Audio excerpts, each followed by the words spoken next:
Hey guys, welcome to my channel, and today we're going to take a look at another horrible case with you. In the suburbs of Manchester, Karen Spooner and John Lewis, their children Jane, Nicola, John, and Jamie, were a typical family. In 1997, everything was different. In Britain, May 5th was a holiday, therefore kids were exempt from attending school. 11-year-old John and 8-year-old Jamie, the family's youngest sons, were having fun in a nearby supermarket parking lot. They were great friends, even though they were 3 years apart in age. Despite their disagreements, John always looked out for Jamie. John was playing with pals that day when he failed to see his brother vanishing from view, but it didn't disturb him. An 8-year-old being bored and going home, or to see a friend, was not unusual. But his brother was still gone when John got home at around 6 o'clock. When the two brothers left the house at 8 a.m., Jamie had not been seen since. For Jamie, who enjoyed wandering the streets but frequently returned home to hug their mother or have a snack, it was highly unusual. Initially, no one was concerned, since they assumed the youngster was with his pals and had lost his sense of time. He was terrified of the dark, so they were sure he would return before dusk. However, Jamie's family went out into the street to look for the child when their father got home from work at around 8 o'clock in the evening. They went to every street where he liked to play, visited all of his pals, and called his name, but all they got was an echo. They went home exhausted and called the cops. Jamie was raised in the Manchester district of Openshaw, which is well known for its numerous shuttered factories from the mid-century. This implies that it is a somewhat dangerous but alluring area for a young adventurer to play. A number of worried residents joined the police search as they started looking through these structures. Karen asked anyone with information regarding her son's whereabouts, or who may have seen him, to call the police. The boy was short for his age of 8, she said, and he frequently wore clothes for children of 5 or 6. Jamie's family's anxiety drove them insane. How such a youngster could go for his regular walk and not come home was beyond comprehension. As time went on and Jamie didn't show up, folks started to worry. Numerous calls and texts were sent to the police claiming to have seen Jamie in different locations throughout Manchester. However, all of these leads were later found to be untrue. A few days following Karen's public appeal, a man claiming to have seen Jamie's sibling approached Jamie's older sister. The girl nodded in agreement when he inquired as to whether the boy was dressed in a dark blue suit. The man was identified as 28-year-old bus driver Darren Vickers. He reported seeing Jamie on his bus to the police and his family. He clarified that the boy was able to travel all day on any bus in Manchester, since he had bought an all-day rider ticket. Darren's bus was the one Jamie had picked, and they rode it together all day from Ashton to Manchester on Route 219, looking out the window and getting off at the same stop where he had boarded.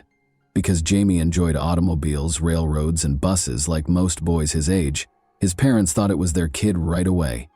He probably went to the bus stop to buy a gift for his mother's birthday at the store, but the bus trip distracted him. Darren Vickers gave off the impression of being a really nice guy who honestly wanted to help the missing boy's family.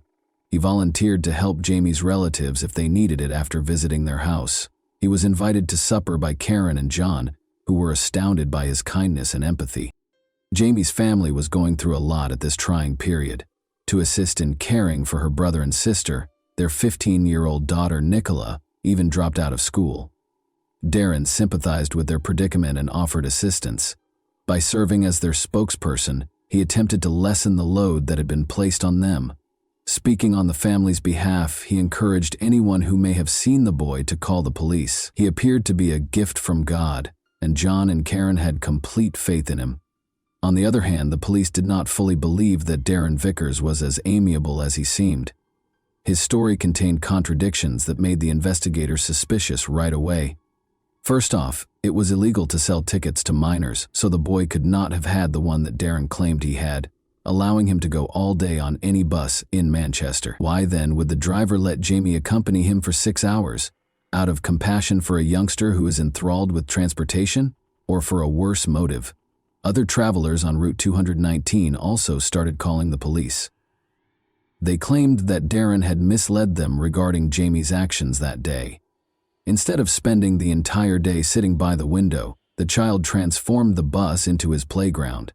Because Jamie was permitted to sit close to the driver, play with the controls, hand out tickets to passengers, and even use the gear lever, Witnesses deduced that he must have been the driver's son or younger sibling. The detectives were certain that Darren had done something to win the child's trust. They discovered that Vickers had been lying to them from the start after watching the security camera tape. The camera at the bus stop captured Darren getting off the bus and going up to the boy. Before they boarded the bus, Darren even brushed the child's hair during their brief talk. In the evening, Jamie and Darren did not show up at the same bus stop. Prior to the youngster going missing, Darren had only been a bus driver for 2 weeks, the police found out. Darren had submitted bogus references on all of his prior employment applications, with the exception of one that belonged to a convicted felon with a history of targeting minors, according to more research into his background. The investigators invited Darren Vickers, who was a very nice person, to the station to be questioned when he unexpectedly became the main suspect.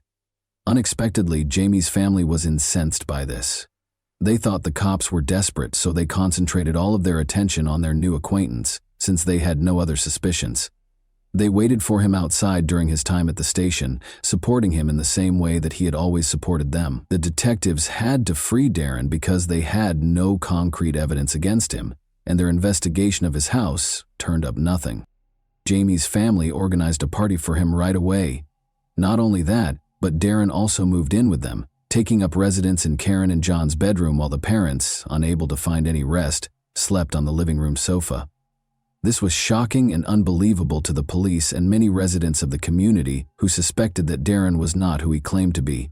The more he spoke to the media on behalf of the family, the less people thought he was innocent and sincere. Darren specifically gave himself away during interviews by repeatedly shaking his head and shrugging his shoulders when addressing reporters, according to body language and gesture expert Cliff Lansley.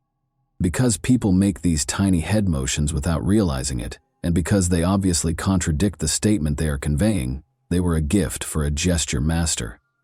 In an attempt to restore control, Darren called a radio station and begged everyone to stop holding him responsible for the kidnapping of the boy.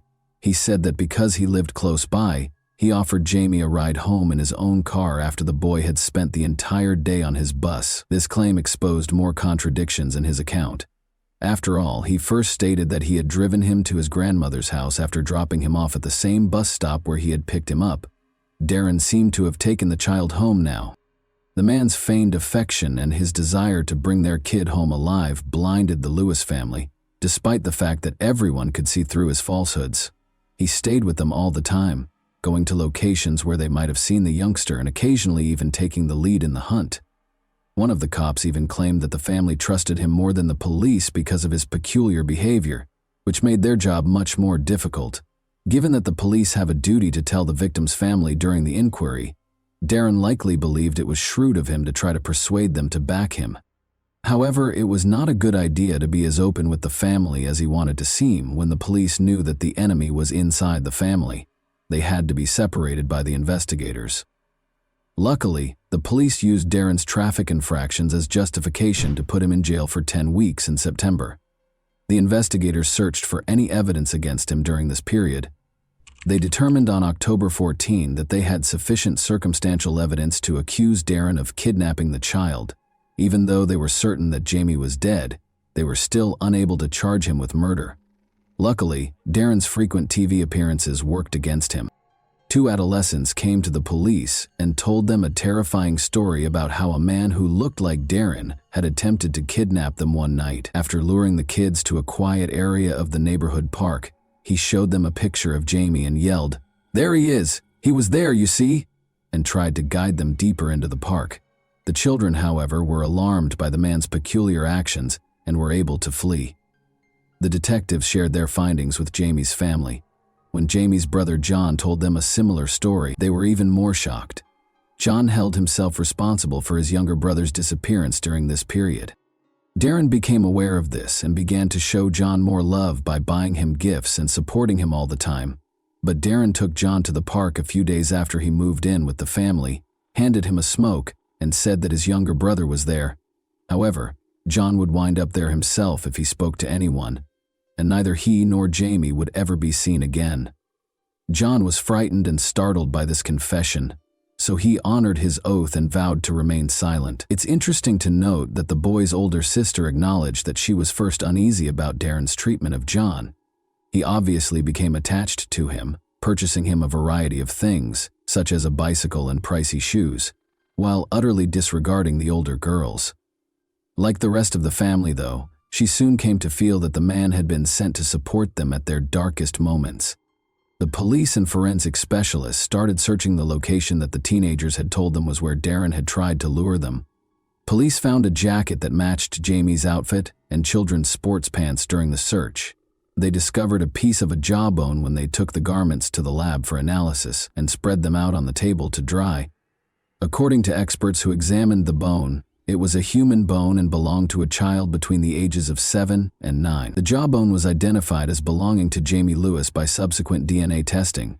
Jamie's torso was eventually found in a secluded area of the park close to Stockport by the Reddish Vale golf course. A sizable percentage of the remains, nevertheless, were never located. The investigators came to the conclusion that Jamie was still alive when the murderer carried him to the spot, which was hard to get to. When Vickers gave his cellmate a different account, he was charged and in prison awaiting trial. He said Jamie was fatally struck after he fell and struck his head on a handrail in the bus.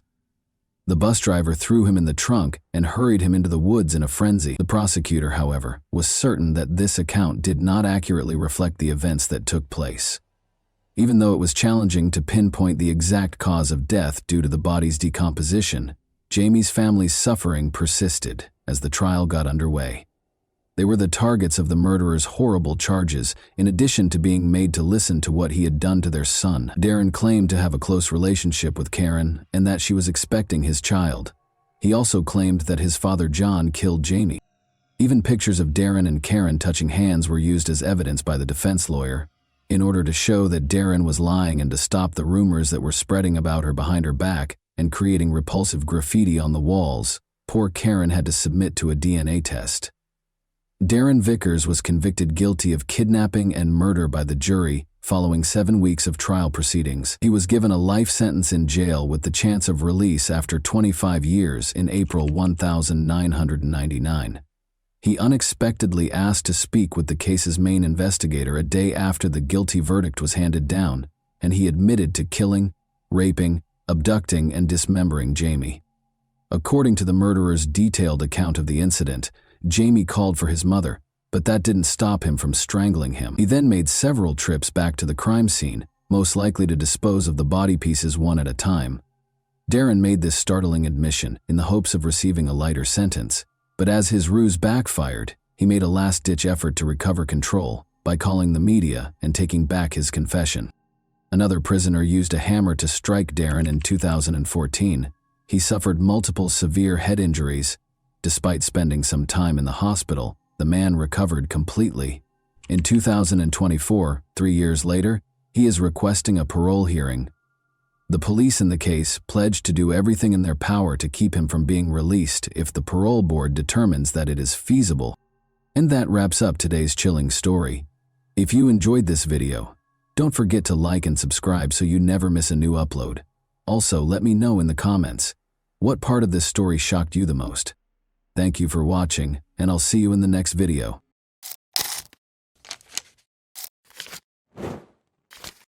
Hey guys, welcome to my channel, and today we're going to take a look at another horrible case with you. Many people can get to the point where they suspect a loved one of betraying them.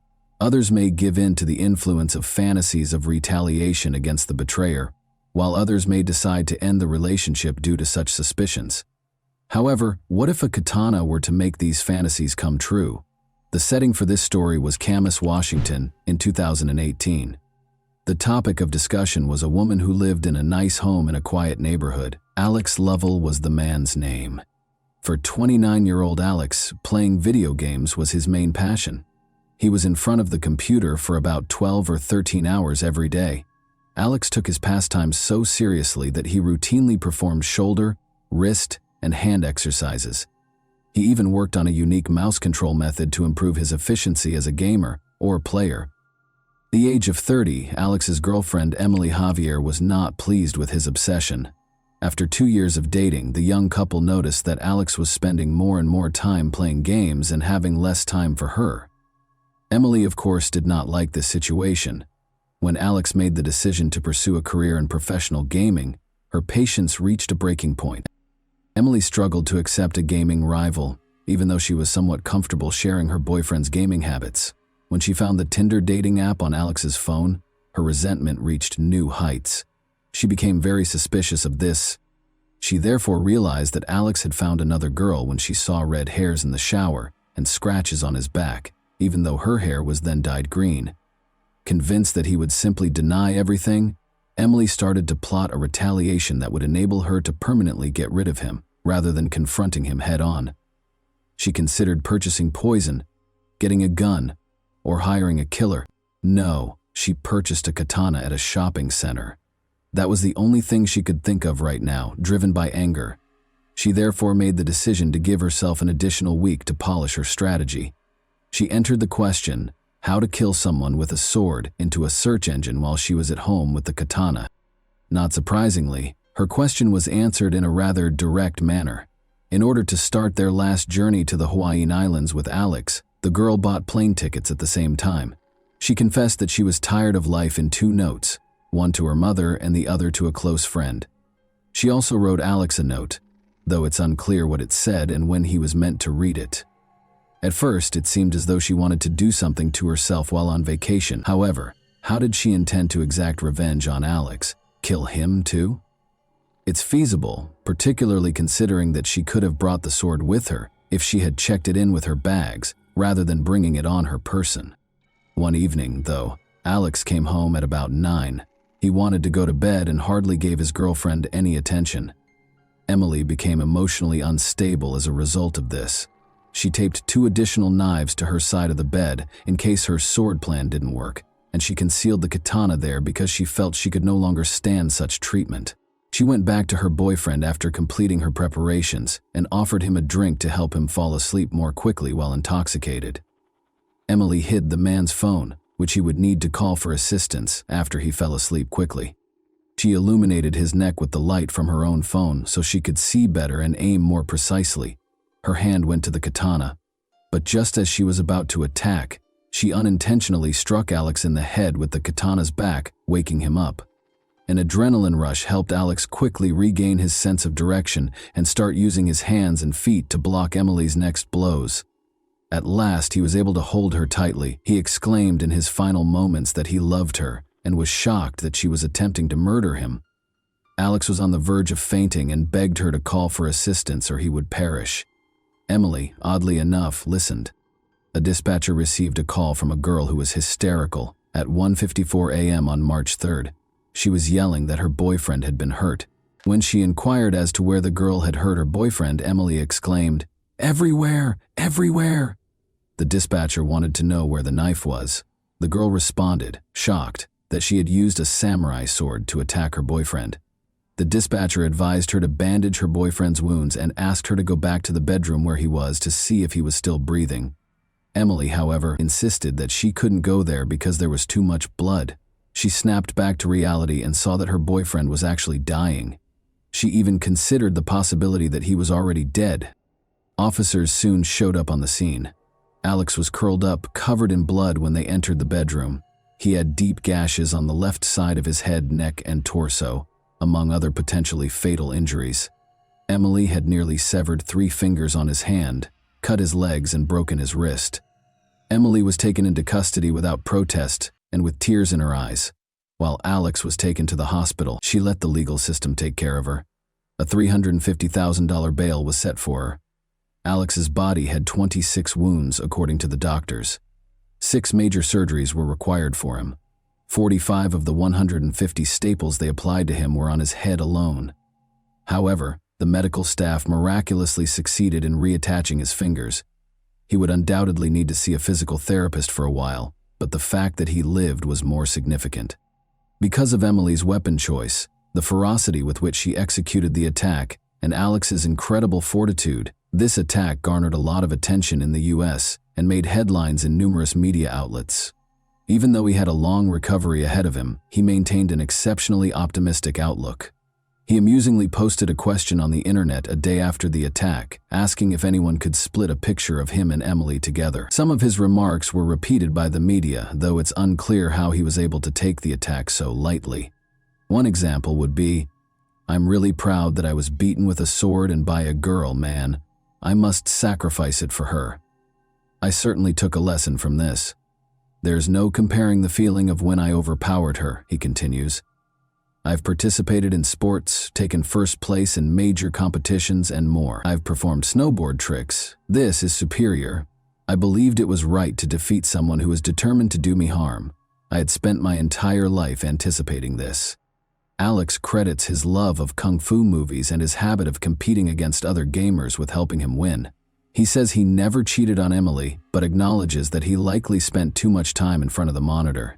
He remarked, "I hardly had time for one girl, much less another. He simply was too worn out to give her the affection she so richly deserved." Tinder was on his phone, he clarified, but he hadn't used it since it became apparent that he and Emily were seriously dating. Alex even acknowledged that the exhaustion from playing video games all day was the reason for his low libido. This might have persuaded Emily that he no longer wanted her, but he says that numerous times before, even when another girl merely liked his picture on social media, she had falsely accused him of cheating. All of this is denied by Emily. Regarding the red hairs, they might have come from his dog's fur or his own beard. Emily found it challenging to defend herself in court. Everyone could see that this was a carefully considered and planned crime. Emily told police that she wanted to kill him for cheating. "That was my objective." She was convicted of attempting first-degree murder. Her sentence was lowered from a potential 20-year term to 19 years because of Alex's survival, her lack of prior convictions, and her own decision to call 911 for assistance. This result did not sit well with Alex's family. They felt that because she tried to kill their son, she should be punished more severely. Emily countered that because of her history of childhood trauma, which hindered her ability to form relationships, her sentence should be shortened. Although her psychologist acknowledged that she had PTSD, he said it had no bearing on the case. The judge ultimately decided that she should receive almost the maximum sentence because of the severity of the attack. She must also receive treatment for her aggression and mental health issues. She must pay $30,000 in reparations and is forbidden from getting in touch with Alex or his family. To help Alex recover, his gaming friends set up a crowdfunding page and raised thousands of dollars. He is presently recuperating and has largely resumed his regular activities. He says he hasn't spoken to Emily since the attack. When asked how he feels about her, he admits that she saved his life by calling 911, which is significant, but it's difficult to sum up his feelings for his ex-girlfriend in just 2 words. In any case, he thinks she needs significant assistance. "I didn't expect this, but something like this had to happen," he continues in his characteristically lighthearted tone. "She reached for the samurai sword because she obviously didn't want me to end up in the wrong hands." And that wraps up today's chilling story. If you enjoyed this video, don't forget to like and subscribe so you never miss a new upload. Also, let me know in the comments, what part of this story shocked you the most? Thank you for watching, and I'll see you in the next video.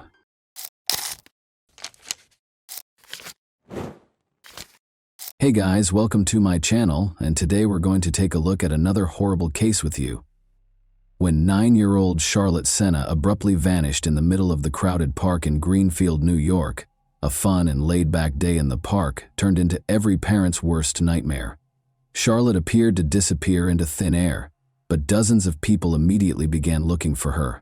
In a matter of seconds, the nation's attention was drawn to the Charlotte disappearance case, a terrifying story of a kidnapping, endless searches, and an amazing turn of events that left everyone in shock when the kidnapper gave a crucial clue to solving the case.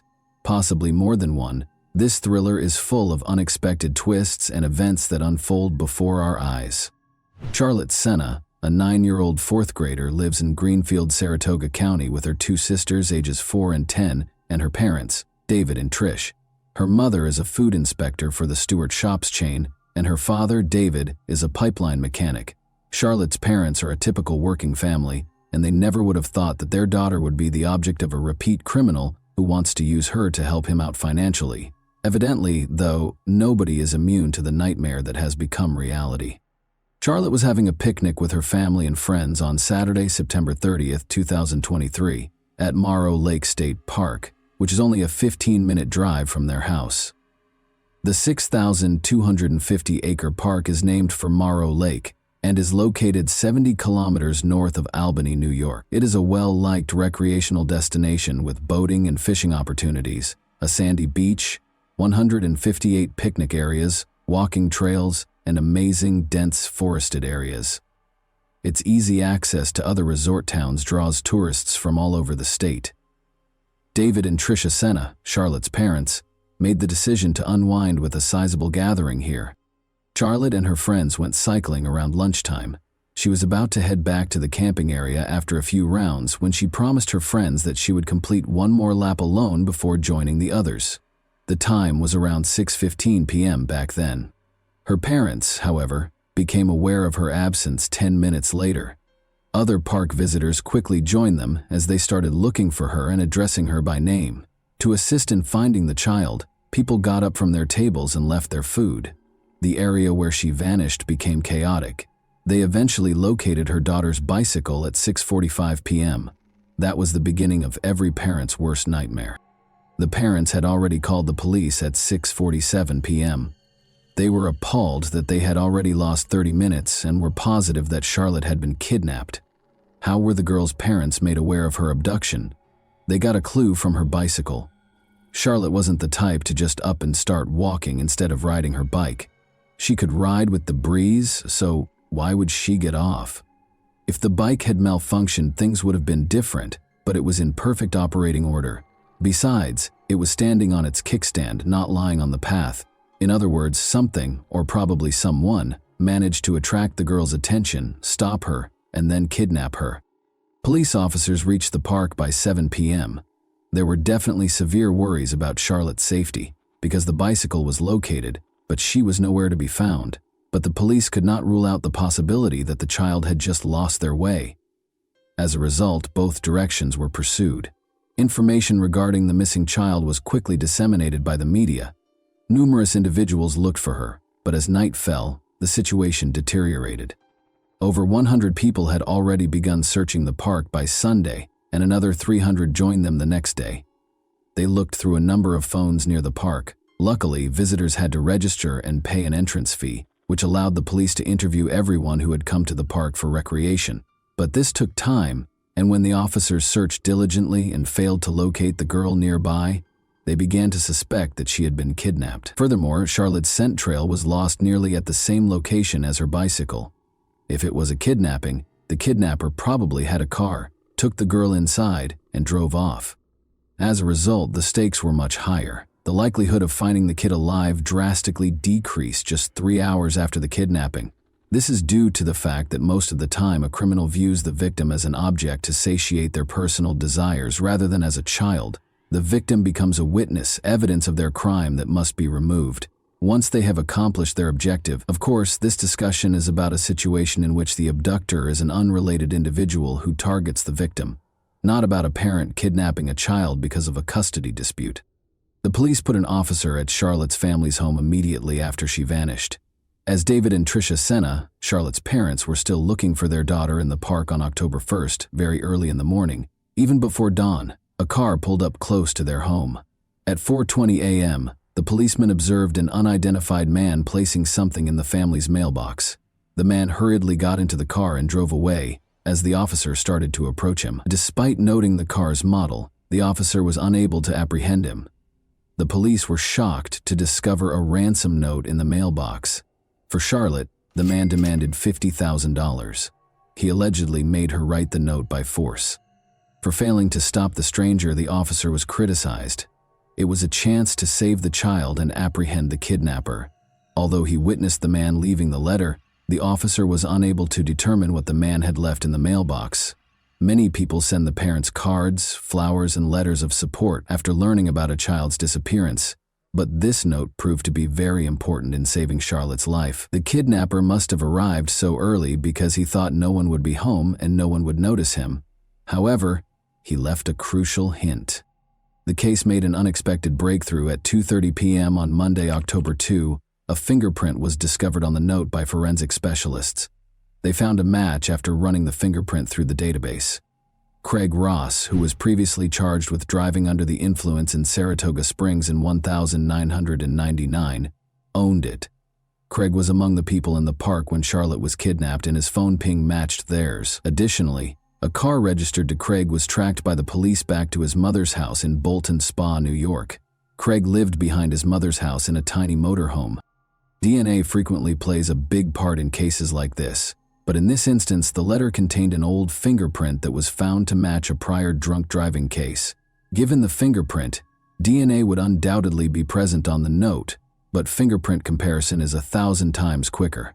2:30 p.m. was when the match was found. The FBI and police had already encircled Craig's home by 6:30 p.m. When a child's life was on the line, they didn't need a warrant. Craig's neighbors said they never expected to see something like that, and that the suspect's capture was more akin to a crime thriller. Approximately 6 p.m., about 200 meters from their home on Monday, Charlene and her 11-year-old daughter Bella spotted a number of police officers.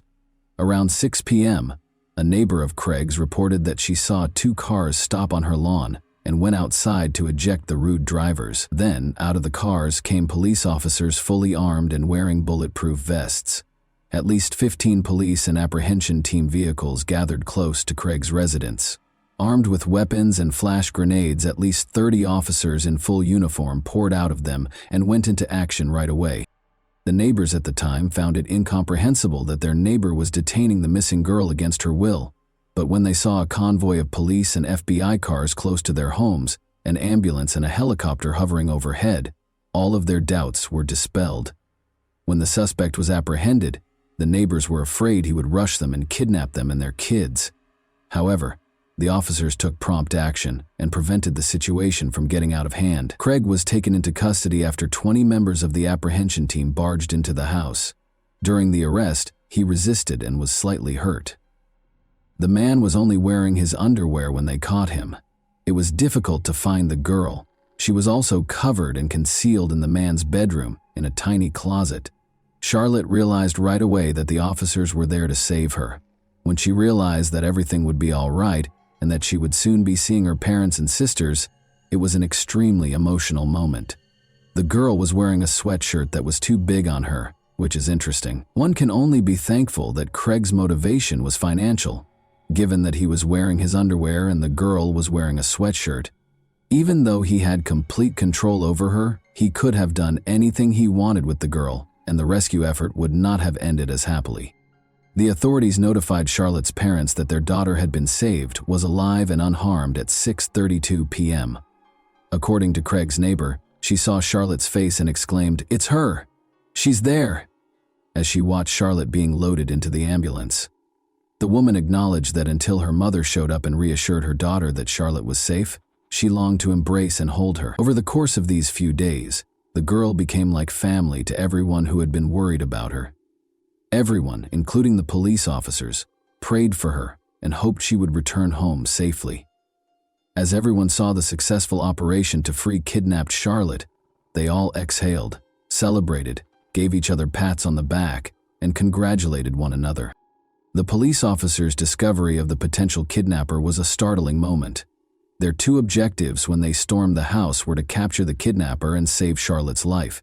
In this instance, things turned out better than anyone could have imagined. The criminal has been apprehended and the girl is safe and unharmed. But what if money hadn't been his motivation? It would have been too late by the time they recognized him. The mere thought of it is terrifying.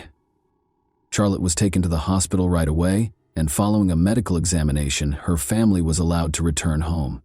Charlotte is in excellent health, aside from the evident shock following the kidnapping. She will still have to respond to inquiries regarding the kidnapping and her experiences during her captivity, so it's not quite over for her. To prevent Charlotte from experiencing more trauma, investigators will enlist experts who are trained in communicating with young victims. A significant development in the 3-day search for the girl was revealed to the media at a press conference on October 2. Craig, 47, faced first-degree kidnapping charges on October 3, the very next day. He had previously dealt with the police. First of all, he was arrested for driving while intoxicated in 1,999. His fingerprints were taken at that time and added to the police database, allowing the authorities to connect him to Charlotte's kidnapping.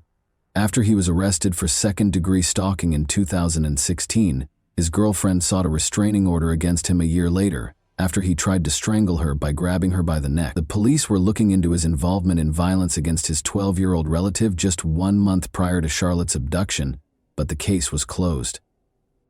According to reports, the man, who has multiple sclerosis, moved into a trailer on his mother's property. Due to missed payments, his condition became so bad that he was unable to stay in his previous home in Porter's Corners, New York.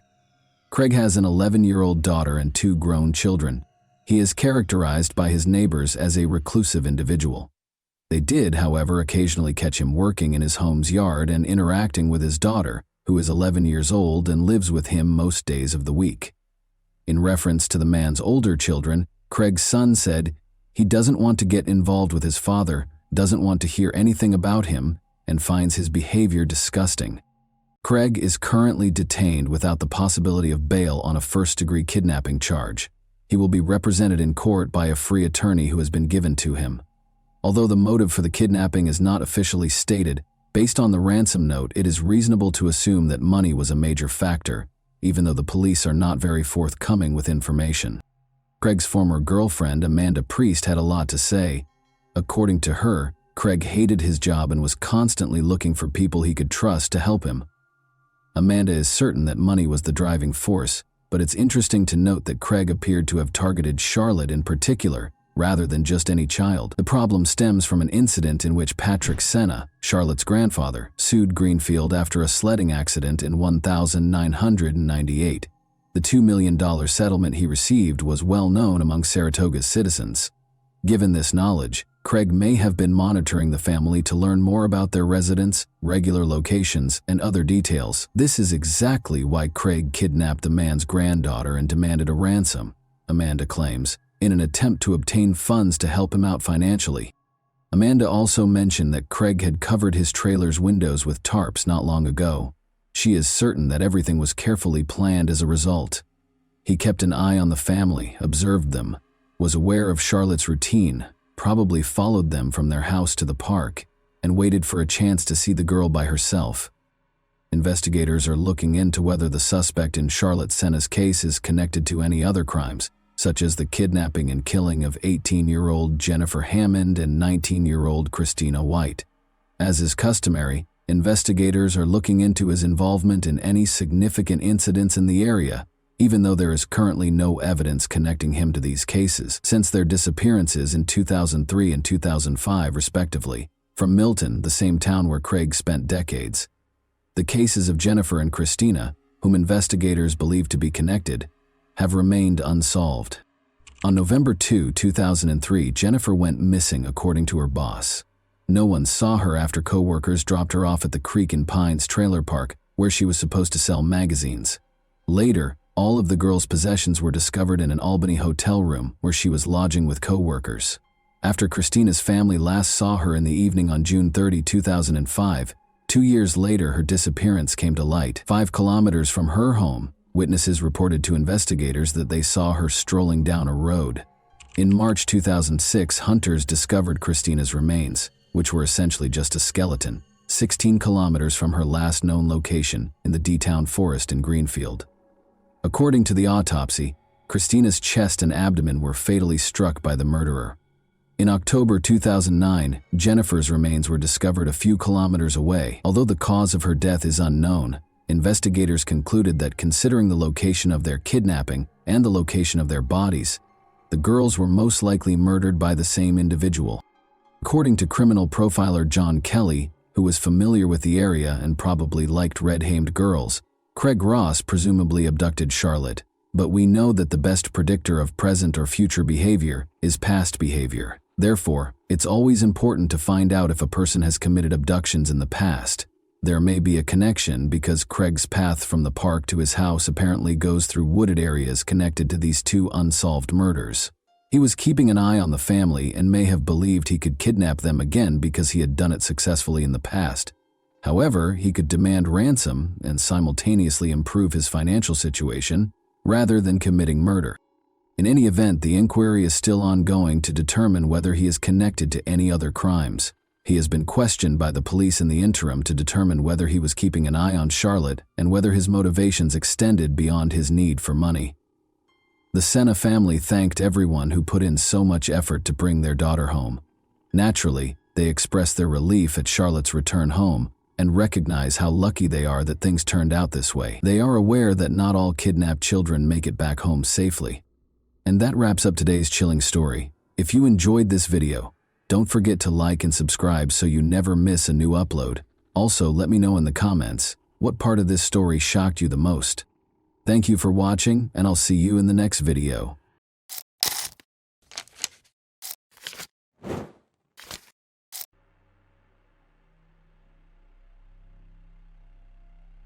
Denise Dragon's well-known case shows how naive idealism, morbid jealousy, and a strong desire for illegal drugs can combine to cause tragedy and destroy 3 young lives at the same time. At the time of the tragedy, the oldest person involved, and I'm not afraid to use this word, was only 22 years old. He really tried hard to keep playing with the feelings of the 2 girls, who were only 17 and 19 years old. They were in a love triangle for a short time, but it ended in 2 pregnancies, crazy stalking, and murder. Mario Topanera was born in 1996 in a small town called Alcorcón in Spain, just outside of Madrid. The young man never put himself through the stress of school or looking for work. He lived with his parents when he was 22 years old and worked part-time jobs to pay the bills. Mario loved writing graffiti and was very good at drawing, but he couldn't use his art skills anywhere. He was happy with his small part-time jobs painting buildings outside and inside walls. The main way Mario made money was by selling illegal goods. He didn't do it himself. Instead, he found people who were interested and took them to a remote part of the city where his friends could get them anything they needed. Topanera made a lot of money from these deals, so he was always looking for people who could help him. It's unclear if Mario's parents knew what he was doing, but if they did, they clearly didn't care. Mario had a good looks and a strong personality. He was popular with both sexes. The young man was very good at using his charm to make friends and often dated several girls at the same time without meaning to. Denise Maria Dragon was born in Romania in 2001 to Emil and Daniela Dragon. Her parents were very young and having a hard time with money, so they had to go work in Spain and leave their little girl with her grandparents. After a few years, they were able to get married legally in another country, get a good job, and pretty much set up their daily lives. They moved their little daughter to their home in sunny Spain. The girl quickly made friends where she lived and found it easy to learn the language.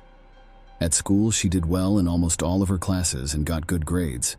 The little girl was also interested in dancing, happily spent several hours a day in the studio, and regularly competed in a variety of events. When the girl was in middle school, her parents' marriage fell apart, and they decided to split up. The child went to live with her mother after the parents got divorced, but her father continued to care for her in every way, even though he had a new family. He helped her communicate, gave her money, and tried to be a part of her life in every way. Soon after, her mother also got married again, and a year later, the girl had a younger brother whom she loved and spent a lot of time with. When Denise was 16, she decided she wanted to learn how to do hair and become a stylist. She quit her studies and dance classes to focus on her new hobby full-time. Her parents didn't stop her or try to discourage her. They let their daughter make her own decisions to gain experience. Denise got a job at a beauty salon owned by family members. Rocio Martinez, a 19-year-old girl from the suburbs of Madrid, was the 3rd main character in this dramatic story and the last link in the love triangle. Her father was a police officer who was transferred to Alcorcón, where he moved his whole family. Rocio was impulsive, scandalous, and sometimes even angry as a child. She was used to getting what she wanted and didn't put up with rage. Martinez was never charged for what she did, though, because her father was a police officer and had a lot of connections. Rocio believed that no matter what she did, her father would get her out of trouble. Rocio was also very pretty, so she always had a lot of fans. When Denise stopped going to school and started working as a stylist, she had more time to hang out with her friends. Since high school, she had a best friend named Sylvia, to whom she confided all of her secrets and worries. One spring evening in 2018, Denise and her friend were walking around the city when they met Mario, a handsome and happy guy who immediately struck up a conversation with Denise. That same evening, they went on a date. A few days after meeting, Denise invited her chosen one to a family dinner to meet her mother, but Daniela did not agree with her daughter's choice. The woman did not like Dennis's lover right away. Something about him scared her. Her mother quickly looked into him and was horrified to find out that Mario was involved in drug trafficking. Daniela had a serious talk with her daughter in the hopes that she would end their relationship. Denise quickly learned that Mario isn't as nice and kind as he acts. The young man tried to control every step of her passport, wanted to know where she went and who she talked to without her permission, took her phone, and checked her accounts and social networks for months. The girl in love hoped that her boyfriend would change so that they could have a strong, long-lasting relationship, but things only got worse as Mario started to treat her like his property. For another thing, she was only 17 years old and wasn't ready to be a mother or take care of a new child. Denise then decided to be honest with her mother and told her everything. She then asked her mother for advice on what to do next. The woman listened to her daughter and told her that she should end the pregnancy, but that was her choice. Denise gave it some more thought and then did what her mother told her to do. She had an abortion. When Panara found out, he was furious. He thought Denise had betrayed him by having the abortion, since she had no right to do so, and only he could decide what to do with the child. The couple's relationship ended, but the young man wouldn't let Denise go and leave her alone. He also promised to hurt her as much as she hurt him in return. He paid for his ex-wife and daughter a trip to one of the fashionable European resorts where they went together. The vacation really did Denise good. She calmed down, became a little relaxed, began to make plans for life again, and seemed to no longer think about Mario. But the vacation was over, and Denise returned home again. Mario did not ask Longpine for his former passport, and almost immediately began an affair with 19-year-old Rocio Martinez. This fiery, aggressive, and conflicted girl was the complete opposite of the quiet and calm Denise could make a scandal in the same place, go into a fight, or throw a tantrum. Rocio also experimented with illegal substances and could easily break the law, knowing that she would not be punished for it. With Mario, they quickly got together and had fun together because the guy could get any illegal drug she asked for, wanting to test its effect on himself. However, Mario couldn't forget and let go of his ex-girlfriend. He still wanted to control her to know where she was and what she was doing. Periodically, he wrote to her on social networks, called her, and even offered to resume the relationship. Denise, who had a very hard time with this breakup, met him from time to time and communicated with him, but was not going to reunite because of fear. When Martinez found out that her boyfriend was communicating with his ex, she made a terrible scandal and in a fit of rage screamed that she would kill them both. By that time, Mario had already realized what his chosen one was capable of, so he promised her that it would not happen again. However, Rocio's such an answer did not calm down, and she decided to destroy her rival, if not physically. Then morally, Rocio began to call Denise, showering her with insults and wishing her a speedy death. But this was not enough, and she began to send messages to her rival with threats of violent reprisals. However, Dragon considered these threats to be empty words and did not consider it necessary to contact the police because of them during that period. Rocio became pregnant, about which the first thing she wrote to her rival, saying that this child is desired and she will keep it for Denise. This news was a painful blow, but soon Martinez, due to poor health and addiction to illegal substances, lost the child, and all her anger she again poured out in a new threatening message to Denise. Denise, wanting to start a new life and forget about Mario, began an affair with a young man named Evan. They got married a month after meeting, and Evan moved in with her husband.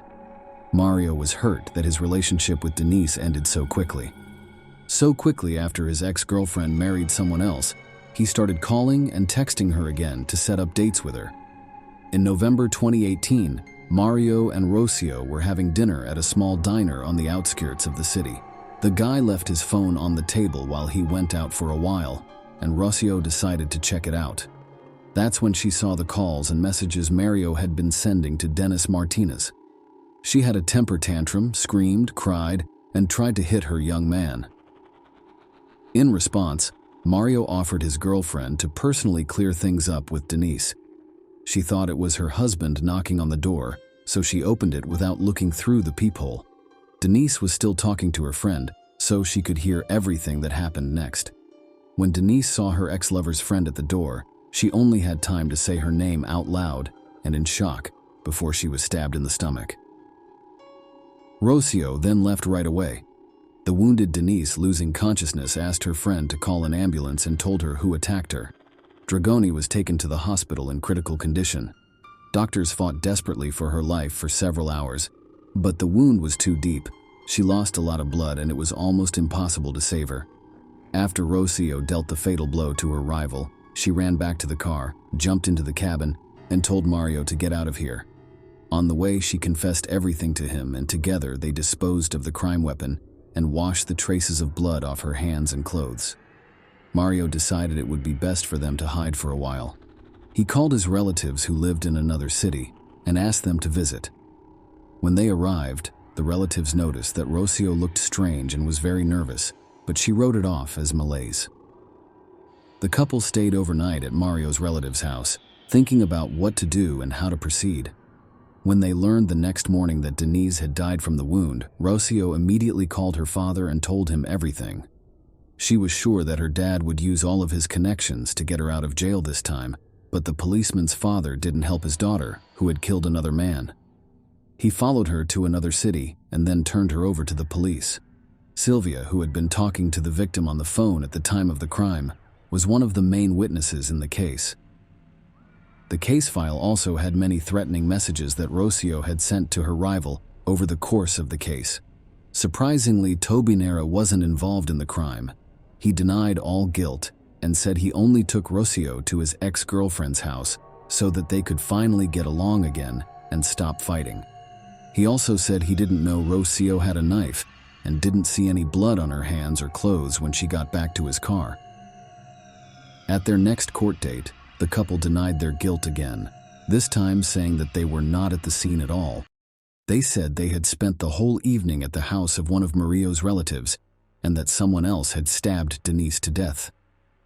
Martinez said she didn't hate her rival and didn't have any reason to kill her, but Rocio was found guilty and sent to prison for 18.5 years. Mario, on the other hand, got away with everything and started writing a new book right away, forgetting to be careful. Boasts that the girls were ready to kill each other for him. He told them in great detail what happened that terrible night, and the parents of dead Denise quickly learned of it. The Dragon family went back to court and asked that the man who killed their daughter be punished. This time, Top and Air were arrested, but after a few days, the man was freed on his own recognizance. In the end, he was found not guilty and was freed again.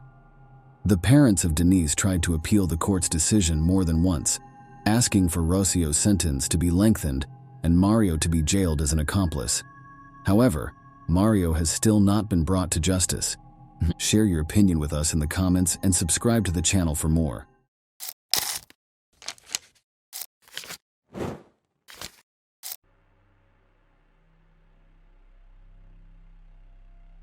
Samantha Fraser's case shows that a monster can't be re-educated, not even by a trained and experienced psychologist.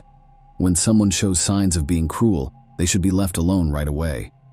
People like that don't change, so they don't deserve a second chance. They are capable of the worst crimes and think they can get away with them. The terrible events took place in the summer of 2018 on Phillip, a quiet island in Australia close to Melbourne. But let's read the story in the right order. Adrian Basham was born in 1973 in Australia, where he grew up. The boy grew up in a family with a police officer. While he didn't do anything wrong in the eyes of the police in his early years, many people now believe that his cruel and violent attacks are linked to his family and childhood. When Adrian's father, James Basham, found out that his son had killed someone badly, He did not only not condemn him, but based on his experience as a police officer, he told him how to act to try to avoid getting in trouble. Samantha Fraser was born in the suburbs of Melbourne in the summer of 1980. Her parents, Janine and Travis Fraser, were friendly and loving, and they did everything they could to help their only daughter.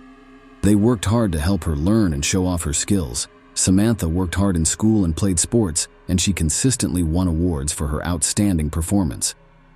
The girl then went to a well-known university and graduated with a red diploma from the psychology department. She kept doing sports like acrobatics, gymnastics, and dancing while she was in school, which helped her lead the student cheerleading team. After going to college, Samantha got a job as a psychotherapist at a large medical facility. Her coworkers and patients quickly came to respect and trust her. Samantha really loved what she was doing, and this job was her calling. Sam and Adrian met for the first time in late 2005. First, they were just friends, but soon, things turned romantic between them. Friends and family of this couple didn't understand what the two young people, who were so different in every way, had in common. Samantha was friendly, open, and nice, and she could always solve a problem in a peaceful way. Adrian, on the other hand, was very rude and harsh when he talked to people. He was also very angry and hostile.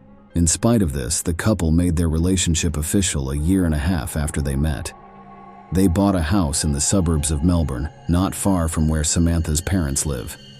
Not long after, the man got a job with a big company that worked to develop mineral deposits. Because his job required him to go on business trips all the time, he wasn't at home very often. There's no doubt that this is why he and Samantha stayed married for so long. Adrian became a real tyrant at home and tried to control his wife in every way.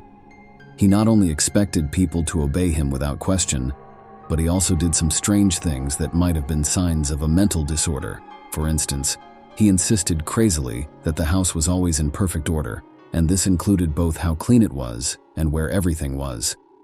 It's small things like where the books are on the shelf or where the toiletries are in the bathroom. Any change could make him angry and violent right away. Samantha was a psychologist, so she knew how to make things better between people who were fighting.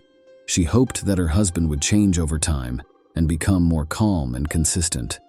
Along with that, they had 3 children together, 2 daughters, Jemima and April, and a son, Rex. But Adrian's character didn't change even when heirs showed up.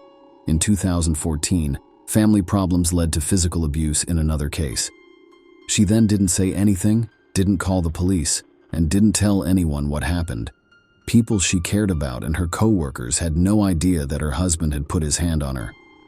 She was naive enough to think that this would not happen again. After a year, though, the same thing happened again. Adrian hit his wife. Samantha chose that this time it was the last straw. Samantha was also going crazy because her husband was throwing temper tantrums all the time and wanted to control her every move. She told the police in writing that her husband had beaten her, and then she took the kids and moved in with her parents. They got a divorce in the spring of 2017, and Samantha and their kids were given the family home by the court. They soon went back there. But Adrian had no plans to leave his ex-wife alone. He kept after her, making her life miserable. The young woman was always afraid for her life and the lives of her children because she didn't feel safe. She went to court and got an order that her ex-husband couldn't talk to them or try to get involved in their business in any way. But that didn't stop Basham. He stayed nearby and did everything he could to bother Samantha. At least one of Adrian's friends said that he promised to take away from his ex-wife everything she cares about, from the house to the kids. He also openly threatened to hurt her physically. The man told his friend again not long before the tragedy that Samantha would soon pay for everything. He also seemed dangerous, but the friend didn't take what he said seriously until he heard that the woman had died. Because Samantha was always scared and tense, she put bars on her windows, put an alarm system in her house, and put surveillance cameras outside her house. The woman told him that she was scared that her ex-husband would break into her house and hurt her or the kids. Samantha started to think that her ex-husband had calmed down a bit, about a year after they got divorced. He disappeared from her view less often, which made her feel safer. Samantha even started an affair and made plans for a better, happier life. For Fraser's 38th birthday on July 22, 2018, she spent the day with close friends and a man she loves named Wayne.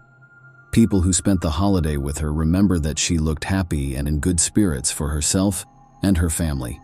A few days before the wedding, the man had proposed to the woman. After the wedding, they were going to take a long vacation and travel to forget about their problems. Samantha had already taken her kids to school the next morning and was on her way to work when she got a call from a friend telling her that Adrian was nearby.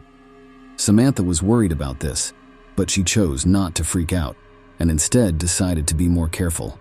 Her ex-husband was due to appear in court in a couple of weeks on charges of domestic violence. She was afraid that he would hurt her in some way because of the lawsuit. The woman told her best friend about her worries over the phone, but her friend reassured her. Samantha was never seen alive again after that talk. Samantha wasn't there to pick up her kids from school that day, so the teacher, who knew that things were tough in Samantha's family, called the police.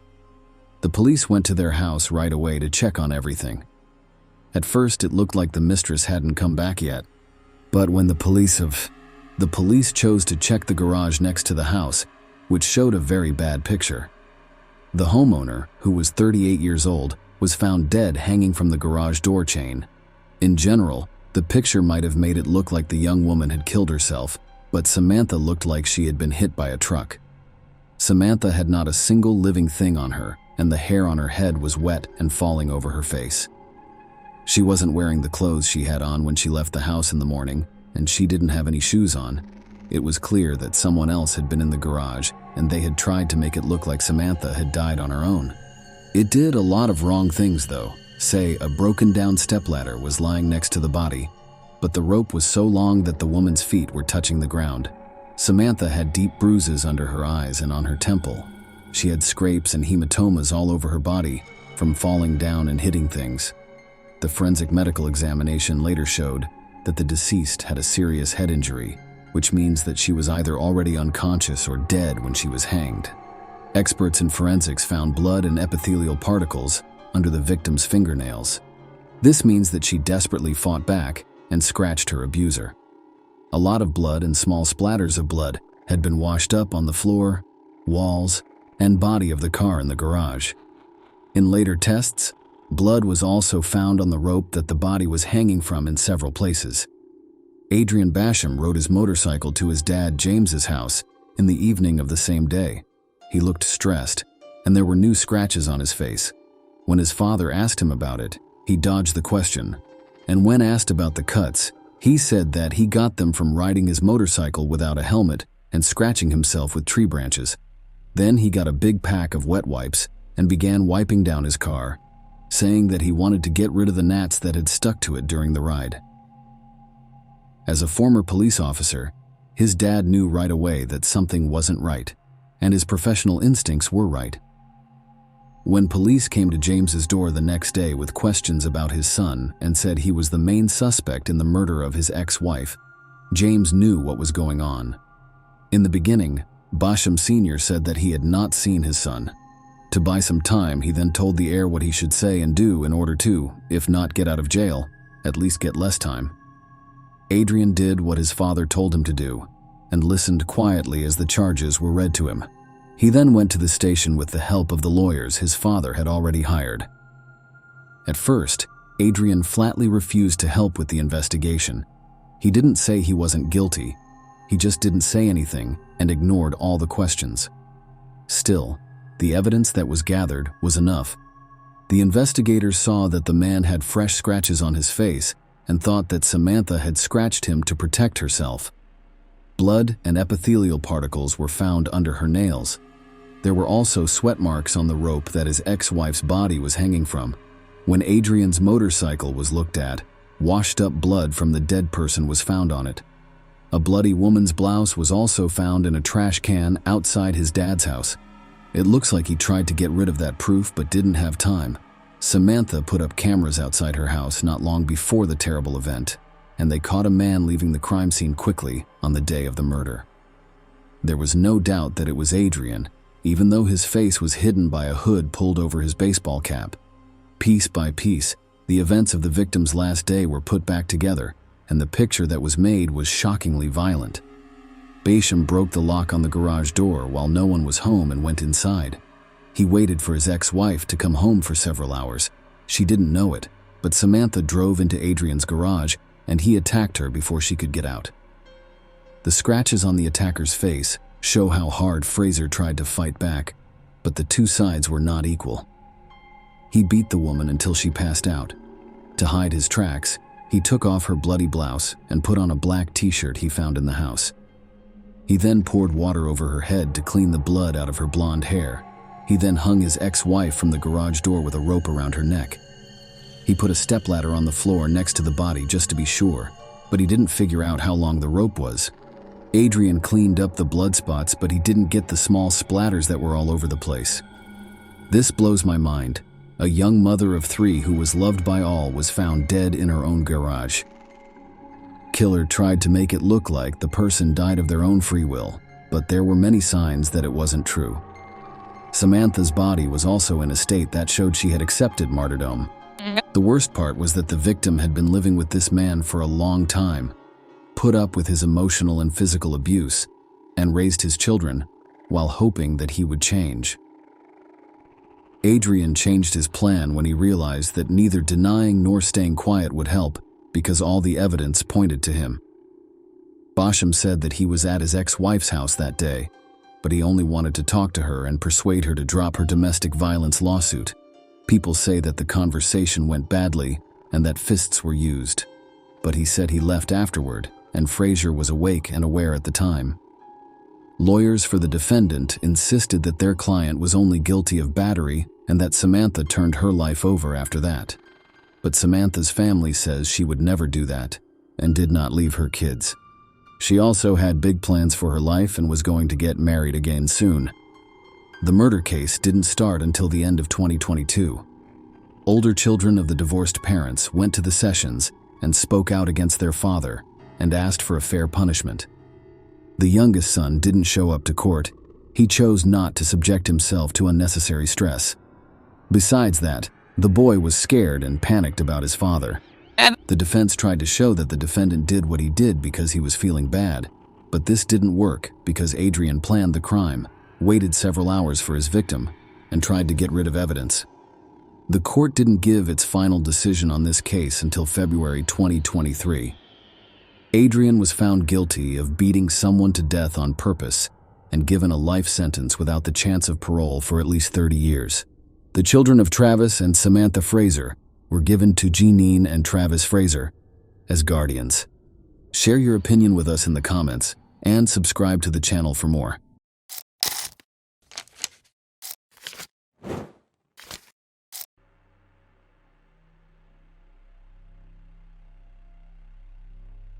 Parents can be very pushy, rude, and demanding in what they want. It's helpful sometimes and not so helpful other times. There are times when being so demanding can even be dangerous. Brett Ryan found himself in a just such case. He grew up in a wealthy and big Canadian family with 4 other sons. His parents were Bill and Susan. It might seem like having a lot of kids, especially boys, is a lot of hard work as a parent, but it wasn't for everyone. Their parents tried to show the younger Ryan the right way to do things. In addition to his well-known job at the Toronto Star Daily newspaper, his dad was interested in many things, like sports, yoga, and psychology. In terms of Susan, she worked very hard, and the whole family home depended on her. She spent all of her time with her husband and children and kept their huge house in a nice part of Toronto in perfect shape without any help from gardeners or craftsmen. As people walked by the family home, they would stop and look through the fence at the huge flowering garden. It's not fair to say that Brett was the family favorite, because Susan loved everyone the same. However, it might have looked like Brett got in the most trouble for disobeying. He was always able to get out of trouble, even when there was a lot of proof that he was involved. He found a way to show that he wasn't fully involved, and it's amazing how that skill helped him make a lot of friends. Brett was well liked at school, and everyone wanted to be friends with him or at least be able to handshake with him like his brothers. Brett went to college after high school. With the goal of being better than his brothers, he put an ad in the newspaper offering to paint people's homes and fences in Toronto. Things were going great at first, and the young man made his first dollar. Susan was so proud of her son that she used him as an example for other people. It's one thing to make this much money from a part-time job, though, and quite another to quit college and paint houses full-time instead of going to school. Brett stopped going to college after a while. In the beginning, Brett felt sure of himself around his older brothers. But once Christopher and Leland graduated and got jobs in their fields, Brett's authority started to slip.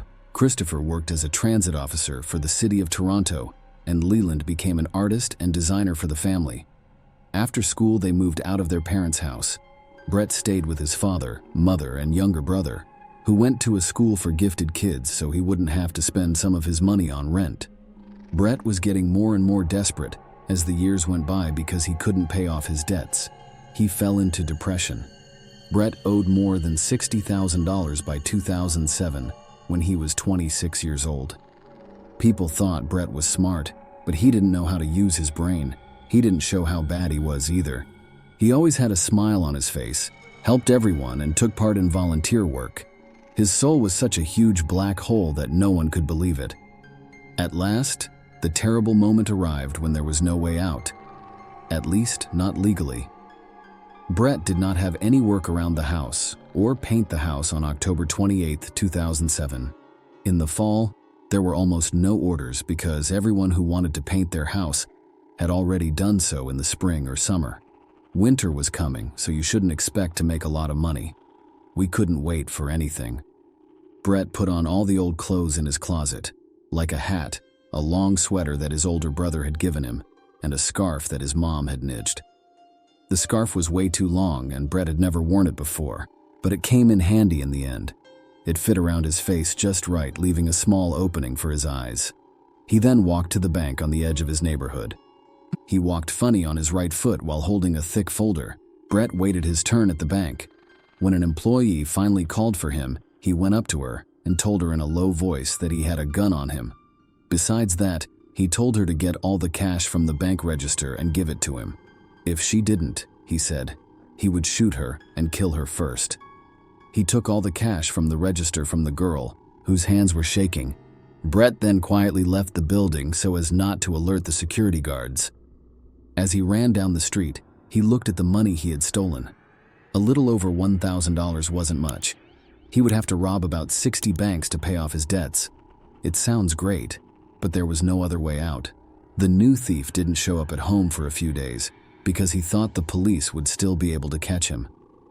He drove all night in his car because he had an order in a nearby town, which he told his mother. Brett would sneak up on his house every once in a while to see if there was a police car in the bushes. He wasn't being looked for because it was quiet. He was going in the right direction, which was good. After the first theft, there were 2 more, then 3 more, and finally 4. Every time, Brett changed clothes because he no longer wore his old ones. He either bought them used or found them in the trash. He burned the used clothes after each crime. A store that sold costumes for parties is where Brett also bought a beard. The bank workers he threatened always noticed his beard, and later said that the attacker was a man with a beard. Many articles were written about the bearded robber in Toronto newspapers, but the robber never made a lot of money from heists. $3,000 was the most that could be stolen. Brett finally made a mistake. He was followed all the way home by the police after seeing his car on surveillance footage. At that point, they still didn't have any direct proof that he was guilty. It was chosen to just keep going after the suspect. As if Brett knew he was being watched from outside, he didn't commit any more thefts for 15 days. Before that, he usually went 3 or 4 days without committing a crime. The police felt like they were going in the wrong direction and wasting time by suspecting someone who wasn't guilty. But finally, good luck came their way. After leaving the house, Brett got into a car and drove off. He got out of the car near the bank wearing a new, strange outfit. He went into the branch and stayed there for a while. When he came out, he was met by police who handcuffed him and said that the much-talked-about bearded robber had been caught. Brett was being looked into for 7 months. It was charged against him to rob with a gun. The bearded robber always came to the bank empty-handed, even though he had a gun permit. He didn't even have a knife with him in. He was told he was guilty on 19 counts and sent to prison. After that, Brett and his family filed several appeals. Only 8 of the 19 counts were upheld after this was done. Brett didn't stop there, though. As soon as he had the chance to ask for parole, he did so. Brett asked that the fact that he committed these crimes while he was deeply depressed from 2 failed relationships and having a lot of debt be taken into account in his petition. But he also said again that he didn't bring any weapons to the crimes and wasn't planning to hurt anyone. His comments were taken seriously, but he had to meet with a psychologist in order to get out of jail early. It was good for Brett that the sessions helped him.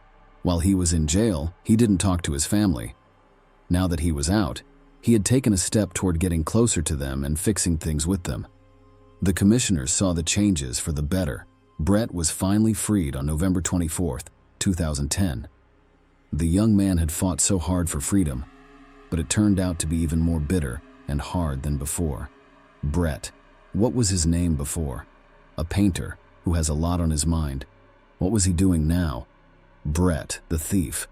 Brett is the former prisoner with such a bad past. He was never hired by a business, and people who hired him to paint houses turned him down as soon as they saw the suspicious beard.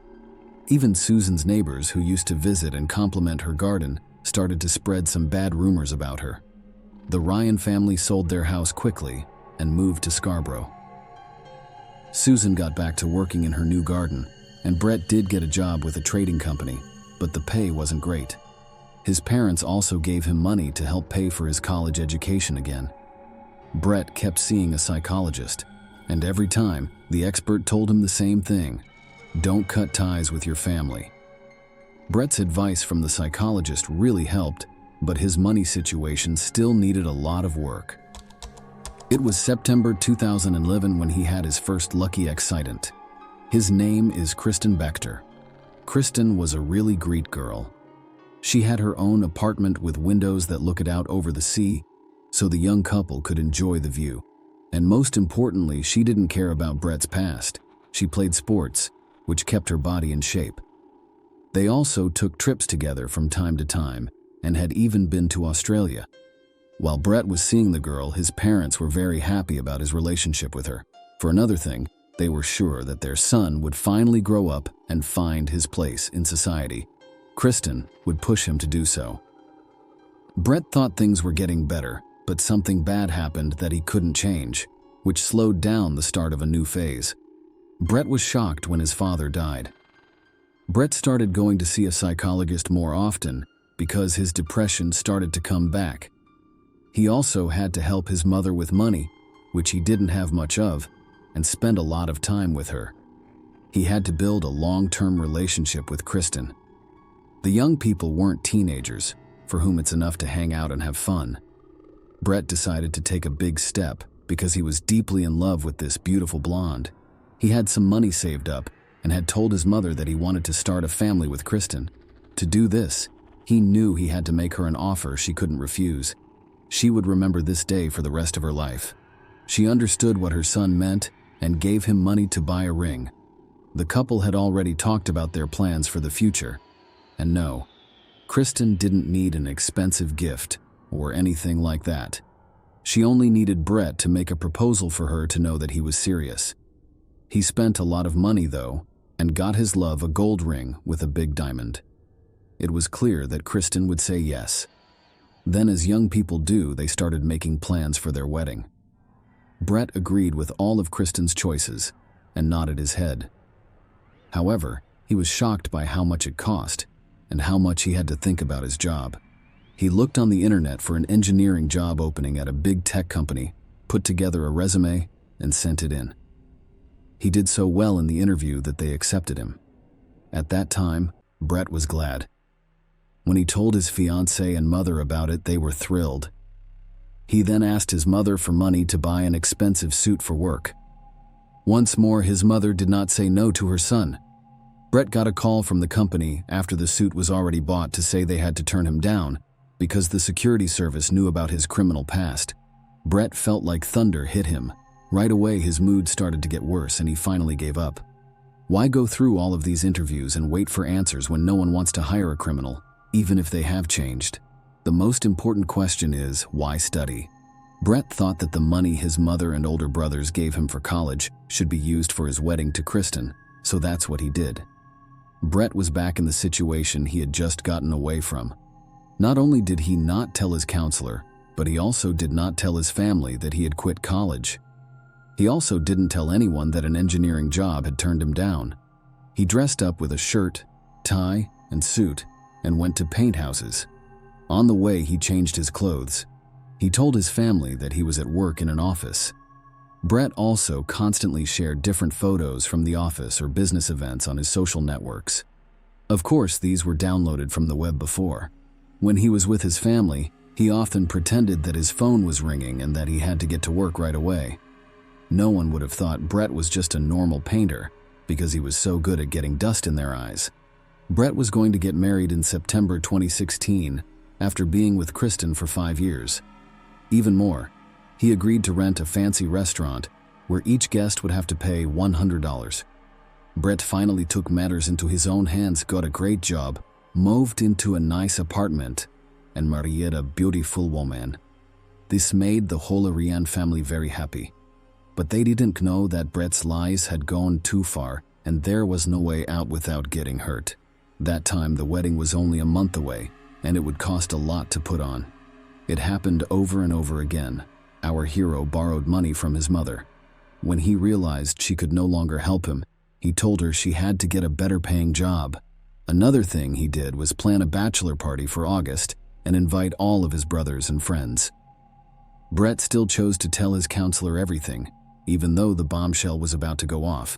Brett had been telling his family lies for a year about being an engineer at a tech company. The psychologist felt bad that the client he had been working with for a long time had gone off track again. He told Brett that he had to tell his mom the truth.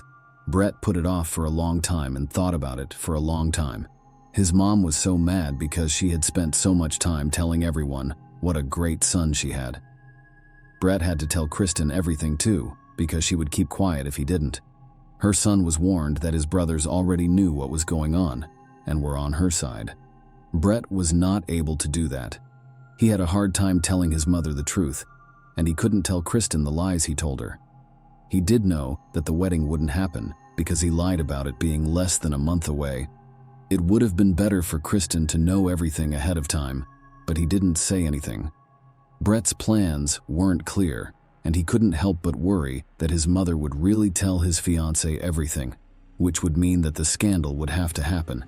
Brett shook every time Kristen's phone rang.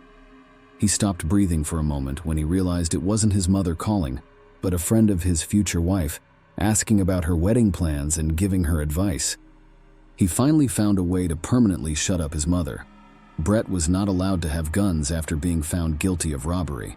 That's why the boy chose to use a crossbow as the best way to carry out his plan. Also, it's a pretty quiet way to kill someone. Brett's late father liked to shoot crossbows at targets in the garden, and he taught Brett how to do it.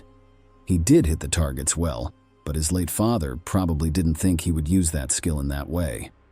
Brett got the crossbow and arrows at a sporting goods store. He then hid them in Susan's garage behind some construction waste. He planned what he thought was a clever way to make up an alibi. He put a timer on the fan and tied a spoon to it. The fan turned on when the timer went off, and the spoon moved across the keyboard, sending comments that had already been written to YouTube. It must have looked like Brett had been at home all day, watching videos and leaving comments on them. Early on August 25th, Brett put on some strange clothes that covered his face. He then left the house through the back door to avoid the security cameras and took the train to his parents' house to get rid of anyone who could hurt him and Kristen for good. Susan was shocked when her son showed up out of the blue. That day, she wasn't feeling well, but Brett started to convince her again, even though his mother was sick. He even told her not to tell his future wife anything. The mother flatly turned him down. He got angry, and Susan knew something was wrong when she saw her son's angry eyes. She told him that she had already called Christopher, and he was on his way to help them. Brett was crazy. He ran to the garage and got a crossbow, but he was so angry and pumped up with adrenaline that he couldn't even shoot. He just hit his mother over the head with the gun. When he was sure she was dead, he wrapped the rope around her neck and put plastic bags over her body. Brett put some arrows in the crossbow and hid in the bushes until his brother came. Christopher finally showed up after some time and began calling for his mother or brother. As he did this, he was shot in the back of the neck, killing him within minutes. Alexander, the youngest brother, was the next person killed. It turns out that Susan also called him. He was also shot in the neck, but the arrow either didn't go very deep or didn't hit any important arteries. Alexander didn't die right away. He started to scream and call for help. Leland was inside the house, sleeping in his room on the second floor. He had no idea that his brother was killing people in the garage and garden. Leland woke up to the sound of screams and found Brett trying to choke Alexander downstairs. When Leland and Brett got into a fight, Leland quickly got the upper hand and pushed Brett aside. He then ran to the neighbors and called the police. Brett stayed home. He could not run away. At this very moment, he realized he had messed up his whole life. There was not anything to do. I asked Kristen to forgive him in a letter that he wrote on his phone. When the police got to the scene of the crime, they saw Brett, who was badly hurt, sitting next to his brother Alexander, who was also badly hurt but still alive. Alexander would later die in the hospital. When the police officer put his hands on him, Brett told them to take him to the station and he would tell them everything. He also said that his mother's body was buried under boxes in the garage, but no one could help her at the police station or during the trial. Brett told Susan that he didn't mean to kill her. His plan was just to scare her. On the other hand, he did plan to kill Christopher and Alexander that day, but only as witnesses. If they hadn't shown up, they would still be alive. That's how he tried to explain everything almost 10 years ago. He was depressed, but that didn't change the outcome of his sentence. It was important to the judge that Brett admitted to everything and didn't cause any problems for the police, but the young man still got 3 life sentences, 1 for each murder, with the chance to get out in 2041. Leland isn't talking to reporters, but everyone in Toronto knows him as the only person who made it out of that horrible scene alive. Share your opinion with us in the comments and subscribe to the channel for more.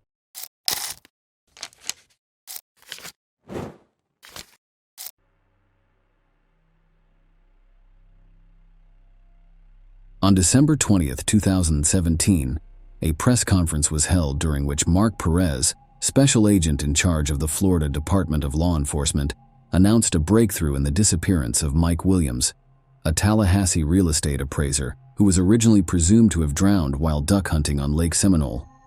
An alligator ate him on December 16, 2000. The truth is that Mike Williams did not drown in the lake. I can tell you that, because I am here now, Perez said. Animals that eat people did not eat him. He didn't leave his wife and 18-month-old daughter behind when he left town. He was killed. We can't say more about it yet because the investigation is still going on, but I'm happy to say that. This morning, investigators told the Williams family about new information they had found in the case. Today's story is about love, betrayal, cheating, and greed, but it's also about a mother who has been strong for 17 years and 4 days. Mike's mom, Cheryl Williams, didn't believe that her son had drowned in Lake Seminole. She pushed hard for police to look into her son's disappearance, and she really thought that the people who did it would be punished, even when no one else did. Either he was alive or he was dead. I chose to believe he was alive, and I think that's what helped me, Cheryl said on December 20th, 2017. A lot of people told me I was crazy, but we would never have found him if I gave up. Brian Winchester was given a 20-year prison sentence the day before the press conference. He was a close friend of Mike and his wife Denise, and later married Brian. In a strange way, those who did what happened got what they deserved when the truth came out in 2000. Mike's mother was right. In 1997, Brian and Denise started having an affair, which turned into a murder. After a few years, they went from being lovers to strangers who didn't trust each other. Brian was afraid that Denise would tell the police about what happened to Mike after the divorce, so he beat her up. On the other hand, Denise did everything she could to get him a life sentence. When she asked the jury for the harshest sentence, she was very convincing. Because of this, Brian felt he had nothing to lose, so he made a deal with the prosecutor. In 2017, Brian got 20 years in prison for kidnapping Denise Williams. He avoided getting a life sentence, though. Denise was happy about the win and didn't know that Brian Winchester, 49, actually agreed to plan the murder and a 17-year cover-up of it in exchange for not being charged with any crimes related to his part in the case. In exchange, he showed police where Mike's body was and told them the whole truth. In just a few months, on May 8, 2018, Denise Williams would be caught and charged. Things look a little fuzzy at first glance, don't they? Let's look at this case in more depth. She was born on October 16, 1969, in Bradfordville, which is north of Tallahassee. His father drove a bus, and his mother taught kindergarten. He was known as Mike by family and friends.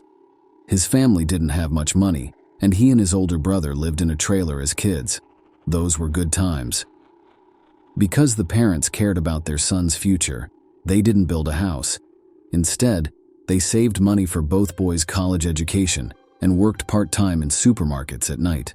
The sons signed up to go to North Florida Christian High School. Mike did great. He played soccer, led the student council, and was active in the Key Club. Mike began duck hunting as a hobby when he was 15 years old, and that's how he met Denise Merrill. It was a girl who played soccer and was president of the student council. As a cheerleader and council secretary, Denise met him and started dating. Their friends thought they were a great match while they were still in high school. Denise put Mike in touch with Brian Winchester, who became his best friend.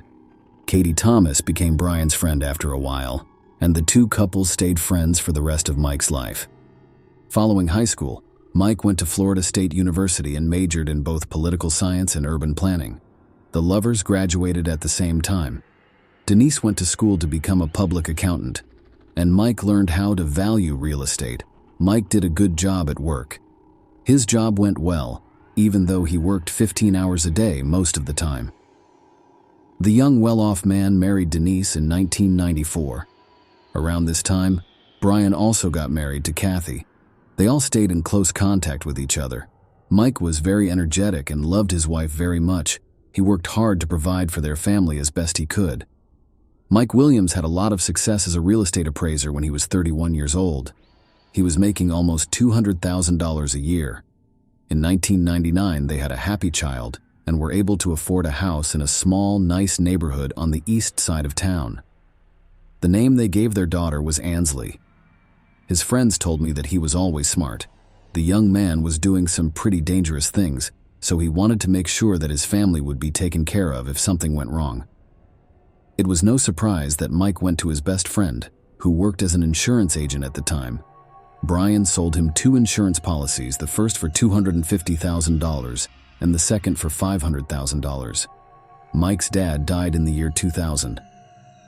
Williams was shocked by how quickly this happened, that he turned to a friend again to get money for his family.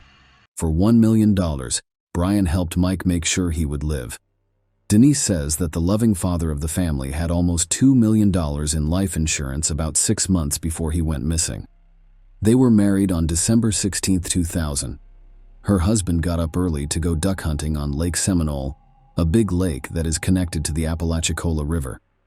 Today was their 6th wedding anniversary, and they had planned to spend the night in Apalachicola, a small town on the bayou. Mike's wife and daughter were waiting for him at home at noon, but he never came back. Of course, Denise was worried, so she called her dad, who then called Brian Winchester, Mike's best friend. Brian drove to Lake Seminole with his dad. They found Mike's Ford Bronco car near the boat dock, but Mike wasn't there. There was no boat to be found, so the men called the police. They looked in all the places Mike liked to hunt. Police from the Florida Fish and Wildlife Conservation Commission were called to help look for Mike. After a few hours, a helicopter pilot saw the boat drifting away from the boat ramp about 225 feet. The boat was searched, and Mike's shotgun was found still in its case. It looks like he never got to use it. The search turned into a mission to save lives. People in the area thought that the reservoir used to be an orchard before the 3 rivers were dammed up to make the lake. The lake was named Stumpfield because there were so many stumps left. The water level had stumps that stuck out above and below it. Because of this, any motorized boat in the area had to be handled carefully. People looking for Williams thought he hit a stump on his boat, fell out, and went under the water. His wading boots filled with water, and he probably drowned when he couldn't get out. A dive team from Montgomery, Alabama, and the Jackson County Sheriff's Office were among the other groups called in to help, but the thorough search turned up nothing. Mike was never found. After a week, the search for bodies turned into a rescue operation. Dogs were brought to the site, and probe poles were given to the teams to use to look into the lake's bottom. 10 days into the search, people found a hunting hat with a camouflage pattern that could not be linked to Williams. Fish and wildlife conservation officials in Florida thought that Mike's body had been eaten by alligators, which is why it couldn't be found. Most of the alligators that lived in the lake were male. The Florida Department of Law Enforcement agreed with this theory because they didn't see any signs of a violent death. The search was over after 5 weeks. Denise held a memorial service for Mike the day after the search was over. This was less than 2 months after the alleged accident. Everyone thought Denise was okay with losing her husband, but Mike's mom wasn't. In June 2001, 6 months later, an angler found wading boots floating in the lake. Divers searched the area around the lake and found a light hunting jacket and flashlight at the bottom. Williams had signed and written on a hunting license that was in one of the jacket pockets. The find made a lot of people wonder. There were no teeth marks on the hunting jacket or the boots that would have been made by an alligator. The things that were found didn't look like they had been in the water for 6 months. The flashlight still worked, and the boots weren't slimy. But after a week, Denise's lawyer asked the court to declare Mike Williams dead, based on the things that had been found. He said that alligators and other animals that live in water had eaten the body whole, and the motion was granted. The death certificate said Mike drowned while duck hunting on Lake Seminole on December 16, 2000, which was an accident. The body hasn't been found yet. For Mike Williams, this is how things might have turned out if Cheryl Williams hadn't given up and kept looking for her son. "All I know is that I can't stop looking for him until I find him," she stated. Cheryl's efforts made things very difficult between her and her ex-sister-in-law. Denise told her to stop looking and face the truth. She told them, "I'm sick of reading about Mike's disappearance. I just want to move on with my life. If you keep pushing this investigation, you will never see your granddaughter again." Denise kept her word, and Cheryl couldn't give up on her son. If the mother hadn't been so determined, her son's story might still be at the bottom of a dark, algae-covered lake. 3 years passed before Cheryl Williams could get the police to start looking into what happened to her young son. Cheryl will tell you years later, "I called, put up signs, wrote to the governor of Florida every day, put together my notes into an evidence book, asked people to post on social media, and talked to reporters about my missing son." The mother was so determined that she finally called alligator expert Matthew Oresco. In his answer, he said that alligators don't eat in the winter because it's too cold. The water temperature drops when it's cold, so alligators don't eat in the winter. They only keep their bodies at the right temperature. Alligators don't care about food at all when it's 14° outside. Oresco also wrote that forensic evidence is always left behind after an alligator kills an animal. After 3 years, Cheryl Williams finally got the police to drop the crazy alligator theory and start a real investigation into her son's disappearance. Investigators decided that Williams' death was not an accident after learning some little-known facts about what alligators eat, talking to people, and looking at some official records.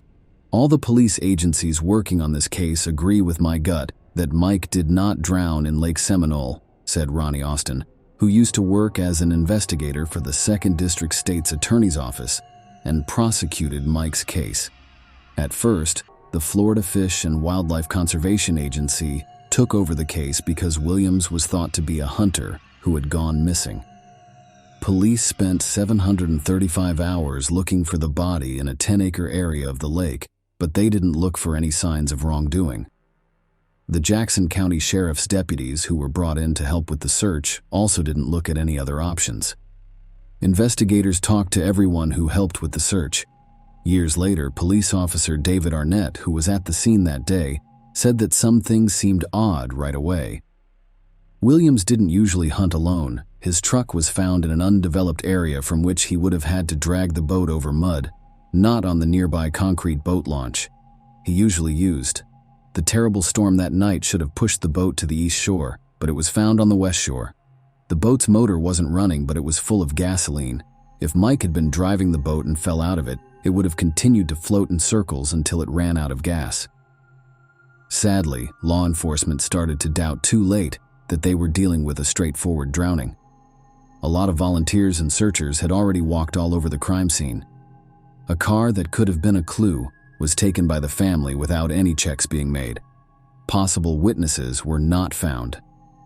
When police learned that Winchester had divorced his wife Kathy and married Denise, they became suspicious of both Denise Williams and Brian Winchester.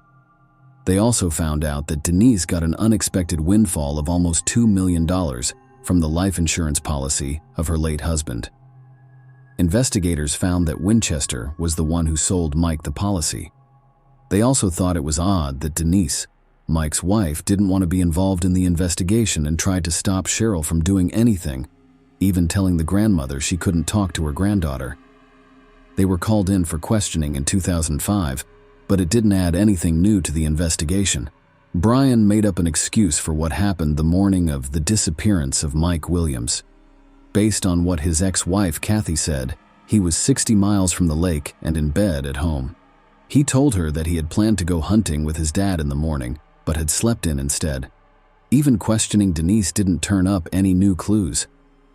In 2008, the Florida Department of Law Enforcement said they didn't think Mike's disappearance was an accident and that they thought he had been robbed. Unfortunately, they can't bring charges because there isn't enough evidence. "We have suspicions, but we need proof," Cheryl Williams said, after another investigation failed to find out what happened to her son. She did not give up, though. Because of her work, the Discovery Cable Channel did a story on Mike's disappearance and the investigations that followed.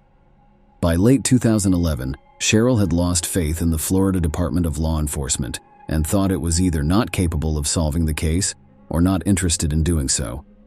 Since 2012, Mike's mother has sent Governor Rick Scott about one letter a day, asking him to either give the investigation to another agency or name a special prosecutor to do it. Over the course of 9 years, Cheryl wrote 2,600 letters to the governor. Brian and Denise broke up after Denise caught him cheating on her in 2012. After a few more years, Denise asked for a divorce. An evaluation of the old family home was to happen. After that, not even property issues would hold them back. This event changed the course of Mike's case. Brian and Denise didn't want to get a divorce, but they also didn't want to stay together. They fought all the time, and the Williams investigation made fun of them. Brian called Denise, but she stopped calling him back. He was too stressed to handle it. Denise left her house on August 5, 2016, to drive to work at Florida State University. That day, a real estate appraisal was due because of a court order. She saw someone get into the back seat of her car while she was on the phone with her sister. Winchester was the one it was. Denise was told to keep going straight ahead by Brian, who put a loaded gun to her ribs. He said he had to do it because she wasn't home when he called. Denise tried to make Brian feel better, agreed with everything he said, and said she would give him a chance to save their marriage. Brian thought so. He got out of the car after Denise told him she wouldn't call the police to report what he had done. The brown sheet of plastic, the bleach sprayer, and the tools were with him when he left. As time went on, it became clear that Denise had miraculously lived. Denise called the fire department. Brian was quickly arrested and charged with kidnapping, which in Florida is a first-degree felony with a maximum sentence of life in prison. Besides that, he was charged with assault and armed burglary. The judge decided that Brian should stay in jail without bail. Cheryl Williams said she was hopeful that this new information would help solve the mystery of where her son went. Brian will not leave Denise with all the cash by herself. "I pray that he will tell us what really happened," she told the New York Daily News. Brian did tell, and he was able to get a very good deal from the prosecutor that kept him from getting a life sentence at first. Brian started his story by saying, "I think we were all doing really well, but I wasn't a good husband. I found a note in my first wife Kathy's purse one day and knew she was cheating on me. I was after revenge. Denise and Mike and I often went to bars and concerts together. Denise and I had been friends since high school. I've never really liked her, but after Kathy cheated on me, I changed how I felt about other women. Brian and Denise started seeing each other in October 1997. What started as drunk sex at a rock concert quickly turned into regular secret meetings. We started getting together at hotels during the workday, and did so whenever we could. Brian said he didn't want to get a divorce. Denise made it loud and clear that she would never leave her husband. She cared about what other people thought, and she didn't want to share custody of her daughter. Over time, the relationship grew into more than just meeting up for sex. Denise and Brian sent each other gifts and love letters because they saw themselves as a couple. It was clear that things could not keep going this way. They couldn't live without each other, and Denise didn't want them to get a divorce. It wasn't okay to hurt her image of a religious woman. Around this time, Mike almost died in a hunting accident, but Brian saved him. Denise saw an escape route all of a sudden. After the deal with the prosecutor is over, Brian will tell us the year 2000, which will lead us to talk about how Mike and Kathy died. For Denise, she wanted everything to be blamed on me and not on her. She also wanted it to be an accident instead of a murder, so she could deal with it. Brian and Denise chose a boating accident after thinking about other options. By doing this, they planned the murder to get the most money from Mike's life insurance policy. They both knew that Mike had to be killed before the end of December 2000, when one of the 3 policies ran out. The plan was set. Brian told his friend that he had found a great place to hunt on the shores of Lake Seminole. Mike planned to go with Brian and get back home by noon so he could spend his anniversary with his wife. I told him that we were going to go to a special place and that he absolutely had to bring his wading boots with him. I had to make sure he took them with him, because it was believed that if you fell overboard in wading boots, you would drown very quickly. The plan was to make death look like unplanned drowning. Brian pushed Mike out of the boat once they were in the water. He almost drowned, but he climbed up on the stumps and started wading through them to get to the shore. Brian became scared. I didn't know what to do. Mike started calling loudly for help. I didn't know how to get out of this situation. I had a shotgun. I was panicking, and I shot him in the head. I didn't think about what I was doing. Things didn't go according to plan, and I needed to cover up what happened. There was hardly any time left. I should have been back home by now and getting ready to go hunting with my father-in-law. No one knew I was at the lake with Mike, so I decided it would be best for me to drive home and pretend like I had overslept. I drove home and hoped that Kathy was still asleep. Katie was asleep. My phone was on the floor. I went to bed, called my father-in-law, and apologized. Brian did all he could to make an excuse for himself. Then he concealed the corpse. Denise didn't know that Brian had killed Mike with a gun and buried him. He tried to tell her, but she didn't want to hear him. She was happy that her husband was dead. For as long as Denise lived, she thought that God had kept him from swimming out and let him drown. Brian says that they promised each other that they would never talk to each other again. It was okay for Denise and Brian to do what they did, because they said Mike was killed because they couldn't live together. Brian would say in court, "We said the money was just the cherry on top." It turned out that Brian was the one who put down the hat, boots, flashlight, and license. First, he had to keep the searchers from leaving a lake. Then, he had to find a reason to declare Mike dead so Denise could get insurance. Usually this takes 5 years, but the lovers got it done in 7 months, with Social Security and other benefits added in. Denise got around $2 million. Denise Williams was charged with first-degree murder, conspiracy to commit murder, and accessory to a felony on May 8, 2018. She could get life in prison if found guilty. Denise said she wasn't guilty of all 3 charges. She was given a life sentence in prison in February 2019. 5 months later, Ansley, Mike, and Denise's daughter got all of her late father's property and the insurance money that Denise was owed. Denise Williams appealed her conviction and life sentence in January 2020. Her lawyer told Florida's First District Court of Appeal that there was no proof that she had anything to do with the murder. In November 2020, the murder conviction was thrown out, but the 30-year sentence for planning to kill someone was kept. Denise is being held at the Florida Women's Reception Center right now, When she gets out, she will be 78 years old. To serve the rest of his sentence, Brian Winchester was sent to the Madison Correctional Institute in Florida. His current date to be freed is July 30th, 2036. He'll be 67 years old. The daughter of Mike and Denise, Ansley, says her mother is not guilty and blames Brian Winchester. The woman wouldn't talk to any reporters about the case or her personal life. Cheryl and Nick Ansley's uncle says that they haven't been able to get in touch with Ansley. Cheryl is very sorry that she lost both her son and her granddaughter. Share your opinion with us in the comments and subscribe to the channel for more.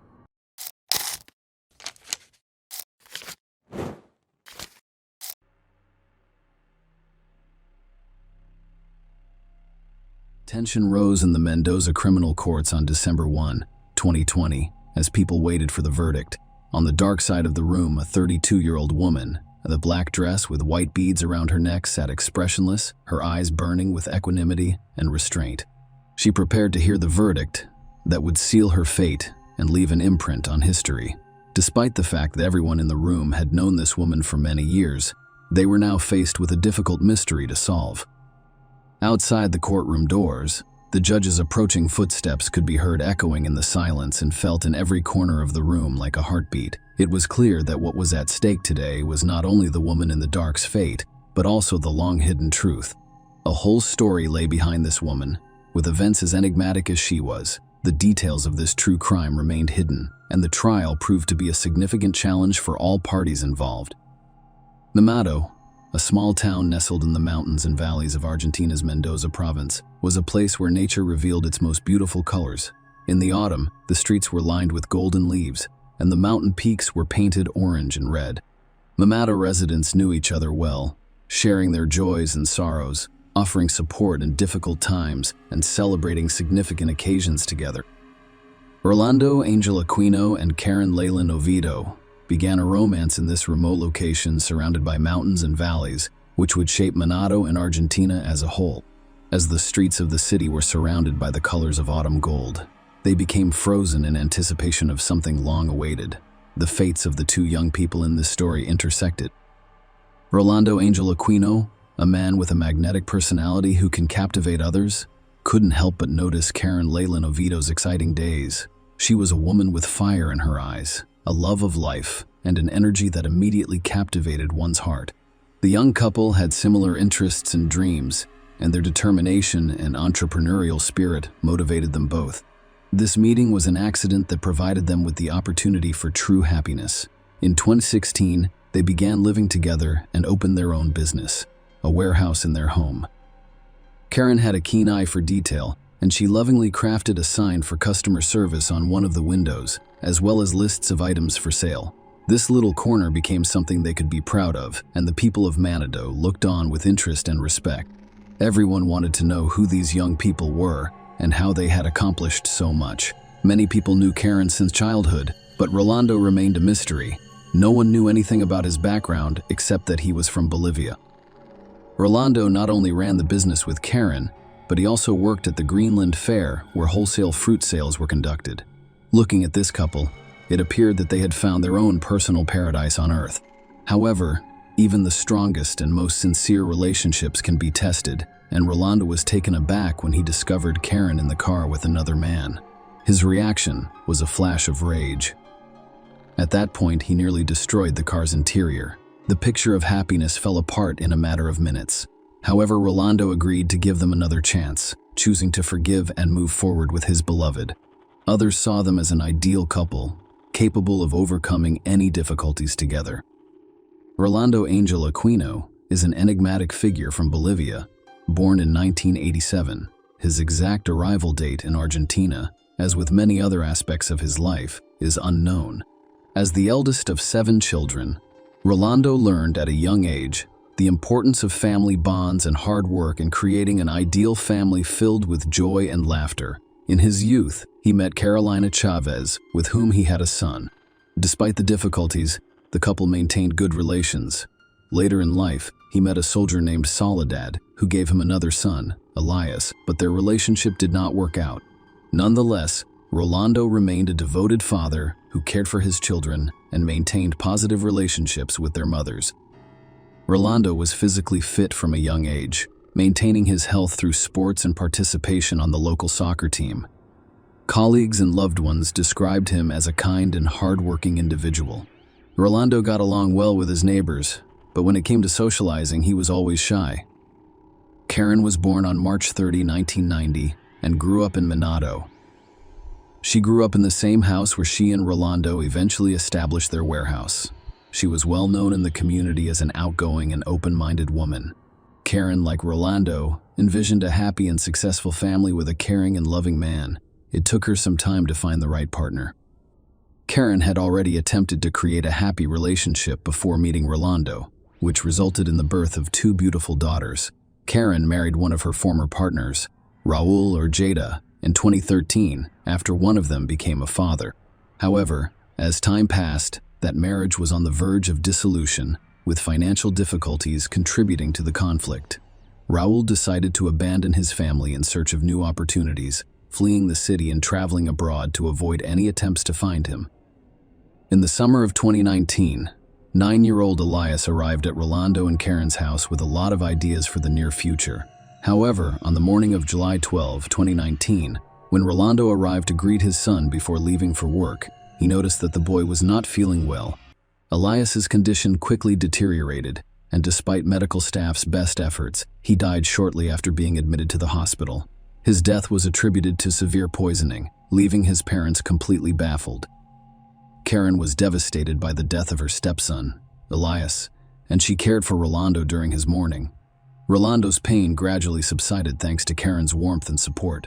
Rolando decided to take a big step forward and proposed to Karen 16 months after Elias died. They married, and Rolando was confident that she would always be by his side. However, their happiness was fleeting. Karen returned home on February 6, 2022, from a beauty salon visit and a gym workout, only to discover Rolando was suffering from serious health issues. The following day, February 7, she discovered an ambulance outside their home, and Rolando, 35, was in critical condition.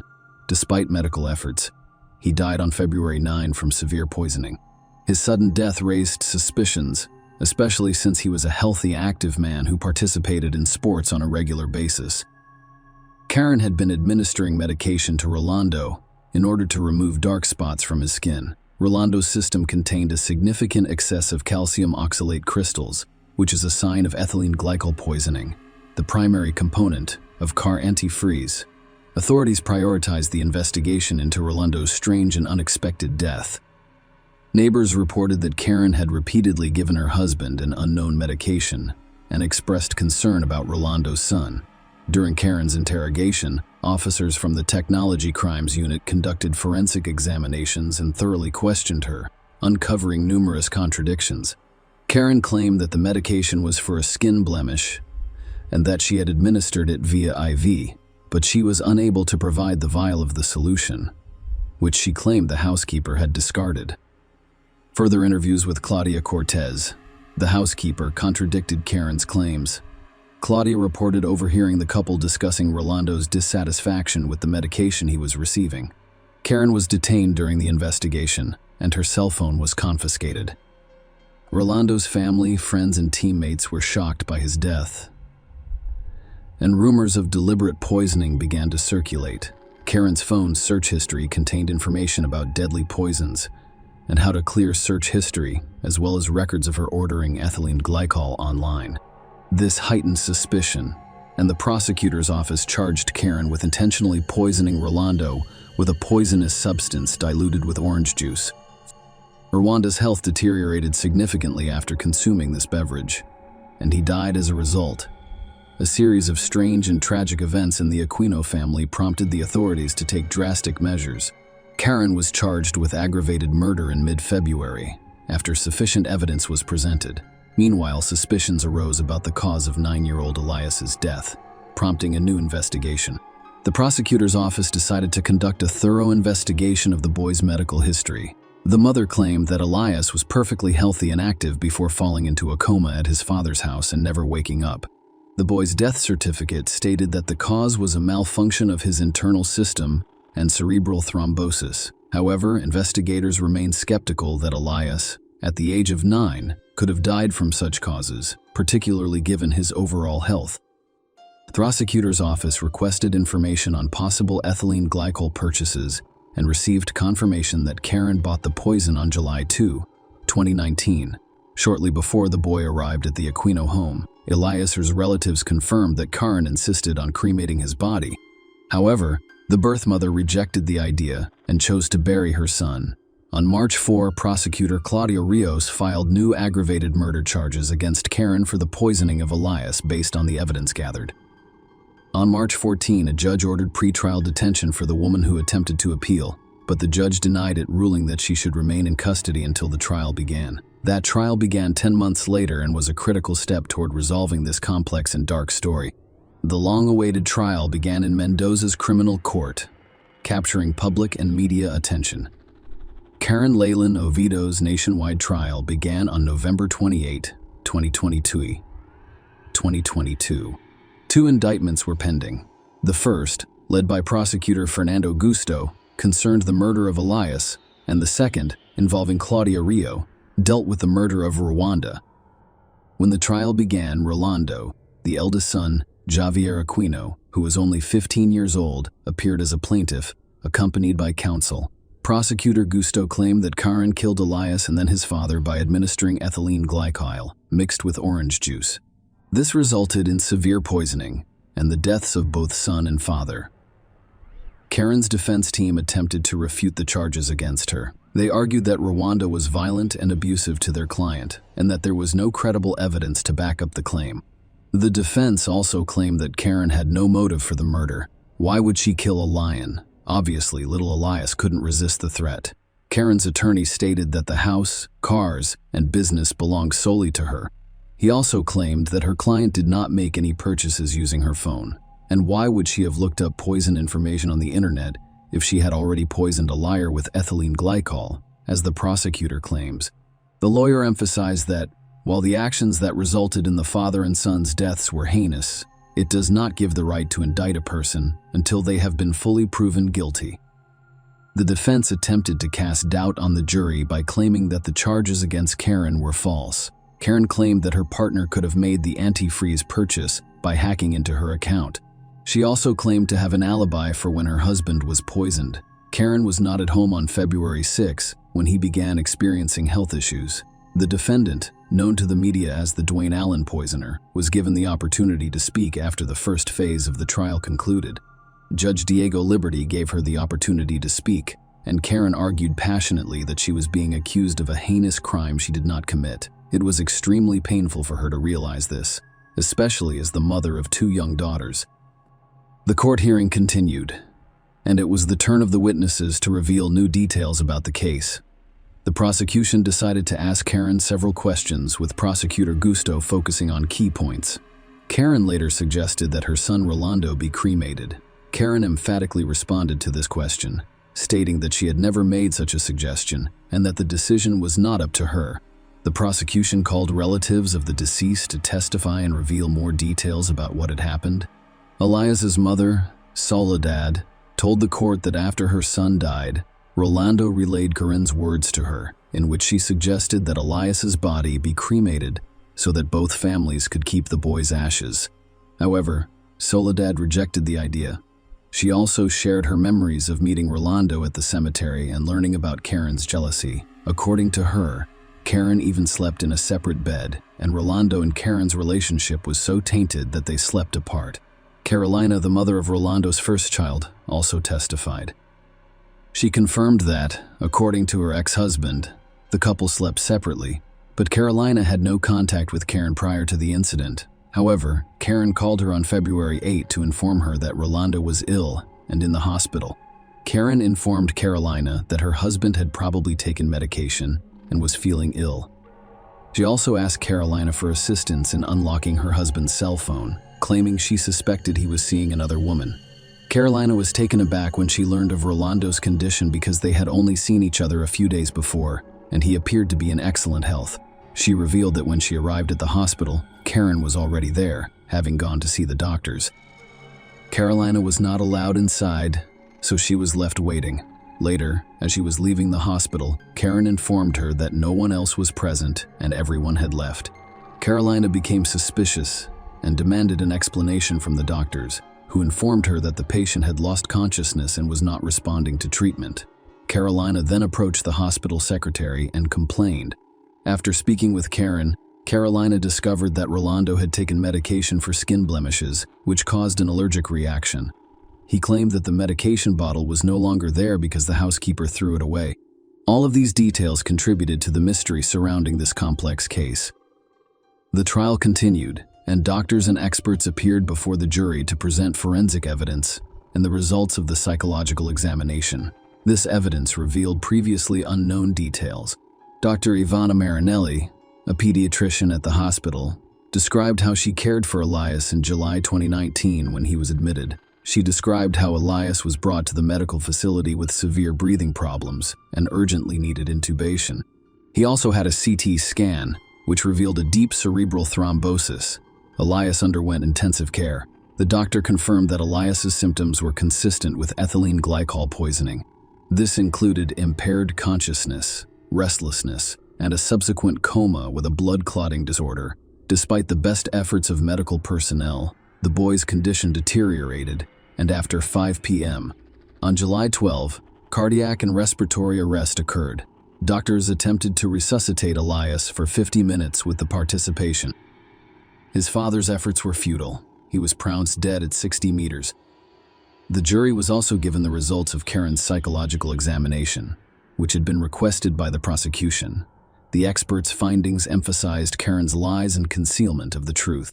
She was portrayed as someone trying to project a decent image, but in reality, her conclusions were cold and cruel. The experts also stated that a psychological examination was performed immediately following her husband's death, but revealed no emotional effects from her spouse's death. This cast doubt on Karen's sincerity and portrayed her as a cold-blooded, self-centered woman. The examiners discovered latent hostility and impulsive behavioral reactions. Karen was finally prosecuted, and Gusto expressed doubt that she was a victim of gender-based violence, as she claimed in her testimony. This information described the defendant's true psychological profile. The long weeks of tense waiting and continuous court hearings came to an end. The trial drew a large crowd into the courtroom, their gazes fixed tensely on the jury and the judge, waiting for the decision that would bring justice to this complex and tragic story. In moving for a judgment of conviction against Karen, the prosecutor assured the jury that all of the evidence gathered strongly indicated that she was the one who planned and carried out both murders. She purchased ethylene glycol and discarded the packaging, claiming it was regular juice. Karen watched her loved ones die without offering assistance in their time of need.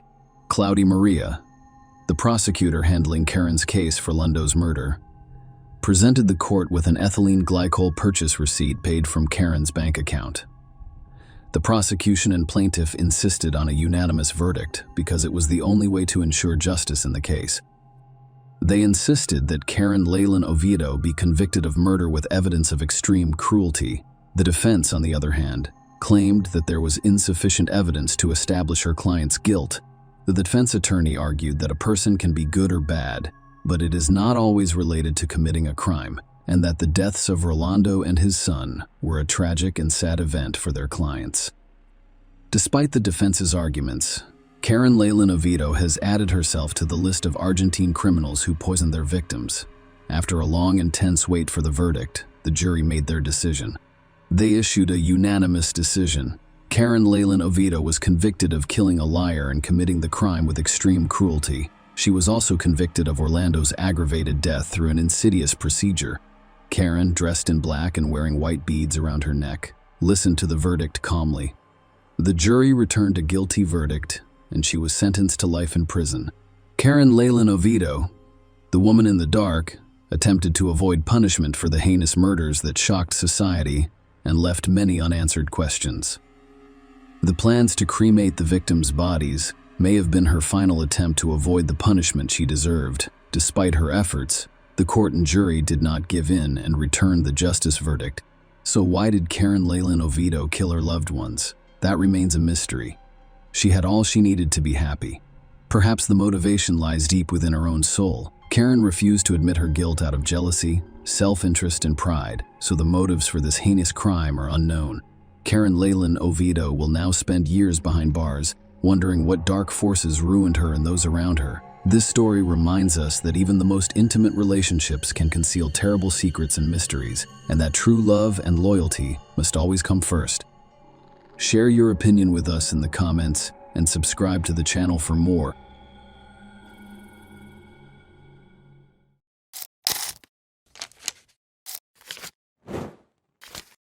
The exception was Cassandra and her twin brother Rob. When they were younger, they would often spend an entire day telling each other scary stories in a dark room. Rob considered himself to be a natural storyteller. Every time he told a scary story, Cassandra would scream and he would scatter on his bed, mumbling to himself, "You can't even scare the neighbors, little Joey, with stories like that." No, scary stories are not your thing. Together, they also watched the animated series Scooby-Doo, and during that time, they argued over which of the characters was really a vampire disguised as a ghost. Her brother was anxious because Cassandra's intuitive guesses were frequently more accurate than his. Even though Mary Smith did not have the twins' enthusiasm for reading, she nevertheless bought her kids' books by Robert Wall because she wanted them to grow up to be lifelong readers. The brother and sister's love of scary stories was a lifelong passion that they developed as children. Even as adults, they entertained the idea of launching a horror-themed store and even gathered figurines of villains. Cassandra joined the set in 2004 due to her interest in horror films, and she made a cameo in a scary film that, while not very successful, still caused a lot of jealous looks. "I'm ready to play anyone." "Rob, you must have made some acquaintances there, right?" "Cassandra, maybe we should talk." Rob's sister responded, "I'm pretty close with the head of the cast. Maybe something will come out of it, but no promises. I got the part by accident myself." Rob continued to beg his sister to broker a deal on his behalf. Rob was overjoyed, but even in an episodic role, he was unable to land a role. Colin Dudley was the leading man in that film, and chemistry blossomed between him and the newcomer on the set. None of them dared to take the first step, but that all changed at a Halloween party at the office. Colin dressed as Alex from A Clockwork Orange, and Cassandra dressed like Velma from Scooby-Doo. Colin perceived the cartoon character as more than just a costume, while Cassandra saw it as just that, a costume. Like his character in the movie, he strolled around with a glass of milk and gave everyone a glare. He read passages from the book as well. He would look at Cassandra and say, "Beauty invariably caused my only desire to destroy it, for it did not fit at all into our ugly world." Cassandra took this as a compliment, and they soon started dating. But their brief relationship lasted only a few months. Colin began dating Rebecca, another actress, after finding her. The pair eventually moved in together. 2020, August 25th, Cassandra Cannell vanished. Without giving anyone any notice, she took off from home in her car in an unknown direction and didn't pick up the phone. For a very long time, the police refused to accept her mother's report, attempting to console the distraught mother by explaining that kids grow up and don't always tell their parents when they go out with friends. But Mary Smith was certain that something horrible had occurred, and perhaps she could still see her daughter alive if the indolent police would finally get to work. It took 2 days for the police to start looking for Cassandra, and on the third day, they discovered her car in an undesirable location beneath a bridge. The bad news gets even worse. The keys were inside the unlocked car. It was hard to know what Cassandra was up to there.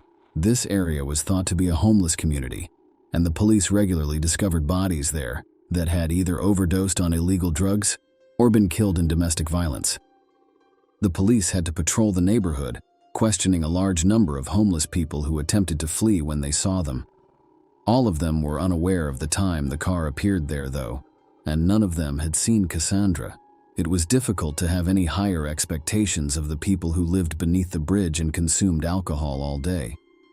As directed, the detective working on Cassandra's case asked to see her cell phone bill, but he knew from past experience that this would not help him in any way, and so it did. The signal indicated that the phone was in the body of water closest to the bridge, making it impossible for the investigators to retrieve it and obtain the information they required. Still, a group of divers started combing the shoreline. To see how far they could throw the phone, they picked up rocks from the shore and tossed them into the water before doing so. Cassandra's mother claimed that since her daughter's phone case was adorned with rhinestones, it would be easy to locate. While it is true that the phone was located quickly, Cassandra's body was not in the water. Although her mother was told this was good news, she did not feel any better. Her daughter's death appeared to have become second nature to her, and all she wanted was for her body to be discovered and for this terrifying period of uncertainty to end. She replied, "I was looking forward to my granddaughter. I wanted to be a grandmother sooner, and I didn't even have time to give her a crib. It's just sitting in the garage in a box. What should I do with it now?" The mother was saddened to learn that this became crucial information for the inquiry. Pregnant women are frequently the victims of crimes committed by their partners, the expectant fathers, according to statistics. However, Mary Smith was unaware of the identity of her future granddaughter's father.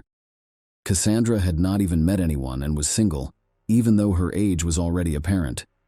It made sense that she had become pregnant through a male partner, but Mary was unaware of the child's possible father. Even so, according to her mother, her daughter frequently called and corresponded with someone. However, for some reason, her interlocutor's phone number was not entered in her daughter's book, and the mother, understandably, could not recall the numbers. She had just realized that it was kind of weird to talk to someone so frequently and not get his phone number down. It was common knowledge that girls could not maintain complete confidentiality in their relationships, so Cassandra should have at least one friend with whom she could share her secrets, particularly if those secrets involved a pregnancy. One found a friend like that. She disclosed that Cassandra had revived her romance with her ex-boyfriend Colin Dudley in a chat with law enforcement. Yes, their 2004 relationship was brief, and they had already broken up 15 years earlier. In general, it was odd that they could still recall one another after all this time. Colin, as it happened, contacted Cassandra in 2014. He discovered Cassandra on Facebook, wrote her some kind words, and revealed that he and his wife Rebecca had a tense relationship before his father's recent death. Thus, he had no one with whom to commiserate. Cassandra made the decision to get together purely out of friendship and speak with her ex-boyfriend to help him feel better. However, the cordial get-together evolved into something more. Colin started leading a double life in 2014, with Cassandra acting as his mistress.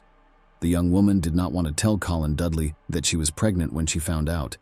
She remembered their conversation, in which Colin declared emphatically that he wanted no children at all, and that he was delighted Rebecca was infertile, every time she felt the need to tell him so. Cassandra didn't want to hurt her lover, so she kept the possibility of his having a daughter or son a secret because she knew it could destroy a real family. In the meantime, her tummy continued to swell and protrude beyond the baggy sweaters. Cassandra stopped seeing him so that Colin couldn't figure out anything. But how can one go on?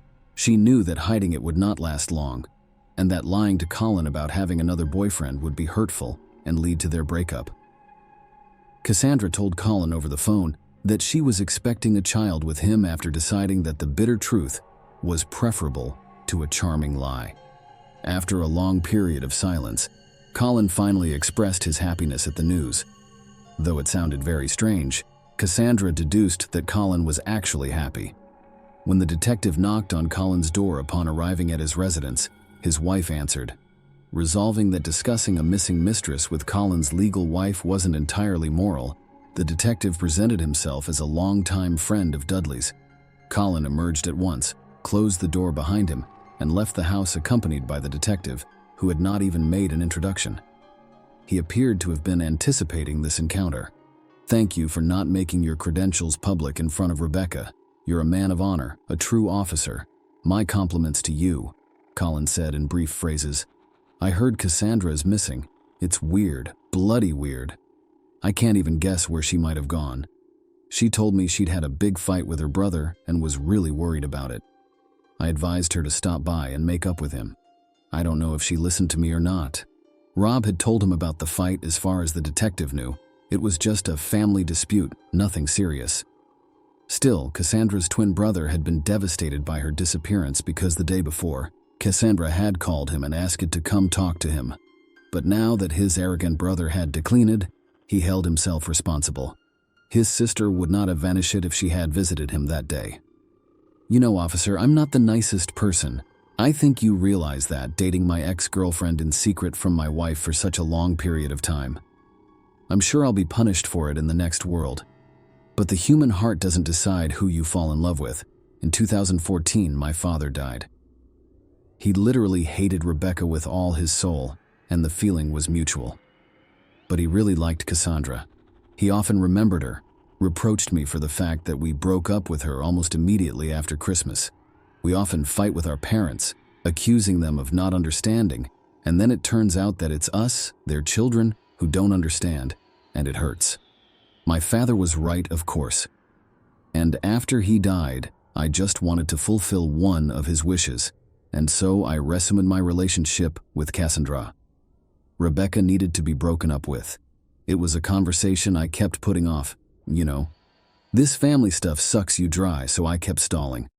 I've been living a double life for 5 years. It was hell. I had to make excuses for coming home late all the time, to hide it. I'd tell her about some fictitious business trips, and even bought a fishing rod, even though I hated fishing. A stupid pastime, and I'd tell Rebecca I was going to the lake while I went to Cassandra's.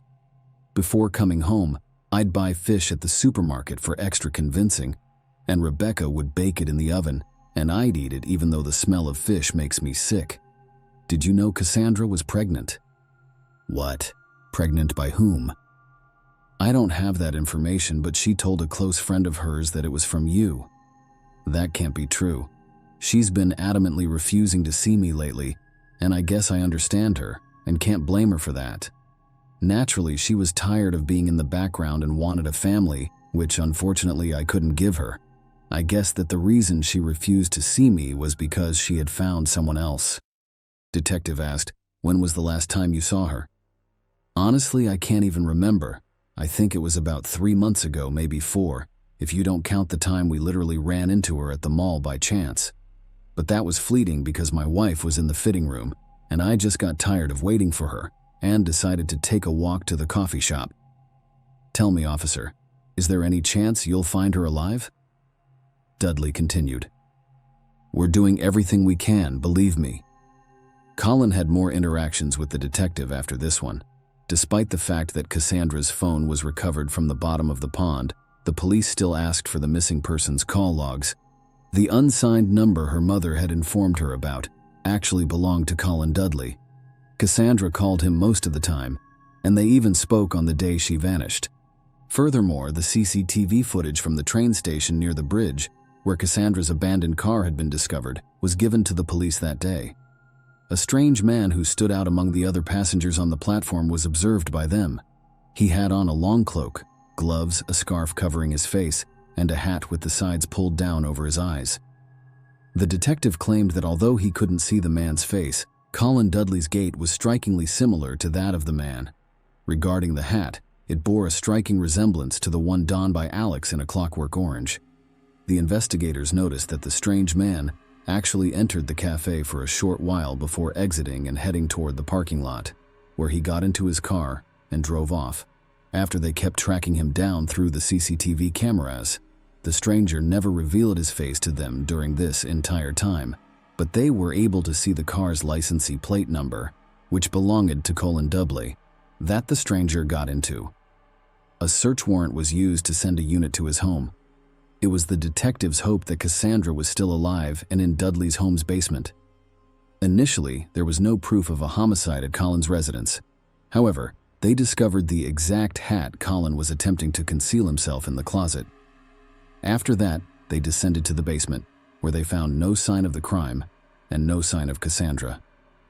But when the service dog sniffed the couch, it was trained to search for bloodstains. It barked, and that raised red flags right away. Colin affirmed that he hadn't broken any laws. The police were attempting to blame him, an innocent man, for the crime because they had no other leads and no evidence. When the detective spoke with his wife, she was naturally horrified to learn about the activities in their home, the charges against her spousey, and the years-long deception. She had a lot to say about her husband and her feelings, but after giving it some thought, she responded negatively when the detective asked if her husband was capable of murder. Rob and Mary Smith were furious that Colin could not be imprisoned despite the abundance of evidence against him, and the detective was simply raising his hands. Colin was brought in once more for interrogation. Considering that he had an alibi for every accusation, he gave the crime considerable thought. Colin visited a hardware store early on August 25th at 6:30 a.m. and bought trash bags and household cleaning supplies. The store's cameras did, in fact, verify this, but this whole thing was overshadowed by the big garbage bags. Then Cassandra texted Colin to let him know that she was almost at his house, but Colin quickly deleted the message. But it stayed in the cell phone carrier's memory, and the call-in message dump gave it to the police. Additionally, the couple did not leave the house for several hours that morning, based on their cell phone bill. Subsequently, Colin switched off his phone, but unintentionally left his mistress's phone on. This allowed the police to track Colin's entire path of movement, including his location as captured by the station's CCTV cameras. It was already known by the police that he had visited the cafe, likely using the restroom to clean up after the murder. Colin hopped in his car and headed to the pond where he had thrown Cassandra's phone, which was where the cell phone's last signal had come from. Now was the time to find Cassandra's body. The GPS tracker from Colin's car was taken by the police so they could follow the route precisely. The gadget accurately mimicked Cassandra's mobile signal movement. However, his actions the next day provided fresh evidence in the case. When the police followed his route through the woods, they came across a large trash can that was rope-tied in a ravine. Blood stained the entire area surrounding it, making it obvious what was inside the container. It was a month after the murder by that point, and the body was hard to identify. The description of Cassandra's tattoo in the search notes proved helpful to the police. The same day, Colin was arrested and accused of murder. After performing a forensic examination, forensics determined that blunt force trauma to the skull resulted in a fracture that caused death. The police discovered bloodstains in the basement of the Dudley house that were impossible to remove entirely. Rebecca was unaware of the homicide. She spent the entire day in a different area of the house where the sounds from the basement were muffled. She also stated that Colin's claim that she was infertile was untrue and that she had never desired children. This was seen by the police as the crime's motivation.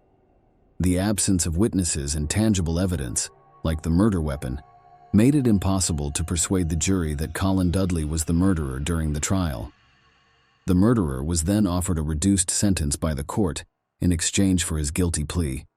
Colin received a 26-year prison sentence. The fact that the murderer would probably live to see the day he could be freed caused great distress to Cassandra's mother and brother, who were still upset about his refusal to meet with his sister prior to her death. Share your opinion with us in the comments and subscribe to the channel for more.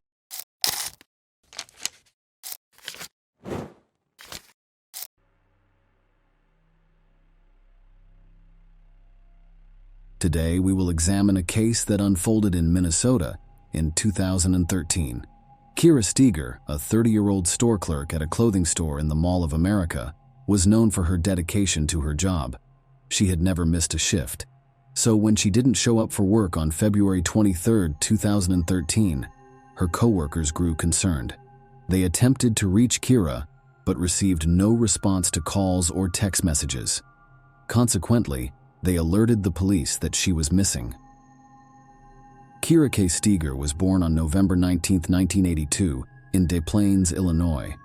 She was the daughter of Marcy and Jay Steger, who lovingly described her as a lively, dedicated, and sweet daughter. Kyra had been employed at the Mall of America, working at two stores, Wet Seal and, more recently, Delia's. Her co-workers were not just colleagues, she considered them family.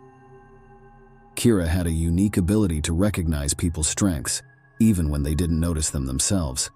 She had ambitious plans and dreams for a bright and serene future. Tragically, all those dreams vanished in an instant when Kyra mysteriously disappeared on Thursday, February 21, 2013. On that day, she had a shift at work, and her coworkers reported that she seemed in good spirits, planning to enjoy a nice dinner with her husband after her shift. Kyra and Jeffrey Trevino had met 3 years prior and had ignited a spark, leading to a romantic relationship and ultimately a wedding. Overall, they appeared to be a happy and stable married couple. Although they had occasional disagreements, these seemed minor and were kept within their private circle. Neither their relatives, friends, nor co-workers were aware of any serious issues. However, 2 days after Kyra failed to come to work, on Saturday, February 23rd, her co-workers grew increasingly concerned as her behavior was atypical for her. She was known for her punctuality and strict adherence to her schedule. Unable to reach Kyra, her co-workers contacted Jeffrey, who had no knowledge of her whereabouts. Jeffrey explained that Kyra had left their home the previous morning and hadn't returned. He didn't find it particularly concerning since Kyra had a history of occasionally disappearing for a day or two, staying at a friend's or relative's place unannounced. One possible cause for concern was the heavy snowfall that day, which could have resulted in difficulties on the road, such as her car getting stuck or her phone battery dying. Receiving no news from his wife, Jeffrey filed a missing persons report and contacted Kyra's family. This mysterious disappearance shocked Kyra's loved ones profoundly. Detectives immediately started working on Kyra Steger's missing persons case upon receiving the report.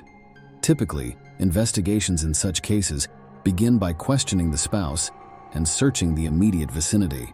This case was no exception, and detectives visited Jeffrey's residence to speak with him. Jeffrey told the detectives that on Thursday, he and Kyra had spent time together after work, having dinner, playing bowling, and eventually leaving the mall. According to Jeffrey, they went straight home as Kyra intended to watch a movie. Jeffrey also mentioned that his wife left their house the next morning, a Friday, around 8:30 a.m., as she had a work event that required her presence. He didn't find her absence unusual, given her history of occasional disappearances. Jeffrey, however, did admit to some relationship problems over the past few months. He considered these disagreements to be minor, typical of any family. When the detectives asked if Kyra might have had a lover or been staying with someone else, Jeffrey denied this possibility. He claimed to trust his wife and love her deeply. The investigators gathered information about Kyra and her car, and they personally visited the Mall of America to verify Jeffrey's account. The mall, one of the largest in the world, is located in Bloomington, boasting 520 stores, theme parks, an oceanarium, movie theaters, a golf course, and more. Given its size, it had numerous security cameras. After reviewing the surveillance footage, detectives confirmed that Jeffrey's account held true. They observed that he met Kyra after work, and they spent time together at the mall before heading to the parking lot and leaving. There were no signs of any arguments, and the evening seemed ordinary. However, the anxiety of not knowing Kyra's whereabouts weighed heavily on her loved ones as each day passed without any news. Unable to bear the uncertainty, Kyra's family traveled to Bloomington to assist with the investigation. They distributed flyers with her pictures in an effort to raise awareness and garner public help. While Kyra's family distributed flyers, investigators continued their efforts. During interviews with neighbors, officers noticed a surveillance camera at one neighbor's house, which partially captured the area around Kyra and Jeffrey's home. They asked the homeowner to provide them with the camera footage in hopes of finding clues. Meanwhile, cell phone records provided a new lead. Kyra had another man in her life besides Jeffrey, Ryan Wendt, who managed one of the stores she worked at. They had a significant and ongoing romantic relationship, as evidenced by frequent correspondence. Ryan was out of state at the time of Kyra's disappearance, traveling towards Colorado. This raised questions for investigators. Was it a mere coincidence, or was there more to Ryan's sudden move? They had to find the answer, but they eventually cleared him of suspicion, as the timing of their text messages indicated he was not involved in her disappearance. Examining the video footage from the neighbor's surveillance camera became crucial for investigators. The camera's rapid rotation made it challenging to observe anything carefully. Still, they managed to capture a few seconds of Kyra and Jeffrey's house. Jeffrey's account of their evening appeared to align with the footage. However, upon closer examination, They noticed Kyra's car reversing into their yard shortly after 2 a.m., although the poor quality of the footage and the camera's constant motion made it hard to discern details. Nonetheless, the car soon left the property. Jeffrey explained that he drove to a gas station because Kyra had asked him to fill up her car before her morning commute.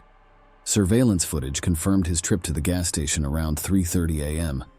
Surprisingly, after leaving the gas station, Jeffrey didn't return home but instead headed towards the highway. The neighbor's camera didn't capture his return, but this could have been due to the camera's constant rotation. Investigators considered the possibility that Jeffrey might have returned home later when the camera was facing another direction. Further analysis of the footage showed Kyra's Chevrolet leaving at 9:21 a.m., but it was impossible to determine the driver. A missing persons report had been filed on Saturday, February 23rd. On Monday, February 25th, the police received a call about a suspicious vehicle near the shopping center where Kyra worked. Security guards at the multi-story parking lots had noticed a car parked there for several days and called a tow truck. Upon closer inspection, the tow truck driver found red smudges on the trunk lid and reported it to the police. It turned out to be Kyra's white Chevy, containing a few small bloodstains.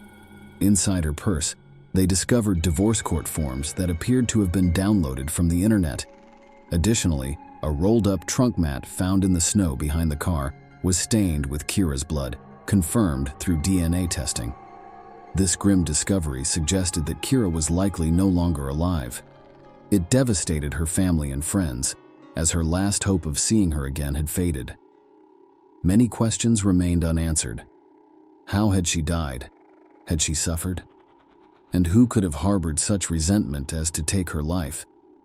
The absence of Kyra's body made the situation even more difficult to bear for her loved ones. The detectives' top priority became identifying the person who abandoned the vehicle in the parking lot. The car left the house at 9:21 a.m., and the mall's cameras captured it shortly after. Although there were no cameras in the parking lot where the car was found, one camera pointed towards the path leading to the car. This camera captured the arrival of the car, followed by the appearance of a hooded man. Given the cold weather, the hooded attire wasn't unusual.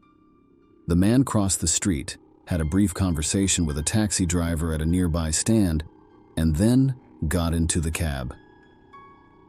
The police identified the taxi company based on the timing of the interaction and the license plate number. All the taxis in the parking lot were equipped with GPS tracking devices, allowing the police to determine that the hooded man's journey ended near Kyra and Jeffrey's house. He paid cash and left the neighborhood, passing by the same camera that partially recorded the couple's home. 2 minutes later, another hooded man entered the frame. Although the footage had low resolution, they noticed a white logo on his hoodie. As they continued watching, the hooded man entered the house where Kyra and Jeffrey lived. Kyra was still missing at this point, making it highly likely that the hooded man was Jeffrey. With a search warrant secured, law enforcement officers headed to the house. At first glance, it appeared to be an ordinary home, but upon closer inspection, forensic experts discovered dark red stains in the bedroom.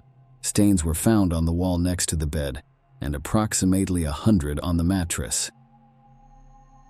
Luminol revealed more hidden bloodstains on the carpet that extended from the bedroom into other areas of the house. Forensic analysis confirmed that it was Kyra's blood, strengthening the investigators' belief that she was no longer alive. The police also examined Jeffrey's car but found no blood or signs of a struggle. However, they did discover something interesting. A gas station receipt in Jeffrey's car, issued an hour and 40 minutes before Kyra's car was discovered in the mall's parking lot. The receipt showed that Jeffrey had used his card to make a purchase at the gas station, followed by a cash withdrawal from an ATM. To gather more evidence, detectives reviewed the gas station's security footage, which showed Jeffrey filling his car with gas, going inside the station, and withdrawing cash from the ATM.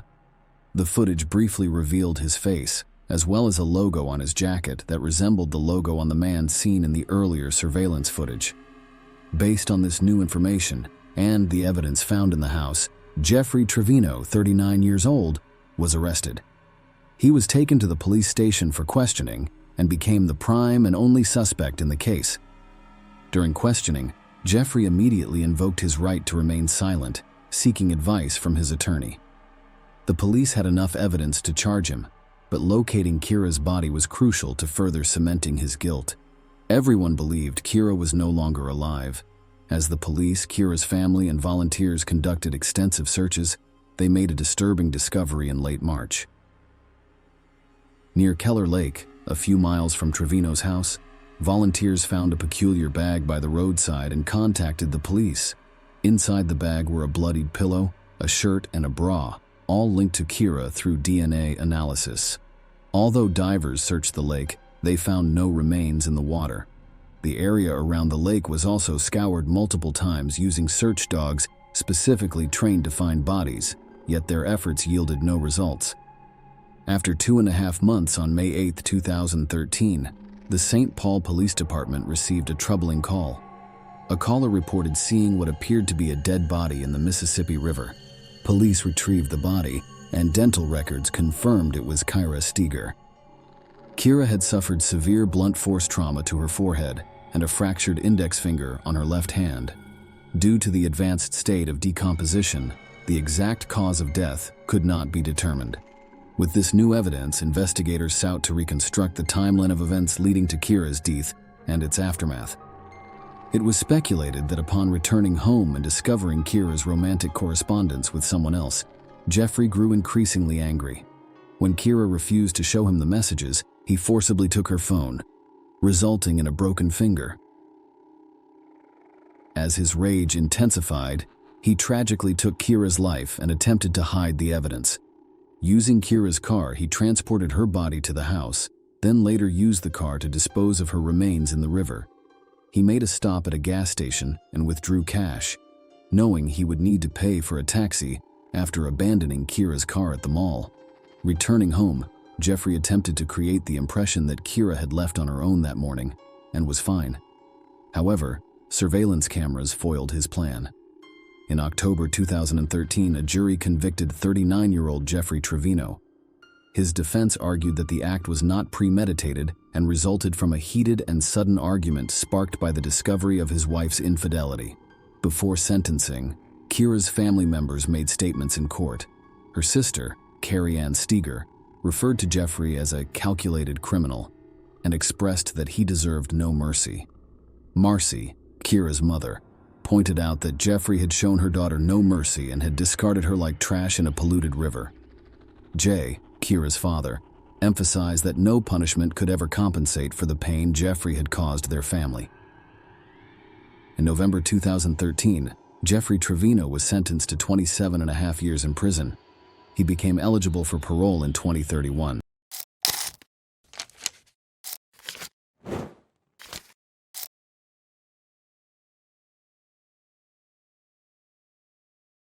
The tragic story of the Rose family is regarded as one of the most bizarre and perplexing crimes committed in America in recent years. This case stood out to investigators not only for its cynicism and cruelty, but also because the victims and alleged perpetrators were close relatives. Despite the fact that many years have passed since the crime was committed and the perpetrator has long served his harsh sentence in prison, this story still has many unanswered questions and white spots. Many people still question the fairness of the court's decision. Now let us get down to business.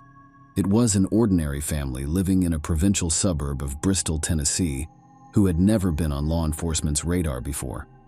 Curtis and Lena Maria Rose, an elderly couple who had lived together for more than 40 years, led the family.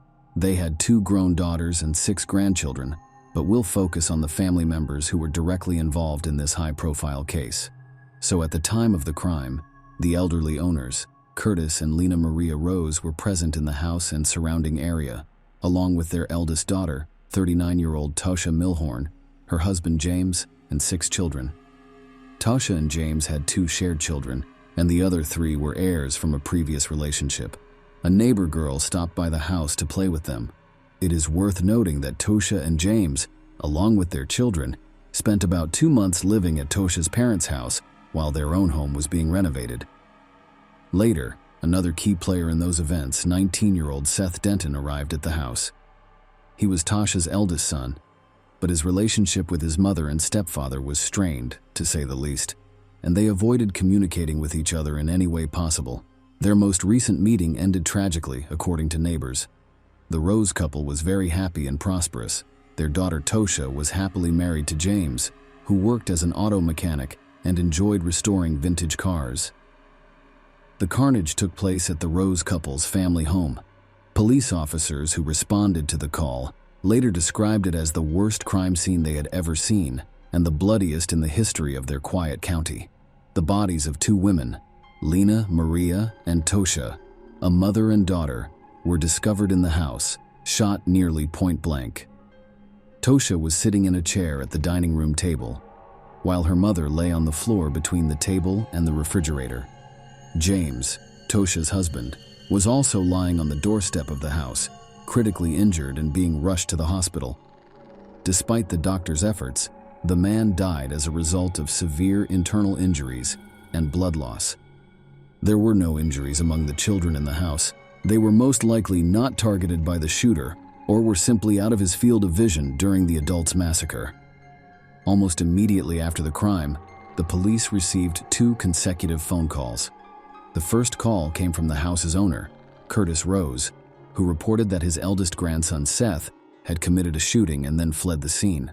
But then Seth called, telling a different version of what had happened and blaming it all on his grandfather, Curtis. In addition, Seth was wounded in the arm, and Curtis admitted to shooting him, claiming that he was trying to detain his grandson and prevent him from fleeing the scene of the massacre. Seth Denton, the alleged killer, was apprehended in a hospital after seeking medical attention for the wound. The investigation then sought to retrace the tragic events and determine what actually occurred in the Rose family's home. Surprisingly, only one version was used as the foundation for the investigation, with the second version receiving serious consideration only a few years later. On August 29, 2015, around 6 p.m., residents of houses near the crime scene heard a series of gunshots. No one paid much attention because there were forests nearby where hunting wild animals and birds was permitted. Later, one of the neighbors stated that he was concerned about the number of shots and then the silence, but he did not believe it was a good reason to call the police. Another neighbor testified at the trial that, in addition to the gunshots, he heard screaming and went out onto his house's porch to see what was happening. At that point, he noticed a young man running down the path from the neighbor's house to a parked car on the road. He was being pursued by another man, but the witness had a limited view of what was going on due to the trees along the road. He only saw the guy jump into the car. Then 2 shots rang out, and the car took off. Just a few minutes later, neighbors heard sirens and saw police and emergency vehicles approaching Rose's home. Soon, an air ambulance helicopter landed on the lawn outside the house, ready to pick up James, who was still alive. Everything was like a movie shoot and none of the witnesses knew what was going on. Arriving police officers were greeted by the elderly owner of the house, who was holding a firearm. Another gun belonging to him was later discovered in his bedroom.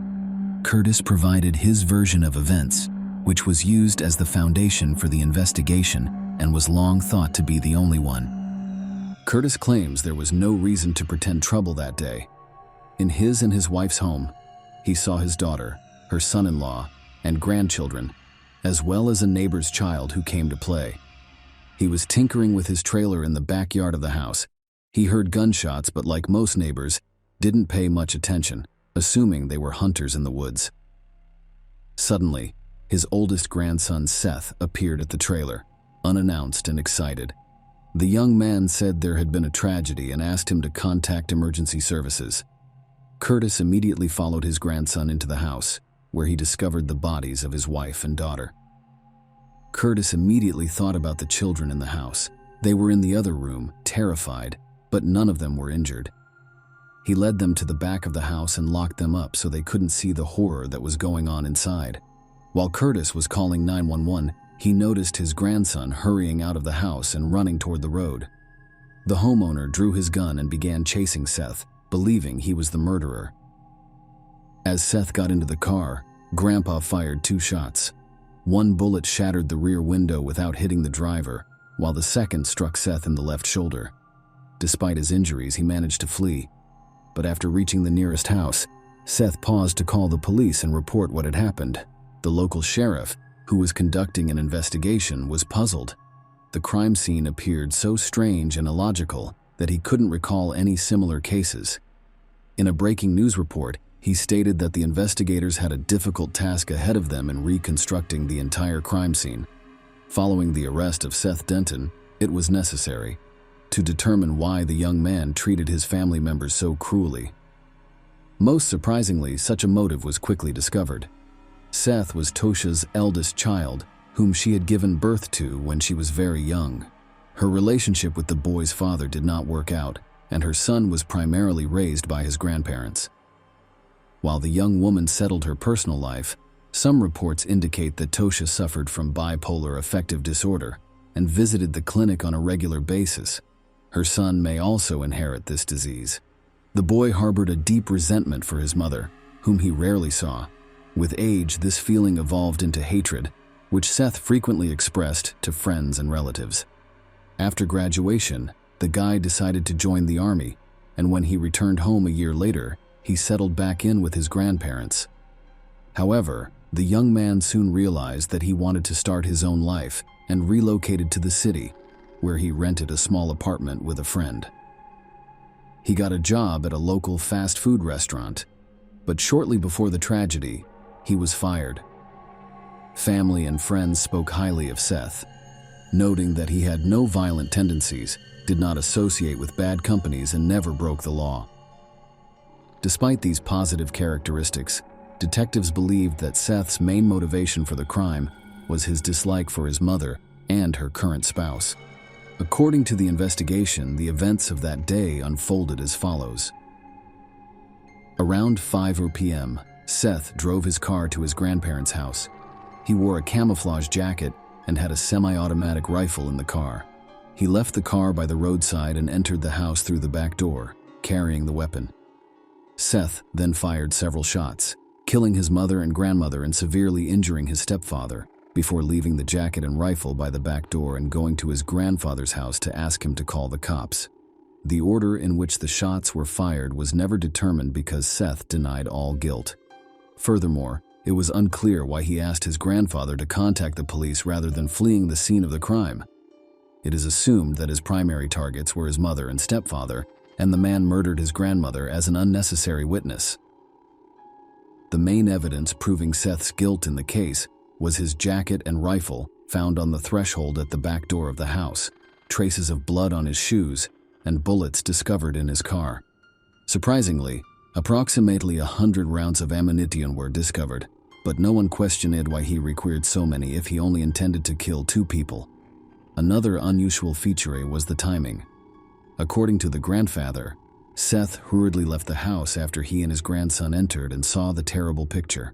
Curtis found and rescued the children, called the police, pulled out his gun, and eventually caught up with his grandson and shot him twice. It wasn't until 2016 that the young man presented his version of events in court, which no one had previously considered for whatever reason. According to Seth, he has always been close to his grandparents, who raised him, but he avoids meetings with his mother at all costs.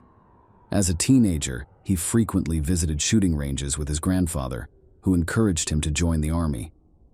On that fateful day, Seth called his maternal aunt Amanda, his mother's younger sister, and explained that he was going to see his grandparents but did not want to meet his mother there. The woman was unaware that Tosha and her husband were visiting her parents, so she assured Seth that he could leave without fear of encountering his mother and stepfather. Amanda confirmed this information in court, stating that her nephew could not have known Tosha and James were at Rose's home. Seth had hoped to go to the shooting range with his grandfather, which is why he had brought a rifle and so many rounds of ammunition. He drove up to the house, grabbed the gun, and went directly to the trailer where Grandpa usually worked.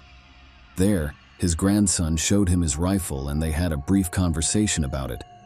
Curtis then walked towards the house, holding the rifle, and his grandson followed him.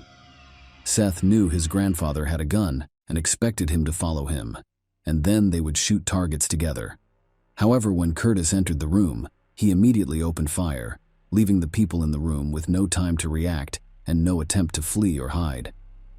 According to Seth's lawyers, Curtis may have been temporarily insane when he killed members of his family, but this version appeared untenable, so it was not initially considered or marked in court.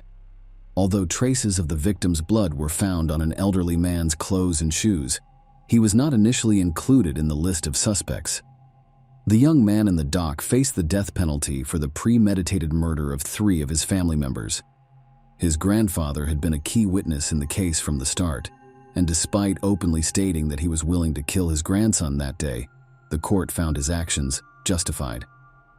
Curtis Rose was not taken to the station or questioned as a suspect, and his account of the events of that day was accepted as the only true one. Furthermore, many details and inconsistencies were simply overlooked, and Seth's version was not even considered until a year and a half after the incident. The majority of the physical evidence confirmed Curtis's words, but what was missing from the picture was somehow ignored by the investigation. The main argument in court was that Mr. Rose had no obvious reason for killing his wife, daughter, and son-in-law. The concept of temporary insanity seemed unrealistic and untenable.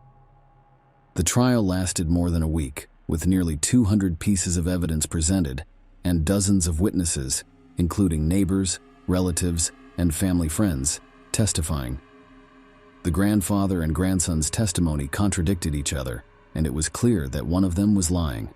The jury deliberated over several days. They admitted to being emotionally and physically exhausted, but when it came time to reach a verdict, they all agreed that the defendant was guilty of all of the charges.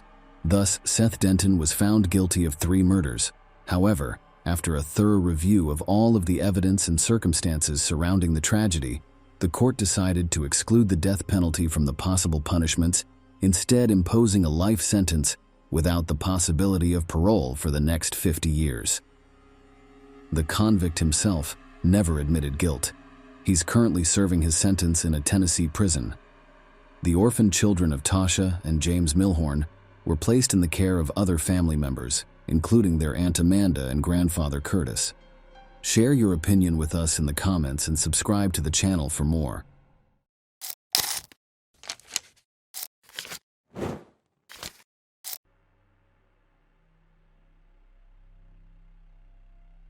Ryan Smith was born in 1975 in San Diego, California, USA. He has always loved traveling and learning about other cultures. Ryan left his country at age 27 because he wanted to learn about the different kinds of people through their customs, languages, and traditions. This young man wanted to learn more about how people lived in Eurasia, especially in the countries that used to be part of the Soviet Union.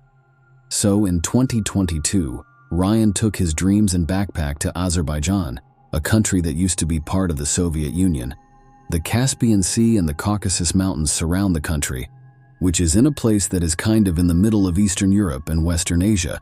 Because of this, it was a great place for a young traveler to begin exploring the world.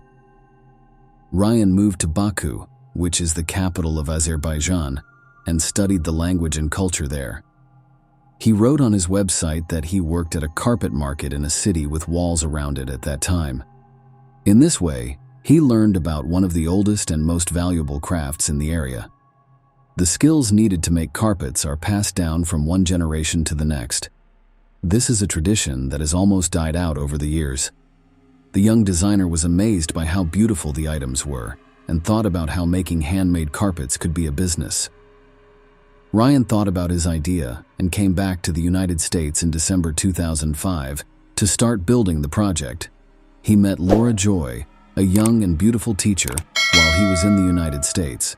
They got engaged and then married. Laura encouraged her husband's interests in traveling and learning about other cultures. In 2011, the couple went to Georgia, which used to be part of the Soviet Union and borders Azerbaijan. In Georgia, in the city of Marnoli, 2 young people got married with plans to start making traditional carpets there. They were very young when they had a son in 2014 and named him Kleb. At the same time, Ryan and Laura were advertising their long-awaited project to weave their own carpets by hand. The American who worked on the project used traditional Azerbaijani techniques to make it possible for everything made with this technology to sell on the international market for more than $1,000. While Laura taught English at a nearby public school, her husband went to different villages in the area to find weavers who would be willing to work with them.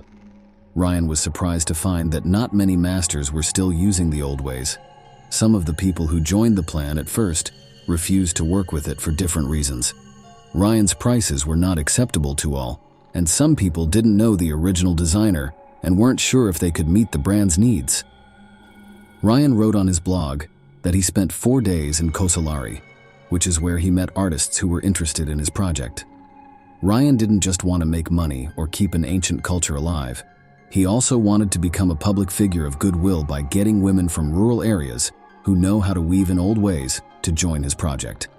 This would give them the chance to bring back an old craft that would help them support their families. Quickly, Ryan and Laura Smith became one of the most admired couples, and the American visitor thought that a city with only 20,000 people living in it was the most expensive place to live. His wife, Laura, became friendly with the people in the city, taught and made a lot of friends.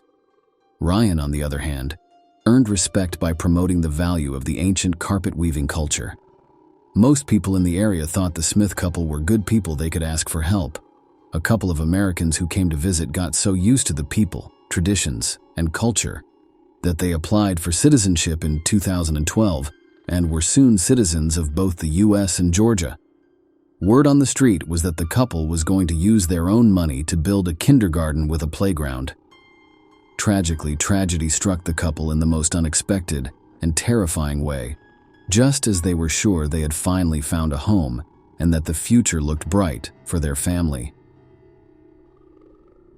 In July 2018, Ryan, 43, and Laura, 42, were going to take a few days off to go on vacation with their little dog, Kleb, and get away from their normal lives.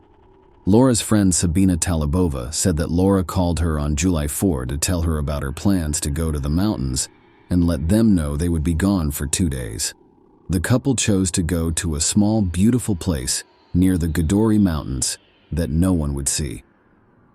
You can go for walks and have picnics in this area, which is known for its trails, beautiful waterfalls, and stunning gorges. Instead of getting away from things and finding peace of mind in this quiet corner, the Smith family had their worst nightmare come true.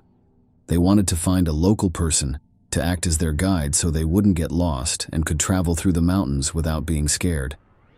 The parents also wanted to make sure that little Kleb was safe and that the trip would not be too long or hard for the baby. Finally, they met Malkaz Kober, a shepherd from the area. He didn't live here, but he knew the area well because he took his sheep and goats to graze there every day. People in Malkaz's area thought he was a good guy because he was always calm. The Smith family hired Malkaz as a guide because they had heard good things about him and knew the area. It wasn't long after they left for the mountains that the couple learned about Malkaz's terrible plans and claims. It turned out that the group went out on the mountain and, when they got to the clearing, set up camp for dinner. In order to get fresh water in the middle of the summer, they chose a spot near one of the many springs in the area. There was a time when Ryan must have paid attention to his guide because he thought he wasn't being careful enough with the gun he always carried. There was a heated argument between the two men, and no one thought Malkaz would shoot Ryan in the head with a gun. After that, he shot the man in the back again. The baby's crying and Laura's screams of fear drowned out the sounds of gunfire in the mountains, but the worst was yet to come. Even though the woman begged him not to, Malkaz put the gun to Kleb's head and fired straight at him. Laura turned into stone because she was scared and didn't know what was going on. But when she saw Malkaz's cold eyes, she knew what he really wanted. Her instinct to protect herself worked. Sarah ran as fast as she could to stay safe and keep her husband and son from getting hurt. But when she got to the edge of the waterfall cliff, she saw that she couldn't get away. The shepherd is said to have pushed the woman off a cliff and then hit her with a weapon. It is where Laura's body fell into the water. The investigation that followed said that Malkaz buried Kleb's body in a remote area and also sent the murder weapon there. The shepherd then went back to the village like nothing had happened. Sabina, Laura's friend, started to worry when she hadn't heard from her for 3 days after a family trip. Shiana tried calling Ryan and Laura, but never heard back. Another group of people who were with Ryan were also confused because he hadn't called anyone in a long time.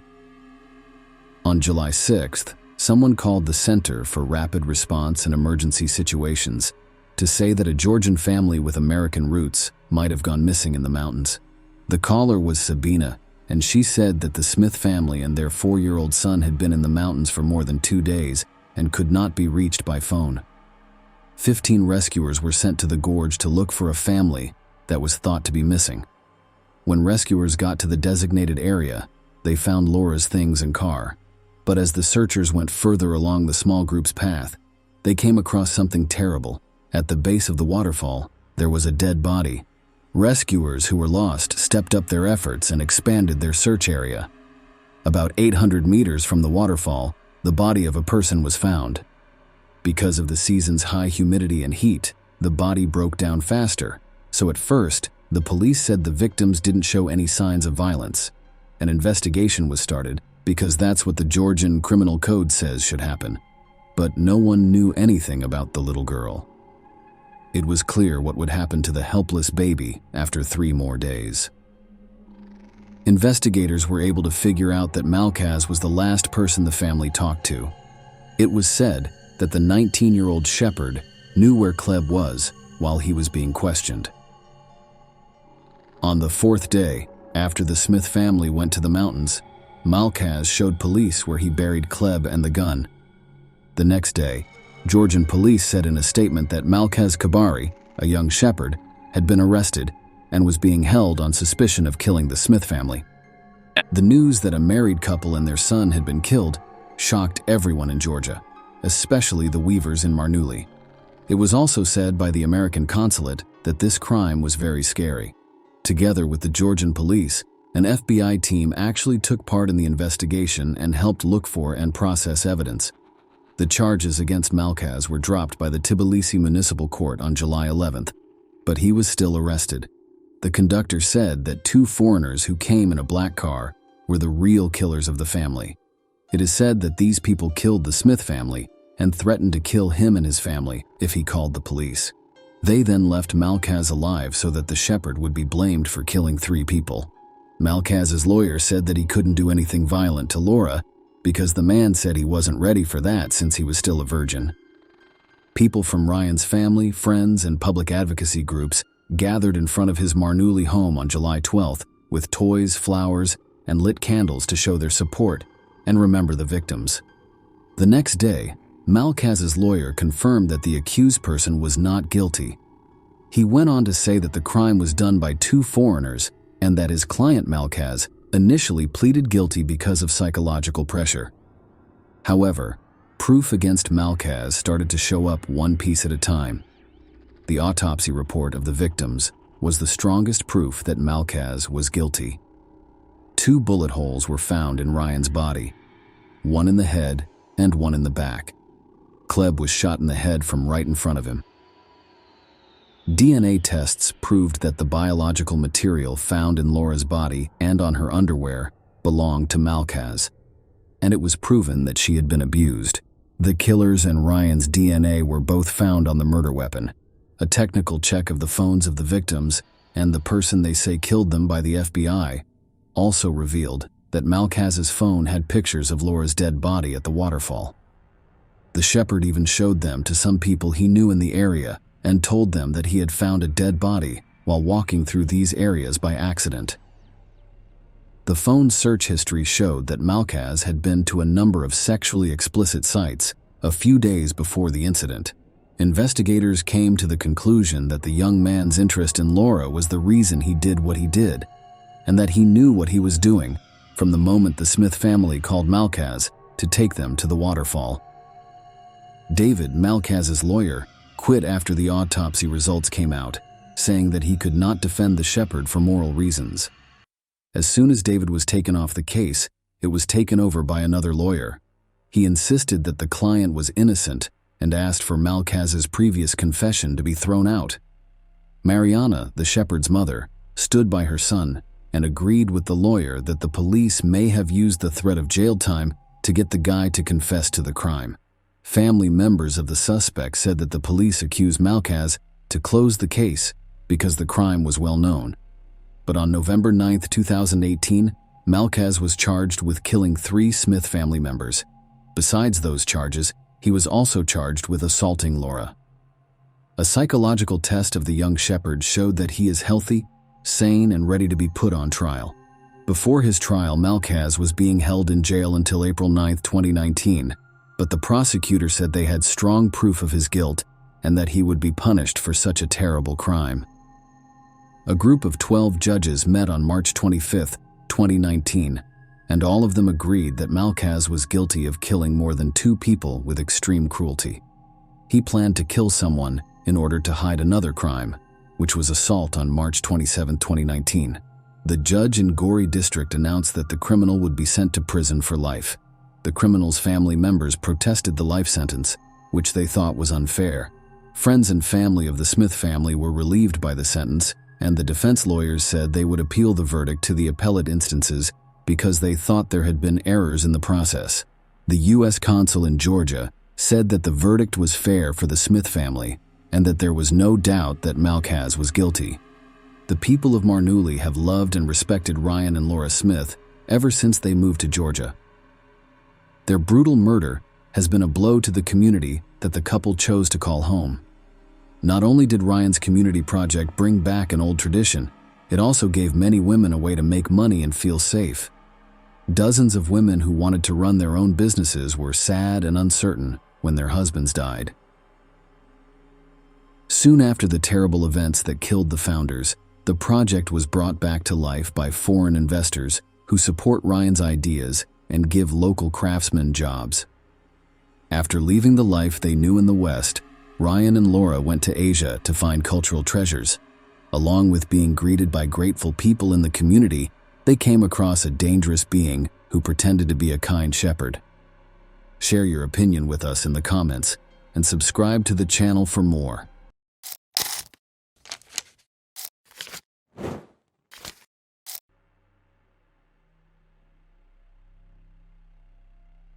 Domestic violence was not uncommon at all times, and victims frequently choose to silently tolerate this attitude toward themselves and the domestic tyrant, believing his impunity allows him to cross any boundaries. The worst thing about such situations is that children may become victims. The case of young T.L.A. Palmer made headlines across Australia a few years ago due to its extraordinary cruelty and monstrous coincidence of circumstances. When a child from one dysfunctional family moved to another, the situation became even more terrible and cruel.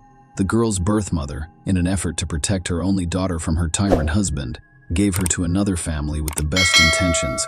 However, as it turned out, she placed T.L.A. in the hands of death itself. The case in question is quite complex and ambiguous. There were several criminals, all from the same family. At the same time, the investigation determined that nearly all of them were victims of domestic tyranny. And now I'll tell you everything in order. T.L.A. Alyssa Rose Palmer, a girl from a dysfunctional family, was born in a small Australian town, Logan City, Queensland, in April 2003. Unfortunately, the girl grew up in less than ideal conditions. The family's head abused hot drinks, and the man was hot-tempered and aggressive. He repeatedly beat his wife in front of the child and, on occasion, the daughter herself.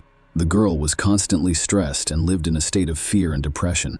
It is not surprising that she began to flee from home on a regular basis in order to avoid hearing the endless scandals of her parents and coming under the hot hand of the father.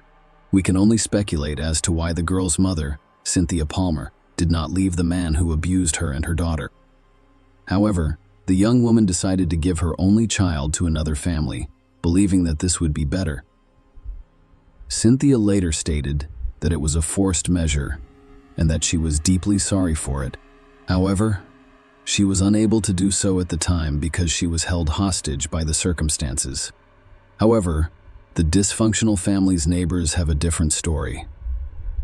According to some reports, Cynthia is an alcoholic. She attempted treatment, but overcoming addiction was not easy, and after another escape from home, when she was discovered wandering the streets on the other side of the city, The Palmer family became very interested in child protection services. Representatives from the service came to the family home and offered assistance, and Cynthia did not refuse to have her daughter temporarily placed in a foster home, given the environment in which the girl was raised.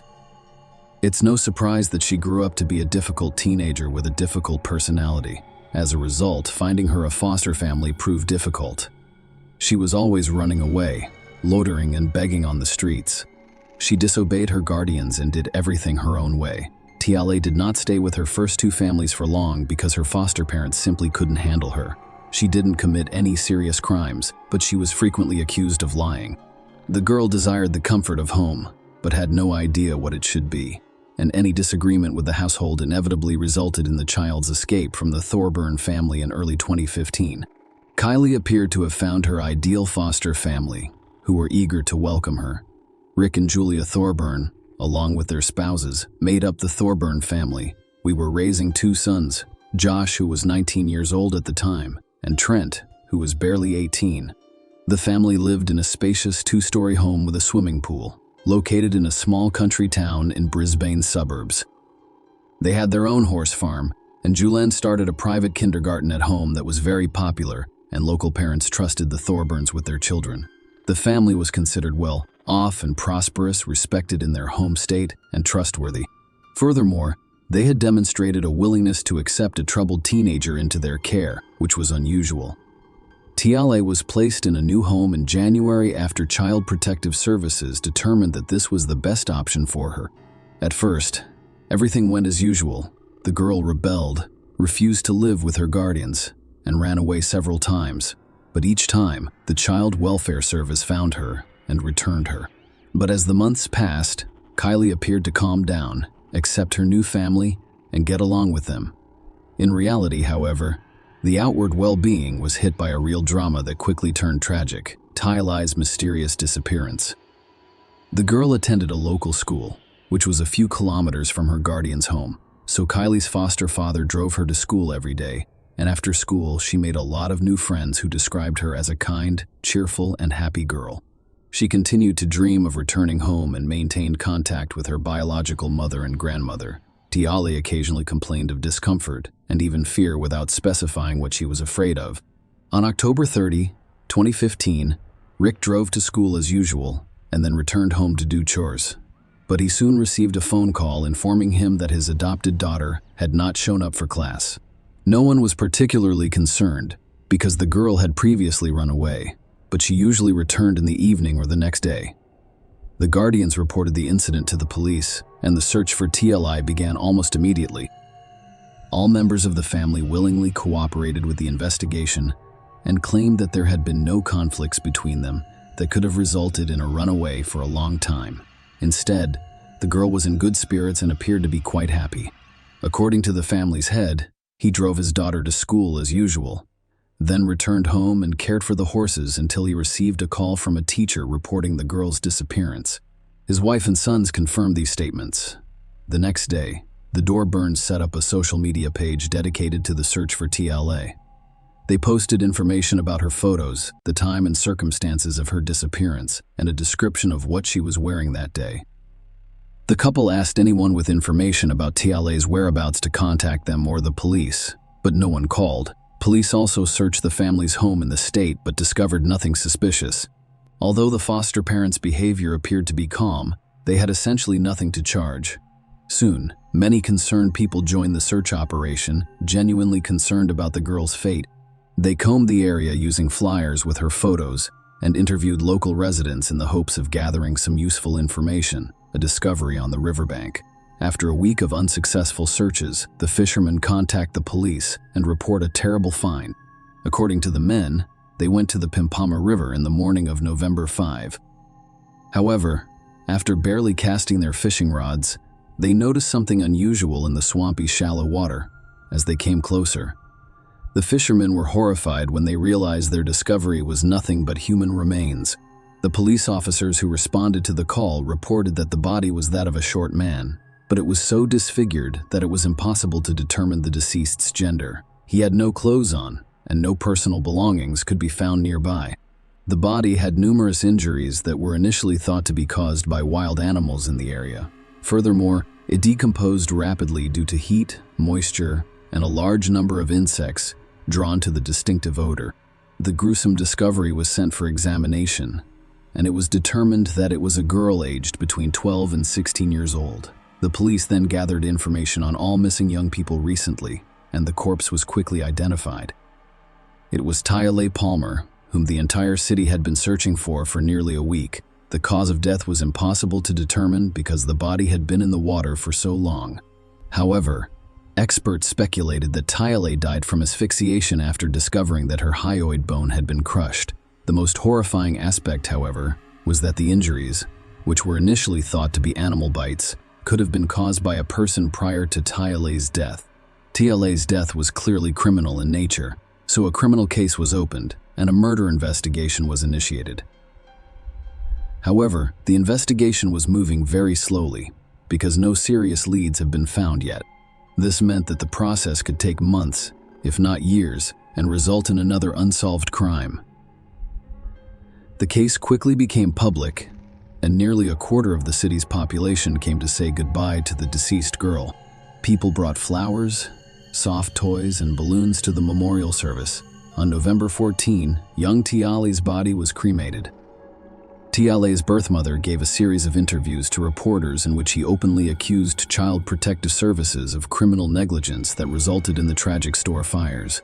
The Foster family willingly cooperated with the investigation from the start, but their behavior raised some concerns. Rick was supposedly the last person to see the girl alive, but no one could confirm that he actually drove his foster daughter to school on October 30. Spouse and sons claimed to have seen Tyale enter the car. Surveillance cameras along the school route also captured the car driving in that direction. However, no footage of Tyale leaving her guardian's car could be found anywhere. No teachers or classmates saw the girl that day, either at school or on the school grounds. Tyale appeared to have vanished. Investigators had growing doubts that Palmer was even in the car. Family members occasionally aired in their testimony about the events of that day, but insisted that everything was as it had always been, and there was nothing to suggest trouble with the children's secrets. As part of the investigation, dozens of children and teenagers were interviewed, including the deceased's classmates and friends. Everyone spoke highly of her, but they did mention that Tyale had recently been concerned about something but was unable or unwilling to discuss it. Tyale requested temporary shelter from a classmate a few days prior to the tragedy. She claimed she was in trouble and that the guardians would kill her. These statements were not taken seriously, and, despite feeling sorry for her, the friend was unable to invite someone to her house for a sleepover without parental permission. The other girl mentioned that Palmer had told her secret. Trent, the youngest of the Thorburn brothers, was her 18-year-old love interest. Furthermore, she boasted that they were romantically involved and would be together in the future. The latter revelation sounded strange because Tyale was only 12 years old, and a relationship with an older brother, even an adopted one, seemed unlikely, like a childhood fantasy. Nonetheless, the information she received was definitely something she needed to look into. The Thorburn family members categorically denied all suspicions. They referred to their deceased adopted daughter as a liar who wanted to draw attention to herself, and they suggested that the girl's school friends may have made up something or fantasized. There was no solid evidence to suggest that the guardians had committed a crime against Tyale, so they remained at large and went about their business as usual. Their private kindergarten continued to accept children, the farm thrived, and they did not have to deal with the pain of loss. For several months, the investigation was essentially on the same ground. Local residents with prior convictions were questioned, and those suspected of crimes were investigated. However, the search returned no results, and no new leads appeared. Even the announced high reward for any information about the case did not expedite the process. A parallel search was carried out in the area where Tyale's body was discovered.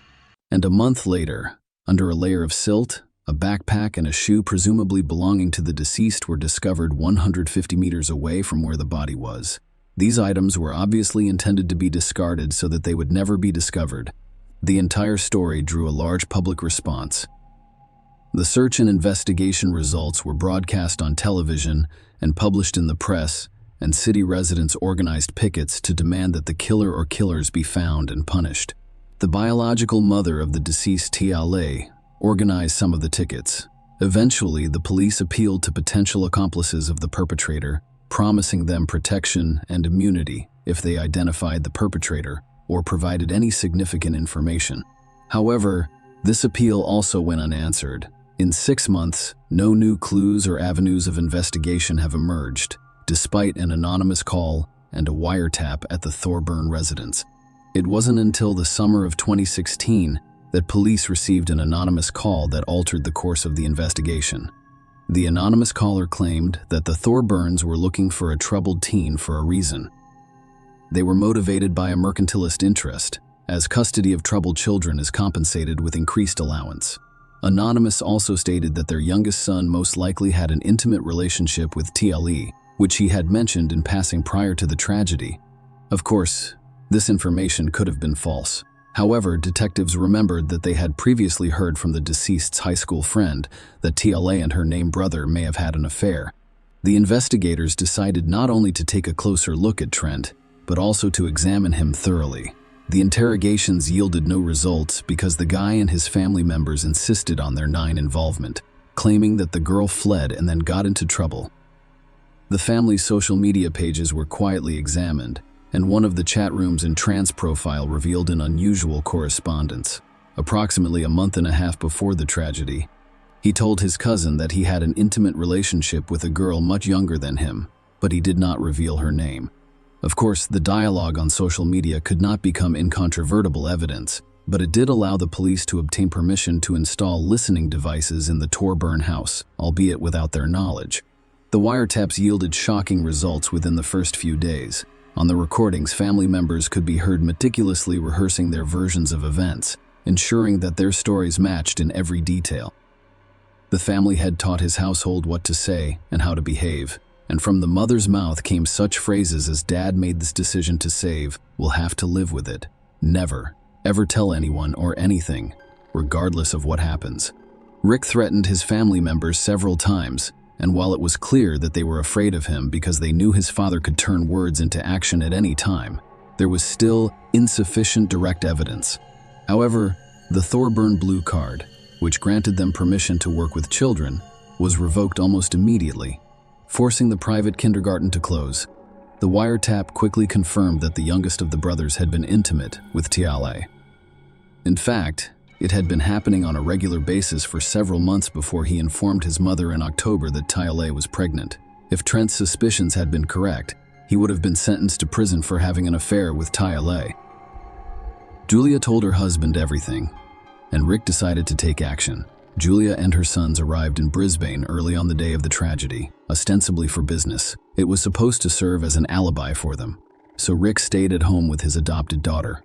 When the mother and heirs returned home in the evening, it was already known that the girl had gone missing, and the family's head claimed to have solved the problem without providing any details, including arrest and investigation. Based on the information obtained, all members of the family decided to re-interview, and the police decided to search Rick's car, in which he allegedly drove his adopted daughter to school on the day she vanished. And it turned out that the car was sold almost immediately following the tragedy. The vehicle was located, and a thorough inspection revealed old washed-out traces of blood in the trunk. DNA analysis revealed that the blood belonged to Tiale, who had been murdered. After that, any remaining doubts were dispelled, and the Thorburns were taken into custody. They were questioned separately, with Trent being the first to speak. It turned out that he had duped Tiale into seducing him by telling her about his feelings and promising that they would always be together. She fell completely in love with him, believed him, and even boasted to her school friends that she was in a real relationship. However, when she became suspicious of the pregnancy, she realized that the foster father could literally kill her and began to ask her classmates to take her in. At least for a while. Rick fought the longest, but was put under pressure by evidence and testimony from his family members. He confessed to killing his foster daughter, claiming he was only trying to protect his family. He had strangled her severely and disfigured her body in the hopes that no one would ever identify him. Rick didn't consider the possibility of DNA testing when the head of the family was formally charged with first-degree murder. He collapsed and was rushed to the hospital with a heart attack. Their doctors concluded that he had caused the attack himself by taking a large dose of powerful drugs. They fought for his life for several days so that the perpetrator could face trial and receive a just punishment. The entire country followed each family member's trial and sentencing, as well as the investigation and trial, because the Tiale Palmer case became one of the most publicized and cruel in the last decade. Each member of the Thorburn family was found guilty, but many believe their sentences were too lenient. For example, Josh, the eldest son, was sentenced to just 3 months in prison for perjury and attempting to obstruct the investigation. The court considered his genuine remorse and the fact that he was a key witness against his father and younger brother during the trial. Julia Thorburn was sentenced to 1.5 years in prison for perjury and harboring her husband and son. At trial, she admitted that she was terrified of her husband and believed he could murder her and her son. The youngest of the brothers was sentenced to 4 years in prison, which many children believe is too light a punishment for seducing Tiale. Perjury and obstruction of the investigation. In fact, the young man served just over a year before being released early. The head of the family who treated Tiale the most brutally was sentenced to life in prison. He pleaded guilty to all counts and expressed deep regret for his actions. Rick repeatedly stated that he was motivated by the desire to protect his family, but he does not understand how he could commit such a crime. Following the final verdict, Tiale's birth mother gave an interview in which she stated that none of the punishments for her daughter's killers were harsh enough. However, the day of the verdict signals the end of her quest for justice. Share your opinion with us in the comments and subscribe to the channel for more.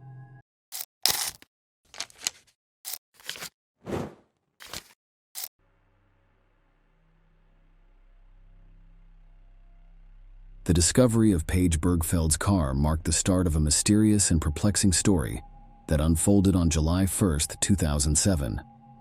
On that day, the missing Paige's red Ford Focus was discovered. However, the location and condition of the car raised numerous questions and serious concerns. The car was in a remote location that Paige rarely visited. It was also completely engulfed in flames, implying that something terrible and unusual had occurred. The county district attorney had been looking into this case with great interest, and his preliminary findings indicated that the fire around the car was deliberate. The fact that nothing else in the area had burned supported this conclusion. The strange incident with Paige Bergfeld's car was only the beginning of a much more complicated story. Paige's family and friends will remember June 28, 2007 as a special day. The young woman left her 3 children with her friend Carol Linderholm and left early in the morning on this ordinary day.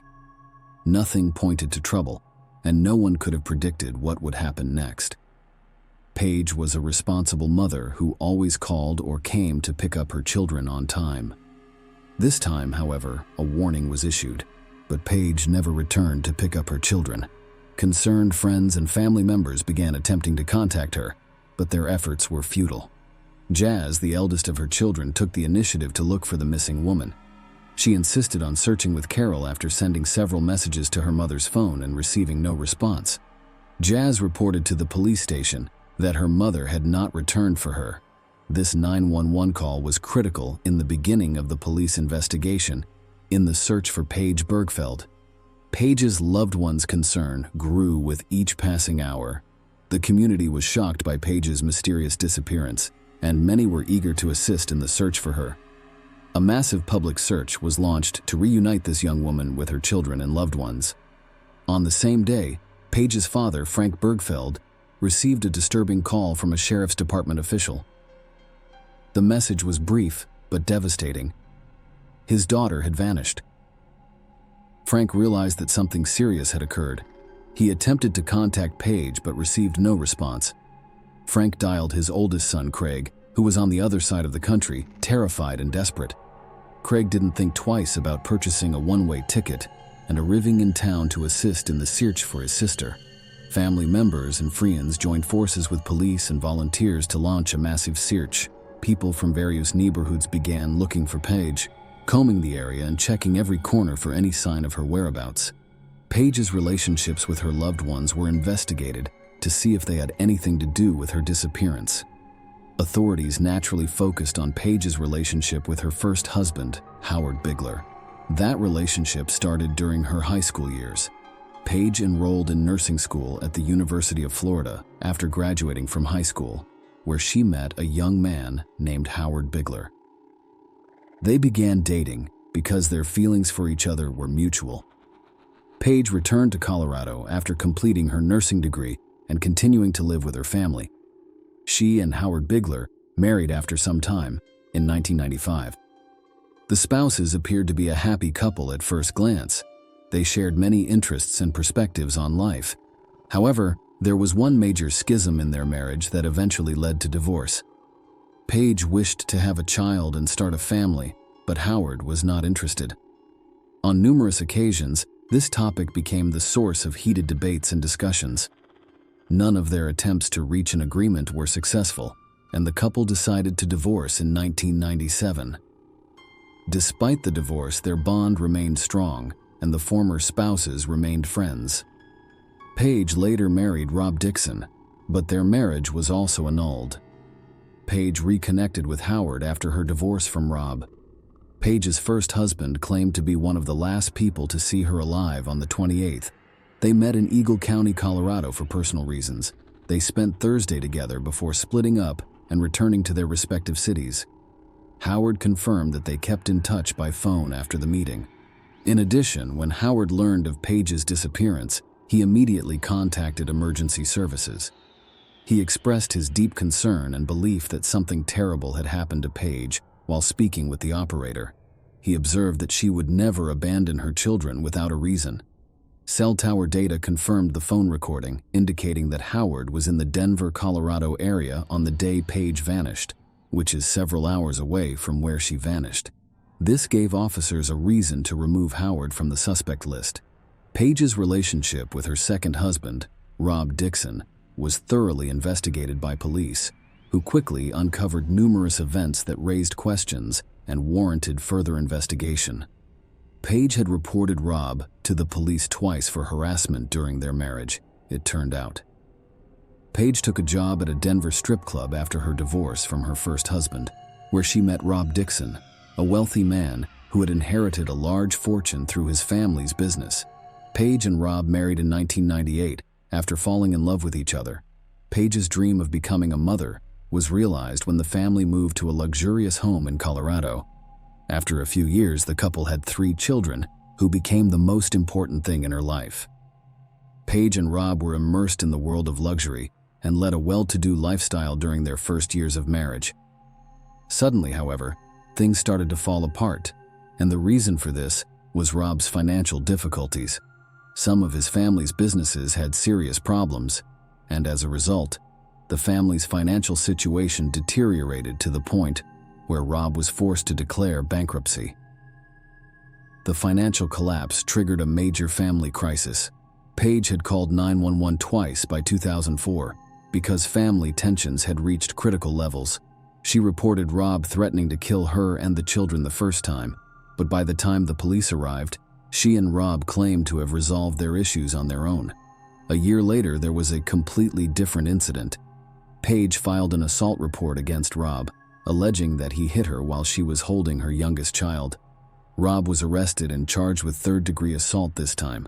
Rob avoided jail time after pleading guilty to 1 count of molestation. The husband and wife's relationship deteriorated further, and they decided to divorce, after which Rob relocated to Pennsylvania. Investigators interviewed Rob to try to establish his alibi for the day Paige went missing. Rob claimed he was at home and couldn't have hurt her, ruling out his involvement in her disappearance. Investigators were unable to link Rob to the disappearance, so he eventually joined the search and became very involved in the effort to find Paige. The detectives made no compromises in their pursuit of clues and unraveling the mystery surrounding Paige Bergfeld's disappearance. One of their first steps was to thoroughly examine Paige's car, with the hope that it contained evidence that could help them find her or shed light on her disappearance.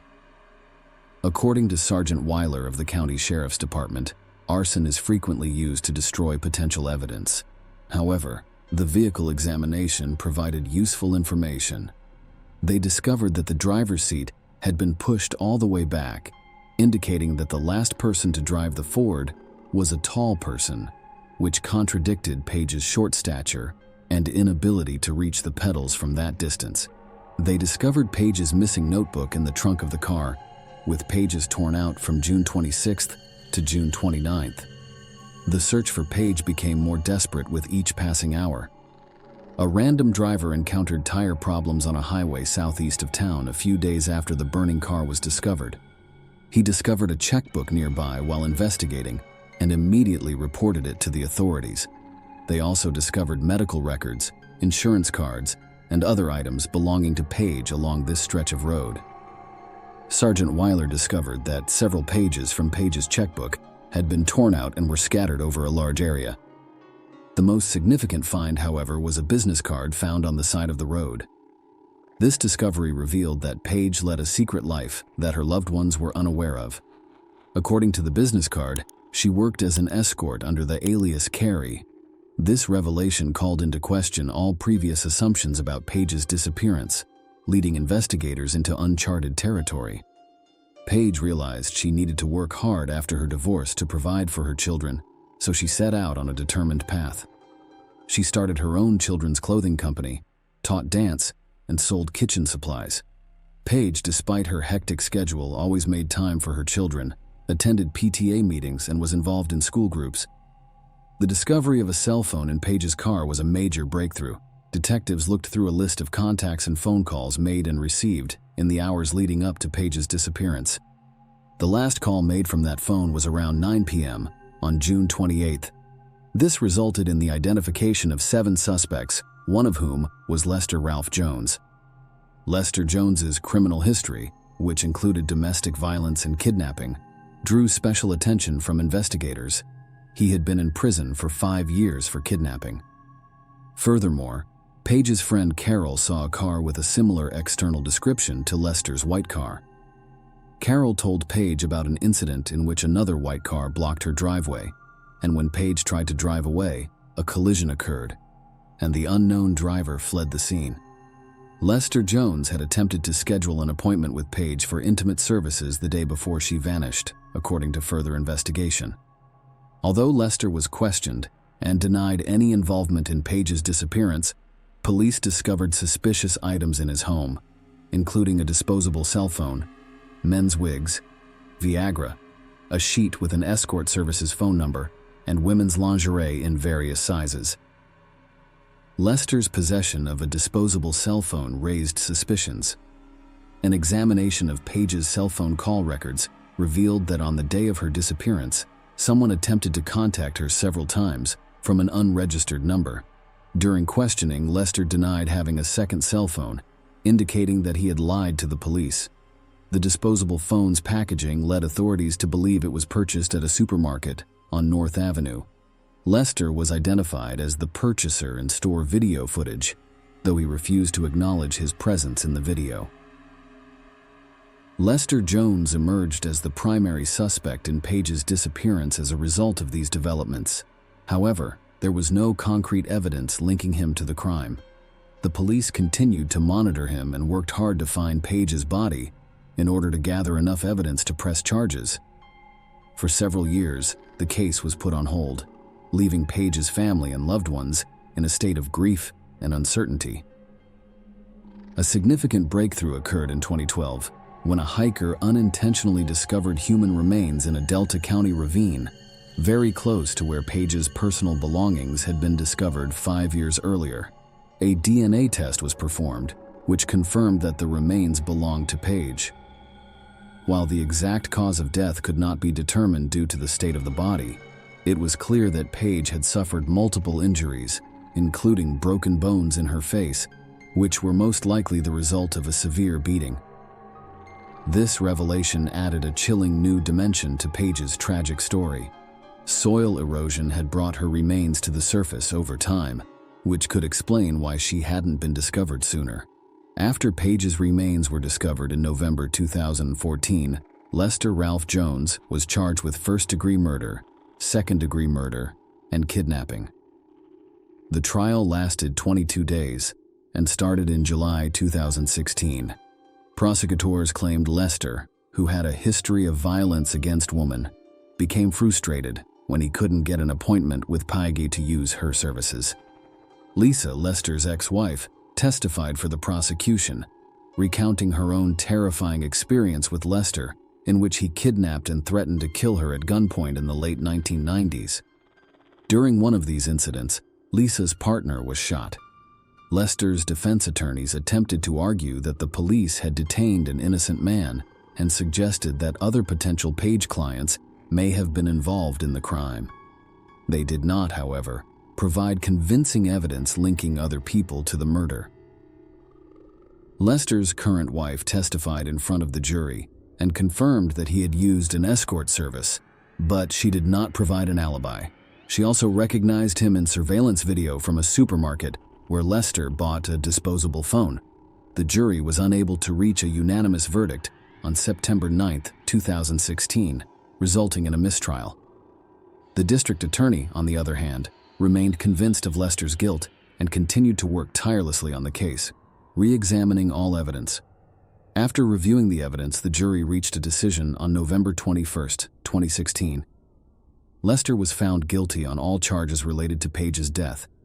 The judge sentenced him to life in prison without the possibility of parole.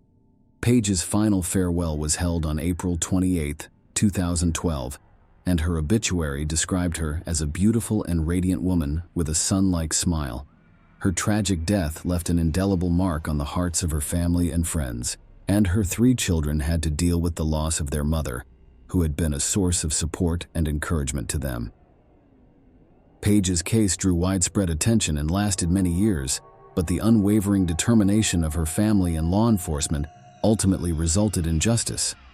Lester Ralph Jones was convicted and sentenced to life in prison without the possibility of parole, ensuring that he could no longer cause harm to others. Paige's story is a powerful reminder of the importance of persevering in the pursuit of justice, even when it takes time and effort. Her spirit will live on in the hearts of those who knew and loved her. Share your opinion with us in the comments and subscribe to the channel for more.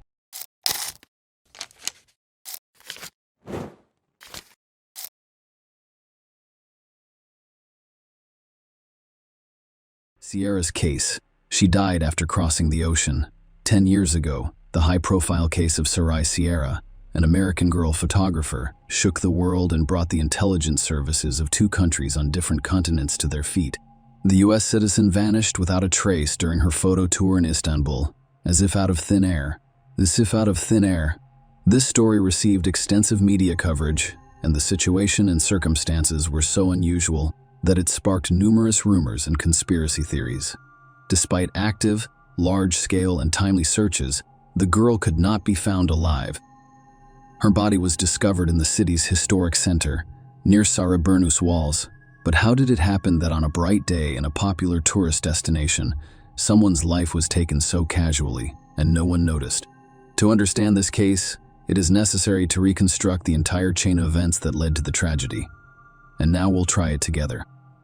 Sarai Sierra, early years.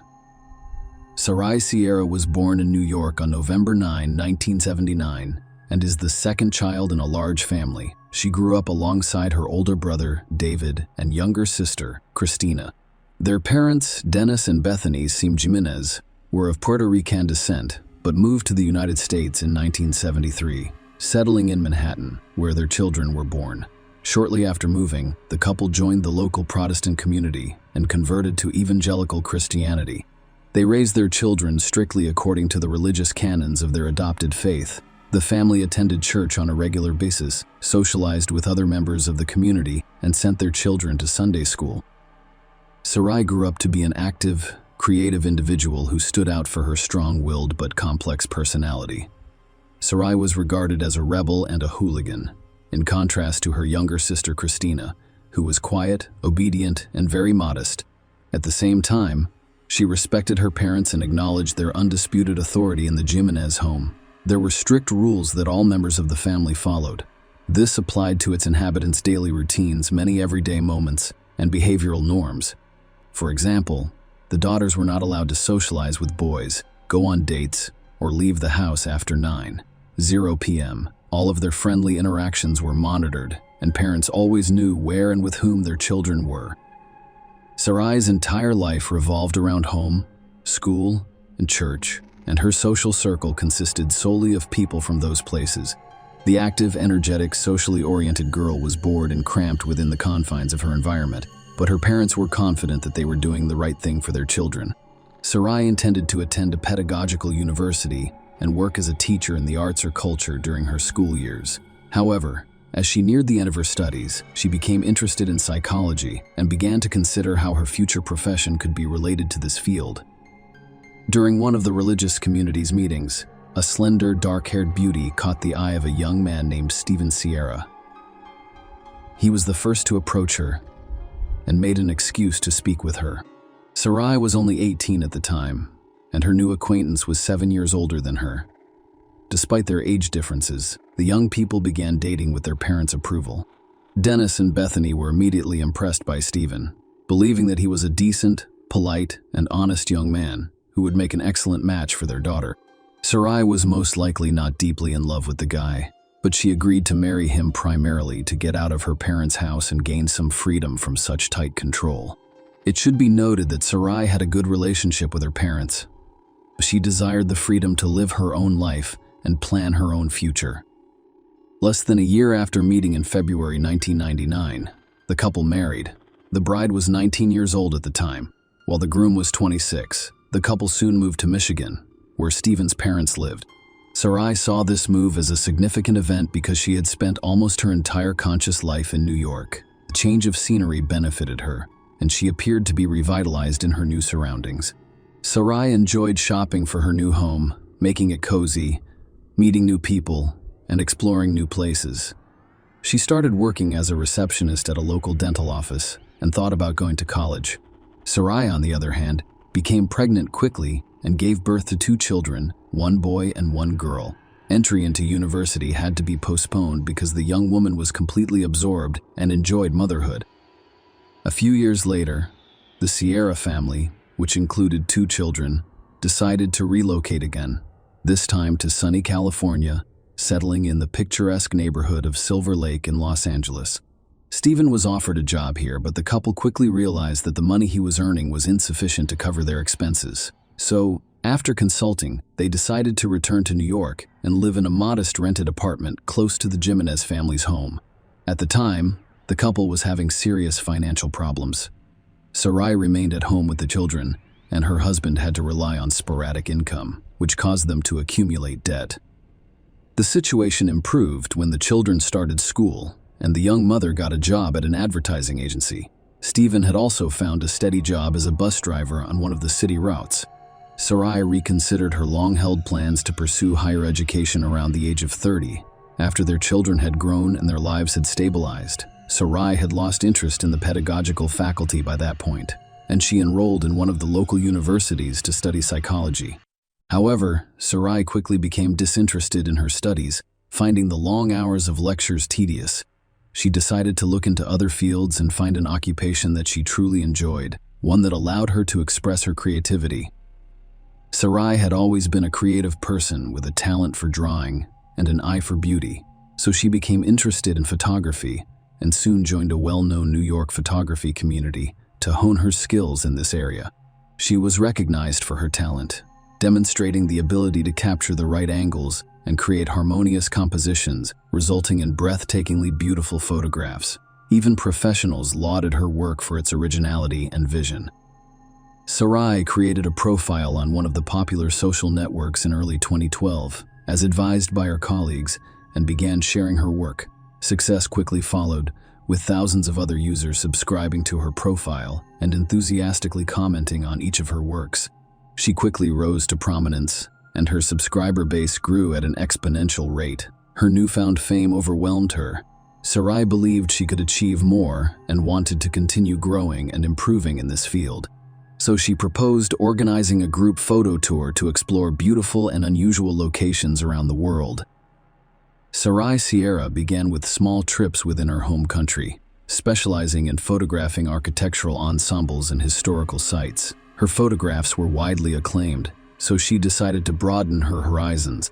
Sarai wanted to go to Istanbul, one of the world's most ancient and beautiful cities, to photograph its landmarks and historical sites. It should be noted that her parents were not thrilled with the idea, as she had never left the country before, let alone been away from home for so long. But Sarai was determined to go. She also planned to bring her best friend, Magdalena, along for the trip. Sarai's family was in crisis, and her marriage was failing. Perhaps part of her motivation for planning a photo tour on the other side of the world was a desire to get away, change her surroundings, and reflect on what was going on in her family from afar. Sarai had been living within strict boundaries for far too long, and she yearned for more. She wanted to follow her heart's desire. During that time, her husband's social media account began to contain unusual posts and statuses. He philosophized on the importance of marriage, love, and mutual respect between husband and wife. He also hinted that he would stay faithful even if their marriage was shaky. Stephen cryptically suggested in one of the posts that his spouse had been unfaithful, but he deleted the post a few hours later, leaving concerned followers with unanswered questions.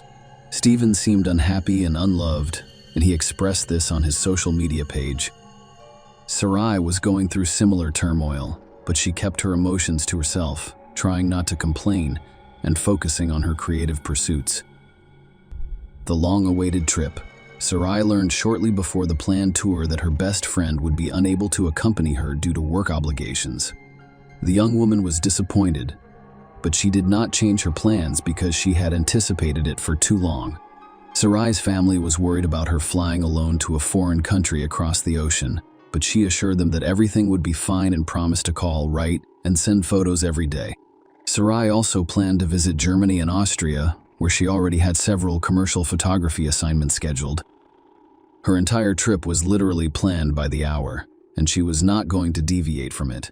On January 7, 2013, a young American woman took a flight from New York to Istanbul. She was carrying a small amount of cash, a smartphone, a tablet, a low-cost DSLR camera, and several lenses designed for professional photography.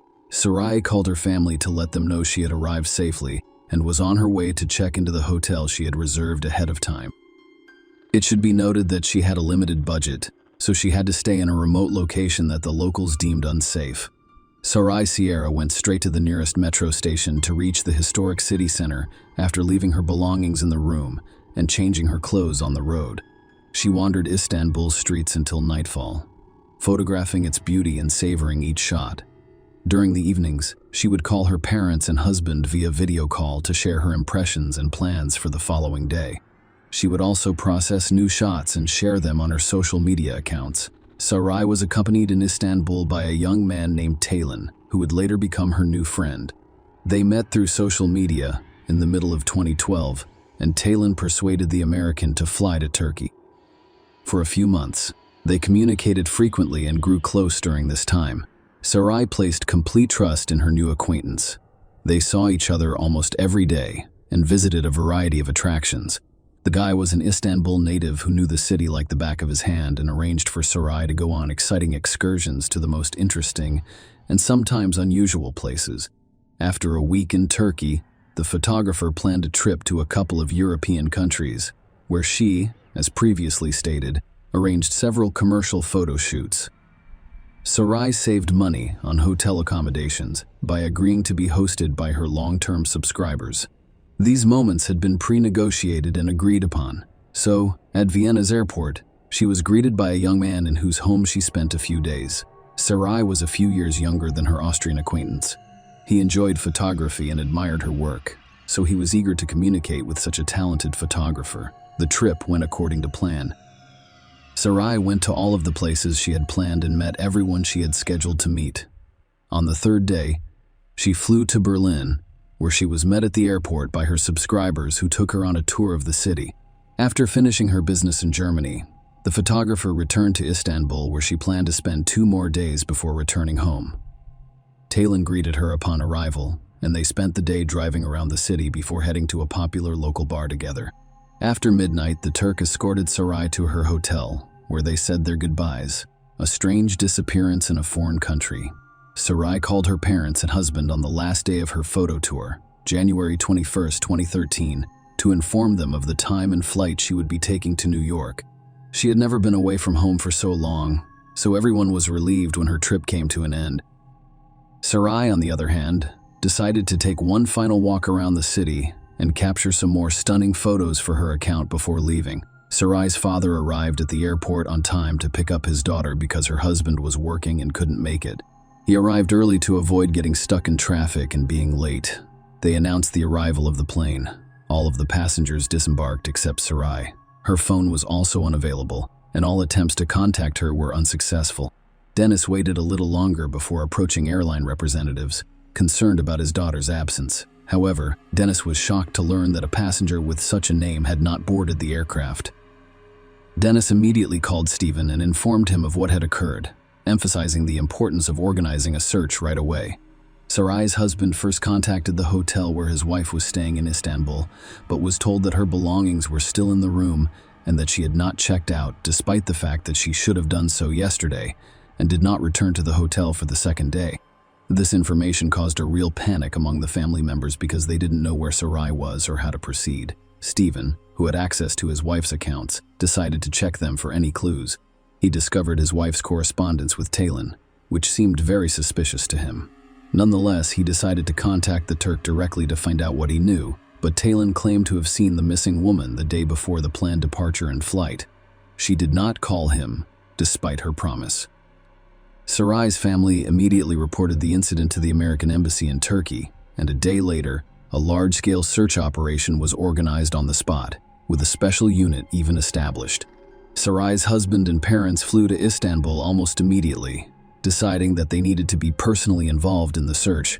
After all, it hadn't been long since her disappearance, and there was a good chance she'd still be alive. Investigating police officers. The first step was to determine the American social circle and speak with those who saw her shortly before she disappeared to testify, which included employees of the hotel where she stayed and her friend Talon. The hotel manager stated that he last saw Miss Sarai the night before her departure. She was leaving with a small bag and a camera in her hand. She was supposed to check out later, but she never showed up, and the next morning they received a call from her concerned husband, who informed them that Sarai's belongings and documents remained at the hotel.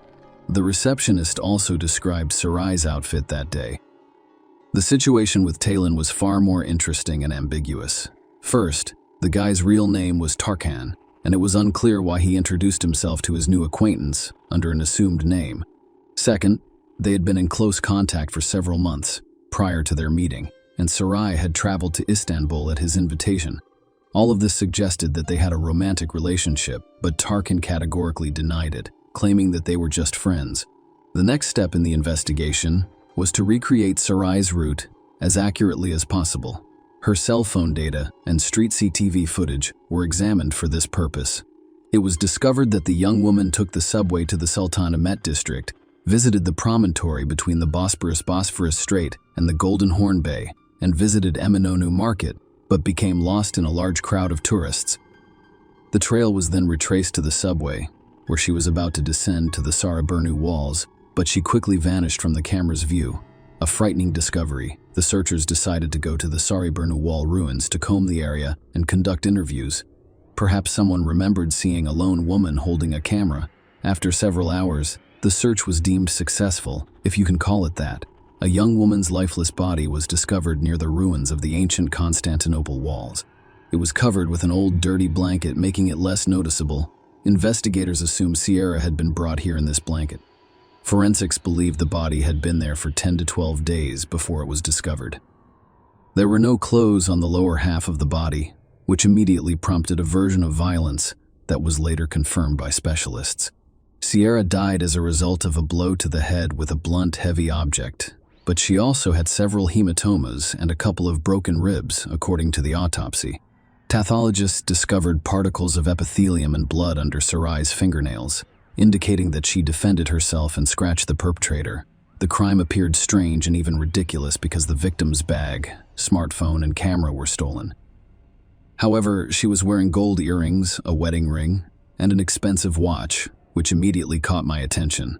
On camera footage from the area, all that could be seen was a young woman who appeared to be Sarai filming something on her phone, followed by a man who approached her and either hit or pushed her before they both vanished from view. The attacker was not immediately identified. Versions and conspiracy theories. Almost immediately, the information was leaked to the media, nearly causing an international scandal. The main point is that people have been asked to help in the search for the missing American woman and to report any information they may have. However, the investigation remained silent, and when the body was discovered, the situation became even more complicated. Many people wondered why a young married woman flew across the ocean alone. What was she doing in Istanbul in Europe? And how did she pay for her trip? It all looked suspicious. Investigators initially believed Sarai had gone to see her lover, Talon, at Tarkan, and then flew to another man in Austria. However, neither of her friends admitted to having an intimate relationship with the victim.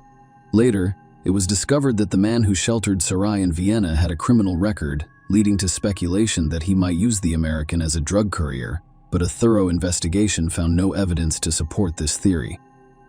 There were also rumors that Sarai could work for us intelligence services and collect information in other countries, which explains the money for intercontinental flights. This version appeared untenable, so it was not seriously considered. Turkish special services and the FBI worked together to investigate this high-profile case, but they initially found no serious leads. Only a few weeks later, the police discovered the alleged perpetrator, a previously convicted and unemployed man named Tal Salih, collecting waste paper on city streets. But it was impossible to communicate with him because, almost immediately after the crime, he borrowed money from relatives and fled the country, most likely to Hatay province, where he illegally crossed the border into Syria.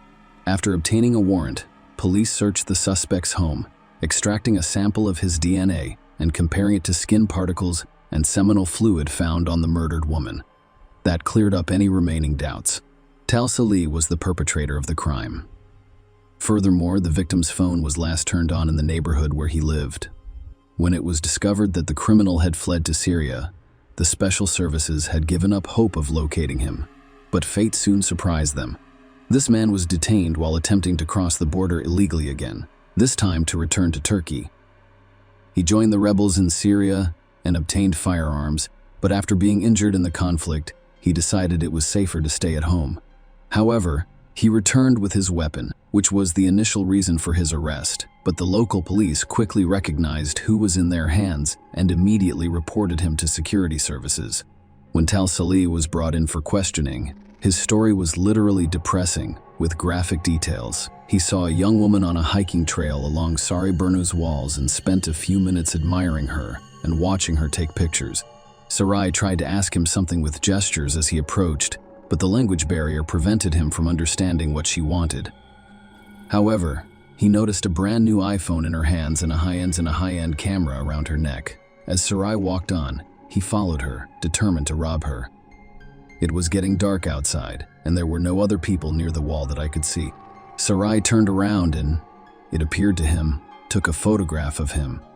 That action served as a trigger for Tal Salih, who grabbed a boulder and lunged at Sarai, striking her hard in the head. After that, they literally rolled together down to the ruins of the wall, resulting in bruises and broken ribs on Sarai's body. Tal Salih then decided to commit intimate-related violence while the victim was unconscious. The perpetrator then delivered another severe blow to Sarai's head to finish her off. Tal Salih took the victim's bag, camera, and phone before walking away. On his way, he came across the same blanket that had been discarded and decided to use it to cover the victim's body again. It was finally dark outside, and there was a chance of meeting someone at the wall. Normal. When the perpetrator returned, he dragged the body to the side, making sure it was not visible from the hiking path. He then covered it with a blanket and departed. Surprisingly, while the search for the American woman was ongoing, the perpetrator returned to the crime scene to ensure Sarai was dead, and her body was where he had left it. When Tal Salih heard that his victim had been found, he realized that the police would soon be on his trail, so he fled the country, borrowing money from his sister, who always felt sorry for him. By the way, he was never able to realize the stolen goods. The camera was broken in the process of falling, and the smartphone had a password that the criminal unsuccessfully attempted to unlock while at home, resulting in the signal and all of the other stolen items he threw away when he fled. The defendant did not deny his guilt, and according to his accounts, he had no regrets about what he had done, nor did he experience pangs of conscience, which was key evidence. DNA forensic evidence was presented, confirming that his skin was found under the murdered woman's fingernails, as well as his seminal fluid on her body. In addition, Sarai's cell phone was last turned on near his home. In addition, the case file now includes a video surveillance camera recording of the attack. After all of the evidence was presented, it was determined that a psychiatric examination was required due to the belief that Tal Sale was insane. This idea was supported by his actions, behavior, and the calmness with which he described the atrocities he had committed, but experts concluded that he was seen and fully aware of his actions when he attacked his victim in the summer of 2014. The judge eventually delivered the final verdict. Tal Sale was found guilty of all charges against him and sentenced to life imprisonment. Sarai's relatives thought this was a fair decision. After all of the necessary expert examinations, the body of the murdered American woman was transported to her homeland in New York, with a Turkish airline covering all associated costs. Sarai was buried in accordance with all religious rituals and traditions. The deceased's family members created an internet site dedicated to her memory, where they published previously unpublished works. The photographs were a huge success, with people from all over the world eager to purchase them. The proceeds from the sale of pictures were saved by the family for orphaned children's college education. Sarai, Stephen categorically denied that there was a crisis in his and his wife's family life that prompted the young woman to embark on that fateful journey. Stephen quickly became close to a girl from the Christian community who helped him through a difficult time and frequently visited his home to assist him with his children and household chores. 2 weeks before his wife's first funeral anniversary, Stephen walked down the aisle with his new chosen one. When the perpetrator was finally sentenced, Stephen was already married and about to become a father again. Sarai Sierra's story inspired a number of television programs, talk shows, and detective documentaries. It has also served as the foundation for several feature projects. Share your opinion with us in the comments and subscribe to the channel for more.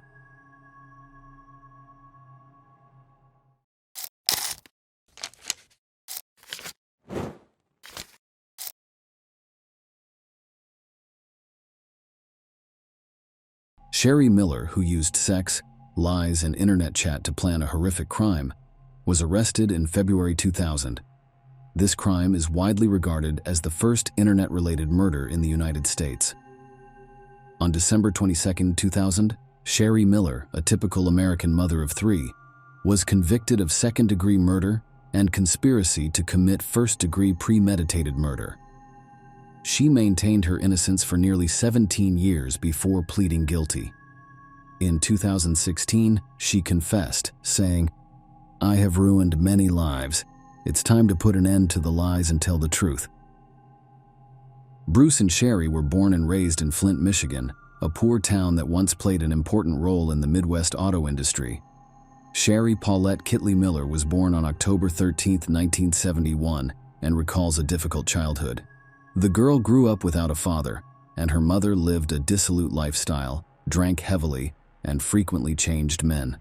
Sherry's childhood was spent in a trailer with her mother's men, who frequently offended her. Sherry claims to have been abused since she was 3 or 4 years old. At 16, the girl was abandoned. At 17, she married, became pregnant, and gave birth. The marriage ended sometime later. Sherry got remarried and divorced again. Her second husband, Tribby, was found guilty of second-degree child abuse after hitting his child hard, causing multiple skull fractures.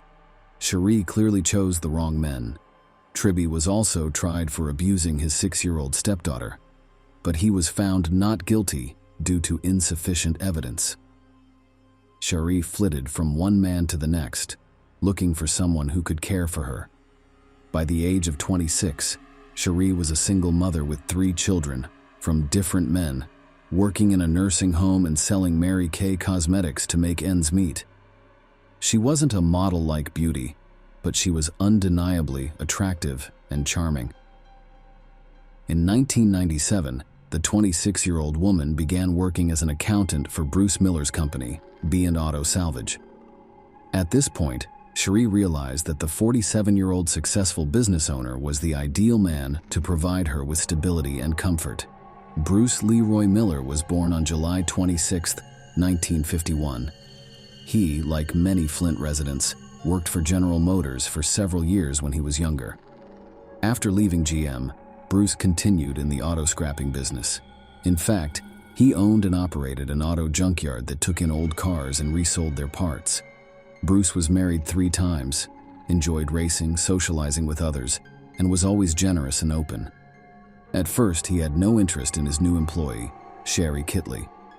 Bruce only assisted a single mother in a difficult life situation, but Sherry managed to entice Bruce, and an office romance developed despite the 20-year age difference.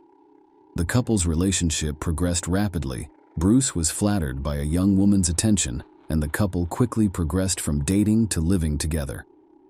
4 months later, on April 23, 1999, a wedding was held in one of Las Vegas's chapels. Sherry and her children moved in with Bruce, and she discovered the stability she had long sought. Bruce's brother, Chuck Miller, later told the television program Snapped, "She always said Bruce was the best thing that ever happened to her.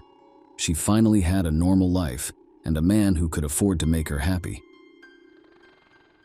Chuck's wife, Judy, said, "Bruce was overwhelmed by the pretty young blonde whom he thought was the perfect wife. Only friends expressed concern about Sherry's need to spend money shopping beyond her means. She immediately maxed out her credit cards and spent all the money she could find. I was trying to fill a constant void," Sherry later explained.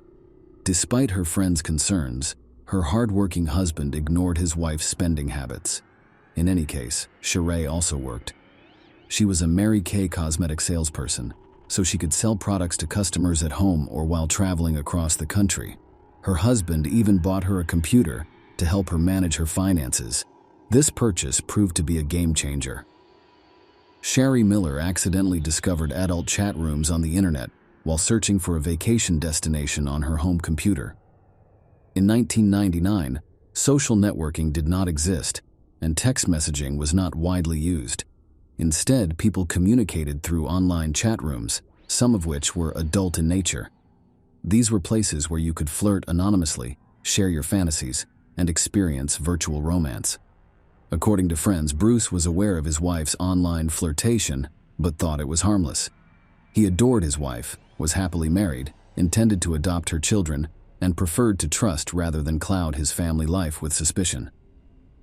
Sherry quickly adjusted to the virtual world and became accustomed to logging into chat rooms and sharing her most intimate sexual fantasies with complete strangers under various promising aliases. Detective Kevin Shanlian, who investigated the murder case, told the court that Sherry used at least 25 different aliases. It wasn't until 2016 that she confessed, "I didn't get up from behind this computer. Bruce worked at the store, and he had his own business, so he was away a lot. I spent hours flirting online. I wanted to control everything, obsessively control people who trusted me. It was like a video game, and every man and every relationship was a new level for me, and every level was harder." Jerry Cassidy, also known as Rena Dudes, was born on October 6, 1960, in Kansas City, Missouri. He married, raised a son, enjoyed deer hunting with his brothers, and aspired to become an FBI agent while working as a homicide detective. Jerry reported corruption involving falsified records to one of his co-workers. As a result, he was demoted and eventually forced to resign after 9 years of service. Jerry did the right thing, but the move ended his career. Jerry became depressed, started drinking, and abused substances. His marriage ended. He eventually recovered, moved to Reno, Nevada, and worked as a security guard at Harrah's Casino. In his spare time, he frequented chat rooms, where he met Sherry Miller. Hot correspondence began, and in July 1999 they met in person in Reno, where Sherry attended the Mary Kay convention with her friend. When the online romance turned into a physical affair, Jerry Cassidy believed his life was about to improve. Sherry stated that she was a wealthy businesswoman, living with a disabled husband, and was looking for a sexual encounter on the side. Jerry believed her, and his friend and colleague Carol Slaughter would later recount. Sherry came into Jerry's life when he was at rock bottom. His marriage had broken up. He was in a new neighborhood with no friends. Jerry fell hard for Sherry, telling his friend, Carol Slaughter, that Sherry does absolutely everything in the bedroom. Throughout the summer and fall, Sherry used her cosmetics business as a cover for trips to Reno.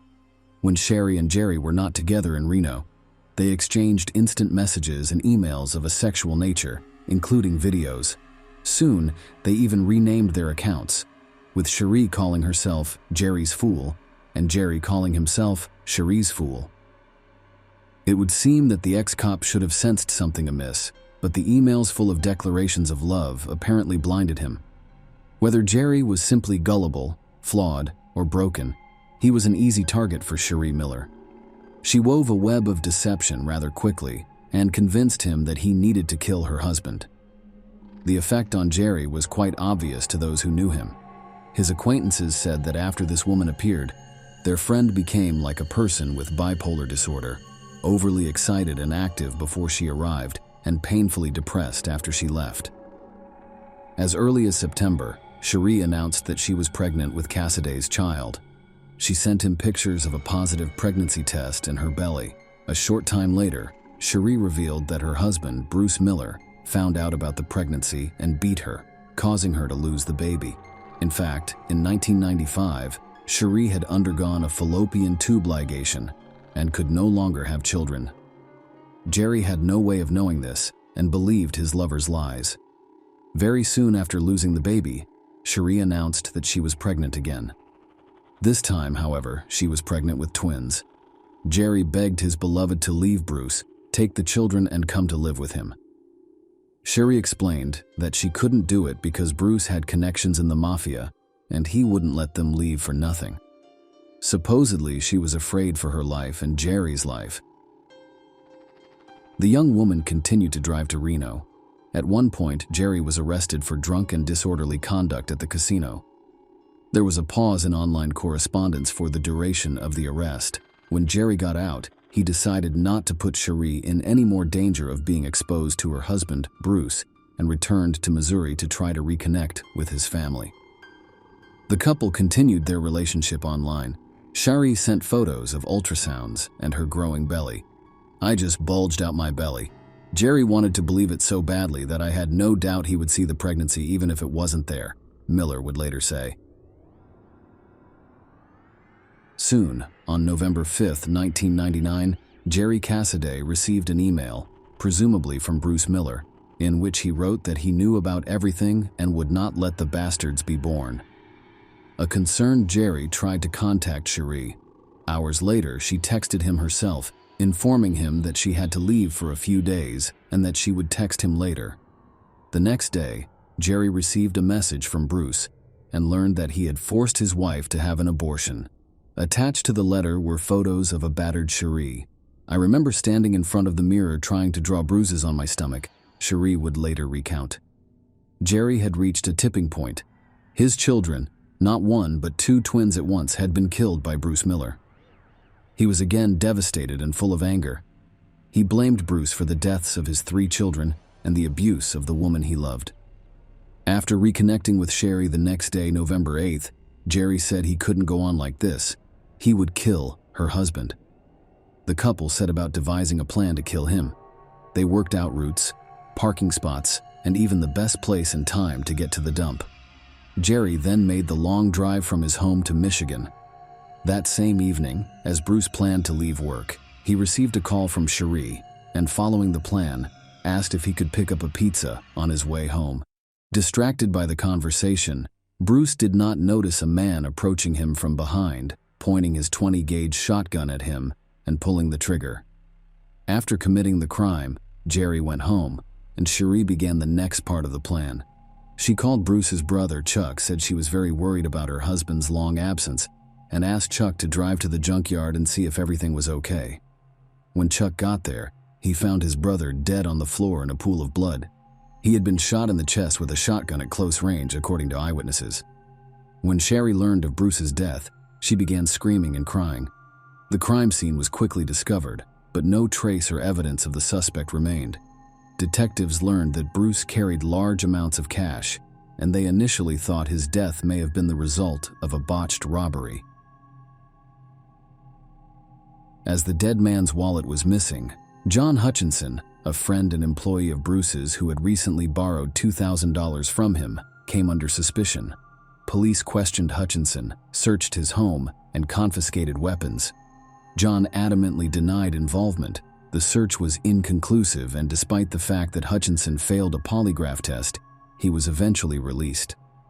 A theory of murder due to falsification of vehicle identification numbers was considered. However, none of the options gave any leads, and soon the case was closed. Meanwhile, according to Bruce's sister, Judy Miller, Cherie's behavior did not fit most people's idea of a grieving spouse. 2 days after the death of her supposedly beloved husband, she was already dancing in a bar in Ottisville, Michigan, and looked happy. 2 weeks later, she had a boyfriend, and it wasn't Jerry Cassidy, but a local delivery boy named Jeff Foster. The goal was accomplished. It was like Sherry had passed a level in a video game, and the former lover was no longer interesting. Here's an improved version of your text with proper grammar and punctuation. Jerry thought he would be with the woman he loved after the murder. After all, he killed for her, but that did not happen. She began to distance herself. A month after the murder, she moved her new boyfriend, Jeff Foster, into the house she used to share with her husband and completely severed her relationship with Jerry, leaving him devastated. It was probably at this point that Cassidy realized he had murdered an innocent man in cold blood, and guilt overtook him. 3 months later, on February 11, 2000, Jerry shot himself in his Odessa, Missouri apartment with a .22 caliber rifle. His body was discovered in a chair with an open Bible in his lap, on murder. "Thou shalt not kill, and whosoever shall kill shall be liable to judgment." He judged himself, pleaded guilty, and committed suicide. In an interview a few days after the body was removed, Cassidy's mother said that family members were cleaning the apartment and found a briefcase under the bed with 3 suicide notes and an envelope taped to the outside. Jerry wanted revenge on the woman who had broken his heart. The former detective confessed to killing Bruce Miller because he believed Bruce had abused Cherie and caused the deaths of his 3 children. "I went over there, killed him. I was such a fool, but now everyone will know the real reason I became depressed. I couldn't tell anyone the truth. She wanted to get the money and get rid of her husband. She got her way, but she soon realized she couldn't do that to others. I now realize it was all a lie." Jerry attached printed transcripts of instant messages with Cherie, in which, between intimate episodes, she gave him directions on how to find the dump, where to park to avoid being seen, and other important information. The Cassidy family's attorneys contacted the Jesse County Sheriff's Department and relayed the information. On February 22, 2000, police waited for Cherie Miller as she was getting off a plane with her boyfriend, Jeff Foster, and they were returning from a trip to Reno. She was charged with second-degree murder and conspiracy to commit murder. Prosecutors believed Cherie was a skilled manipulator who convinced her lover to kill her husband under false pretenses. On December 12, 2000, the state of Michigan's trial against Cherie Miller began, and her case made national headlines due to the unusual nature of an internet-related crime. The prosecution shared thousands of messages between Cherie and Jerry, demonstrating the woman's lies. She was never abused, and she was never pregnant with Jerry. According to the prosecution's version, Cherie wanted Bruce's death because a divorce would not have provided her with enough money. However, the defense argued that the young woman received only a small amount of money after her spouse's death, despite the fact that she would have lived a much more affluent life during her lifetime. The defense also claimed that Jerry Cassidy fabricated evidence in order to exact revenge as an abandoned lover. Cherie denied writing the messages describing the crime, implying that Jerry had forged the messages using his experience as a homicide detective. However, police discovered evidence of the messages on Cherie's computer. Cherie told the jury that the sexual communication between her and her lover was just part of an online fantasy, and that she lied about her pregnancy to help Jerry deal with depression and about the abuse to convince Jerry to leave her alone. On December 22nd, Miller was found guilty and sentenced to life in prison on the murder charge and 54 to 81 years on the conspiracy charge. In 2007, she was diagnosed with post-traumatic stress disorder and found to have other mental illnesses while in prison. Cherie began treatment and filed an appeal. She even managed to get married for the 4th time. Michael DeNoia saw the story on the news and couldn't resist the woman's charm. In 2009, a federal judge overturned Sherry Miller's conviction, stating that Jerry's suicide letter should not be used as evidence because Cassidy is no longer alive, and the defense cannot cross-examine him. The judge ordered a new trial and set a bail amount. In 2016, Sherry Miller, in a 4-page typewritten letter to a district judge, abruptly admitted her role in her husband's death. This came as a surprise because no one expected her to do so voluntarily. In 2012, the court reinterpreted the admissibility of the suicide letter, and Sherry was returned to jail to serve the remainder of her original sentence. Many saw the letter sent to the judge as just another attempt to gain sympathy or profit. Something happened inside me when I had to return to prison after 3 years of freedom. I had my daughter and granddaughter living with me. I begged my daughter not to join me. She refused to listen as I was led back to the prison. As I walked through the sliding doors, I noticed my daughter crying so hard. I recall hearing her scream, "No, Mommy, don't go." At that point, the full consequences of what I had done to Bruce, his friends, his family, Jerry, his friends and his family, hit me full force. They will not see them again. Bruce was an excellent man. Sherry Miller wrote about her husband. He never hurt me or my children. All he did was love us. He wanted to adopt my children. He simply wanted a family. The only man who loved me, and I had him killed.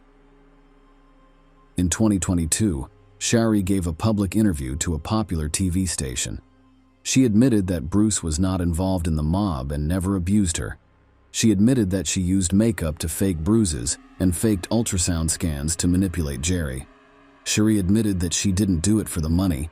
She said that she was afraid Bruce would find out who she really was and felt that it would be easier for him to be killed than to learn the truth about her. Because of this, she declined a plea bargain that would have resulted in 15 years instead of a life sentence. According to Sherry, it took a public story to help her reconcile with herself. It's still difficult for me to look in the mirror realizing what I did. I've been waiting to tell the truth and hopefully find peace with it. Sherry Miller is still incarcerated at the Huron Valley Women's Complex in Michigan. She is not eligible for parole. Share your opinion with us in the comments and subscribe to the channel for more. Subscribe to the channel for more. Subscribe to the channel for more.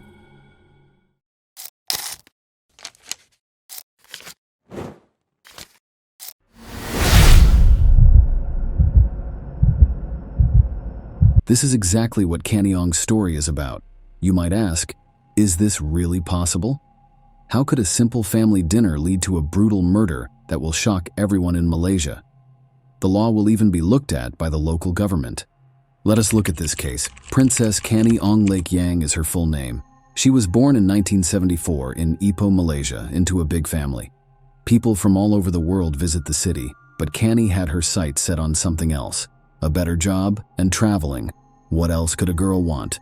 That being said, she knew that she had to work for her dream and that nothing good could just happen. First, Canny got a gold medal in high school. Then she went to the University of Hawaii and got a degree in economics here. After the start, more work had to be done to make things better. She went to Los Angeles and got a job at an advertising agency. She was already living on her own. The City of Dreams helped the girl see herself as an expert in her field. In 2001, Canny met Brandon Ong there. He was born in Singapore, like her father, but moved to the United States with his family when he was a child, and was now legally an American. Young Canny and Brandon quickly got married and moved to San Diego, which is right next door. But after only 2 years together, something bad happened. Canny's dad got liver cancer. The surgery her father was going to have in Malaysia was very serious, and it wasn't clear if he would live or die after it. She quickly packed her things and flew to her father on June 1st, leaving her husband in the United States. The surgery went well, the disease got better, and the doctor said that Canny's dad, who they called Bijan, would live a long time and definitely have grandchildren. Canny let out a sigh of relief. At last, she could go back to her husband and her favorite job. In the morning, she took a plane to Los Angeles. That night, Canny invited her whole family to a farewell dinner at Montes. their favorite restaurant that they used to go on vacation when Canny still lived with her parents. During dinner, Canny's mom got sick out of the blue and her sweet daughter offered to drive her home.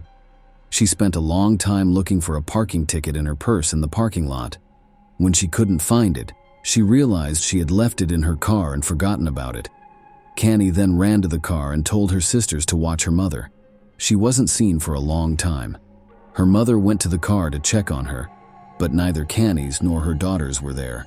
When one of the sisters tried to call Canny's phone, it was even scarier to see that it was turned off.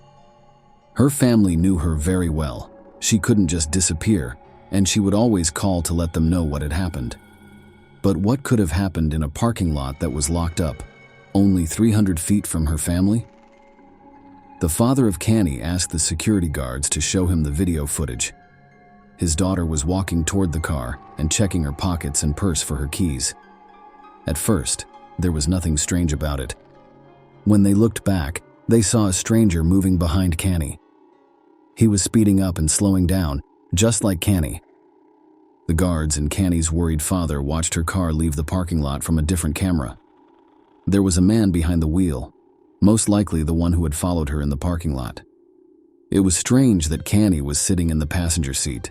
The family called the police right away because it looked like someone was taking their child. People should praise the Malaysian police for starting to look for the missing woman as soon as they learned that the car had been stolen. After a few hours, a highway patrol officer saw a car on the road that fit the description. The police stopped the car to look at the papers so as not to scare the possible kidnapper. At the time, they weren't sure if it was a kidnapping or not for sure. The driver of the car stopped and gave the police officer his license, even though he looked tense. He tried to show the policeman some signs while sitting next to him, but the officer was busy checking the driver's license. He didn't understand, which is a shame. Kidnapper, on the other hand, paid attention, stepped on the gas, and drove away from the police car.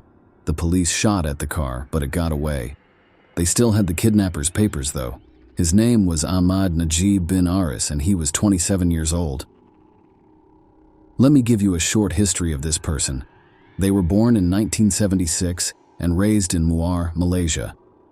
He was the second child in a family of 4. Ahmad Najib went to secondary school until the 3rd year, but then he quit. He didn't go to the last 2 years of secondary school. In Malaysia, secondary school lasts for 5 years. He had to work to feed his family, and he worked hard. He went from Muar to Kuala Lumpur in 1998. In the end, Ahmad Najib got married and had 2 kids. Ahmad Najib was a good man who did his job well, according to people who knew him. Now let's get back to our case. After some time, it became clear that the shooting at the car had an effect. A young man went up to the police and told them a strange story. He told the story of a stranger who approached him at a roadside cafe while he was eating dinner. The stranger said that he was on vacation with his wife but had a flat tire on the way and could not go any further. The young man was happy to help the stranger. He got a jack from the trunk and gave it to the traveler when they got outside. But he saw bullet holes in the car, and in the front seat, he saw a scared woman who didn't look like a wife taking a carefree vacation with her husband. But the so-called husband didn't change the tire himself. He just played around with the jack for a while, complained, and then gave it back. The police knew right away that it was Canny, and that Ahmad was the one who took her. But that was the last time anyone saw Canny alive.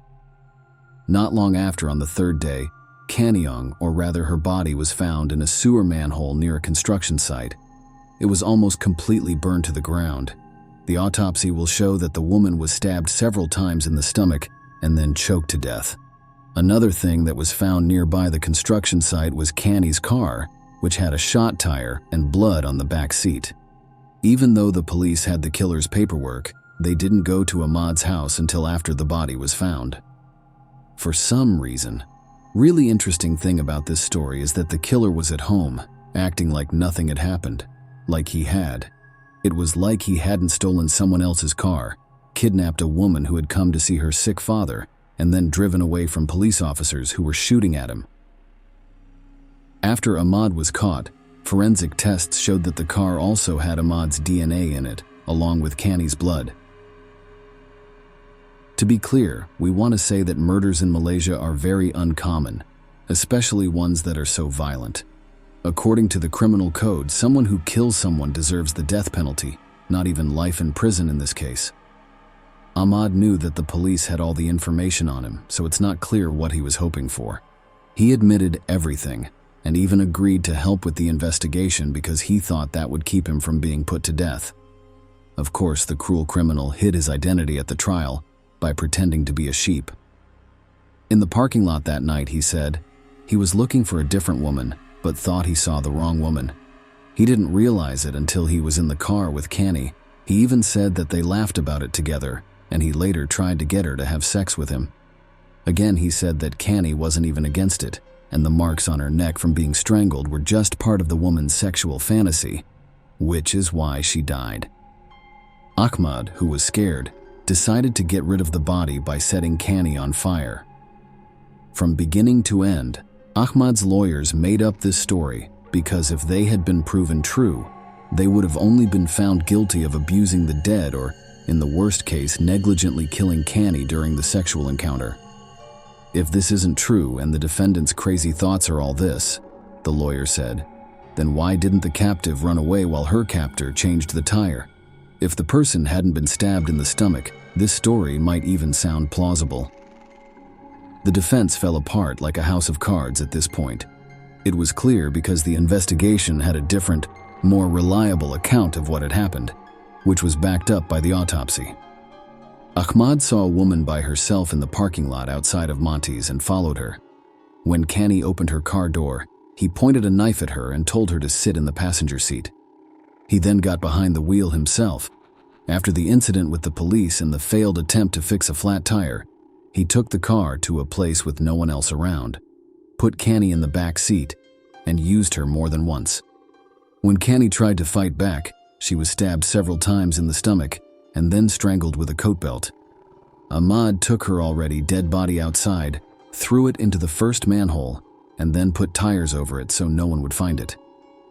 His plan was to finally hide the evidence of the crime. When he came back to this manhole the next day with several gas cans, he put gasoline in Canny's body and set it on fire. It turned out that Ahmad had also raped 4 women, luckily none of whom died. They did not report it to the police because they were afraid of being caught, though. After what seemed like years, the court finally found the murderer guilty on February 23, 2005. Among other things, they gave Ahmad 10 lashes. Was this any better for the parents who had lost their daughter for good? Ahmad tried to appeal his sentence while he was in jail. He even wrote a letter to Selangor, the head of state, asking him to release him, but he was turned down. Ahmad got what was coming to him just 13 years after killing Canny. He was hanged in his cell on September 23, 2016. As I already said, this case got a lot of attention in Malaysia. People in the area were scared, not so much by the brutality of the murder and Ahmad's seemingly false belief that he would not be caught, but by the fact that it is not hard to kidnap someone in a busy shopping center, even if it's in a parking lot. To make sure this didn't happen again, the Malaysian government started to put up as many CCTV cameras as they could all over the country. They also hired more security guards for shopping malls and even made parking spots just for women. For these reasons, it is very sad that the life of an innocent woman who flew from tens of thousands of miles away to be with her father for 2 weeks had to be sacrificed. Share your opinion with us in the comments and subscribe to the channel for more.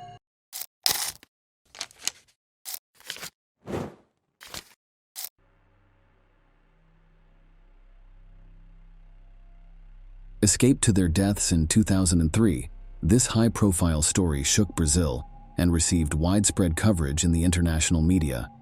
Hundreds of law enforcement officers, rescuers, and volunteers, as well as those interested in the story, were looking for the young couple who went missing in the forests of Embu-Guasu province. They hoped to find them alive, but their hopes were dashed, and the young people's final days became a nightmare. However, grieving members of the families of the missing faced another ordeal when the main criminal rapist, torturer, and brutal killer was not prosecuted. Furthermore, he found himself in better living conditions than before. This is the case of Liana Friedenbach and Felipe Café. Liana B. Friedenbach was born in Sao Paulo. In May 1987, the girl was the eldest of her parents' 2 children, and she grew up in a relatively well-known and wealthy family. Ari Friedenbach, the family's patriarch, was a successful lawyer and well-respected member of the community. Felipe Silva Café, born in July 1984 in Sao Paulo, grew up in a large, modest family. He has worked part-time since he was a child, trying to support himself and his relatives. The young people met as schoolchildren, and their friendship developed into mutual sympathy and the first youthful love. However, they had to conceal it in every possible way. It is worth noting that Liana's parents were religious and raised their daughter strictly. She went to church on a regular basis and attended Sunday school since she was very young. Her father and mother were adamantly opposed to her romantic relationships at such a young age. Furthermore, social inequality played a significant role in this case because, as I previously stated, the girl came from a wealthy family while her chosen one was poor. However, their parents' prohibitions did not force the young people to end their relationship. Instead, they began to conceal their affair, secretly scheduling dates in different locations where no one could see them, in order to spend at least some time together. On one final trip in the fall of 2003, the lovers decided to get away from everyone for a while, traveling to a remote, deserted area to be alone. They carefully planned the trip, which was supposed to be an exciting adventure for them, and most importantly, the boys made sure they had a plausible alibi that would justify their absence and avoid suspicion. Felipe told his parents that he and his friends were going camping, and Liana told her parents that she was going sightseeing with the guys from church. She was confident that this excuse would work and that her parents would let her go with no questions asked. The Friedenbach and Café families believed the teenagers' stories and allowed their children to die without fear. Liana and Felipe were overjoyed. They could spend the entire week together without fear of being judged by their parents. The young people decided to travel to the picturesque province of Embu Guasu. They packed a tent, sleeping bags, some personal belongings, and a small supply of provisions, but the couple had almost no money. They had the right to free public transportation as students, so the guys planned and calculated their route to their destination by bus ahead of time. Early on October 31st, the lovers met at the agreed-upon location, making certain that no one who knew them saw them together. They took the first bus and spent the night at the bus station after arriving in another city late in the evening. Then 2 more vehicles took them to their destination. From there, they had to walk a few kilometers to a deserted spot hidden in the woods where they planned to camp and spend a few days alone together. The day was warm and sunny, and despite their exhaustion from the long journey, the young people were in good spirits, joking, laughing, and planning their short vacation. When they arrived at the location marked on the map, they began to set up their modest but cozy camp. Uninvited guests, when Liana and Felipe traveled to such a remote and secluded location, they failed to consider the fact that poverty reigns in those areas, fueling crime. So the presence of well-dressed young men carrying large backpacks and bags did not go unnoticed. As the couple walked through the forest to the abandoned farm where they planned to stay, they came across some local bandits fishing near a pond. They were Paulo Cesar da Silva Marques, aka Pernambuco, and Roberto Aparecido Alves Cardoso, aka Champinha. The latter was only 16 years old, but he was already the gang's leader. He organized the criminals who were attracted to strangers, particularly a beautiful young girl. They also decided that there was something in their backpacks that they could steal.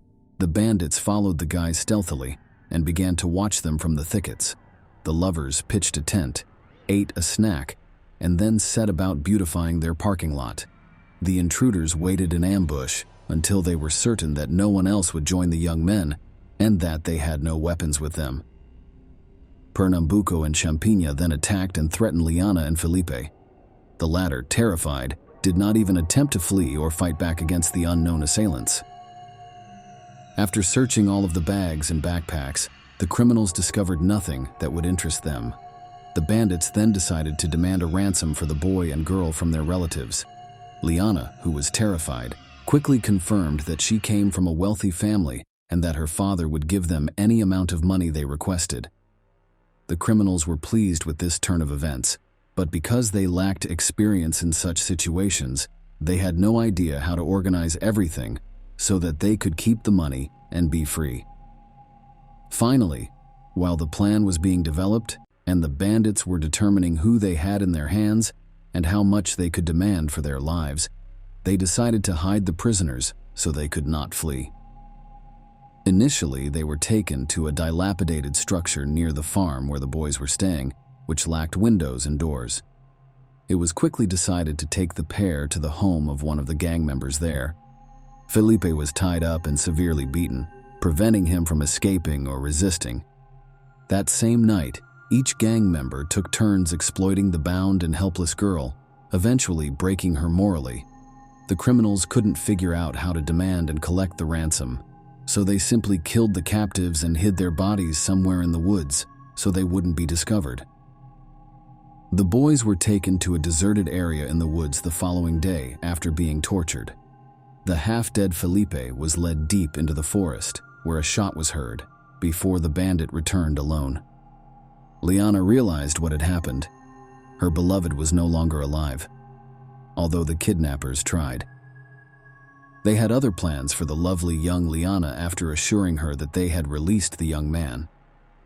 The scoundrels wanted to keep her as a plaything until they got bored of her, especially since no one had begun looking for the missing boys.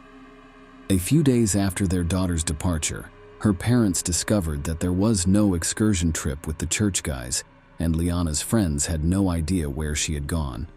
The Friedenbach family suspected that their heiress had fled with her boyfriend and immediately contacted his parents to inquire about their children's whereabouts.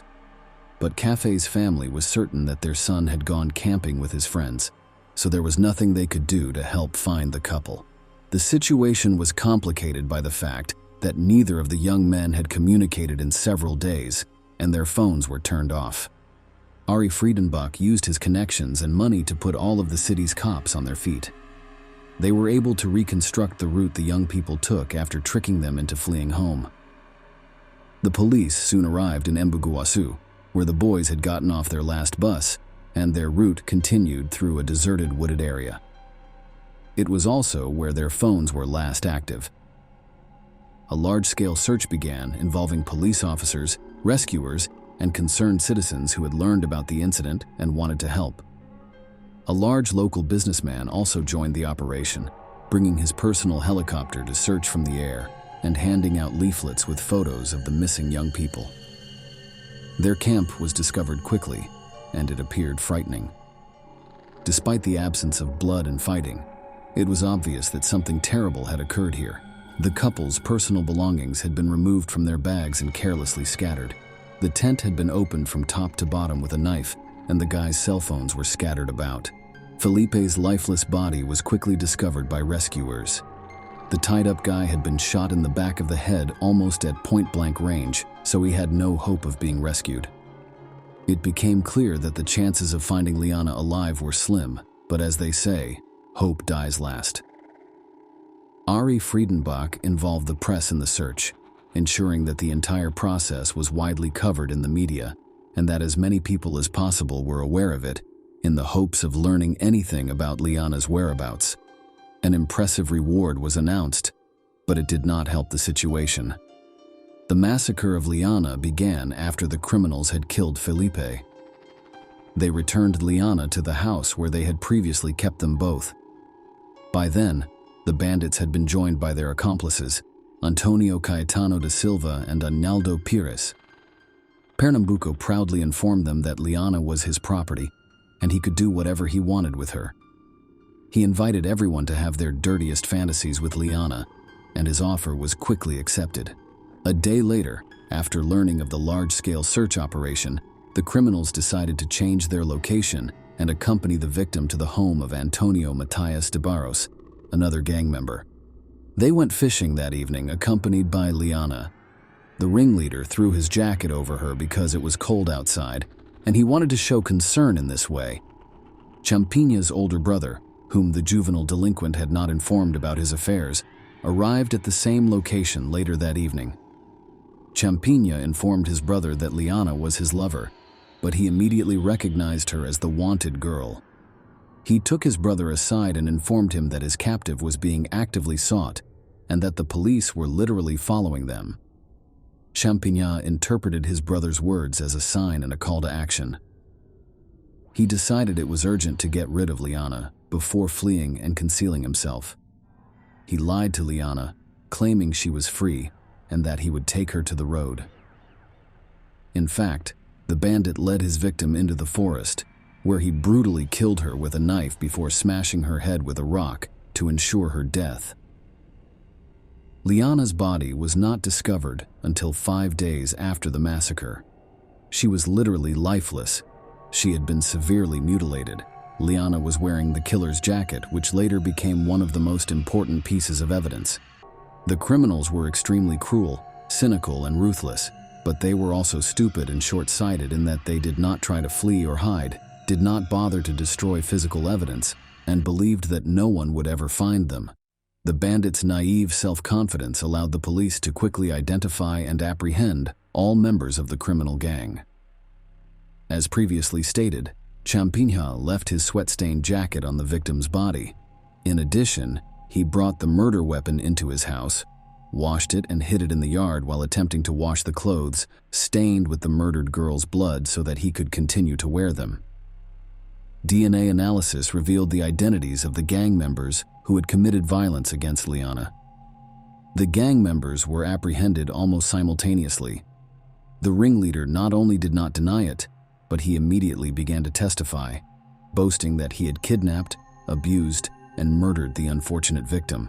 He went into great detail about what had happened to Liana in her final days. After a lengthy trial, nearly all of the adult members of the criminal gang received harsh sentences. Pernambuco was sentenced to life imprisonment for Felipe's murder. Antonio Caetano da Silva and Arnaldo Pires were also sentenced to life in prison, but Antonio Matias de Barros was only sentenced to 6 years because he did not torture the victim, but rather provided the gang with his home where it all took place. However, with the ringleader and the most brutal member of the gang, things were not as simple.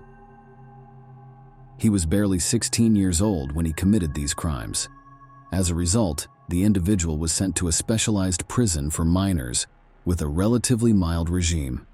Champigna attempted several escapes and behaved aggressively and inadequately, prompting a psychiatric examination. He was discovered to have several mental abnormalities that, while not inherently dangerous, combined to create a monstrous result, transforming the young man into a sophisticated sadist and murderer with no feelings of pity or remorse. Following such a diagnosis, the criminal was transferred to a closet-type medical facility where he was required to undergo mandatory treatment and rehabilitation. Despite numerous appeals from the families of the murdered young men, he received no further punishment. As a result, Champigna's situation improved from before the crime. He now had his own private, cozy room complete with a large television, internet access, and a comfortable bed with an orthopedic mattress. He eats 4 balanced meals per day from a customized menu, as required by the medical facility where he is being held. His monthly maintenance is estimated at around $1,200, $20,500. In recent years, the perpetrator has repeatedly petitioned for his release, claiming that he has completed a full course of treatment and no longer poses a threat to others, allowing him to return to his normal life. This is a monster story. Share your opinion with us in the comments and subscribe to the channel for more.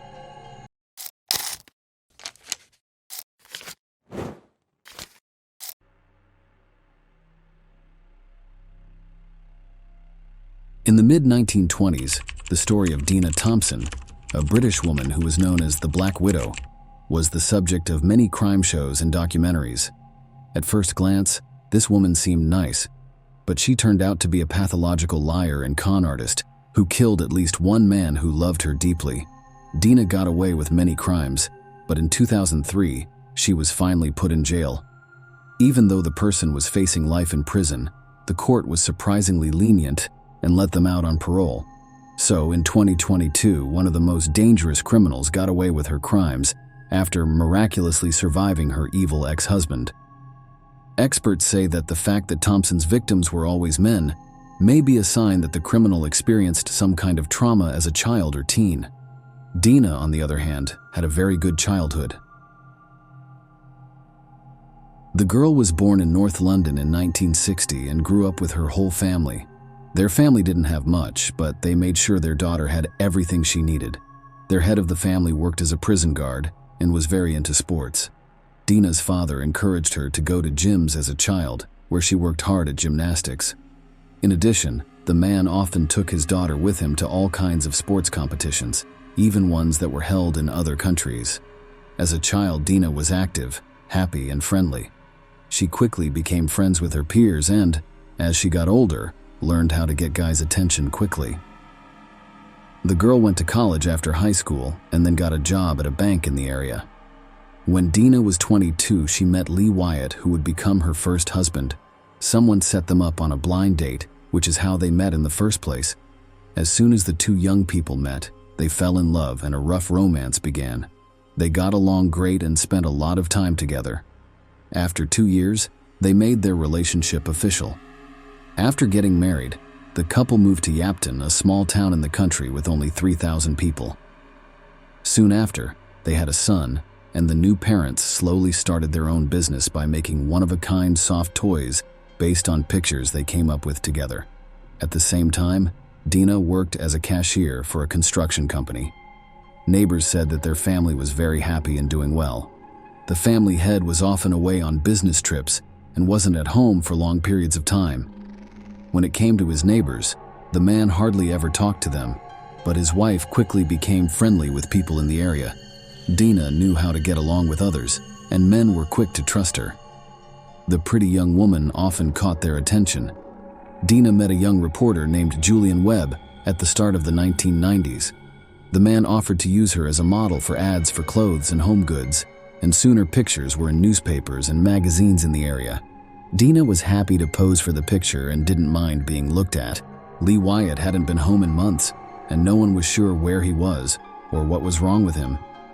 It turned out that Lee had been in the small town of New Quay the whole time, which is almost on the other side of the country. His plan was to hide from the mafia, so he lived there under a fake name and fake papers. The man's wife told him a series of clever lies to make him believe that their family was in grave danger and that the only way out was to run away. In addition to making unique soft toys, the couple was also known for making a leprechaun named Sean, which sold well and became somewhat famous. Around the beginning of 1991, Dina told her husband that the Disney company liked their creation so much that they were willing to pay £50 million to use the character. But the happiness didn't last long. Soon, the woman told them that criminals had learned about the big deal and wanted to take most of the money while threatening to kill the whole family. Dina also found a way out. She cleverly told her husband he needed to secrete himself. Lee got some fake papers right away and ran away. The woman, however, was very smart and got Lee to write her several threatening letters and record several similar phone calls. She said that this would show that he hated his wife and stop the mafia from after her. The husband did what his wife told him to do because he didn't think anything was wrong. He then ran away. Lee was willing to do any job because he was in a new city and didn't have a home or any friends. He sent all the money he made to his wife and son so they didn't have to worry about anything. Most likely this escape really did save his life, but not from imaginary thieves. His own wife was the real threat.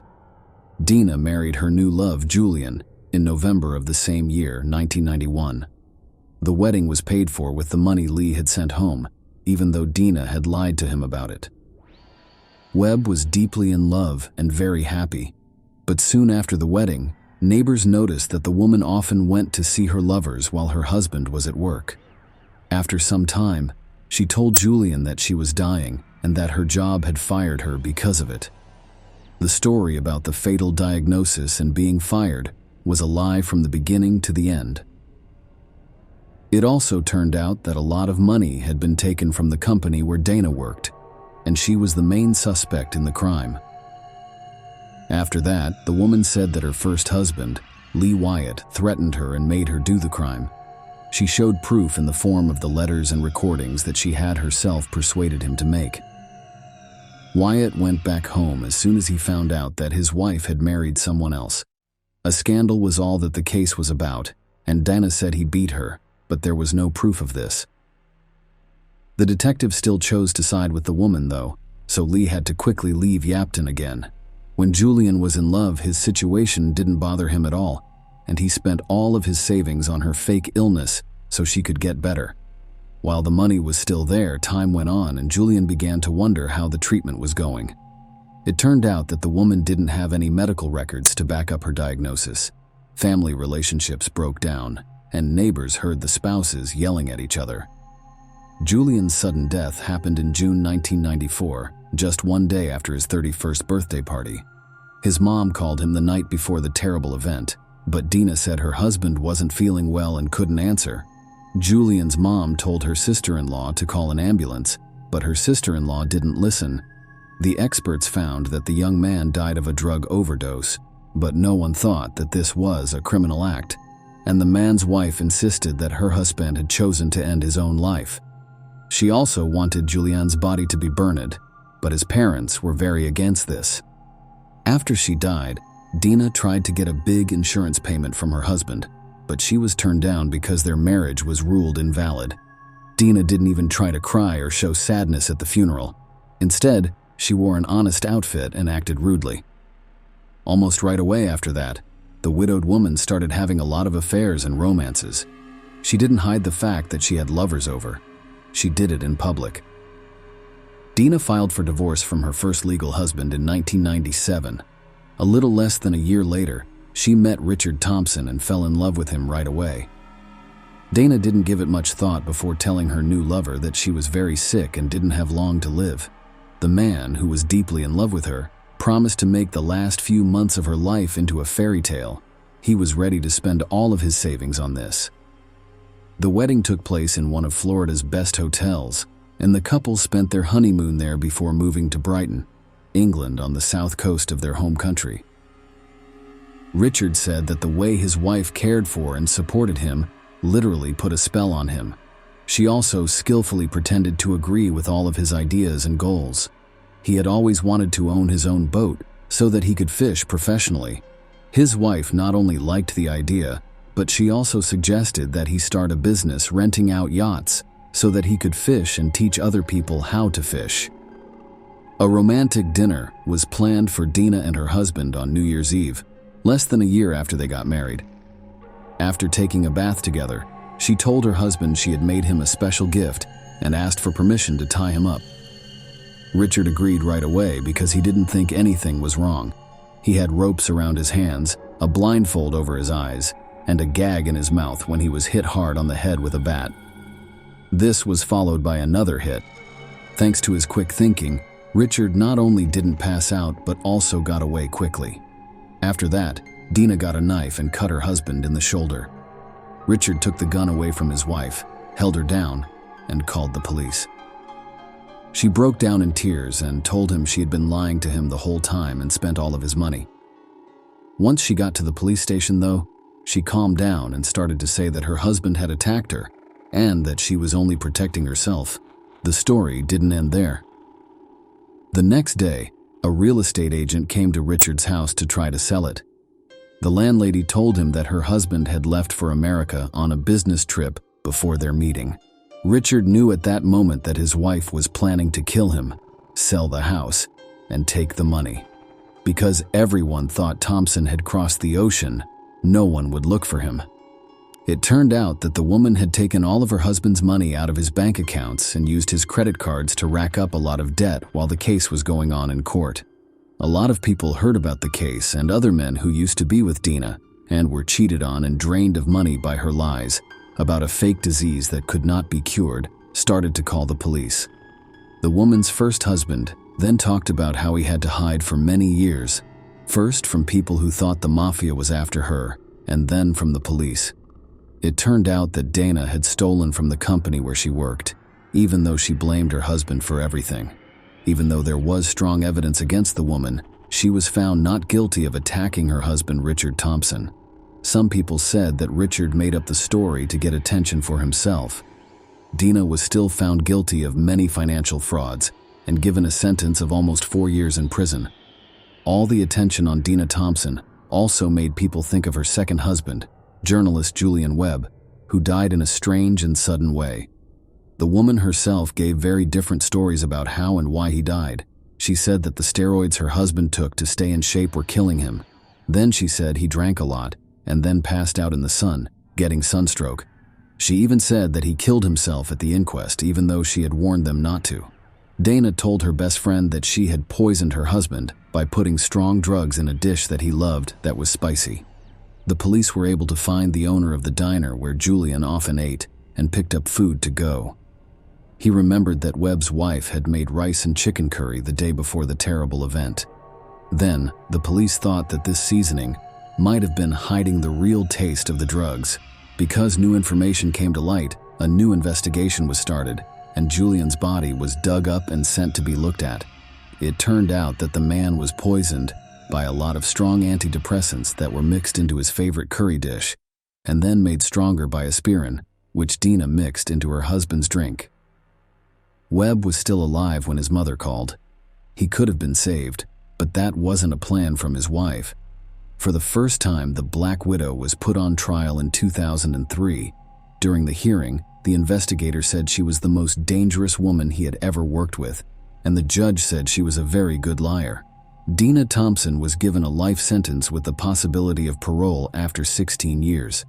People have made documentaries about the crimes of the Black Widow, talked about them on TV, and written about them in the news. Detectives found out about another scary event in Dina's past, even after she was in jail. The person who was one of her first lovers never showed up again and has still not been found, dead or alive. Stanislav Kostov was the young man's name. He lived in Bulgaria, which is where Dana trained as a gymnast in the late 1970s. A romantic relationship started between them, and then the guy was never seen again. The investigation doesn't rule out the possibility that Dana has something to do with this case, and Kostov was one of her first victims. But there was nothing that could be shown. Thompson worked with a prison psychologist and took rehabilitation classes while she was in jail. The detective in charge of Dina's case says that she doesn't feel bad about what she did and can commit another crime even though she has been good and said the right things about re-education and admitting her mistakes. Still, Black Widow, who was 61 years old, was let out of prison in the summer of 2022. Richard Thompson said he wouldn't feel safe now that he knows about it because he doesn't know what to expect from his ex-spouse. Now Dina has to tell the police about all of her relationships and connections, stay inside after dark, and report all of her financial transactions. She also can't talk to her ex-husbands or lovers who were hurt by what she did.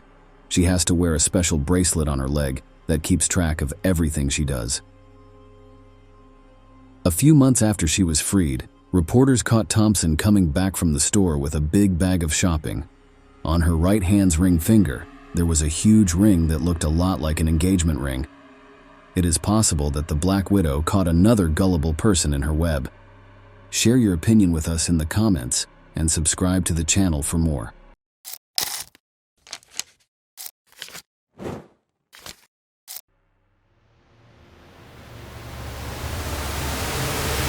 Family members and loved ones come together to celebrate the holidays together. Certainly this happens. It's very tragic. The Christmas. To be the Christmas. Christmas.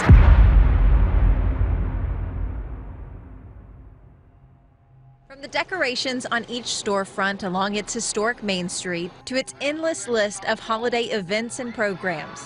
There's over 1,500 activities from the start November 22nd all the way to January 10th.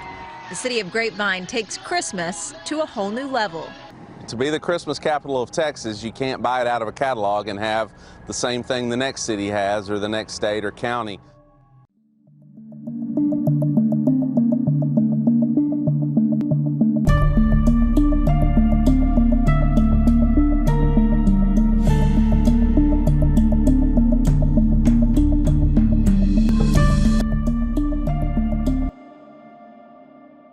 Every December 25th, individuals from all corners of the globe come together to celebrate the Christmas. Anticipation fills the air as people eagerly await the sumptuous feasts. the exchange of heartfelt gifts, and the delightful tradition of watching Christmas movies. In the midst of this festive season lies Grapevina, Texas, a charming suburban town spanning 16 square miles and boasting a population of approximately 50,000 residents. It's an understatement to say that the residents of Grapevine hold a deep affection for Christmas. Their devotion to the holiday even earned the town the prestigious title of Christmas Capital of Texas. The Christmas Day of 2011 in Grapevine unfolded as a tranquil and peaceful day. Families gathered, sharing cherished moments, and all appeared to be in its usual state of harmony. However, at precisely 11:34 a.m., an unexpected turn of events would disrupt this idyllic serenity.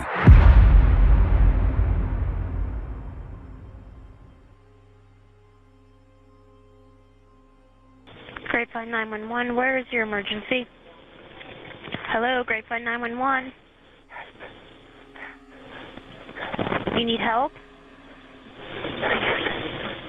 Are you sick? What was that? Do you need an ambulance or police? Hello? One moment. I'm just getting heavy breathing on the phone and I'm trying to talk to you, so please send me. The caller was breathing heavily, and it was unclear what they were saying or what the situation was. We're sorry, the number you have dialed is not in service at this time. Approximately 20 seconds elapsed in eerie silence after the caller's mysterious heavy breathing, and then the line abruptly went dead. The caller remained unresponsive. Originating from a local apartment's landline, this puzzling incident prompted an immediate dispatch of both police and firefighters, tasked with unraveling the enigma that unfolded on that unsettling Christmas morning. In a mere 3 minutes, the police arrived at the 2-story unit nestled within the Lincoln Vineyard Apartments, situated in the 2500 block on Hall Johnson Road. The apartment from which the call had emanated occupied a position towards the rear of the complex, affording a view of Colleyville Heritage High School's sprawling fields. Given that many residents had departed to enjoy the holiday with their loved ones, numerous apartments stood vacant.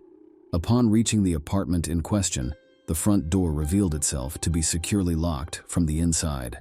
A series of knocks reverberated through the hushed corridor, yet the only response was an eerie silence, devoid of any signs of life. Law enforcement officers, fueled by growing apprehension, peered through the windows, and what they encountered was a macabre tableau. Within the living room, 7 lifeless bodies lay strewn about, some on the sofa and others on the floor. Their demises bore the grim signature of gunshot wounds, with telltale defensive injuries, suggesting they had desperately sought refuge from the relentless bullets. It appeared that these unfortunate souls had just concluded the act of unwrapping their Christmas gifts when the horrifying massacre unfolded. Adding to the macabre scene, both of the adult males clutched firearms in their right hands. Strangely, no neighbors reported hearing the unmistakable sound of gunshots, though it was understandable given the sparse occupancy of the apartments at that time. As the police meticulously combed through the complex and embarked on crime scene examinations, a particular detail emerged as striking. An SUV was conspicuously parked outside the apartment. Subsequent checks revealed that the vehicle was registered to a man residing 2 miles away in the suburban enclave of Colleyville. The gravity of the situation spread rapidly throughout the community, but before any information could be released, the victims needed to be officially identified and their next of kin notified. The authorities believed they knew the victims' identities, but sought unequivocal confirmation, a process that would take longer than desired due to the unavailability of the state driver's license fingerprint database on that fateful Christmas day. It's probably the worst investigation that we've had to, investigate in, many years. This is something that's very tragic, and, regardless of what day of the year it happens on, it's something that's very unfortunate, but it's certainly amplified given the fact that it is Christmas today. I've been with this police department for 12 years, and this is probably the most tragic thing that I've certainly been involved with. And I think, I can speak safely for the rest of the police department. I don't think any members of the police department has encountered something like this on Christmas Day. Grapevine police say someone inside the family's apartment called 911 around 11:30 Sunday morning, but the line stayed silent. Officers soon arrived and broke down the door. It appears that the victims are all in one central location, living area, kitchen area. The 4 women and 3 men, ranging from their late teens to early 60s, had been shot with a pistol. The bodies were removed from the house and taken away for autopsies to be carried out. After this, the names of the victims were eventually released, revealing that they were all part of the same family. Sergeant Robert Eberling, in a press briefing, divulged crucial details of the investigation. It was revealed that 2 firearms had been involved in this tragic event: a Glock 23, a .40 caliber pistol equipped with a 10-round clip, and a Smith & Wesson 9mm15 model, a 9mm pistol featuring a 15-round magazine. The latter weapon was registered to the owner of the SUV found parked outside the scene and had been acquired back in 1996, further deepening the intrigue surrounding this devastating incident. It's still early in this investigation, obviously, though this did play out some almost 24 hours ago. No, there is no known motive, at least as one that police are telling us about. There is also no outward sign of the horrible tragedy that unplayed right through this sliding glass and door frame here of this apartment complex. Here is what we do know at this point. No one heard any of the gunshots that were fired inside of this home. Someone from inside of the home called 911 around 11:30 yesterday morning, but that person did not speak into the phone. An operator then sent police, Grapevine, Texas police, here to this scene to go and investigate, and they found the scene that we've been talking about. Their bodies were found in what was otherwise the evidence of a normal Christmas morning. There were Christmas presents that had been unwrapped, and there was paper strewn about the room, but obviously, no doubt, a very sad situation in this town on Christmas morning, which calls itself the Christmas capital of Texas. As far as what neighbors are saying, I mean, I can show you a bit here, Richard. This is a sort of tight-knit, very packed-together apartment complex. We have spoken to several neighbors who are waking up this day after Christmas morning. They're all asking us what happened. They're speaking about a tragedy, something like this they would not otherwise expect. On the other side of this apartment complex, there is a brown fence, and beyond that is a high school here, Colleyville Heritage High School, which is noted to be one of the best high schools in the entire North Texas region. People move here because this is a safe community, and they're saying, obviously, they have to question that given what happened yesterday. On the 26th of December, the owner of a local spa became concerned when one of her employees, who had worked for her for 4 years, failed to show up for work. She tried calling her employee but got no answer. For someone who's always early to work and who never misses a day, we expected the worst, she said. Residents were terrified. This was the worst gun violence that the community had ever seen, and the police needed to address their fears, Sergeant Eberling said. We are pretty confident that the shooter is among the deceased victims inside the apartment. We are not actively looking for a shooter that we believe is at large.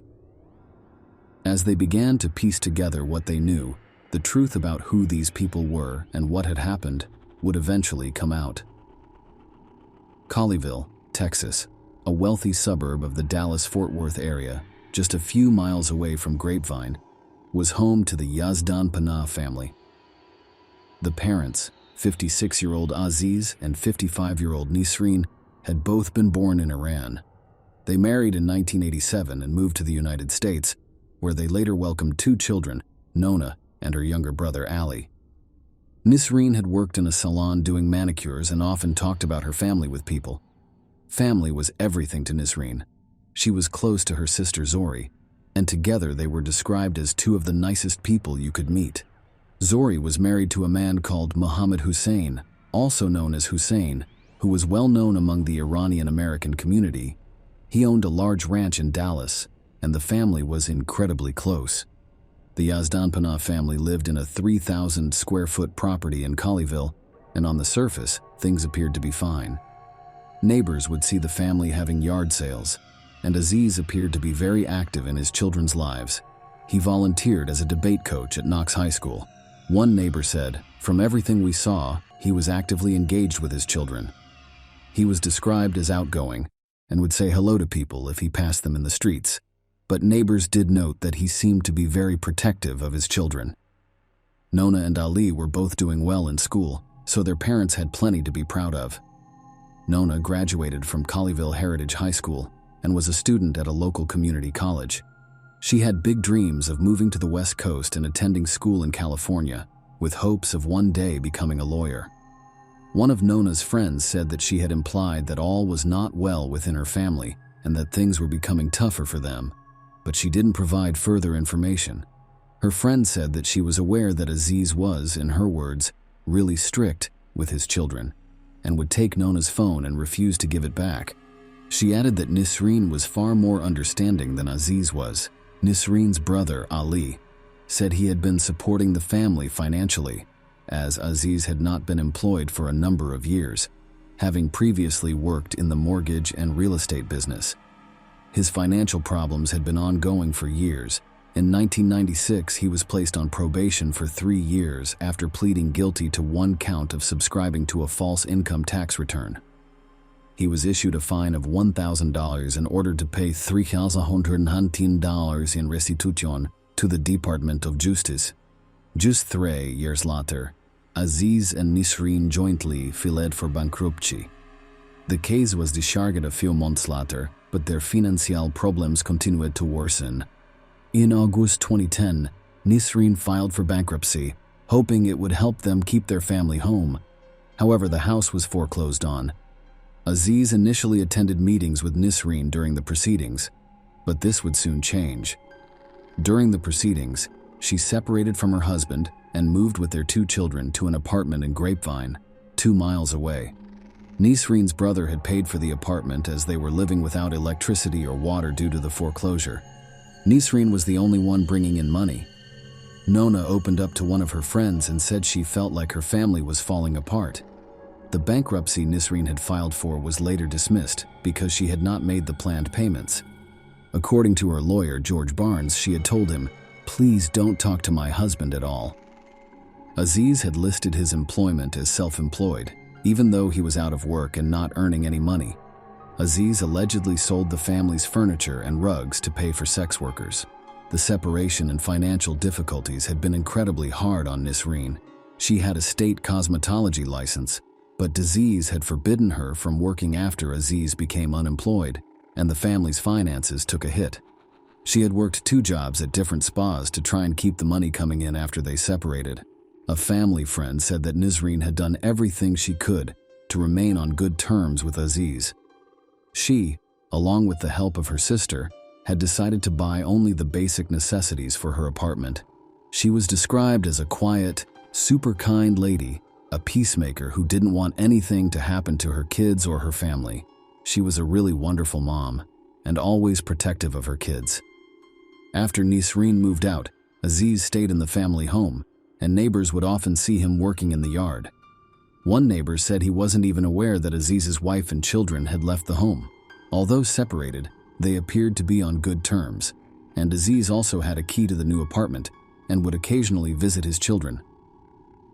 As the year began to come to a close, it was soon time for what the people of Grapevine loved most: Christmas. On Christmas Eve, the extended family had all gathered at Mohammed's ranch to enjoy a large Christmas party and spend some much-needed time together. One of those in attendance was 22-year-old Sarah Zeri, Mohammed's daughter, who attended the University of Texas at Arlington as a pre-med student and was also a member of the Tri Delta sorority. Dozens of people were there, and the celebrations carried on late into the night. Aziz had not been invited. The following day on Christmas, Nisreen and her children were at the apartment in Grapevine. That morning, Aziz set off to the apartment in his sport utility vehicle, dressed as Santa Claus. He parked outside, and shortly after he arrived, Nisreen's sister, brother-in-law, and niece came to the apartment too. Just before 11 a.m., Sarah sent a text message to her friend which said, "So we're here. We just got here, and my uncle is here too, dressed as Santa. Awesome." She was, of course, referring to Aziz. Just 15 minutes later, she sent another message. Now he wants to be all fatherly and win Father of the Year.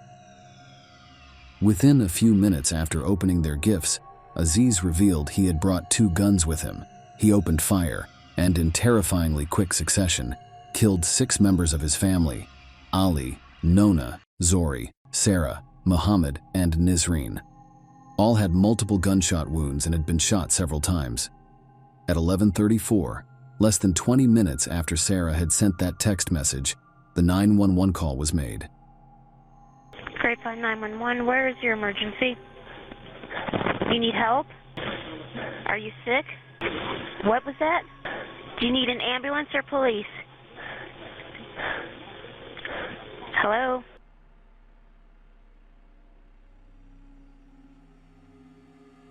Although the dispatcher couldn't initially discern the contents of the call, the police opted to process it through specialized software to enhance the audio and extract more information about what had transpired. After this analysis, it became clear that someone had urgently said, "Help, help," followed by the caller stating, "I'm shooting people." This led them to the conclusion that Aziz had placed the call to emergency services. Grapevine 911, where is your emergency? Hello, Grapevine 911. You need help? Are you sick? What was that? Yet more revealing information, very hard to stomach this morning as we listen to Grapevine Police give us the latest update. They are now telling us that this gunman dressed as Santa Claus was definitely an invited guest, welcome at this Christmas celebration, that no one knew he had arrived with 2 handguns he intended to use, and when he did, police say, he caught his victims totally by surprise. We await more information, but what we already do know is that this family involved definitely had some financial problems. We know that mom and dad had separated back in March, and that dad was still living in the Colleyville home that the bank had foreclosed on last year. 7 family members shot and killed on Christmas Day. Just to know that, like, the entire family was murdered is pretty awful. It's certainly the worst signal shooting that we've had with this many victims. Neighbors broke away from their holiday gatherings and watched as police searched the apartment for clues. They say the family kept to themselves and are stunned by the timing. It's just crazy, unexpected, especially on Christmas Day, and family members most of all. With so many unanswered questions, investigators are trying to determine why the gunman massacred his own family on what should have been a day of joy. Mayor Tate Williams expressed profound shock and sorrow in the wake of this horrific tragedy, labeling it a profound and heart-wrenching event. He underlined the added anguish that had occurred on Christmas, a day that should have been filled with joy and celebration. Sergeant Eberling, who had been dedicatedly working on the case, echoed these sentiments, characterizing the incident as the most horrifying homicide Grapevine had ever witnessed, and highlighting that it marked the town's first murders since 2010. The community found it almost inconceivable that such a violent and inexplicable event had transpired right on their doorstep. Funeral arrangements were swiftly organized, with friends, family, and loved ones traveling from across the nation and beyond to pay their respects in Texas. In a somber and private ceremony, the 6 victims were laid to rest, leaving behind a heart-rending void in the lives of those who cherished them. Meanwhile, the police diligently continued their investigative efforts, turning their attention to the foreclosed home in Colleyville in search of potential clues. The hope was that Aziz's computer might yield information shedding light on a possible motive, but their inquiries hit a stumbling block when they discovered that the property's electricity had been disconnected, rendering the computer inaccessible. The perplexity surrounding the motivations behind such a violent attack persisted. As investigators conversed with friends and family members, a portrait emerged of a man profoundly discontented with his wife's apparent success without him. Amidst unemployment and the looming eviction from the house he called home, his situation appeared dire, with the bank scheduled to reclaim the property as early as the following March. The prospect of homelessness, coupled with his wife's flourishing life, could have conceivably fueled his actions. However, with Aziz no longer alive to account for his deeds, the exact workings of his mind would forever remain a mystery. Lieutenant Todd Deering reflected, "You can speculate about his bankruptcy. You can speculate about his family relationships. You can speculate about a bunch of different things. but we just don't know right now. Everybody who may have known what the motive was or what set everything off is now deceased. Sergeant Eberling added, "We really don't have a clear idea of why he did this. Sometimes there's not a really good explanation for irrational behavior." One of the family's friends voiced her belief that the murder stemmed from Aziz's resentment towards his wife's newfound independence and success. The shootings that transpired in Grapevine on that fateful Christmas day not only left the community in shock and the police department in disbelief due to their senselessness and brutality, but also inflicted irreparably pain on a shattered family. Nona, Ali, and Sarah, with their lives just beginning, had limitless opportunities and potential ahead of them. Zori and Muhammad, who meant so much to their local community and their family, left an irreplaceable void in the lives of those who loved them. For Nizreen, who was on the cusp of thriving and embracing a fresh start on her own, her life was tragically taken by the very person who had vowed to love and protect her, amplifying the devastation caused by this inexplicable act of violence. Share your opinion with us in the comments, and subscribe to the channel for more.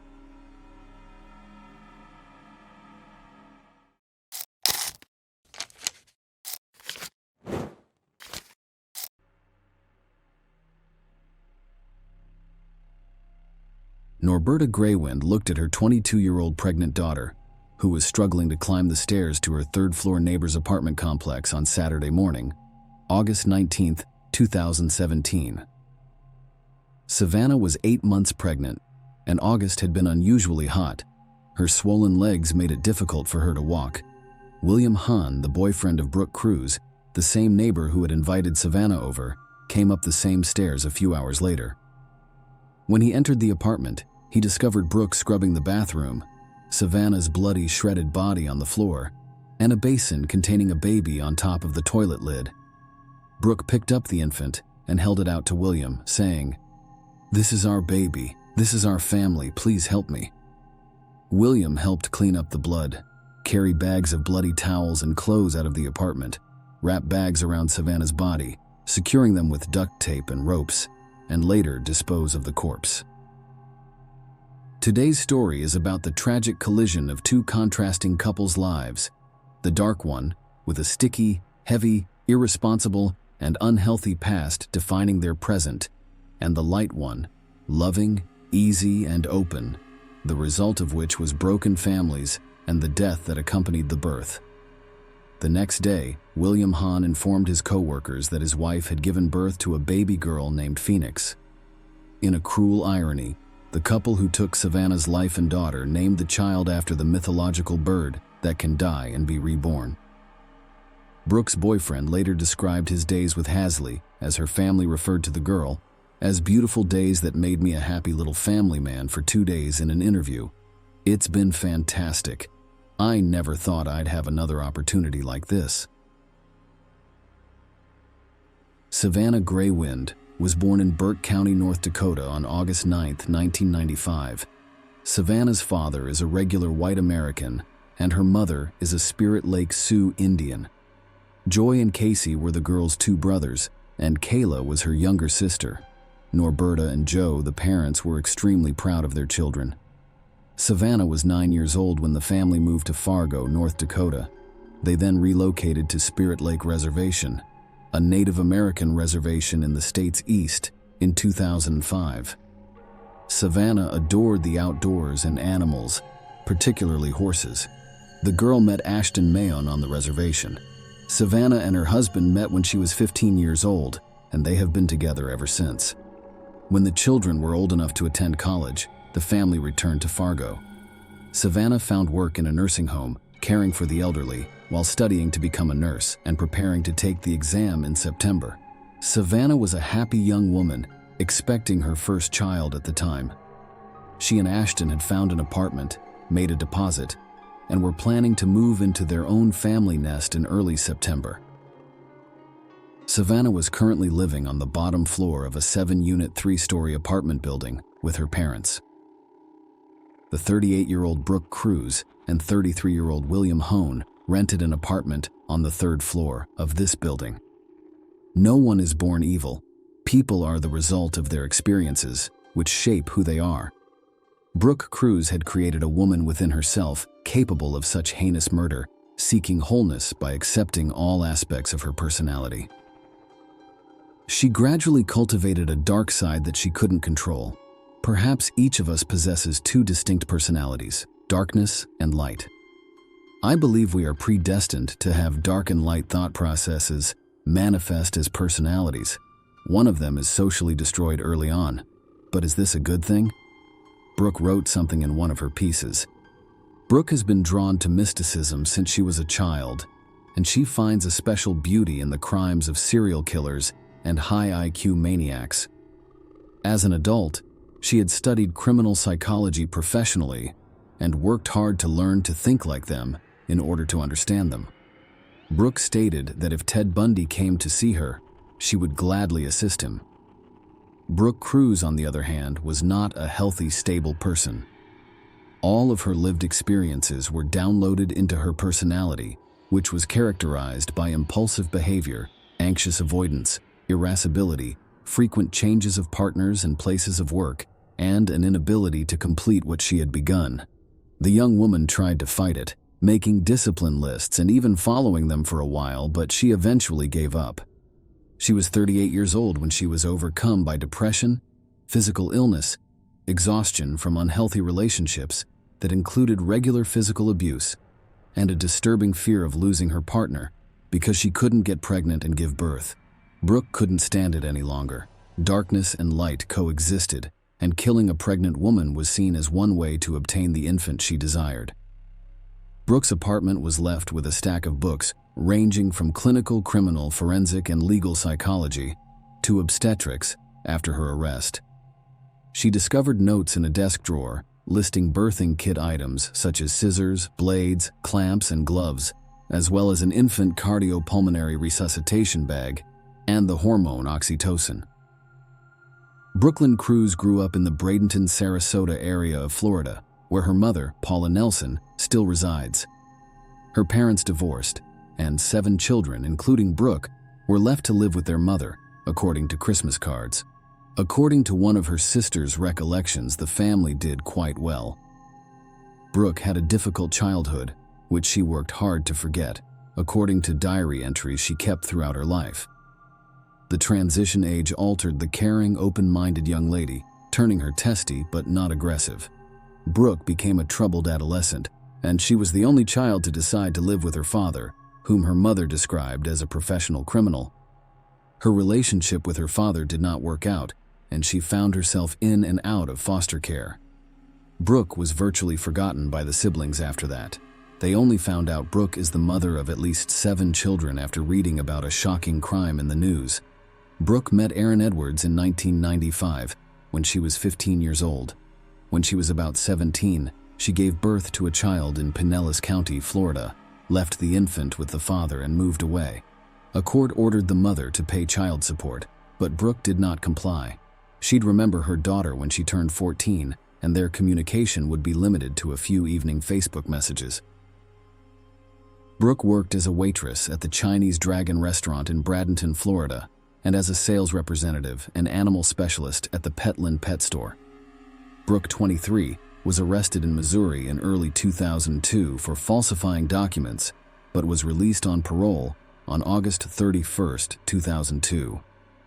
She was arrested again and imprisoned in Hidalgo County, Texas, for violating her parole.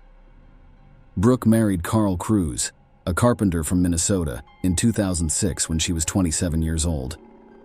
The young lady. She managed to have 2 children while working as an administrative assistant in her husband's carpentry shop. Brooke cheated on her husband during their 3-year marriage, which ended in divorce in June 2009. According to the documents, the father gained custody of the children, and Brooke left for California without explanation. Throughout her life, the only thing she did with care and diligence was keep diaries and record everything that happened to her. Following the heinous crime, the entries were made available to the press. The diaries described a slew of lovers, home births, and abortions. The relationships all began with heart-shaped marks around the edges, But after a while, the entries about the men changed. Each of them began playing intellectual games with me, making me feel like I wasn't good enough, not smart enough, Brooke wrote. It's impossible to say whether Brooke chose such men on purpose or whether any of her relationships experienced such difficulties as a result of internal problems. However, she was convinced that Carl was bullying her and portraying her as a bad, promiscuous mother, and this fact was emotionally traumatizing to her. Despite this, she returned to her now ex-husband's house after a trip to California, signed up for a dating site, and began studying psychology seriously. The young woman met Andrew Murray, a chef from Katoomba, New South Wales, Australia, on the dating site Tagged, and decided to relocate to Australia. Brooke attacked her ex-husband with a knife in late 2011. In January 2012, during an argument over child custody, the woman was arrested and criminal charges were filed. Brooke denied the knife attack, but instead chose to flee to Australia on false immigration papers, where she married Andrew. The marriage in Australia lasted exactly 6 months. Andrew discovered her American past, husband, children, and forged immigration papers. According to Andrew, after discovering the truth, his wife began threatening him with arrest for aiding and abetting, prompting him to go to the police station and tell them everything just in case. Andrew remembers the marriage for the large amount of talk about maniacs. He would later reveal that Brooke was obsessed with crime as early as 2012. She majored in psychology and nursing and wrote her thesis on serial killers. According to her, she was always reading books about maniacs and crime and could tell you anything you wanted to know about them. She seemed to become more aggressive as time passed.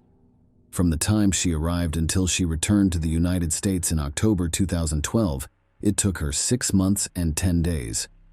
Brooke wrote in her diary on September 22, 2012, that she had changed significantly for the better since returning from Australia. She was involved in a protracted custody battle for her 2 children. She might have had a chance for a new life if she reconciled with Andrew Murray. But in late 2012, Brooke met 28-year-old William Hone, who had been convicted of child abuse a few months earlier, after bringing his son to the hospital with a fractured skull near his right ear in January 2011. Brooke falls in love with this man who is twice divorced, has 2 children, does not pay child support, has anger issues, and has a court order preventing him from seeing his children.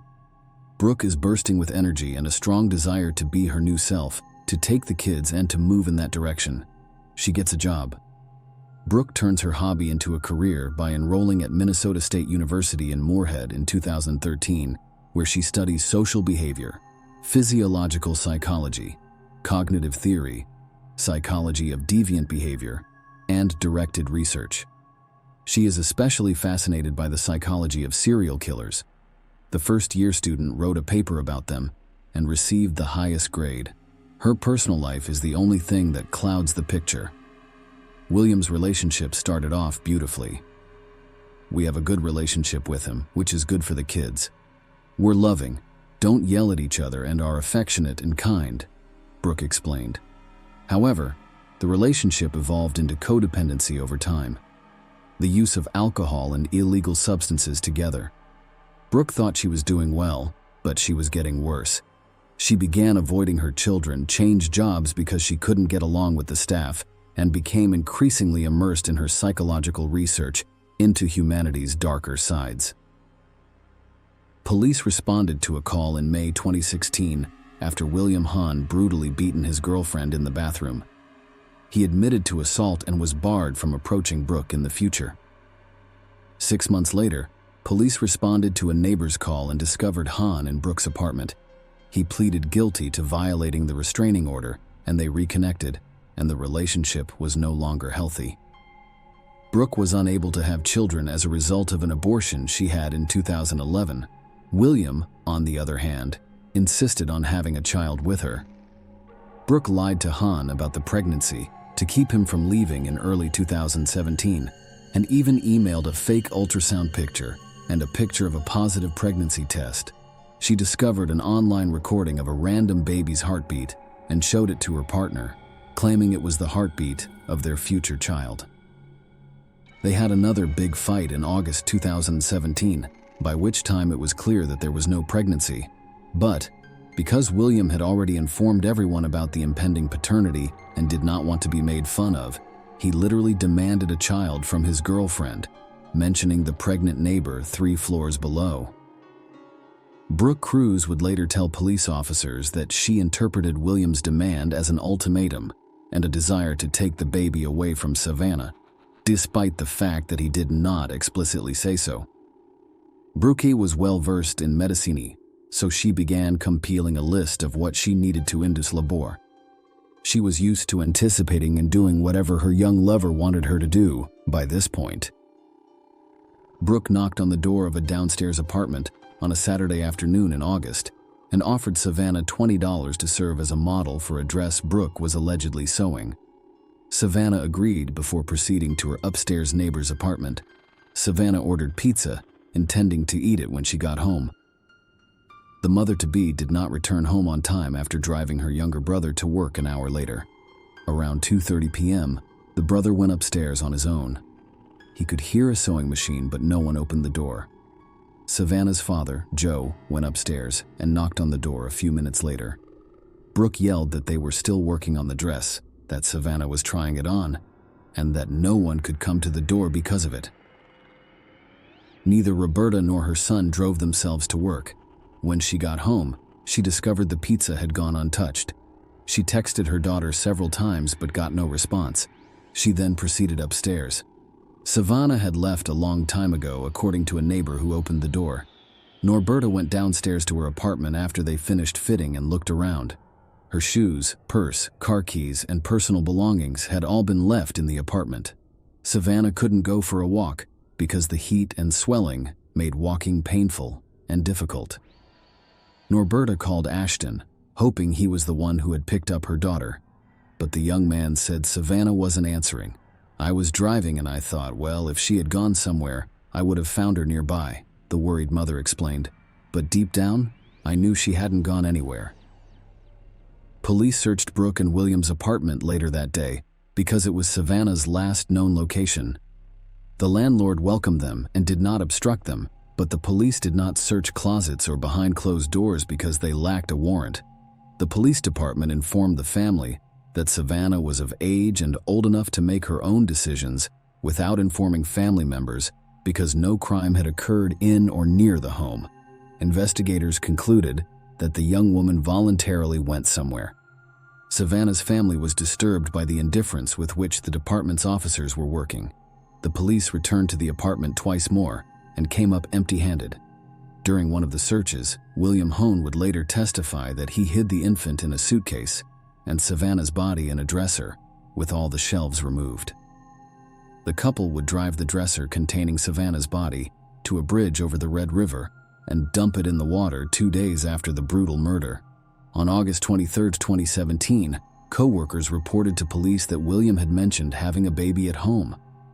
Residents of the apartment building heard a baby crying from apartment #5 that day and immediately called the police. The information provided enabled the officers to obtain a warrant and return to the familiar apartment, where they conducted a thorough search that resulted in the discovery of a live newborn baby girl. Brooke didn't mince words when she revealed that Savannah had given her the baby 2 days after her disappearance. Savannah, according to her, didn't want this baby, and when she came to help with sewing a dress that day, she asked Brooke how she could induce labor on her own. She then left and returned 2 days later at 3 a.m. Brooke took the baby in her arms and handed it to her. Savannah was reported missing after the couple was arrested. Cass County Social Services took temporary custody of the baby after it was taken to a local hospital. A DNA test confirmed parentage a few days later, and the girl was reunited with her father. Police and hundreds of local residents searched the valley for Savannah for 3 more days. Please check your property, buildings, garages, and outbuildings for any signs of entry or any indication that someone has been there. Landlords, please check any vacant apartments you may have for any signs of entry or evidence that someone has been there. If you are willing to check your dumpsters, we ask the public to help with that, Chief Todd said at a press conference on August 27th, 8 days after Savannah's disappearance. On August 27th, Fishermen discovered a body wrapped in plastic on the Red River near Harwood. Savannah was identified by a tattoo on her leg that read, "Too beautiful for Earth." On August 28th, Brooke Cruz and William Hone were charged with murder conspiracy, kidnapping conspiracy, and providing false information to police. The couple started confessing. Brooke claimed she started the fight by accusing Savannah of stealing mail and mistreating her cat. Brooke pushed Savannah, causing her to hit her head on the bathroom sink and lose consciousness as a result of the verbal argument. Brooke then took a knife and cut from hip to hip to remove the baby. Savannah went in and out of consciousness during this process. Brooke confirmed under questioning that William Hone was unaware of the impending plan. William, she claims, came home, went into the bathroom, saw Savannah, and asked if she was still alive. Brooke responded that she didn't know and asked for a task. William briefly left the bathroom and then returned in his underwear, holding a rope with which he strangled Savannah. He stated that if she had been breathing up to this point, she was definitely dead now. Brooke went on to say that the two of them scrubbed the floor and walls before stuffing the lifeless body into a bathroom closet. When the cops arrived at the door, Brooke tried to remain calm and unconcerned. The officers searched the apartment but discovered nothing. Because they did not have a search warrant, the officers were only able to look in closets and dressers. According to the perpetrator, the child was under a blanket on their bed next to William during both searches that day. Because the girl was calm and did not cry, she was not discovered during the third inspection on August 20th. The body was already inside the dresser, and the baby was hidden in a suitcase. They took the dresser down the stairs in the early morning hours of August 21st, loaded it into their Jeep Cherokee, drove it to the river, and disposed of it. William Hone denied any involvement in the crime. He only admitted to hiding the newborn baby girl and lying to law enforcement to cover up the crime. Bail was set at $2 million for Brooke and William, which William remarked was an unrealistic and unreasonable amount for any ordinary person. Surprisingly, he seemed to believe he deserved something reasonable for what he had done. Brooke Cruz was sentenced to life in prison with no chance of parole. During the trial, William's involvement in the crime was not proven. Brooke's cellmate, Jennifer Robinson, was also revealed to have testified against her. According to the inmate's claim, Brooke stated that she strangled Savannah with a rope. After learning about Savannah and William's affair, and suspecting that Savannah's child was the result of his affair, William was found not guilty of conspiracy to commit murder by a jury on September 28, 2018.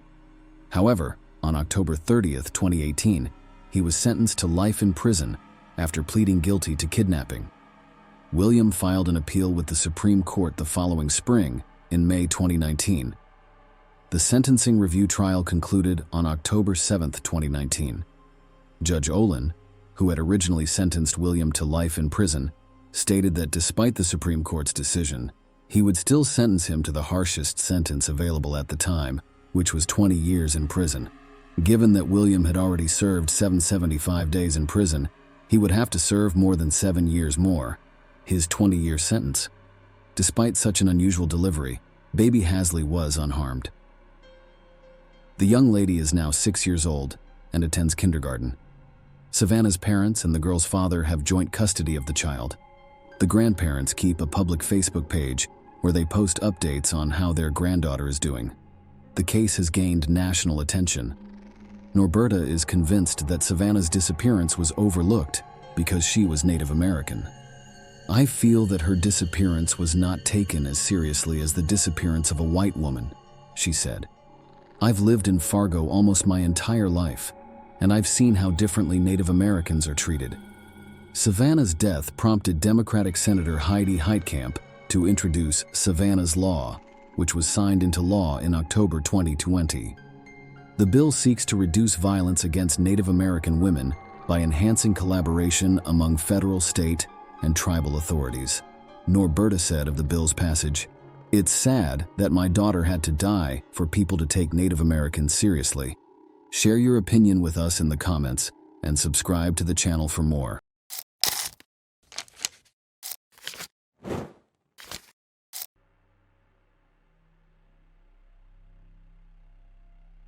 Fateful morning. "Wake up, is anyone alive in this house?"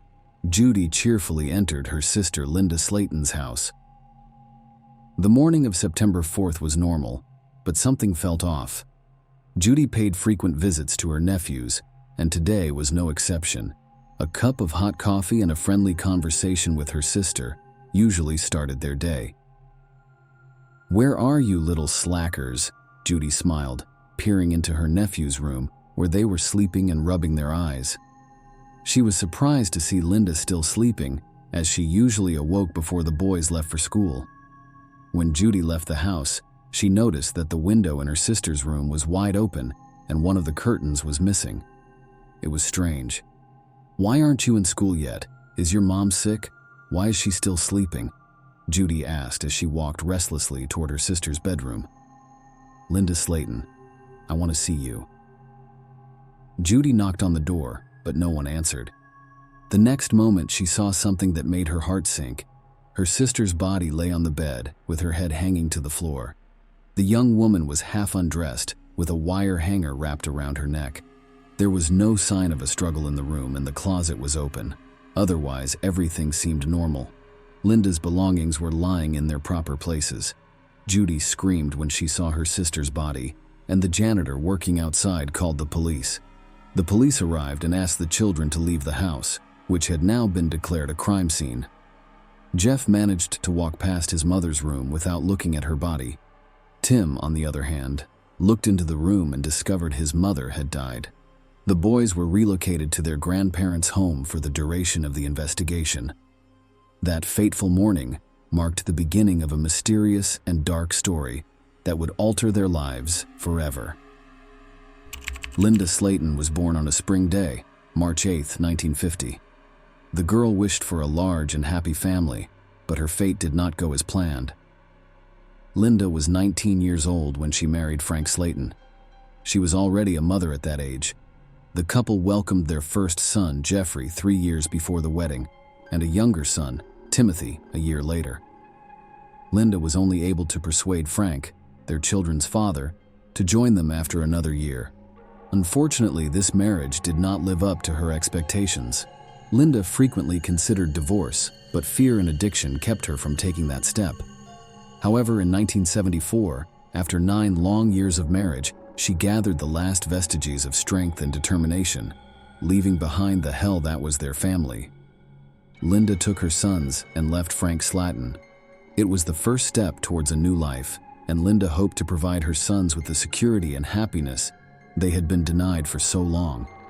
She was unaware of the trials that lay ahead, including the fateful day for her family.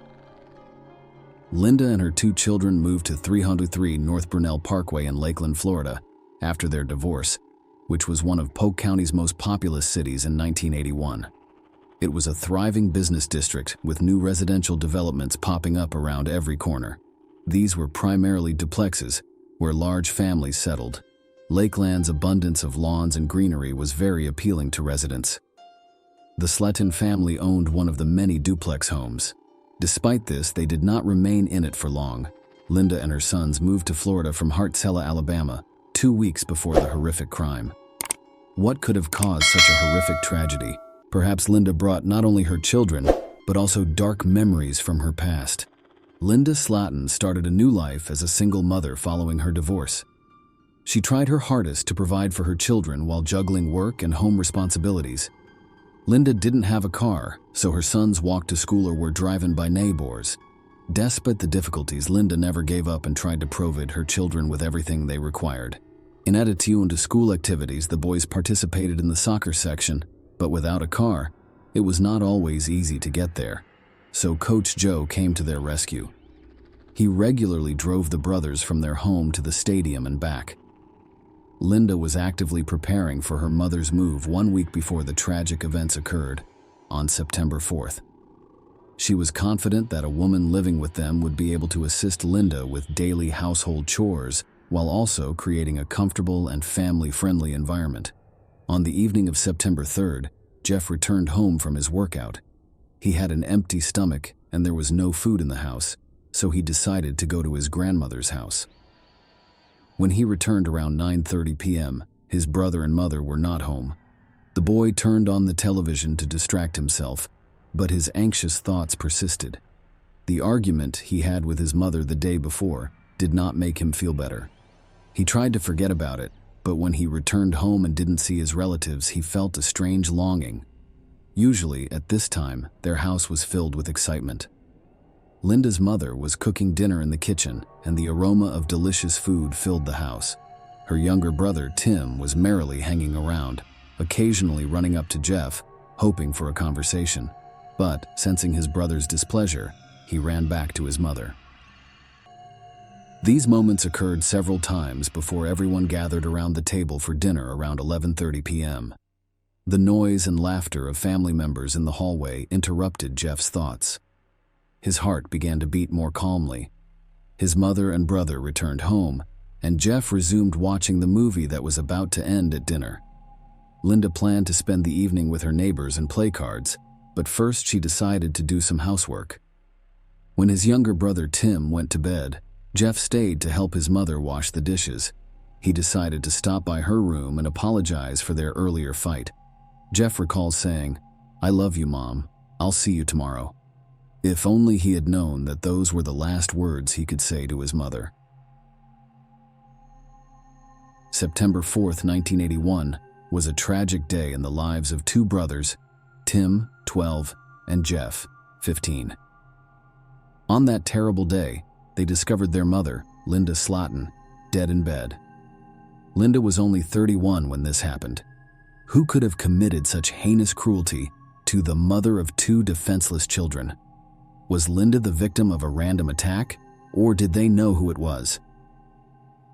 After Jeff and Tim left for their grandmother's house, Lakeland Police Department Sergeant Edgar Pickett arrived on the scene.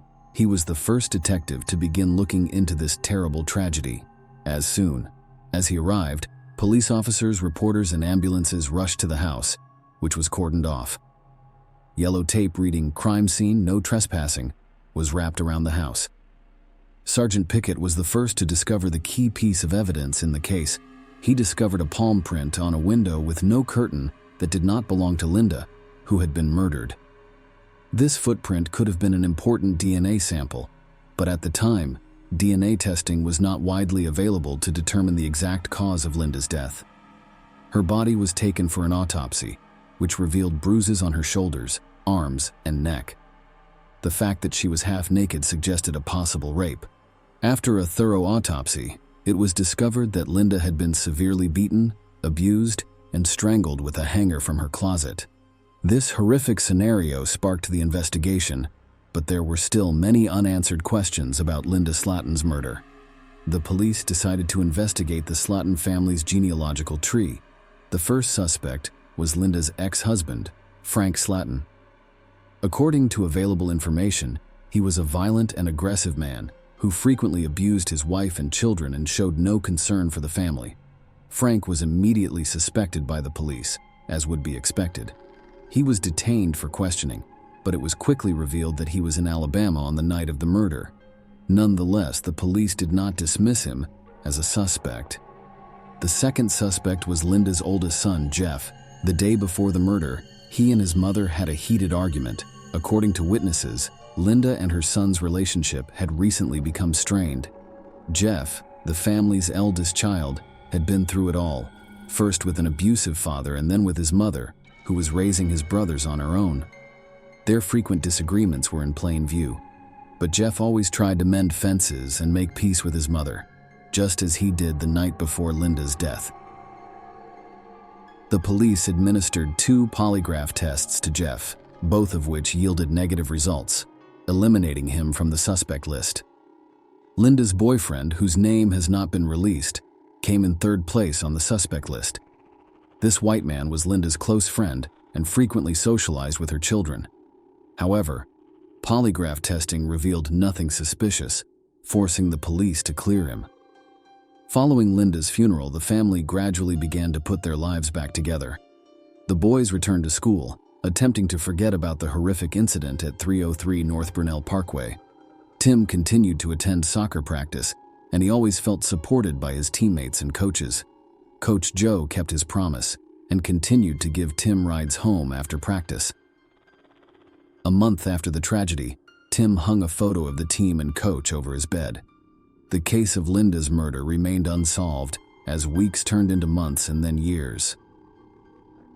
The Slaton brothers had to accept the harsh reality of their new life. Their mother had been murdered, leaving only their grandparents, Clarence and Margaret Harris, to support them during this difficult time. It had been 17 years since Linda Slaton's horrific murder. The years passed, and the boys who had lost their mother had grown into mature men who loved and cared for their own families. Both brothers started families, with Jeff having 2 children. However, he never forgot about last night. "I didn't hear anything at all. Even the neighbors claimed they didn't hear anything suspicious that night. It weighs heavily on me." He frequently repeated in conversation with his loved ones, sometimes sitting in front of the television waiting for dinner while his wife fussed in the kitchen and his children ran around him. Jeff would catch a glimpse into the past. At such times, he was transported back to his childhood home and the last evening with his mother, recalling the unsettling feelings that had gripped him. That last evening appeared to foreshadow a horror that would alter his life forever. Jeff was brought back to reality every time he heard the voices of his children and wife during a rescue. Despite their successful lives, the brothers had never abandoned the investigation and worked tirelessly to keep the case alive. They returned to Lakeland on a regular basis to check on the status of their mother's case. Tim said in a telephone interview, "No matter how many investigators are replaced, we always remind them that we are waiting to find whoever killed our mom. The burden is on us, and I can't let it go." In 2001, detectives discovered a new lead that could lead to the resolution of this long-standing mystery. Police arrested Jimmy Ulmer, a man with similar demeanor to Linda's murderer in the same neighborhood. He was charged with the attempted murder of a young girl who he attempted to pull through her room's window. The police began investigating his connections and alibis and discovered that he had already been sentenced to 80 years in prison for other crimes. For the cops, he was the primary suspect. However, a minor issue arose. Jimmy had died by then, and DNA testing was no longer possible. However, Jimmy's mother agreed to give a sample of her DNA. Unfortunately, the results did not match the sample discovered at Linda's murder scene, and the investigation was again left unanswered. Edgar Pickett, the investigator looking into Linda Slaton's murder, resigned in 1998 and was replaced by Brad Grace, a new detective. Grace discovered an unidentified DNA sample collected at the crime scene. In 1981, he decided to send the sample to the Florida Department of Law Enforcement, the state's largest laboratory, in the hopes of identifying Linda's killer through DNA analysis.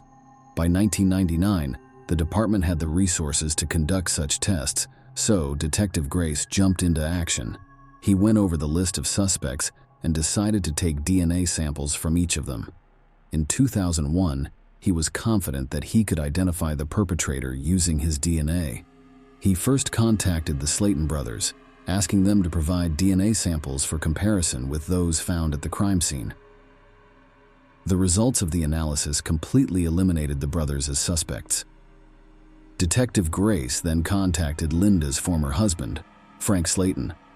Frank had reevaluated his life after Linda's death and was now leading a fulfilling life. Frank voluntarily submitted his DNA samples again, but no matches were discovered.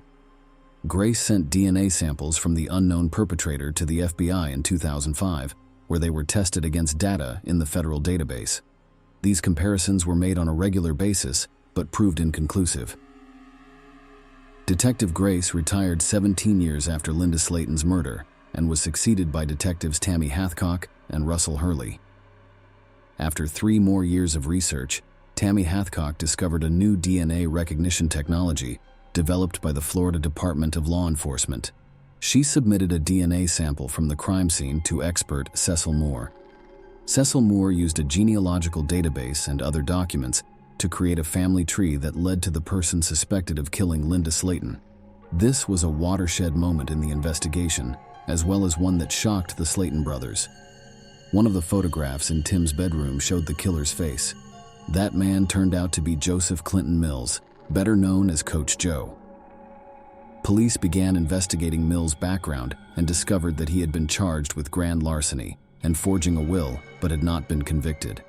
His fingerprints and palm prints were stored in police databases. To prove Joseph Mills's guilt, police had to compare his DNA to that discovered at the scene of Linda Slaton's murder. Detectives decided to obtain a DNA sample from Mills without his knowledge. The accuracy of this information is unknown, but this is the version included in the case. Police emptied a dumpster at Mills's house and discovered a Band-Aid with blood on it. Detectives were currently looking into the suspect's background. Joseph Mills had spent the majority of his life in Kettman, a town located just 30 minutes from the crime scene. He had a family, including children and grandchildren. 2 weeks later, the lab's response came back. The DNA from Linda Slaton's murder scene matched Joseph Mills' DNA, which became a critical piece of evidence in the case, and Joseph Mills was arrested and charged with Linda Slaton's murder in December 2019. Joseph Mills was arrested and taken to the police station for questioning. He was only 20 years old when Linda Slaton was murdered. Detectives interviewed Mills over the phone in 1981, but he was not named a suspect in the murder. After years of investigation, Mills could no longer deny his involvement in the crime. His testimony stated that on the night of the murder, he went to Linda's house with her permission for sexual relations, but detectives questioned his version. They suspected Mills had been watching Linda for some time because he frequently drove her children to practice. According to the investigator's account, after the coach returned the boy home from practice, he waited until the house was empty before sneaking into Linda's room through a window and hiding in a closet. He waited until Linda was alone in the room before coming out of hiding, beating and abusing her, and strangling her with a wire hanger from her closet. At trial, Joseph Mills was convicted of first-degree murder and rape. The investigation and trial provided long-awaited justice for this heinous crime that had gone unsolved for years. The murdered woman's sons were still stunned and unable to comprehend why Joseph had murdered their mother. The court hearing was tense. Linda Slaton's children, Tim and Jeff, sat on a spectator bench and defended their mother's memory. Joseph Clinton Mills, also known as Coach Joe, was the center of attention. This man, who was once regarded as a role model, sat in an accusatory cage. His expression was cold and indifferent, as if nothing had occurred. Tim Slaton, the oldest of the brothers, looked at the man he had once admired and saw the face of evil. Tim's eyes burned with indignation, and he jumped to his feet, turning to Joseph. "Why? I just want to understand why, Joe. Why did you kill our mom? Why did you take her away from us? We were so happy." Mills only mumbled back, "I'm a good man." He never apologized or expressed regret to the Slaton family. Probably even the killer struggled to explain his actions. Tim was taken aback because he had looked up to Coach Joe as a role model when he was younger. Now he's left, with only questions and painful memories. Joseph Mills was sentenced to life in prison with no possibility of parole. As if a heavy stone had fallen from the Slaton brothers' shoulders, their mother was finally avenged, and while the brothers console themselves with the thought that the killer will spend the rest of his life in prison, they are still enraged that Joseph Mills was free for nearly 40 years while they lost their mother. Linda Slaton's story, her tragic death, and years of investigation have left an indelible impression on her sons Tim and Jeff Slaton, two brothers who not only witnessed the tragedy, but also became first-hand participants in the investigation, sharing their thoughts and feelings. "He kept asking us how the case was going," recalls Tim, the older brother. "He didn't ask specific questions. He just wanted to know if there was any news on the case, if there was any new evidence, and I just told him that nothing had changed." Tim is still shocked that his mother's killer was a man he considered a friend and respected. The picture of him standing behind Joseph Mills has always reminded him that life goes on, even without his mother. Jeff, the younger brother, is constantly thinking about how his life would have turned out if his mother had been alive. This tragedy has created an unbearable void in his heart that nothing can fill. Despite the hardships and suffering, the Slaton brothers strive to live a fulfilling life for their mother, Linda Slaton. They visit her grave on a regular basis, placing fresh flowers and praying that she knows they will never forget her and will continue to fight for justice. Linda Slaton's story is one of bravery, incredible endurance, and the fact that even after the most heinous losses, the love and memory of loved ones live on in the hearts of those who remain. Share your opinion with us in the comments and subscribe to the channel for more.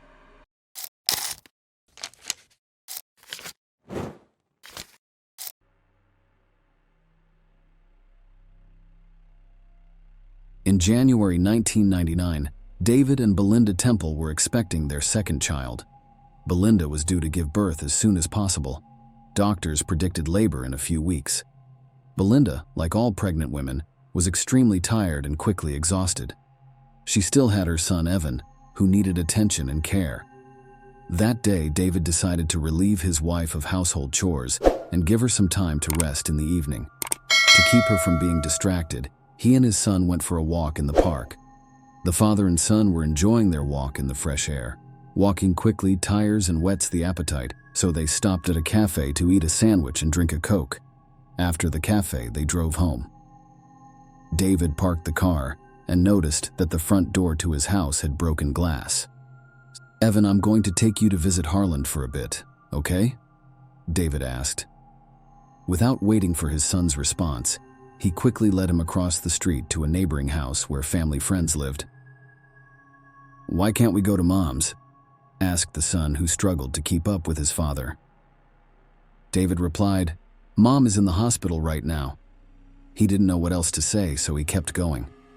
Quentin Harland had barely opened the door to the unexpected visitors and had not even had a chance to greet them when David took his son into the living room and ran toward his house. Quentin, not understanding anything, yelled at his wife to look after the child and ran after his silent friend. "What's the matter, Quentin?" he yelled. But when he saw the Temple's broken front door, he realized David most likely had no idea what was waiting for him inside. The house was a disaster, with all of the closets open, items scattered on the floor, and, worst of all, blood trails leading to the stairs. Quentin pushed David aside and noticed Belinda lying belly down beneath the stairs in the dressing room, her arms spread apart and a large hole in the back of her head. David, apparently in shock, did not cry out, did not say anything, did not rush to his wife's body, but instead took out his cell phone and dialed the police number. The operator on the other end of the line had not anticipated the brutality of the murder, so he instructed David to check Belinda's pulse and even perform CPR. "What the hell kind of CPR are you talking about? Her head is splattered all over the walls," he replied. Police officers responded quickly to the scene, but they did not enter the house for a long time. Shaq, the Temple family's bull terrier, growled and barked at the unfamiliar uniformed men, appearing ready to lunge at the police officers. One officer even drew his service pistol. David, who had emerged from the house, yelled for them to put their guns away and hurriedly led the aggressive dog into the garage. Once inside the house where the tragedy occurred, the police investigated and concluded that burglars had been at work. They were unaware that the mistress was in the house at the time. Even though she was pregnant, they had no choice but to shoot her and thus eliminate the witness. In 1986, Belinda attended college in her hometown. Even though her twin sister Brenda left to attend Steve Austin University, Belinda remained with her parents because, in high school, she began dating Marshall Kelmy, who was 3 years her senior and whom she adored. Her father and mother were against the relationship. At the very least, because of her boyfriend, their daughter would be unable to obtain a prestigious education, and as is typical, she would become pregnant early and drop out of even a community college. There were numerous scandals in their household regarding this topic. Carol's mother refused to let her daughter start a joint life with Marshall, saying, "He is nobody to you. When you get married, you can move out anywhere, but until then, you have your own house." Belinda was a stubborn girl who always got her way, so her mother's words must have served as a wake-up call. Later, at a family dinner to which Marshall had been invited despite his reservations, the young couple announced their engagement. There was a palpably silence at the table. "Well, now that they've decided," Mom gritted her teeth, and they remained silent for the rest of the evening. Belinda had made the decision herself, wanting to show her parents that she was an adult capable of making her own decisions. Her boyfriend was not particularly eager for an official marriage, but he did not refuse his girlfriend's proposal. Belinda packed her belongings and moved in with her husband, who was still living with his parents at the time, with no plans to rent a separate place.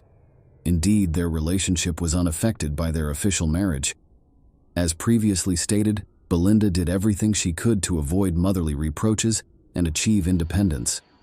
But the taste of this life proved to be very bitter.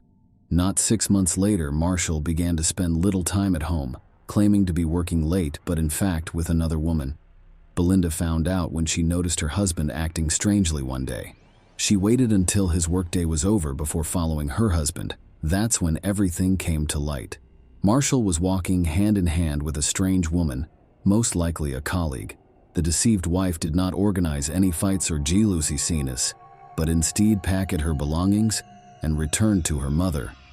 The guilty Marshall hung around her house for a long time, frequently calling to beg her forgiveness, but Belinda was unwavering and too proud to forgive the young man. They soon divorced. By 1998, Belinda was pregnant with her child, but continued to work part-time at the school. The children listened to her half-heartedly, respected her for her fairness, and were even slightly scared. Belinda was concerned that due to her pregnancy, she would miss the inter-school basketball competition and would be unable to adequately prepare the team. Her colleague, Richard Bachman, didn't care about her team or children in general.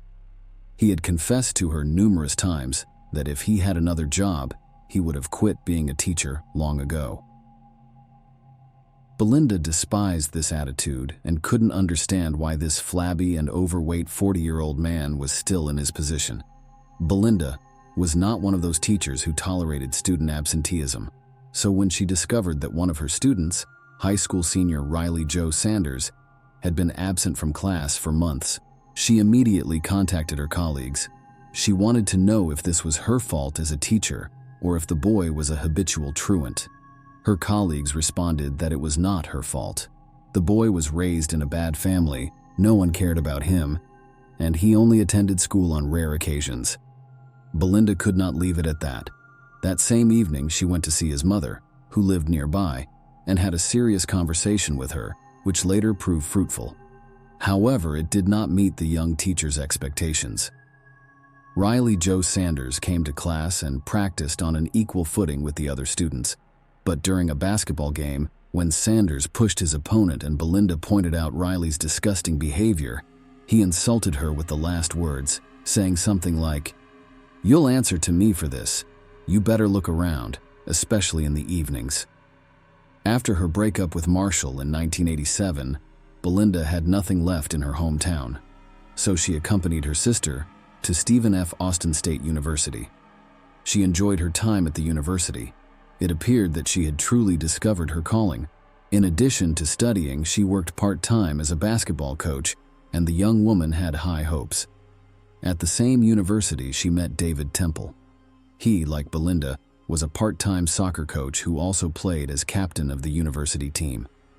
Soccer was an important part of David's life. He had been playing since he was a child, and it was clear from the start that he would become a school star. Despite David's difficult personality, he always played well for his team and was respected by all teachers. He could easily insult someone or start a fight, but he got away with it all while on the field during the game. Belinda also attended the Taste, and David's parents idolized her. They liked that she, like their son, was a big sports fan, so they had a lot in common. But her twin sister and Belinda's friends were not pleased with the union. They knew Belinda as a strong-willed and independent woman, and in this relationship, she changed dramatically. She became constrained, silent, and humble. Her whole life seemed to revolve around pleasing David. In addition to everything else, Belinda's toxic relationship caused her to become estranged from her family. Calls to her parents became increasingly infrequent, and trips home, whether for vacation or weekends, ceased entirely. Who in the family might like this? Closer to graduation, the couple purchased a bull terrier and named him Shaq. After receiving their long-awaited diplomas, David and Belinda married. In 1999, police began investigating the crime scene. How could a burglar enter a home guarded by such a vicious dog? In fact, how could the perpetrator distract the bull terrier that was preventing the police from entering the temple yard? Then they focused their attention on the front door. The glass was broken, as if the perpetrator attempted to open the lock from inside. However, in that case, the shards of glass would have been near the threshold. They were in the distance, to the right of the entrance. So, when the door was unlocked, the glass broke. Why would they do this? In the living room, there was a box on a nightstand and a toppled TV on the floor next to it. The policeman opened it, revealing earrings, rings, a chain, and gold jewelry. Additionally, it was unclear why the robber did not touch the jewelry. With each passing minute inside the Temple family home, the police officers became increasingly convinced that everything had happened in a dramatization. They knew from experience that in a robbery, the criminal takes everything they can find and carries it away. However, it appeared that nothing had been taken. Then there was the dog who would not leave their thoughts. Something was obviously wrong here. The murder was committed by firing a shot in the back of the head, most likely with a 12-gauge shotgun, while the victim was kneeling with their back to the killer. However, shotguns are not a popular weapon among robbers. It's extremely difficult to carry or transport without being noticed. In Belinda's case, the murder occurred at 4 p.m., and no criminal would walk around with a shotgun in broad daylight. "David, do you keep any weapons at home?" one officer inquired. "Yeah, I have a couple of rifles," David explained. David showed the police officers his weapons, but not the shotgun that could have killed Belinda. The cops asked David to accompany them to the station to provide a statement and take inventory of the stolen items. The man was extremely nervous, but he went with the police officers. His son, Evan, who had no idea what had happened, stayed at Harlan's house. In 1996, David Temple and Quentin Harlan were not only neighbors, but also worked at the same school. You could say they were true friends. They frequently met outside of work hours to watch games on TV or have a family BBQ. Something other than their shared interest in sports brought David and Quentin together one day. Heather Scott was a new young teacher at the school. Quentin immediately paid attention to her, gave her various signs of interest, and even invited her to dinner one night. But Heather turned him down. Quentin happened to have a rival who, surprisingly, turned out to be David. Quentin was outraged and resentful that his married friend, who even had a son, was developing a secret relationship at work. You have to give it to Quentin. He was a good friend who could keep secrets. Heather had no idea David was married because he didn't wear a wedding ring and didn't tell her anything about his real life. Furthermore, outside of the school, David and Heather appeared to be a happy couple, which was noticed by the entire teaching staff. Belinda knew nothing about David's second life. She once talked to Quentin and told him she suspected her husband of cheating. However, Quentin, of course, dissuaded the suffering wife. "You have a vivid imagination. David is your husband and a great family man. How could you think such a thing?" said the man. And there was plenty to think about. If David had previously been extremely reverent toward Belinda, he could now insult his wife in public. For example, he frequently referred to her as fat, despite the fact that she had only gained a few pounds since giving birth. He asked her to move to another room when there were guests in the house, as if her untidy appearance scared them, and so on. Instead of having a serious conversation with her husband about it, Belinda accepted this attitude toward herself while crying at night and feeling deeply unhappy as a woman. Meanwhile, David was enjoying his new relationship with Heather. In 1999, the police suspected David but couldn't prove it. Flipping through the case files of burglaries in the neighborhood, they discovered that 8 days before the murder at the Temple house, a house on the next street was burglarized, and the perpetrator was Riley Joe Sanders, the same persistent truant from the school where Belinda taught and who had threatened her. He was immediately brought in for questioning. Riley had no alibi on the day of the murder, and his father owned a shotgun, albeit a 12-gauge. However, when they searched the Sanders house, no weapon was discovered. When the high school student discovered that, police had every reason to detain him. He admitted that on the day of the teacher's murder, He was with friends and concealed it because he was with a large group of people smoking pot and did not want to frame others with his testimony. Riley's charge has been dropped. David became increasingly estranged from his family after starting a new relationship with a co-worker in 1998. His psychological pressure on his wife increased gradually. He never raised his hand to her, and their entire communication consisted of insults. It was during this year that Belinda discovered she was pregnant again. This news made her forget all of David's previous offenses, and she was ecstatic. David appeared to be attempting to portray himself as a happy father as well, but it was ineffective. David didn't always return home at night, and Belinda was afraid to ask why, because her husband could become enraged and cause a major scandal. A pregnant woman didn't want that. Belinda frequently asked David to assist her in preparing for the baby's birth, such as going to the store for supplies, making repairs in the new children's room, and installing wall shelves. David ignored all of his wife's requests, and Belinda, despite her position, began to do everything herself, including going shopping, painting the walls, and assembling the purchased furniture. David made no effort at all. Christmas was coming. Belinda was already 8 months pregnant. She decided to talk with her husband about what they would give each other. However, David suggested that they not exchange gifts this year because the money saved would be better spent on the baby who was about to be born. Especially since the doctors had warned the expectant mother that she might go into premature labor and the baby could be born before the new year. Christmas arrived. Despite their agreement not to give each other anything, David never gave Belinda anything, not even a small gift. Furthermore, he packed his belongings and announced that he would be spending the entire New Year's holiday with friends on the hunt. Belinda informed her sister, and she canceled all plans to visit her so that Belinda would not feel abandoned. As the doctors warned, labor could start at any time. David, of course, was not on any hunting trips with his friends. He spent the holidays with Heather, who wore a gold necklace that Temple had given her for Christmas. In 2007, it appeared that David Temple had nearly forgotten about his wife's murder, as if Belinda Temple had never existed.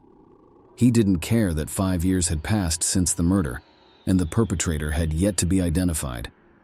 He married Heather in 2001, and together they raised Evan. However, in November 2004, he received a knock on the door.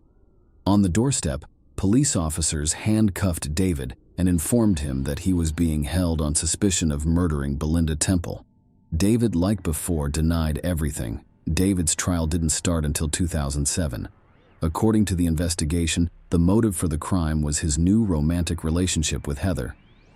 David's interviewees stated that they overheard him bragging about how easily he swapped his fat and pregnant wife for a young and beautiful Heather on several occasions during her pregnancy. According to the prosecution, David murdered Belinda as soon as she returned home from work because the young woman was wearing her work uniform and shoes. He then began the robbery by throwing items around the house before quickly driving to the park with his son, providing an alibi. The prosecution also stated that nothing was stolen from the house and that there was a vicious dog in the yard who would not allow any strangers into the house. The murder weapon was most likely dropped by David in the rice paddy, as witnesses saw David's car stop near the paddy with only Evan in it. However, the shotgun was never found in that location. Heather testified that before Belinda's murder, their relationship with David was not serious, and she didn't even love him. Temple clearly disliked these words, which added confusion to the jury's decision. Could David kill his wife for a non-serious relationship? Or is Heather lying to save her husband in this way? In November 2007, David was sentenced to life in prison. In 2009, Riley Sanders' friend goes to the police to clear his conscience. Riley told him a few years ago that he took his father's shotgun with the intent of robbing the Temple family home and teaching his teacher a lesson about his mother's popularity at school. And he almost got into the house, but at that point, a bull terrier ran out of the garage, and Riley shot at the dog but did not hit him, and he quickly fled, fearing that the sound of shotgun fire would attract the neighbors. The court received this testimony, and the case was reviewed. In the meantime, David was released from prison on bail, Heather had no intention of marrying a man who had spent so much time in jail and didn't know how long he would be there. She has filed for divorce. The jury took a long time to decide what type of punishment David deserved. The pandemic began when Temple was free, and the court had yet to decide on a sentence. It was not until 2023 that the case was reviewed. In the end, David was found guilty and sentenced to life in prison with the possibility of parole after 17 years. His son Evan did not believe his father was capable of such a cold-blooded murder until the very end of the trial, and he supported him throughout. Share your opinion with us in the comments and subscribe to the channel for more.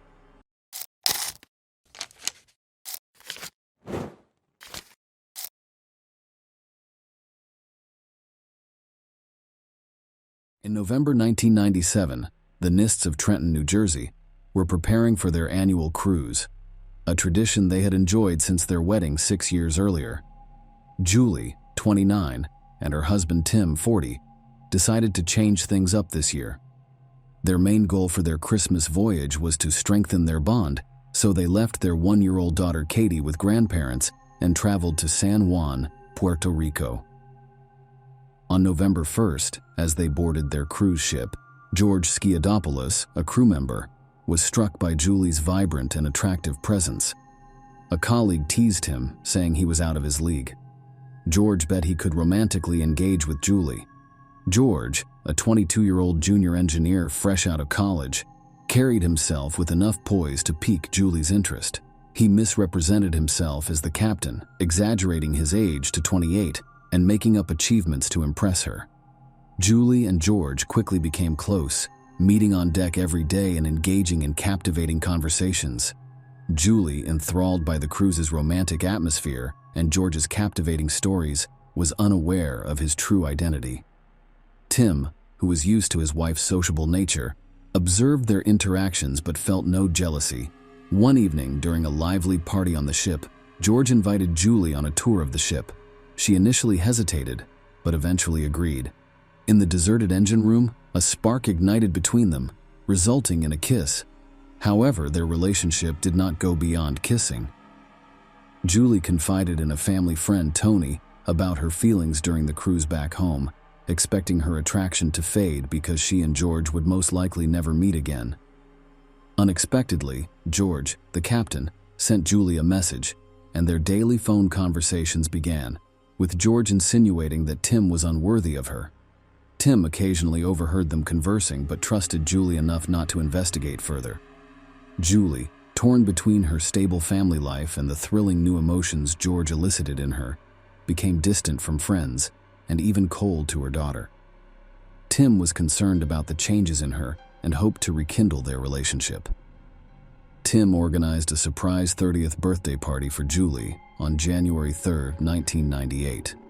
It was a lavish event attended by numerous friends. Julie's request for another cruise on a specific ship and date was an attempt to reunite with Georgia.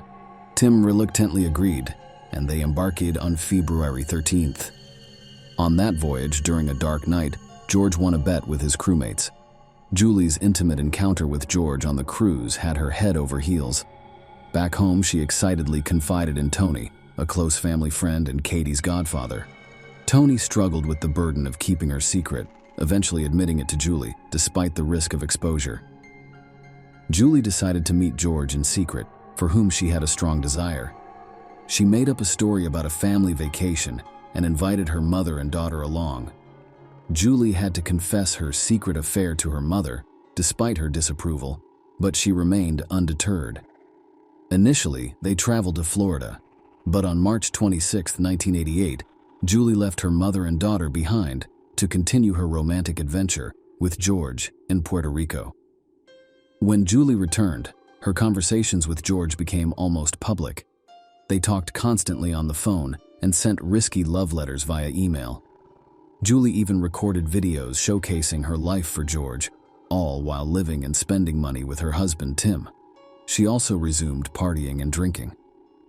Tim couldn't help but notice the changes in their family dynamics and suggested they consult a marriage counselor. Julie announced her desire for a divorce during their first session after 7 years of marriage.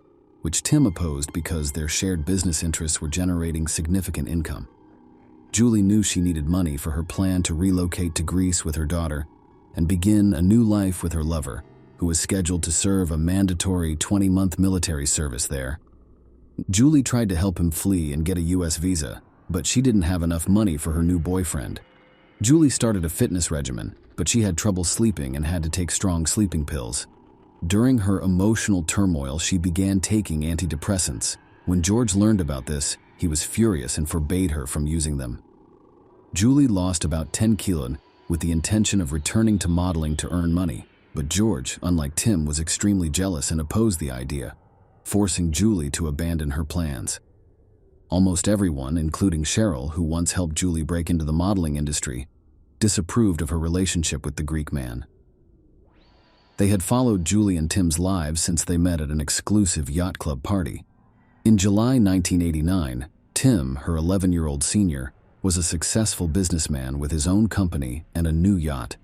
He founded his landscape design firm in the early 1980s, which grew alongside the U.S. real estate market boom.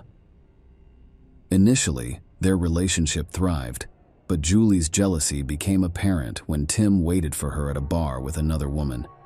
When Julie arrived, she assaulted Tim, leaving a bruise on his face and attacking the woman. It turned out she was Tim's longtime business partner's secretary. The conflict was resolved at that point. Tim was taken aback one day when he arrived at his office and found Julie sitting at his secretary's desk, smiling charmingly. She announced that the former employee would no longer be working there, effectively taking over her boyfriend's job and leaving him little choice but to accept her as his new assistant. This enabled her to work from home, giving her more financial flexibility. Julie had always wanted to be a model. One day, she saw a beauty contest advertisement in the newspaper and decided to enter, confident that she would win and supported by her loving partner Tim. They compiled Julie's best photos and sent them to the magazine that organized the contest. However, the publishers used a scam to obtain free photos for their men's section at the back of the magazine. Julie eagerly awaited the publisher's response to the contest, but it never arrived. Determined, she went to the magazine office and confronted the editor about her prize. He accepted her photographs and promised to include them in the next issue. Julie told this story to everyone preparing for the competition. The event was held at an elite hotel and featured 12 finalists, including Julie. Despite her efforts, only one judge supported her. However, this experience helped her become friends with the magazine editor Cheryl, which led to Julie becoming the magazine's face and appearing on billboards throughout the city. Julie began receiving modeling offers as her fame grew, and she soon became a local celebrity. Until the autumn of 1990, she continued to work for Tim and won some smaller beauty contests, but struggled on the bigger stage. Julie and Tim, both 23 at the time, decided to marry on November 16, 1991. The couple lived an active life without any restrictions. Julie's modeling career was thriving by 1997, increasing her earnings. She began appearing on television, but soon began abusing alcohol. Their marriage had its ups and downs, but they were generally compatible and loving. Tim wanted children, and they were financially secure enough. Julie refused to put her modeling career at risk in order to provide for a child. Julie became pregnant in February 1995. Her friends claimed she continued to drink and smoke during her pregnancy. On November 26, 1996, the Nist family welcomed a daughter, Katie Scarlett. Becoming a mother had a profound impact on Julie. She embraced her new position. During this time, Katie's mother, Julia, actively assisted with her upbringing, though they frequently disagreed on parenting strategies. Julie quickly developed postpartum depression, which was caused in part by the significant changes in her figure that occurred after pregnancy. She retreated into herself, not attempting to revert to her previous state. Around this time, her relationship with Tim started to deteriorate. In April 1997, they sought family therapy.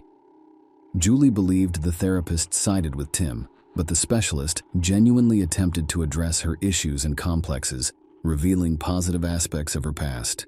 The therapist eventually stated that Tim was not paying enough attention to his wife, which was putting their marriage at risk.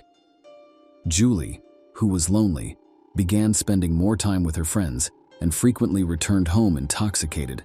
Tim decided to take Julie on a cruise during this difficult time, following the advice of the family therapist, in the hopes of rekindling the warmth and passion in their relationship.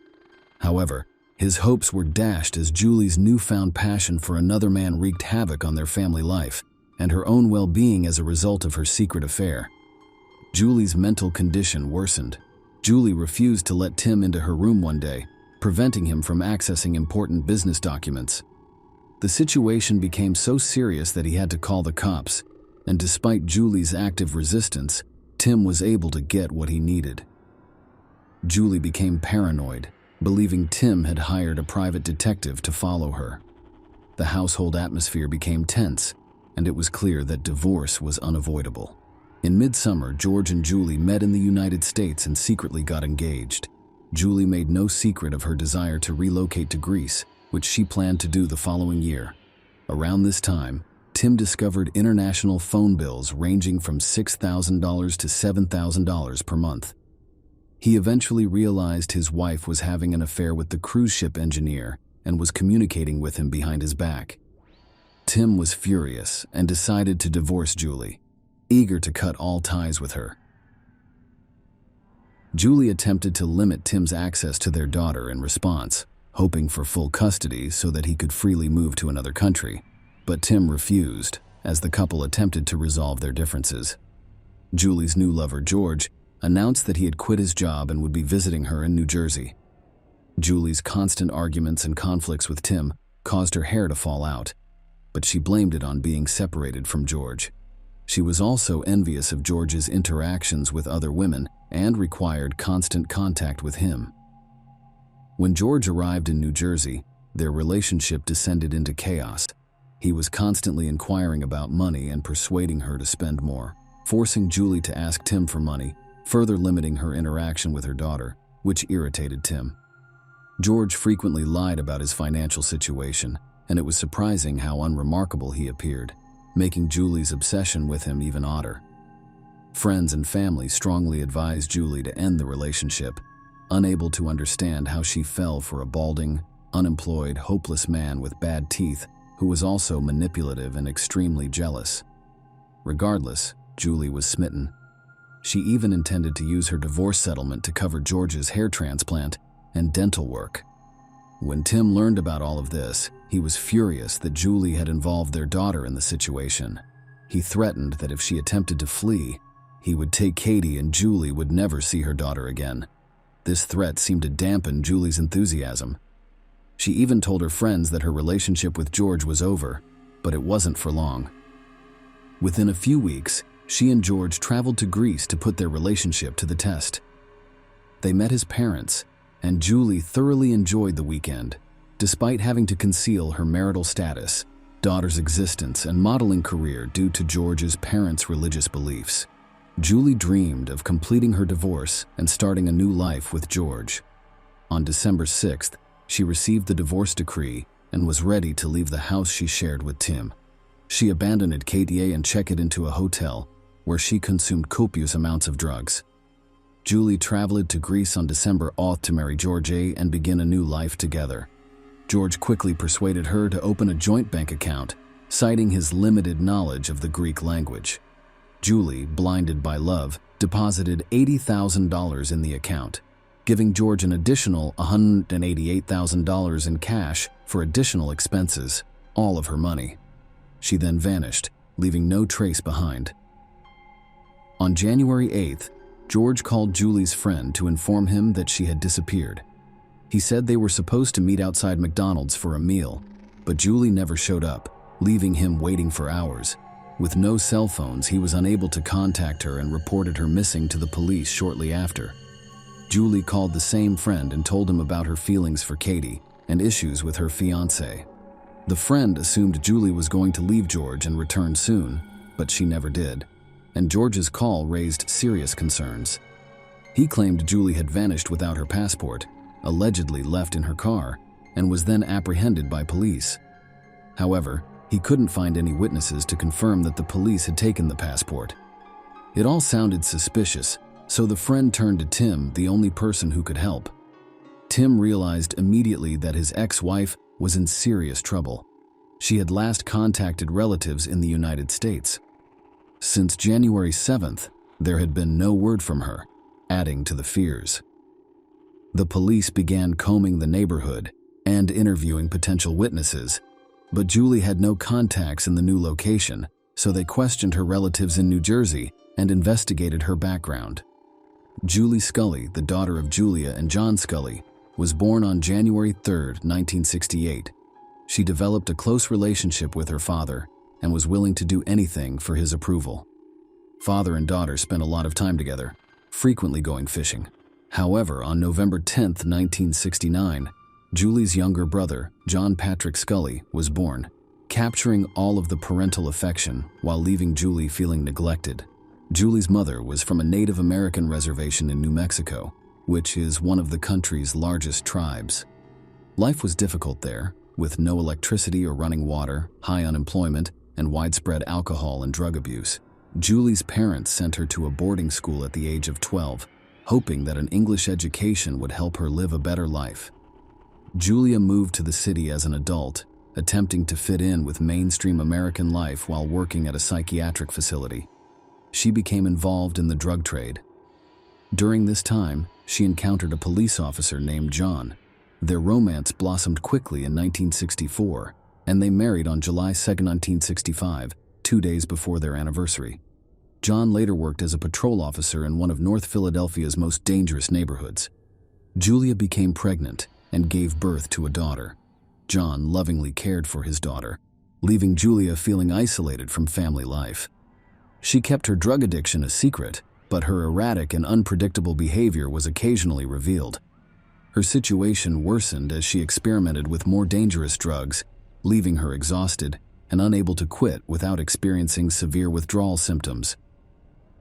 Julia soon became pregnant again, and a younger son joined the family, which was already depleted. Julia Scully found it difficult to care for him. She overdosed on sleeping pills in 1973 while suffering from depression. John discovered her in time and called for medical assistance, saving her life.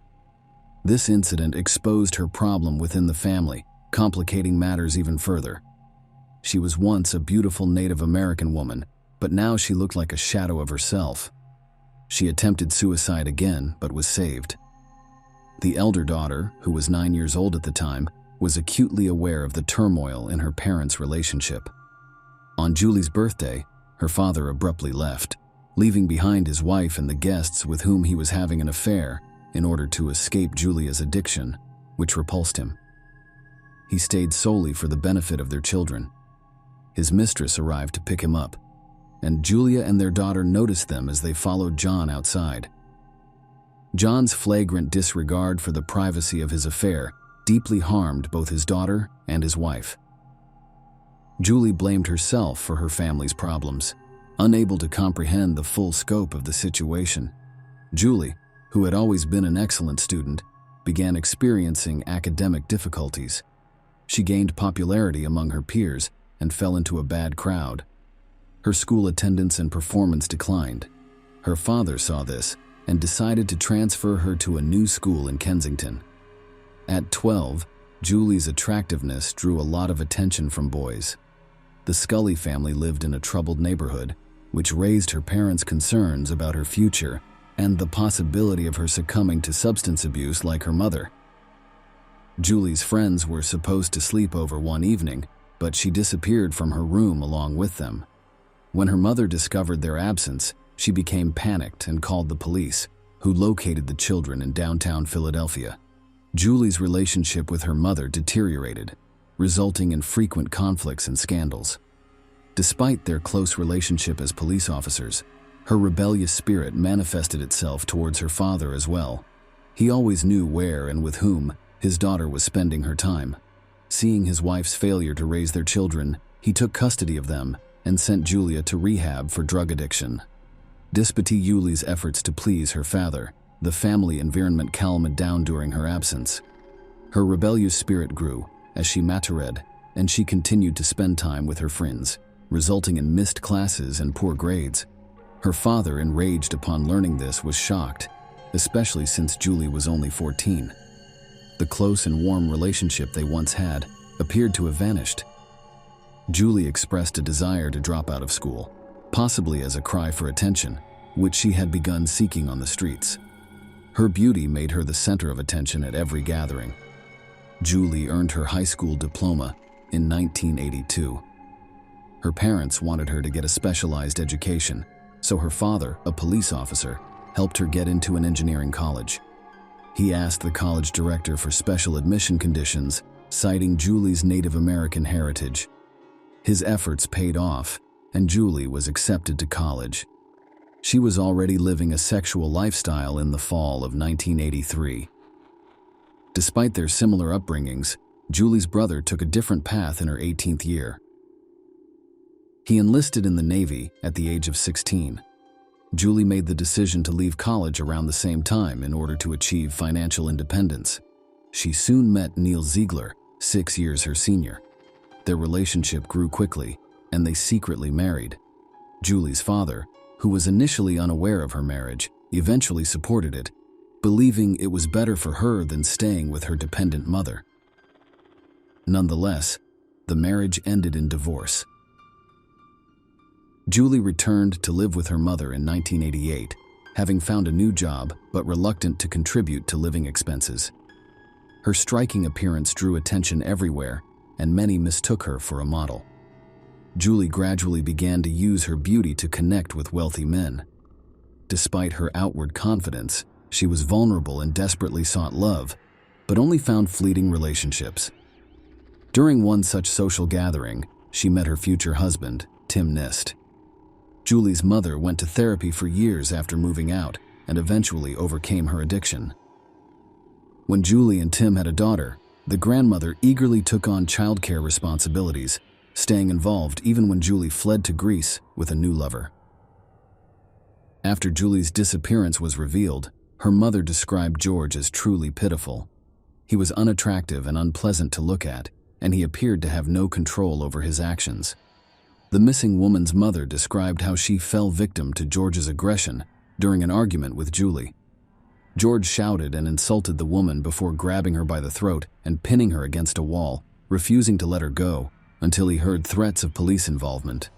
Julie attempted to end their relationship and called the police following the attack, which resulted in George's expulsion from the country. Despite this, she soon joined him in Greece. She actively defended her lover, even accepting blame for the assault. Julie's mother suspected George was involved in her daughter's disappearance.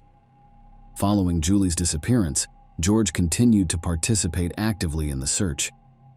Julie's close relatives attempted to contact the American embassy in Athens, but were unable to do so due to a language barrier, as the Greek police stations handling the investigation did not have English-speaking staff.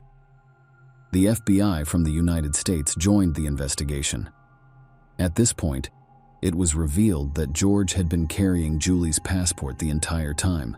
He initially claimed to have found it, but after learning of the FBI's involvement, he changed his story to one of theft.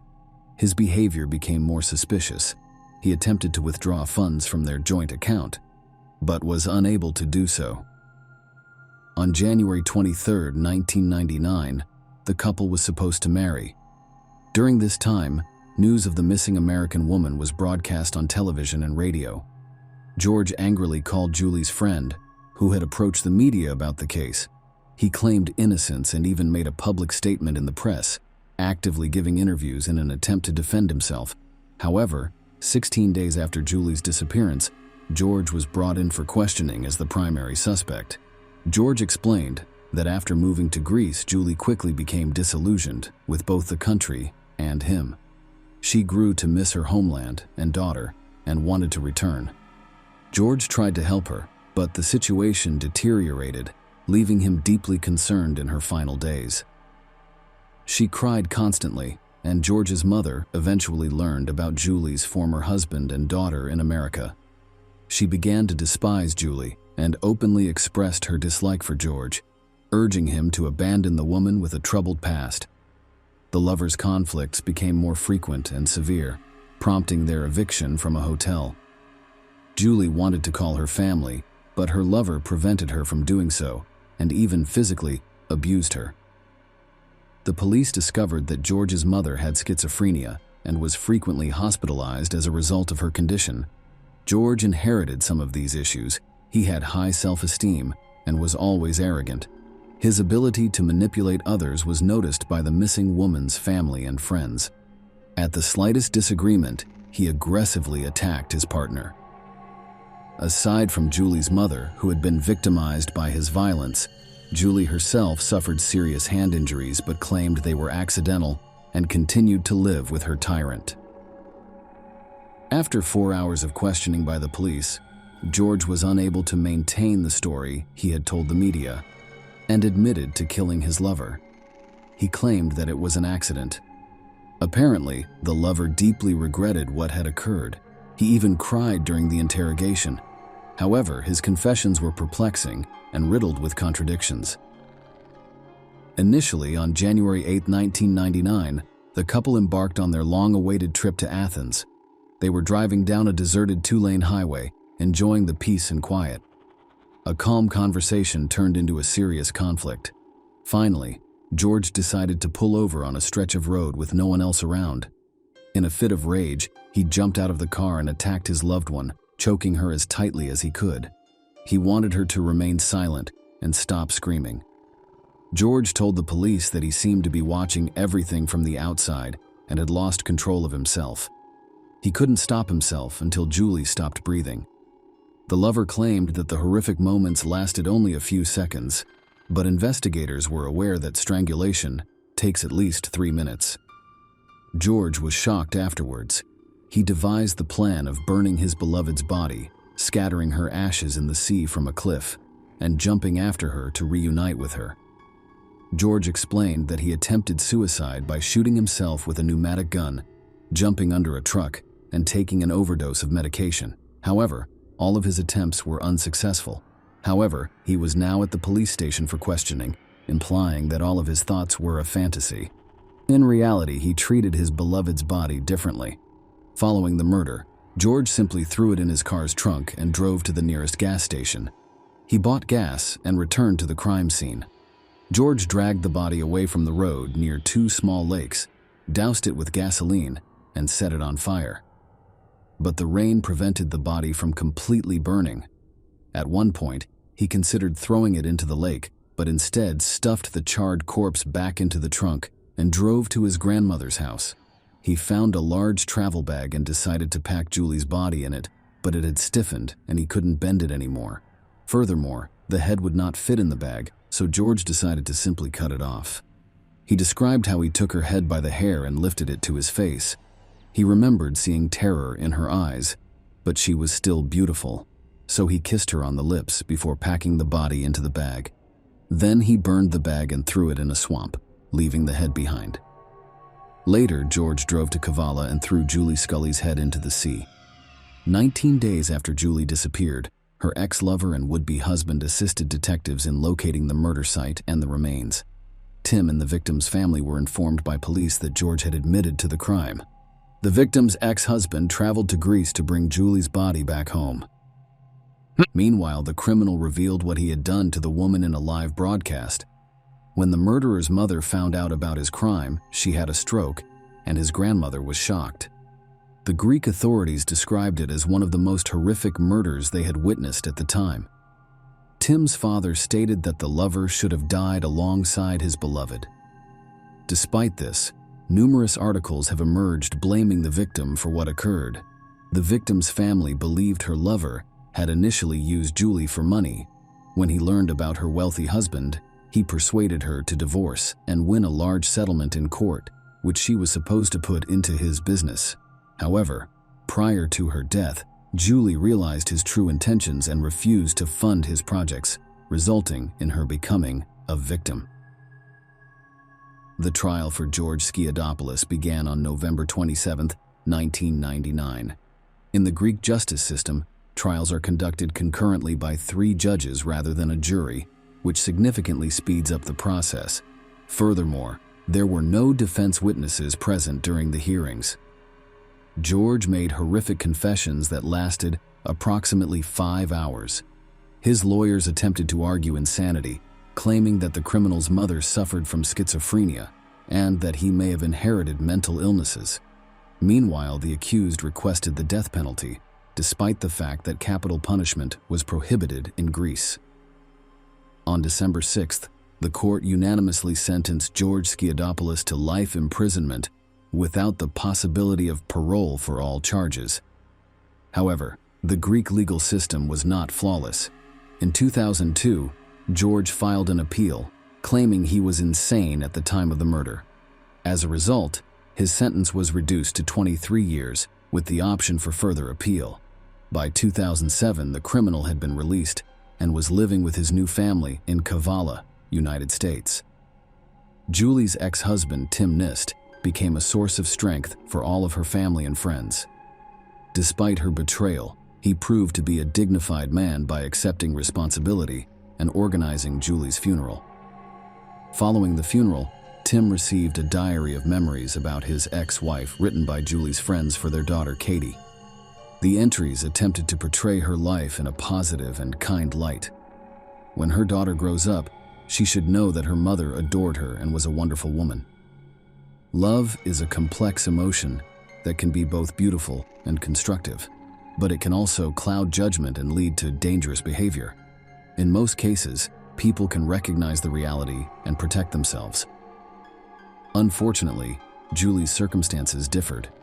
Her story serves as a reminder that everyone's safety and well-being should always be a top priority, even when it comes to love.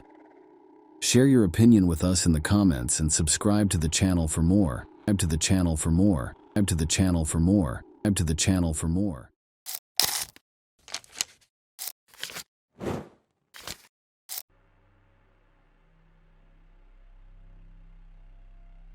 Wedding travel, also known as a honeymoon, is a significant event in the lives of young families.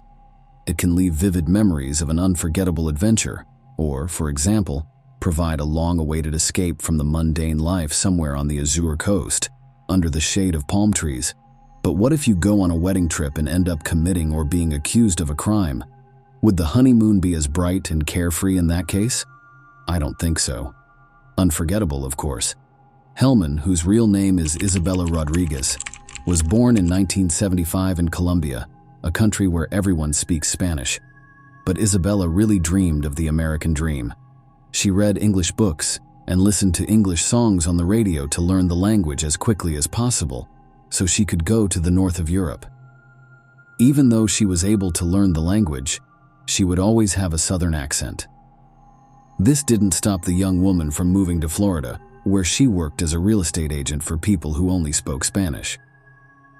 Isabella married William Hellman in 2002, even though her previous relationships didn't work out. They were married for 10 years, but their whole relationship was marked by constant fights and problems at home. Finally, when neither partner could take it any longer, they filed for divorce. The process took a very long 2 years. Isabella even found a new man during this time, and she hoped to be happy with him. Lewis Bennett was the name of the new lover. He was born in Great Britain but moved to Australia as a child and had dual citizenship. He went back to his home country to finish his education at the prestigious Camborne School of Mines. Lewis, on the other hand, never got a job in his field. He eventually went back to Australia and started his own business making solar panels. After 4 years, he went into the American market. His main office was in Florida, so the young and promising Lewis started using the internet to look for a wife there. Lewis tried to meet someone online for a long time, but had no luck. He looked at the profiles of women, but didn't pay much attention to them. The women who wrote to him first either turned him off or didn't interest him.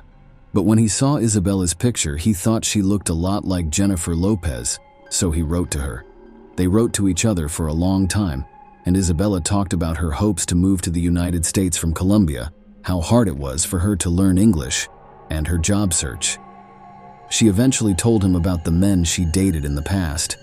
Bennett didn't care at all about her past, because she knew Isabella and William were going to get a divorce soon. In order to meet Lewis in person, Isabella made plans to go to wherever he was, whether it was England, Australia, or even Thailand. Lewis bought a catamaran to show his new girlfriend Isabella how much he liked her. He planned to take her on a trip around the Caribbean Sea. He dreamed of doing this since he moved around a lot as a child and found it hard to make lasting friends. In his spare time, he read adventure books by authors like Jules Verne and Robert Louis Stevenson. Treasure Iceland was his favorite book, and it would become an important part of his life. When Isabella had free time, like on vacation or over the weekend, she always went on trips with Lewis. She saw that Lewis almost forgot about work while on these expensive trips, though it could be said that his company's processes were highly automated, which gave him time to relax. When Isabella tried to talk to Lewis about his work-life balance, he either laughed it off or said that he had a big inheritance and didn't need to worry about anything. Isabella was happy with his answer. The couple celebrated the birth of their daughter Amelia in July 2016. It was a big deal for both of them, and that's when the fight started. Isabella had a hard time deciding how to raise their daughter, or even which country would be best for her upbringing, because of things that had happened to her in the past. Lewis wanted Amelia to grow up in Australia with his parents, but Isabella wanted to stay in the United States. As a compromise, they finally moved to Florida. In 2017, even though they already had a child together, they decided to get married. Isabella asked her husband to take her on a honeymoon on his catamaran because she thought that being on the water would bring them back together. Lewis agreed, but the date was pushed back. They finally left on their romantic cruise at the end of April 2017. At first, their social media posts made it look like everything was going as planned for Isabella. Photos of them smiling and having a great time sailing around the Caribbean islands gave her hope. However, after the first photos from the honeymoon, there was silence for 2 weeks. When Isabella went online again, she told her family that they were in Cuba and were planning to go back to Florida, but they didn't know the exact plans yet. She also said that their internet connection was slow, which meant that they might not be reachable for a few days. In the middle of the night on May 15th, Lewis called the Coast Guard to say he was lost and alone on a raft out at sea. Right away, the rescuers started looking for Lewis. They found him near the Bahamas on a raft that was full of food and other supplies. Lewis told a story about how he had asked Isabella to rest for a few hours after a long day and then given her control of the catamaran. A heavy thump from below woke him up after he went to take a nap in the cabin. He thought Isabella had been thrown overboard when he couldn't find her and saw that the catamaran was taking on water. He got his things together and moved to the rescue boat, thinking that her life vest would keep her safe. It was strange that he didn't use a beacon or a satellite phone to call for help. The Coast Guard didn't understand what was going on. They looked around and saw that there were no underwater rocks or reefs that could have sunk the boat like Lewis said. The boat also had open escape hatches, which is against safety rules, and suggests that someone was trying to sink the ship on purpose. It was proven by divers that the holes in the catamaran's bottom were made from the inside. The condition of the boat did not match Lewis's account of hitting rocks in the water. Another strange thing about the case was that Lewis only put his things on the life raft, as if he didn't think he would find Isabella alive. He even brought silver coins that are hard to find that are hidden in aluminum tubes. Later, investigations showed that one of Lewis's friends had stolen these coins in 2016. Lewis was charged with smuggling because of how he behaved, the fact that there were open escape hatches, and other suspicious circumstances. While the person was being held for smuggling, the investigation went on and more evidence came to light. In the house where Isabella and Lewis had lived, recording devices were found that had recordings of Lewis making death threats against Isabella. Isabella told her friends about these threats and how she wanted to leave her husband, but she also wanted to give their marriage one more chance. Debts, real estate, electricity, and credit cards were the main things that made them fight. Lewis had a lot of debt but didn't. He declined to deal with his money problems and instead chose to travel instead of working. Even told Isabella she had to get a job to help him pay off his debts while he kept traveling. The investigation also found that between 2014 and 2016, Lewis sent money to other countries worth a total of $160,000. These transfers had something to do with the stolen collectible coins that Lewis had on him. Lewis was facing more charges of involuntary manslaughter as the evidence grew. Lewis Bennett took a plea deal in November 2018 and pleaded guilty to both smuggling drugs and manslaughter by accident. He went to prison for 8 years and couldn't get any of Isabella's insurance payments or property. The court told Lewis that he had to give his daughter Amelia money because she would have to deal with the emotional pain of losing her mother as she grew up. Share your opinion with us in the comments and subscribe to the channel for more.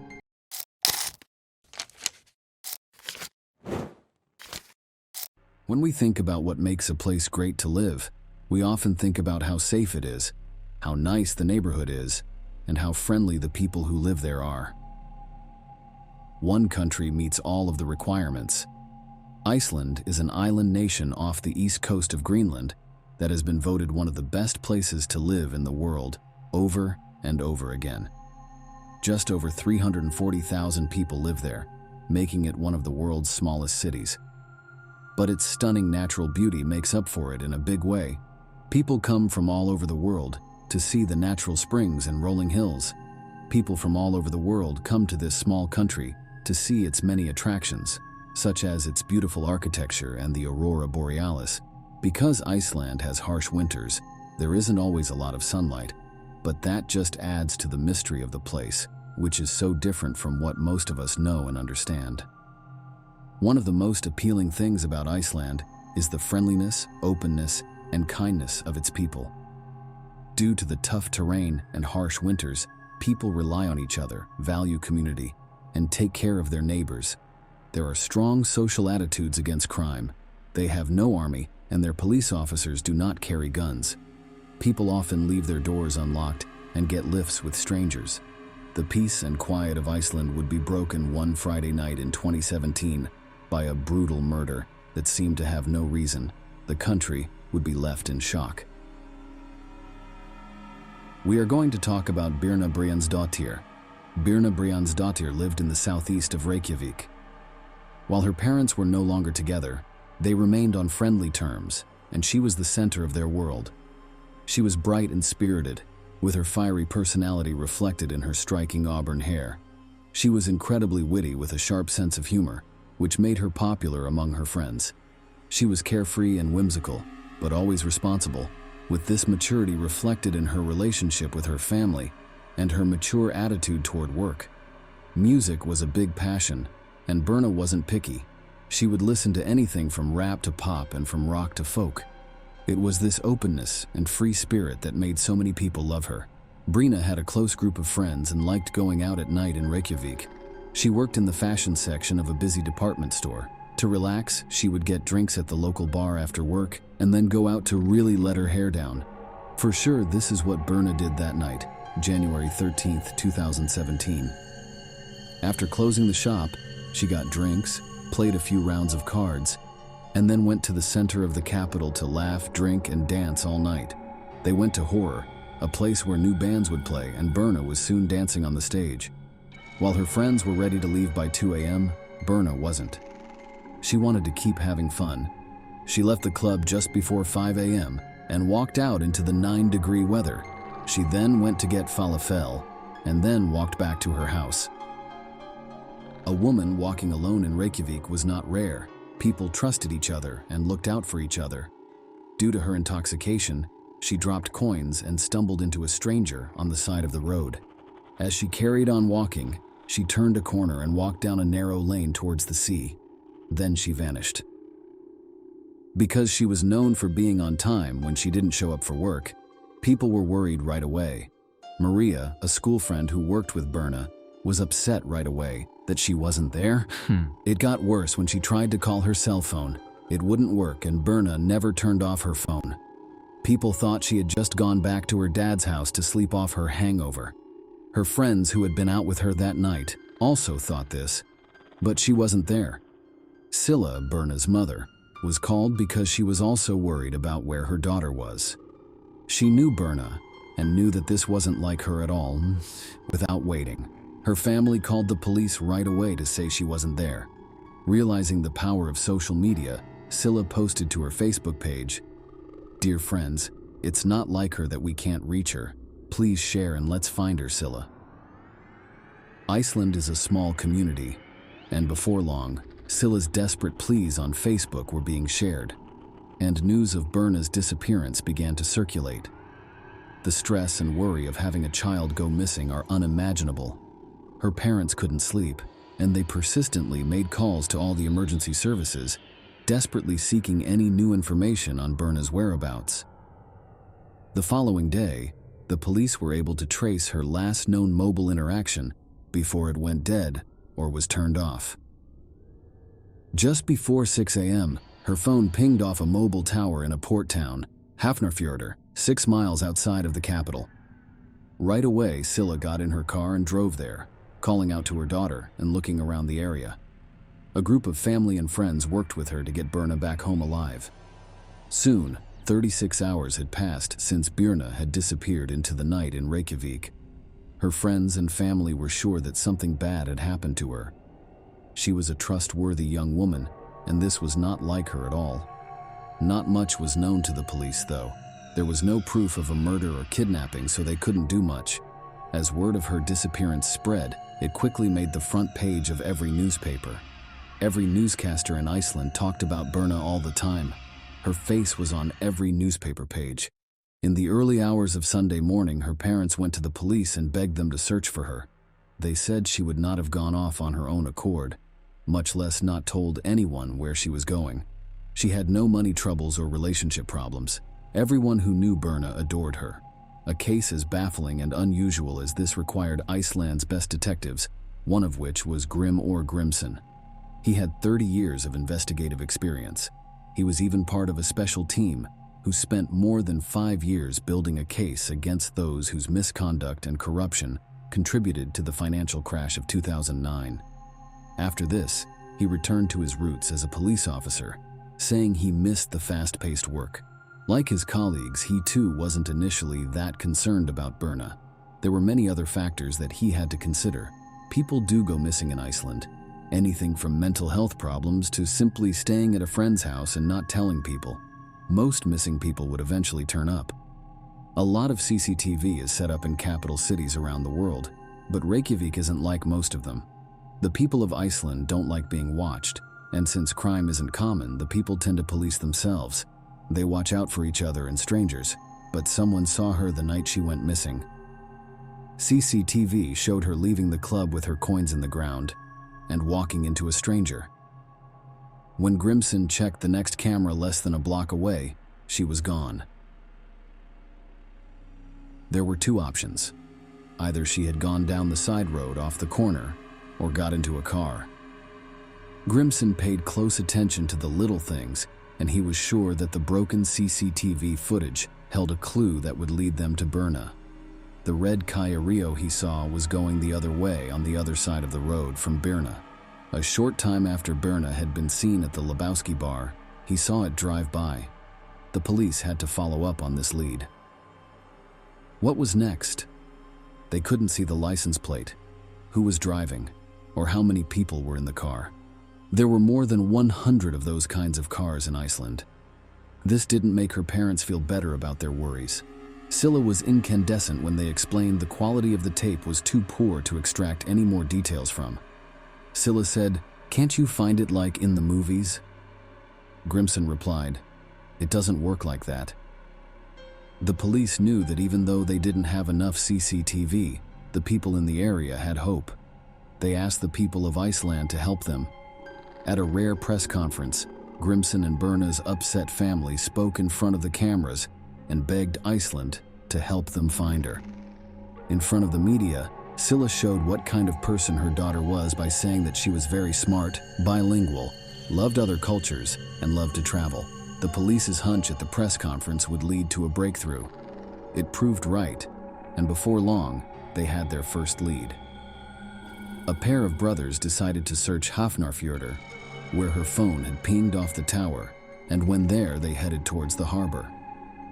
After searching in a fenced-off area, they found a pair of boots, black Doc Martens, identical to the pair that Berna had last been seen wearing. Using the power of social media, they posted a picture of them to Facebook, and before long, the officers arrived. They confirmed the shoes were Berna's. The police finally felt like they were making progress. Grimson told the police to carefully look through the CCTV footage, and soon they saw a picture they knew. At 6 a.m. on the morning Berna went missing, a red Kia Rio pulled into the harbor. A drunk man got out of the car and stumbled toward a fishing trawler that had already been docked. After that, the car drove off. Finally, they were able to read the license plate. The car had been rented by Thomas Muller Olsen, a 25-year-old fisherman from Greenland. A family had since rented the car and said there was a smell of chemicals coming from the back. After taking the car away, police were determined to find any sign of Berna. Eventually, they found a clue. There were blood spots in the back seat. So that they could find out if it was Berna, samples were quickly taken and sent to Sweden to be analyzed. For Grimson and his team, it was now a race against time. They needed to find the trawler and their only suspects, Thomas Muller Olsen and Nikolai Olsen. Thomas and Nikolai weren't related, but were crewmates on the trawler. Thomas was considered easygoing, approachable, and generally likable while on board. His phone pinged, and Thomas went pale. It was a news article saying that the ship he was on was linked to the disappearance of Berna. A journalist had contacted a Facebook group used by the men on board and asked who had rented the car and who was seen on the CCTV. Thomas was visibly shaken. His captain assured him if he was innocent, he would be fine. There was a huge challenge for Grimson and his team. The longer his suspects were on that boat, the longer they had to make up stories and get rid of anything that could be used against them. Not to worry, the ship's captain already had a plan. He read about the connection between the ship and Berna, so he turned the ship around and went back to Iceland. He and his top officers agreed that they would say the engine problems made them have to turn around, and the suspects couldn't read anything about the case because the Wi-Fi was turned off. In order to catch them off guard, the police sent members of their elite counter-terrorism squad, also known as the Viking Squad, to board the ship as soon as it arrived back in Iceland. Finally, the police were able to catch their two suspects after dropping officers off from a helicopter on the ship. The reaction of the public to the case was massive, and the whole country was waiting on tenterhooks for any news of what had happened to Berna. The case seemed to take over all aspects of Icelandic life. Although their intentions were good, online sleuths only added to the confusion, and it became hard to distinguish rumor from fact. Stories ranged from a body being found in a lake to Berna and other women being found alive on the trawler, swirled around social media. Grimson stayed calm and asked everyone else to do the same. People who meant well, though, were not helping the search for Berna. Around 11 p.m. on Wednesday, the ship came back into port, and the two suspects were handcuffed and brought back to Iceland. Then the terrible news came out. Berna's blood was found in the rental car. It didn't take the police long to question the two men. Nikolaj and Thomas were sure they hadn't hurt Berna, and they both told the same story about what happened that terrible night. They had split up and gone to different bars to drink before getting back together as the night was coming to a close. Nikolaj was already very drunk, so it was hard for him to remember what they said.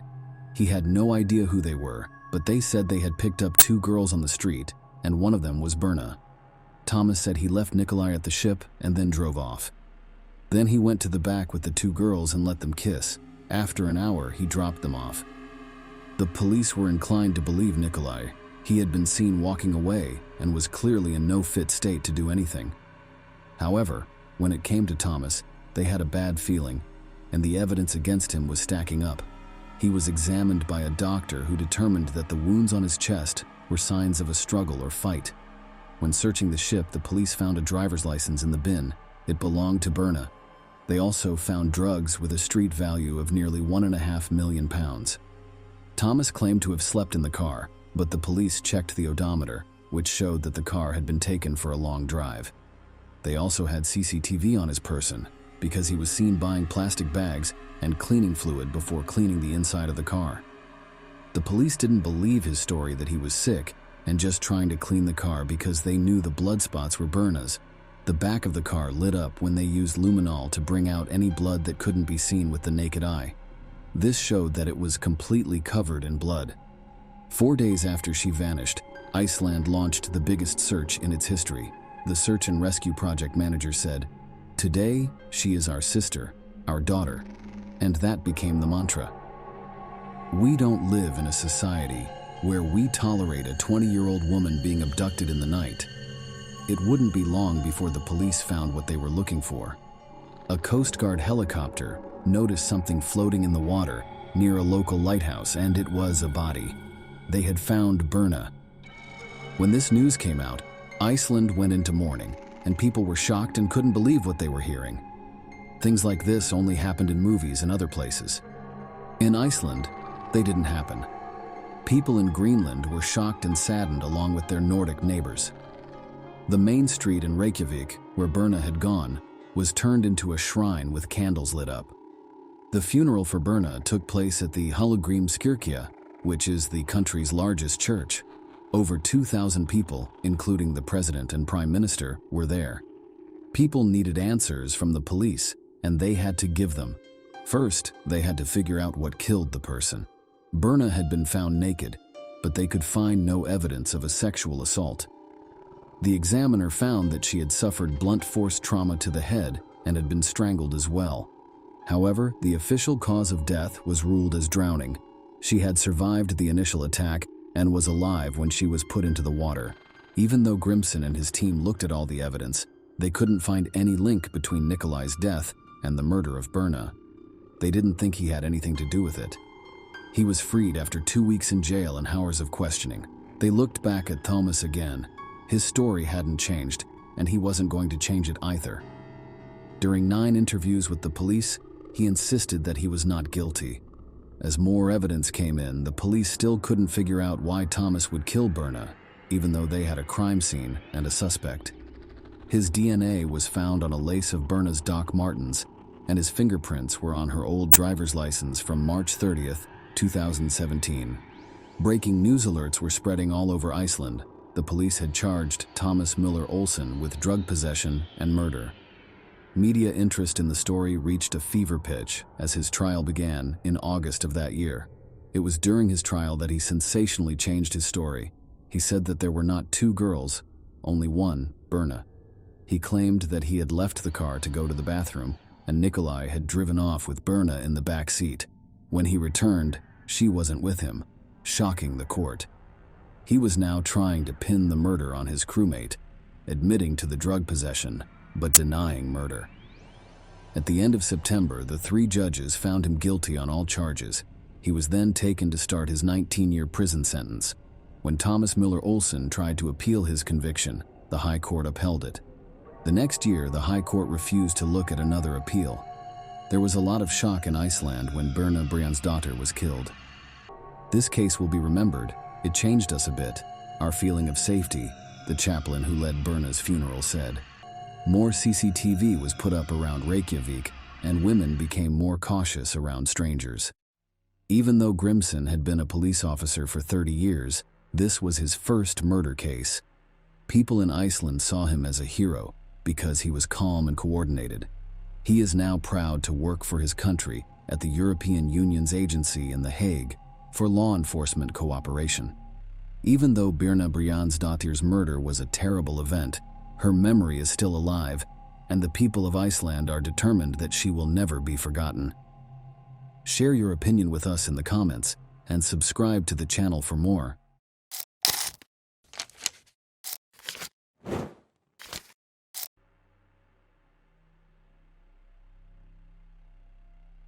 Nolan Buchanan, 16, remembers Monday, September 14, 2015 as the best day of his life. The day before, he had spent Sunday with his girlfriend, doing traditional morning math with her family, followed by a social gathering with friends and a wonderfully romantic evening. When the teenager awoke on Monday morning next to his favorite girl, he felt like a free, successful, and influential businessman with the entire world in front of him. After all, he now owned Buchanan Construction. The young man was about to inherit cars, a house, land, and monetary assets, and he planned to manage the family business on his own, and certainly better than his father, who had brought the company to bankruptcy. It appears that what could go wrong? The El Dorado County Sheriff's Office arrested Nolan Keith Buchanan on October 1, 2015, at Bonita High School in Bonita, California. Nolan was held at the Juvenile Treatment Center JATS in South Lake Tahoe until June 13, 2018, when an El Dorado County jury of 7 men and 5 women found Buchanan guilty of 3 charges. The jury took only 2 hours to reach a decision. The young man was sentenced to 150 years in prison, with the possibility of parole starting in the 25th year. This is how his attempt to take over the family business failed. Nolan was praised by neighbors and classmates as a model student. As far as I know, he was a good kid, but as a high school student, Campbell Ruxton would later say in an interview, he was always concerned about school. He appeared to be very kind, and he was even surprised he was arrested. But what exactly happened in the Buchanan family? Let's go over this horrific case in detail. Molly first met Adam when she applied for a position as an office manager at his firm. By the time they met, Adam was already divorced and raising his son Nolan from a previous marriage by himself. The cheerful, sociable, and cheerful blonde immediately caught the attention of the company's owner. The interest was mutual. Molly fell in love, began a romance that evolved into a serious relationship, and moved to Adam. Molly wished for a loving, friendly family and worked hard to foster a positive relationship with her stepson. She soon became pregnant. Gavin was born. People who knew the Buchanans said they were a close-knit family of 4. The family's head, who owned a construction company, made enough money to live comfortably. The family also purchased vacation property in El Dorado County, California. A small cabin sat on 19 acres in Greenwood with no electricity, water, sewer, or gas. Adam, who worked in construction, took an active role in remodeling the house, and the family began visiting their office on September 13, 2015. At 10 a.m., members of the Garden Valley Fire Department responded to a wildfire in Greenwood Township, western El Dorado County, on Highway 193 between Cool and Georgetown. Upon arrival, they discovered that the fire had destroyed 10 acres of the property. A cabin on the property was still smoldering, but had burned down. The fire department personnel discovered charred remains among the assets. The fire scene remained intact. At 11 a.m., firefighters called the El Dorado County Sheriff's Office. Nobody had realized what was going on. Firefighters were almost certain that the wildfire killed a pet trapped inside the house. The arriving coroner faced a daunting task. The remains of the house were still smoldering, and there was no way to examine the inside of the house without waiting for the flame to die down and the temperature to drop slightly. As the coroner examined the house, he detected the sweet odor of burnt flesh and discovered a human skull and a burned chest. It appeared that the tragedy had taken someone's life. The officer requested backup, and officers from the sheriff's office arrived to conduct a thorough investigation of the scene. The conclusion was obvious. The small, secluded, and remote cabin was not the owner's primary residence. It was more likely a country cabin where people came to vacation. A Dodge truck and trailer were discovered on the property next to the cabin. It was possible to run the license plates and determine who owned the car. The owner may have been a victim of the wildfire. It didn't take long to discover that the vehicle and trailer belonged to Buchanan Construction, which is owned by Adam Buchanan. The man in question lived in Bonita, California, 160 miles from the accident scene and about 3 hours away. This information confirmed the police's assumption that the house was simply a country retreat for those who wanted to get away from the hustle and bustle of the city. It remains to be seen whether Mr. Buchanan or someone else was inside. The name of the company's owner provided the detective with their first clue, prompting them to begin their investigation. The Bonita police officers were tasked with checking to ensure that all of Buchanan's family members were safe and at home. They went to the correct address and soon arrived in the Buchanan's driveway, where they noticed a white Ford pickup truck and a knock on the door. Adam's 16-year-old son from his first marriage has come out. He greeted the uniformed officers with surprise and inquired as to why they had come to him. To avoid frightening the family, the officer decided to first determine who was present in the house. Perhaps the company car was taken by someone from the company rather than the owner. Nolan Buchanan stated that his father Adam had gone away for the weekend to his country estate 160 miles away with Molly and their 8-year-old son Gavin, and that they were expected back in the evening. According to him, his father had left him to care for the house. Investigators did not have enough evidence to believe the remains in the cabin belonged to the Buchanans, but the information they received and the discovery of the remains led them to believe they belonged to two people. By the evening of September 13, it was sufficient to report the family missing in the El Dorado County fire. The following day, September 14, El Dorado County Police went to Nolan's house to speak with him further and determine who had died in the fire. Howard and Susan Buchanan, Adam's parents, met with the officers. They stated that their son, the owner of the burned-out cabin, performs his own home repairs and thus travels there frequently. The parents were extremely concerned because they had been unable to contact their son or daughter-in-law until now. The officers learned from the story that the house is powered by generators. However, there was no electricity at the time of the tragedy.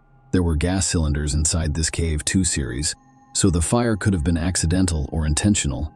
By September 15, the fire had subsided, allowing investigators to collect evidence, including debris from a nearby fire pit.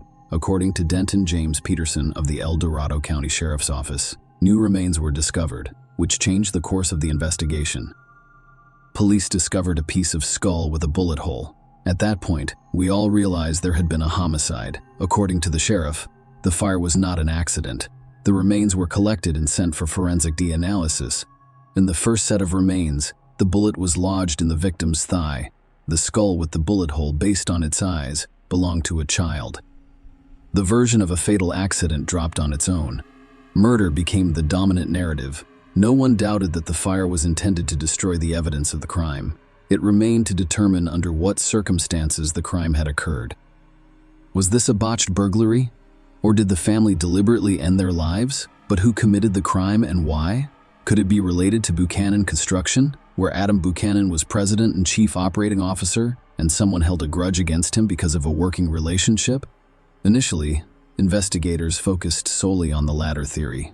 They also investigated Molly's life to see if she had any enemies capable of the crime. When those lines of inquiry stalled, officers turned their attention to issues in Molly and Adam's marriage.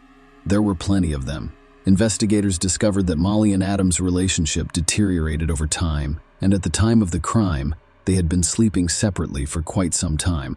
Molly's diary was discovered, in which she described abuse from Adam. Witnesses interviewed reported rough treatment and abuse. They claim Adam was rude not only to Molly, but also to the children. Molly's mother, Susie Flankers, admitted to investigators that there were times when she was afraid they'd kill each other during an argument. Molly did not end her relationship with Adam, but would occasionally take her son and leave to go to her parents' house, returning a few days later until their next fight. It also turned out that the couple enjoyed hunting in the area surrounding their country house. Since everyone was armed, the investigators assumed that during another argument, one of the spouses grabbed a gun and shot, and when he realized what he had done, he committed suicide. However, there was an inconsistency. If the tragedy occurred as a result of a conflict between husband and wife, the instrument of crime must have been near the remains of one of them, which it was not. Investigators speculated that the weapon may have been damaged in the fire and did not appear as obvious as anticipated. Over the course of 5 days, the forensic team members took turns removing assets from the house. The search was conducted with surgical precision, but the results were not as expected. There were no weapons found in the house. By this time, the forensic examination data had arrived. The DNA found in the bodies belonged to Adam Buchanan, Molly McAfee, and their 8-year-old son. All 3 victims had suffered gunshot wounds prior to the fire, and the angle of the bullet wounds ruled out the possibility that someone committed suicide. The lack of firearms indicated that there was another person in the house. A 4th person was found to have shot the Buchanans, and the investigation had to restart. Police had no choice but to turn to the deceased 16-year-old son. Nolan told officers that the family left in an old Dodge truck. According to the son, his father chose to use the company vehicle over his personal Ford, which was parked in the driveway because he had loaded the truck and trailer with rocks to decorate the area near his country cabin. Police discovered this truck near the burned structure. When asked why Nolan did not take a vacation with his relatives, as in the first interview, the young man stated that he was responsible for the house and garden while his father and stepmother were away. Nolan also stated that they had a neighbor growing forbidden grass on the Buchanan property, which caused his father to have frequent disagreements with his neighbor, demanding that he stop planting the grass and threatening to call the police.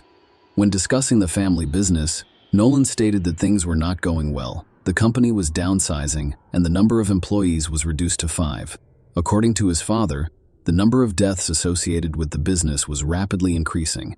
So now the investigation had a wealth of useful information, and the detectives had a suspect, a neighbor, which was especially important given that violent crime in that area was frequently associated with illegal herb cultivation. Detectives believed that the threat of going to the police could have resulted in the murder of Buchanan and his family. The problem was that no one knew which neighbor they were talking about. Investigators canvassed the neighborhood, interviewing all of the homeowners in succession. The tactic was successful. They discovered a man who confirmed the story of a fight with Adam over growing a forbidden crop. However, he stated that the conflict had been resolved following a heated discussion.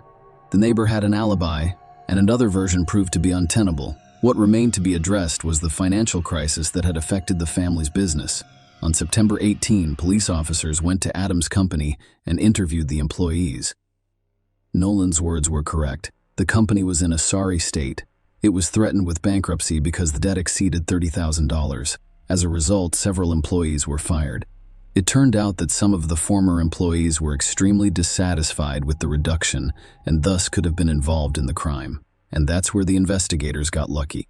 Over the weekend, the local high school organized a community cleanup day, with students clearing debris from a business park less than a mile from Adam's construction company. It was present on September 19. A small purse containing a wallet and identification cards belonging to Molly McAfee and Adam Buchanan was discovered under one of the bushes. A .22 caliber rifle was lying nearby. Detectives rushed to the scene of the discovery. The county sheriff's office made a new assumption. The perpetrator used the found rifle to murder the Buchanan family and then stole their documents from the crime scene to cover his tracks. The discovery was significant because it indicated that someone had traveled all the way to Greenwood to murder the family and then returned to Bonita, dispose of the bag and murder weapon. It appeared to be a Bonita resident. The evidence found near the Buchanan construction site strengthened the theory that the boss was murdered by one of the disgruntled employees. Detectives placed the firearm in the bag of documents for examination and requested a warrant to search the company's records and premises. The investigators got lucky again. During the search, they gained access to a video surveillance camera located on the firm's premises.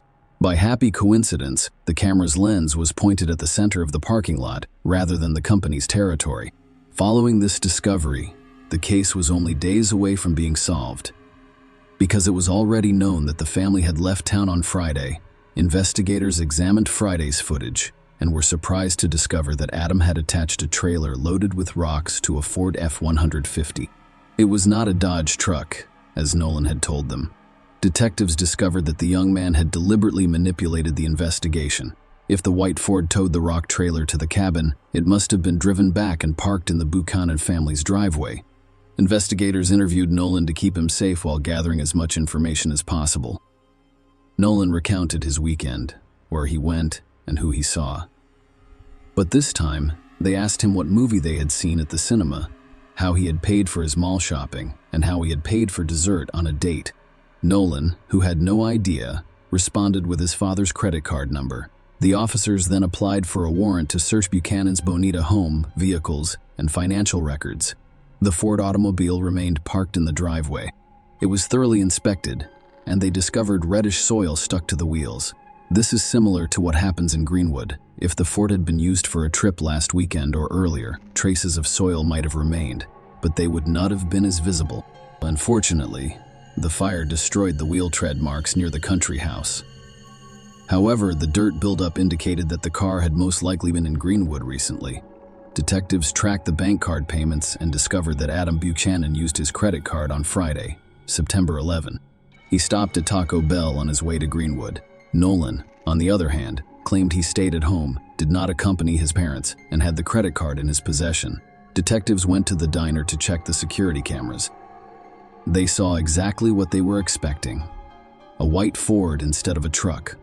When detectives searched the Ford, they discovered a Taco Bell receipt dated September 11 that included not 3, but 4 beverages. 4 drink cups were also identified in evidence collected at the fire scene, so Nolan was inside the car. The next credit card transaction occurred on Saturday, September 12, at the Valencia Club Bar in Penryn, about 30 minutes from the cabin. Adam's parents had previously informed detectives about the bar. They stated that their son and daughter-in-law frequently visit after the cabin has been renovated. Security cameras recorded when the couple left the bar, and traffic cameras on the highway assisted in tracking the couple's route. On the day of the fire, a Ford F-150 drove toward the Buchanan cabin around 2:30 a.m., then reversed direction at 3:30 a.m.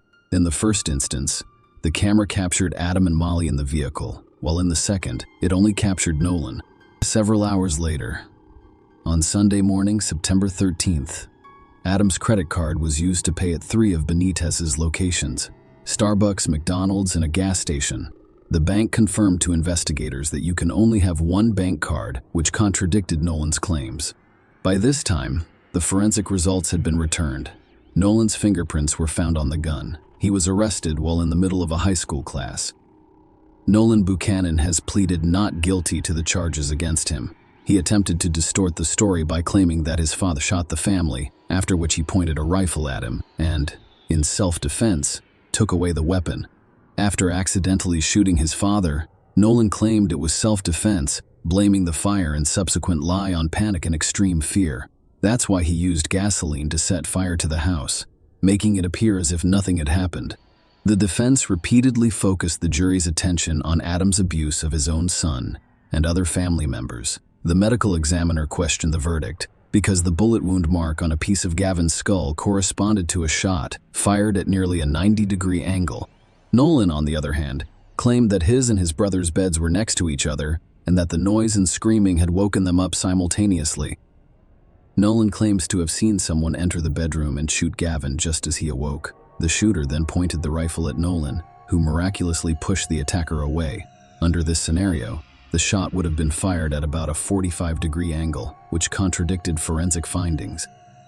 The prosecution concluded that Nolan shot his brother when they were alone in the house while their parents were at a bar. After waiting for his father and stepmother to return, Nolan shot them as well. According to where the bodies were discovered, Adam was killed first, followed by Molly Nolan, who took the rifle. His parents burned their papers, doused the bodies in gasoline, and set fire to the house. Then he went home, met his girlfriend, and spent the day with her, establishing an alibi for himself. On July 13, 2018, a jury convicted Nolan of 3 counts of first-degree murder. As a result, he was sentenced to 150 years in prison, with the option of parole after 25 years. Judge Kingsbury. The sentence announcement reflected on verbal and physical abuse. Nolan testified that he massacred his brother because he did not want him to experience the same horror or be forced to live with what his father had already done to him. However, as he did so, he also listed facts about the premeditation of the crime and subsequent arson, the creation of alibis, and Nolan's plans to run the family business, which he had discussed with family members. The judge cited Nolan's failure to follow rules and deviant behavior as observed by staff at the South Lake Tahoe Juvenile Treatment Center, where he went after being arrested. Everyone has the ability to change. Judge Kingsbury told Nolan, "I hope he will do everything in his power to do so, if you behave properly. According to the Senate bill and Supreme Court rulings, you will be eligible for parole after 25 years in prison. You decide whether or not to take that chance." Nolan continues to insist that he is innocent. If he is ever released on parole, he will be required to pay significant compensation to the victims. The payout amount is currently unknown. Share your opinion with us in the comments, and subscribe to the channel for more.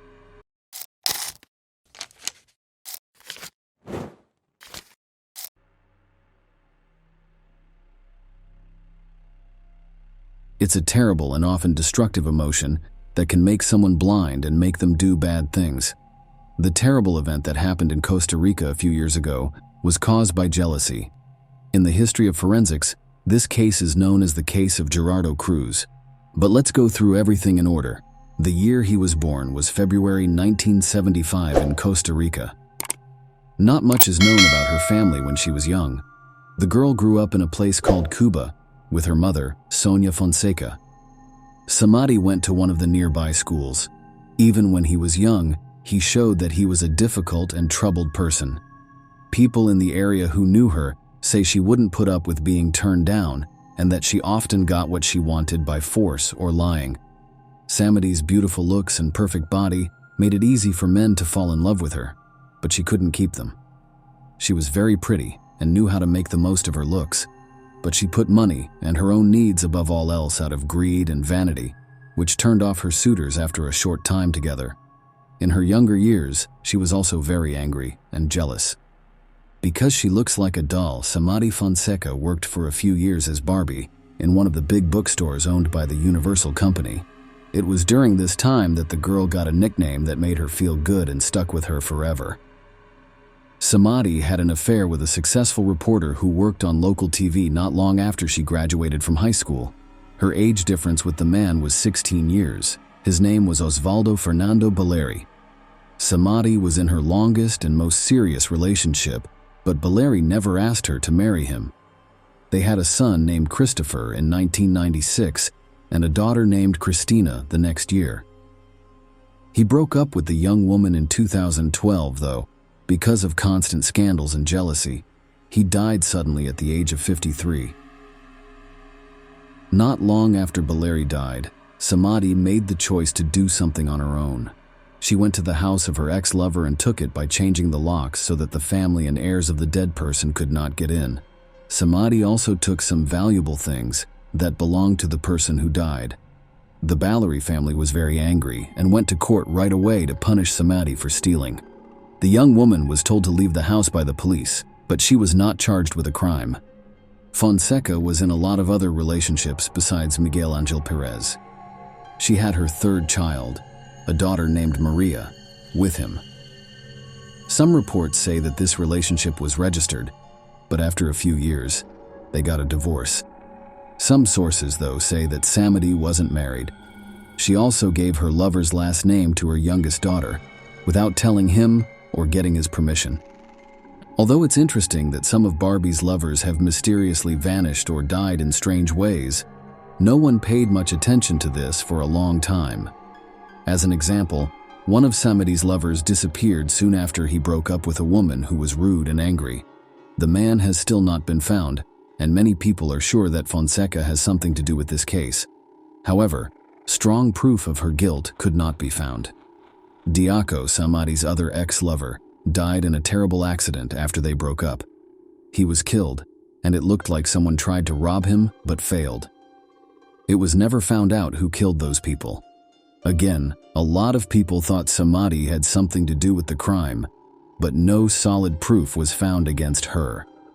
But Gerardo Cruz was her most well-known victim.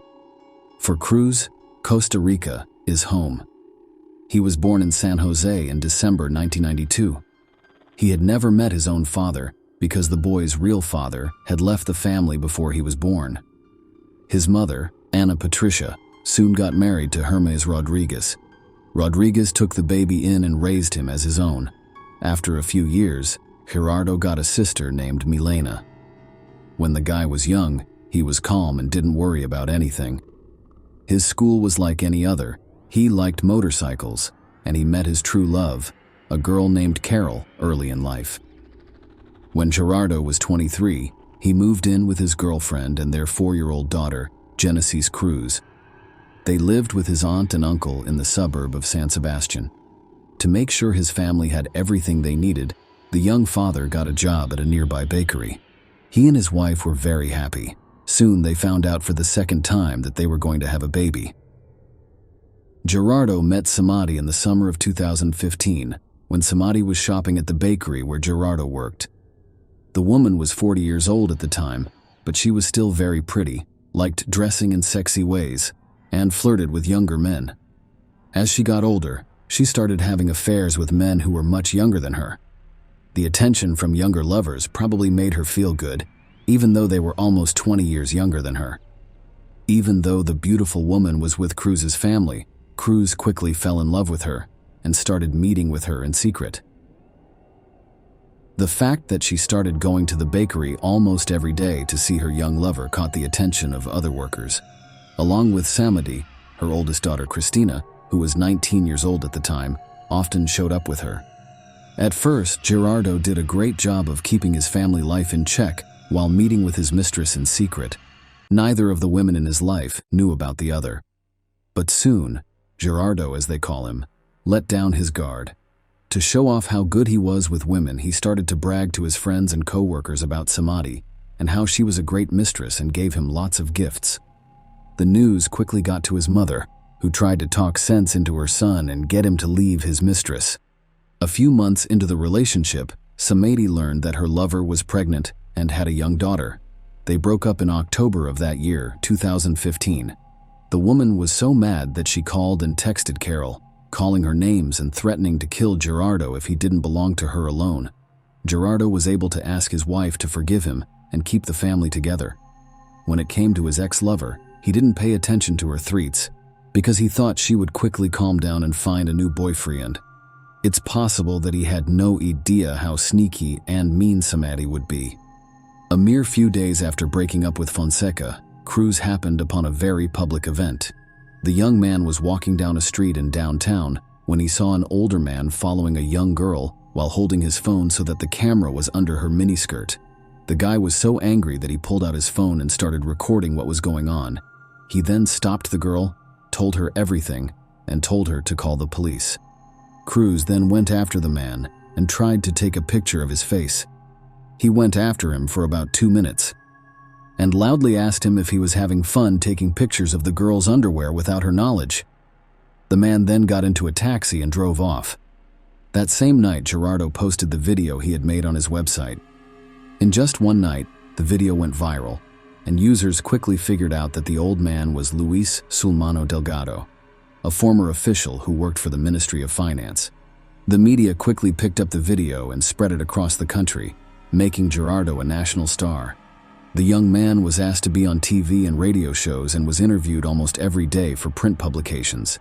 He talked about what he had seen, said that the former official had done something wrong, and said that he had no regrets and would do it again. Aside from that, skilled lawyers hired by Sulmano Delgado started to work against Gerardo, accusing him of doing something wrong. They said that sharing the guy's videotape with other people was against the law, and they were getting ready to sue him in court. In fact, Cruz was shocked by what happened and didn't understand why they could judge him, but not the man who had done such a horrible thing to a girl. On October 7th, Gerardo did his last interview on the air of a local radio station. He was sure he was right and didn't think he had anything to worry about. Gerardo had planned to meet up with his friend Oswald after work the next day, but he suddenly called off the meeting, saying he had to take care of something important. Later, he learned that that day, he got a message from Samadi. In it, the young woman tricked him into going to the park in the evening for another interview. Gerardo didn't think anything was wrong. He just believed his ex-lover. When his shift was over, he went to the agreed-upon location, but there were no reporters waiting for him. Not long after, 2 unknown men showed up and took his bag. They then beat him and stabbed him several times in the chest and stomach before running away. Before he passed out, the hurt man was able to call his friend and tell them what happened.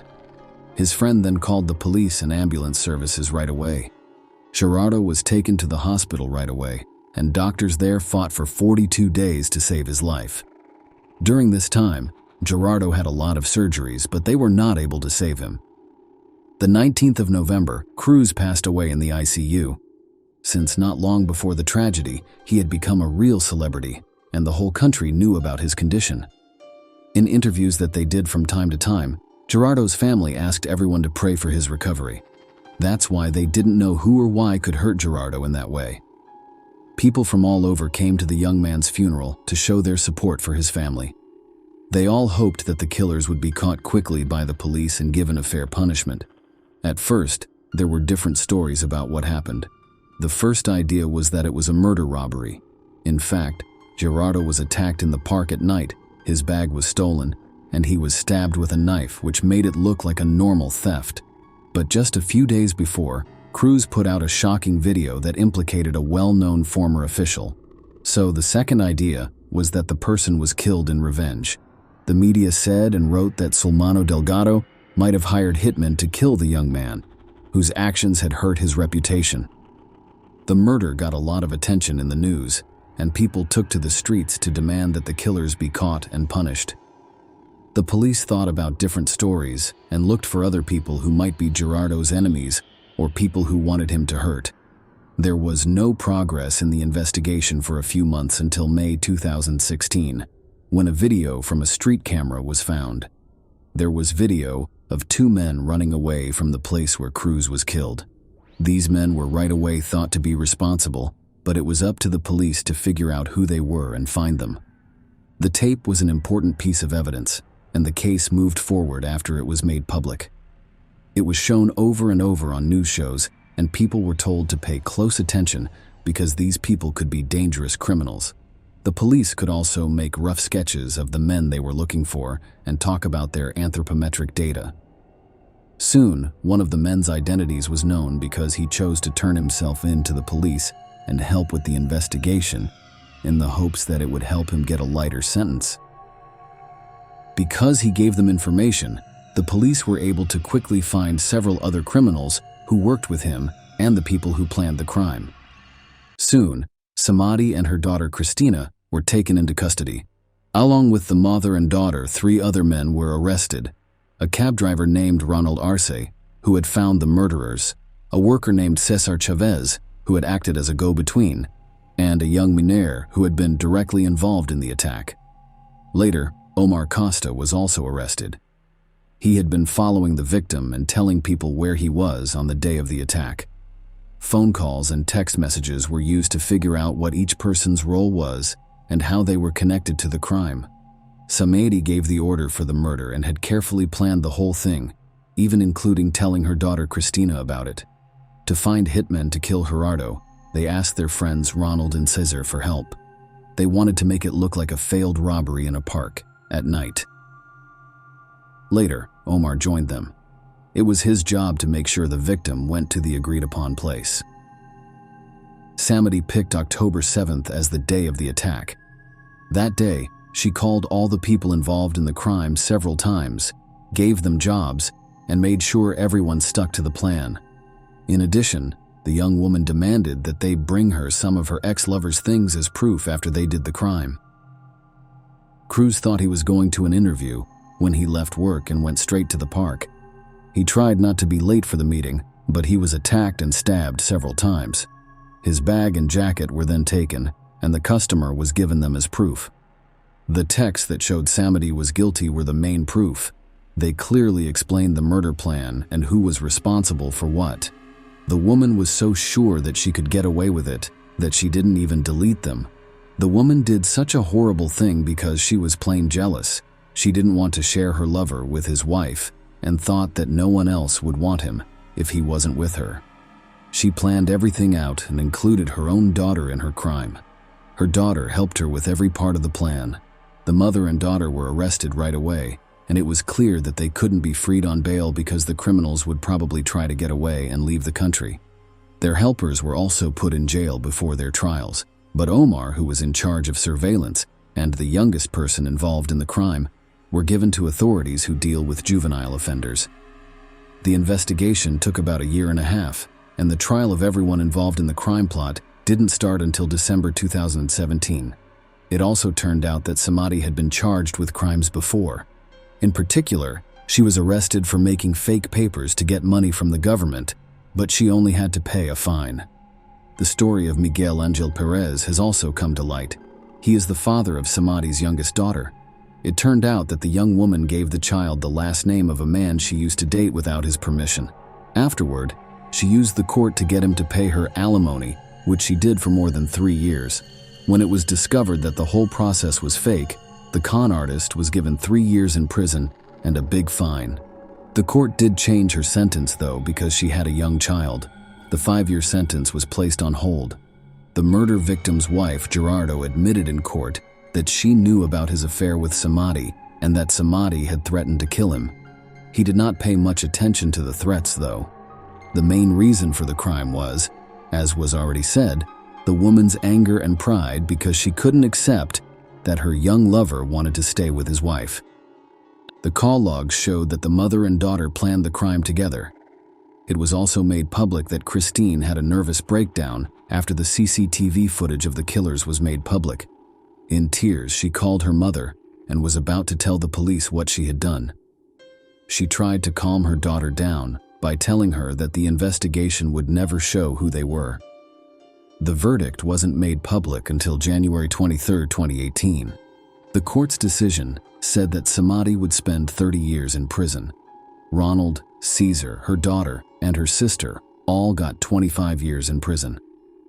One of the killers went to a place for young offenders to stay, but the other was not found at that time. Omar, who had been following the victim, was found not guilty though. As moral compensation, $140,000 was given to the victim's family. The killers of Gerardo were given a fair sentence, which the family thanked the court for after the verdict was read. That being said, it was quickly made public that Samadi and Christina's lawyers had asked the appeals court to lower the sentences. It was tried again in November 2019. At the same time, the second killer's name came to light. According to Ronald, this person took part in the killings, but did not know the details of the plan. Ronald and Caesar also went to the appeals court to try to get the sentence shortened. Because of this, each person involved in the crime got 5 years taken off their sentence. At this point, Samadi is serving her 25-year sentence in a Costa Rican prison for women. Samadi, on the other hand, will spend almost 20 years in prison. Share your opinion with us in the comments and subscribe to the channel for more.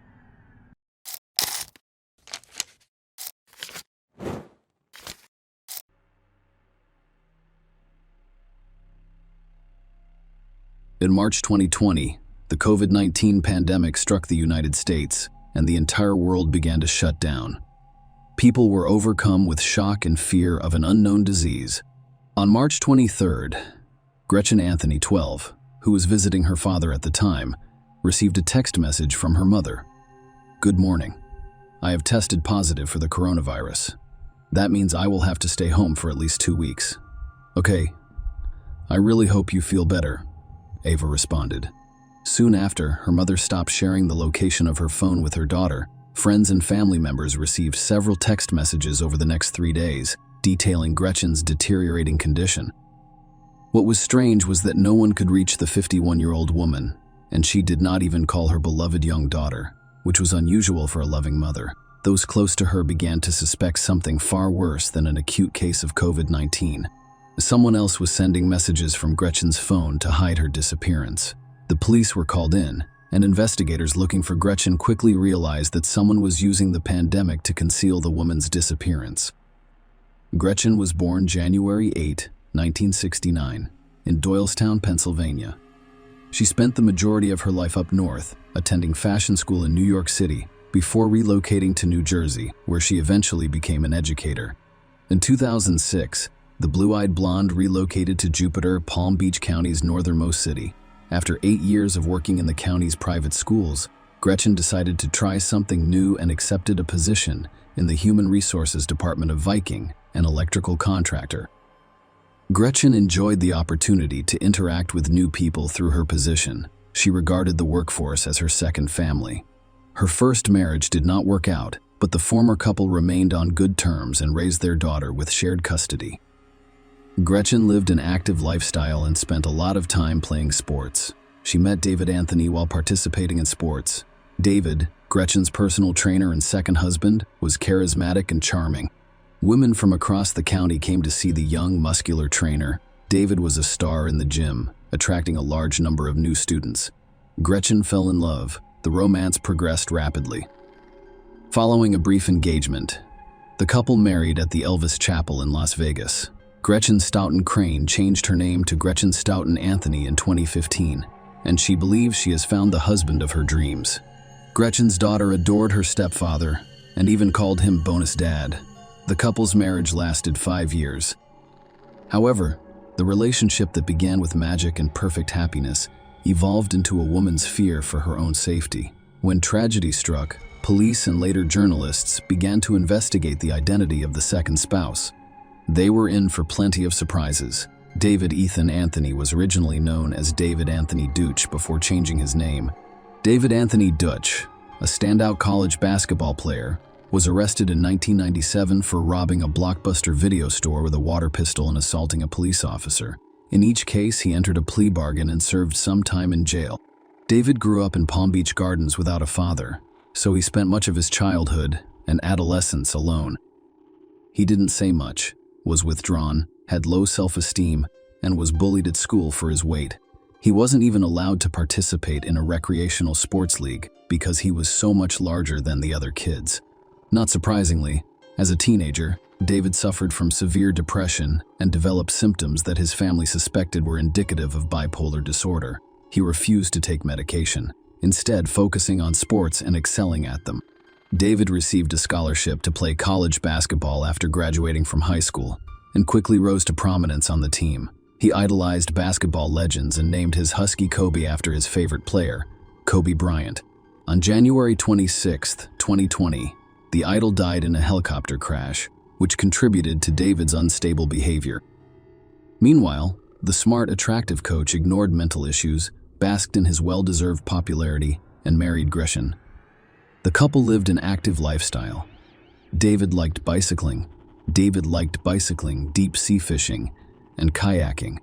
Gretchen worked out hard in the gym, went to the beach, kayaked, and practiced yoga. Unfortunately, only the first 2 years of marriage proved to be happy. The smiling blonde would spend the next 3 years trying to leave. Gretchen admitted to her friends that her husband's behavior was becoming increasingly manic and that he occasionally insulted her. They even went through a 6-month breakup before reconciling.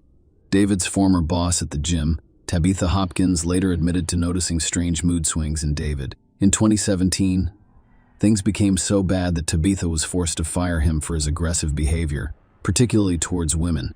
David was behaving strangely and refused to seek help. In 2018, the man became obsessed with the end of the world and packed his truck with 3 large bags of rice, several pots and pans, and 10 pairs of shoes. His family thought the episode was a sign of bipolar and manic depressive disorder. Bad periods were followed by good ones, during which David attempted to change his behavior. He even persuaded Tabitha Hopkins to give him his job back by assuring the gym owner that he was trying to be a better person and attending self-help seminars. Tabitha softened. There was no denying David's abilities as a trainer. The clients were overjoyed with him. David's condition deteriorated over time as his mental illness was not treated. Gretchen recognized her husband's problems and told her friends. She admitted to locking herself in their bedroom on occasion in order to increase the distance between them. I noticed this crazy look in his eyes. She texted a friend named Dawn one morning in late December. David was gaining momentum, and I didn't know what he was capable of. I'm watching him on the cameras and waiting for him to go to bed, Gretchen wrote at the end of the day. Then I'll go downstairs, get a knife, and put it under my pillow, just in case, and hopefully sleep. That same year, on Christmas Eve, Gretchen couldn't find her personal items.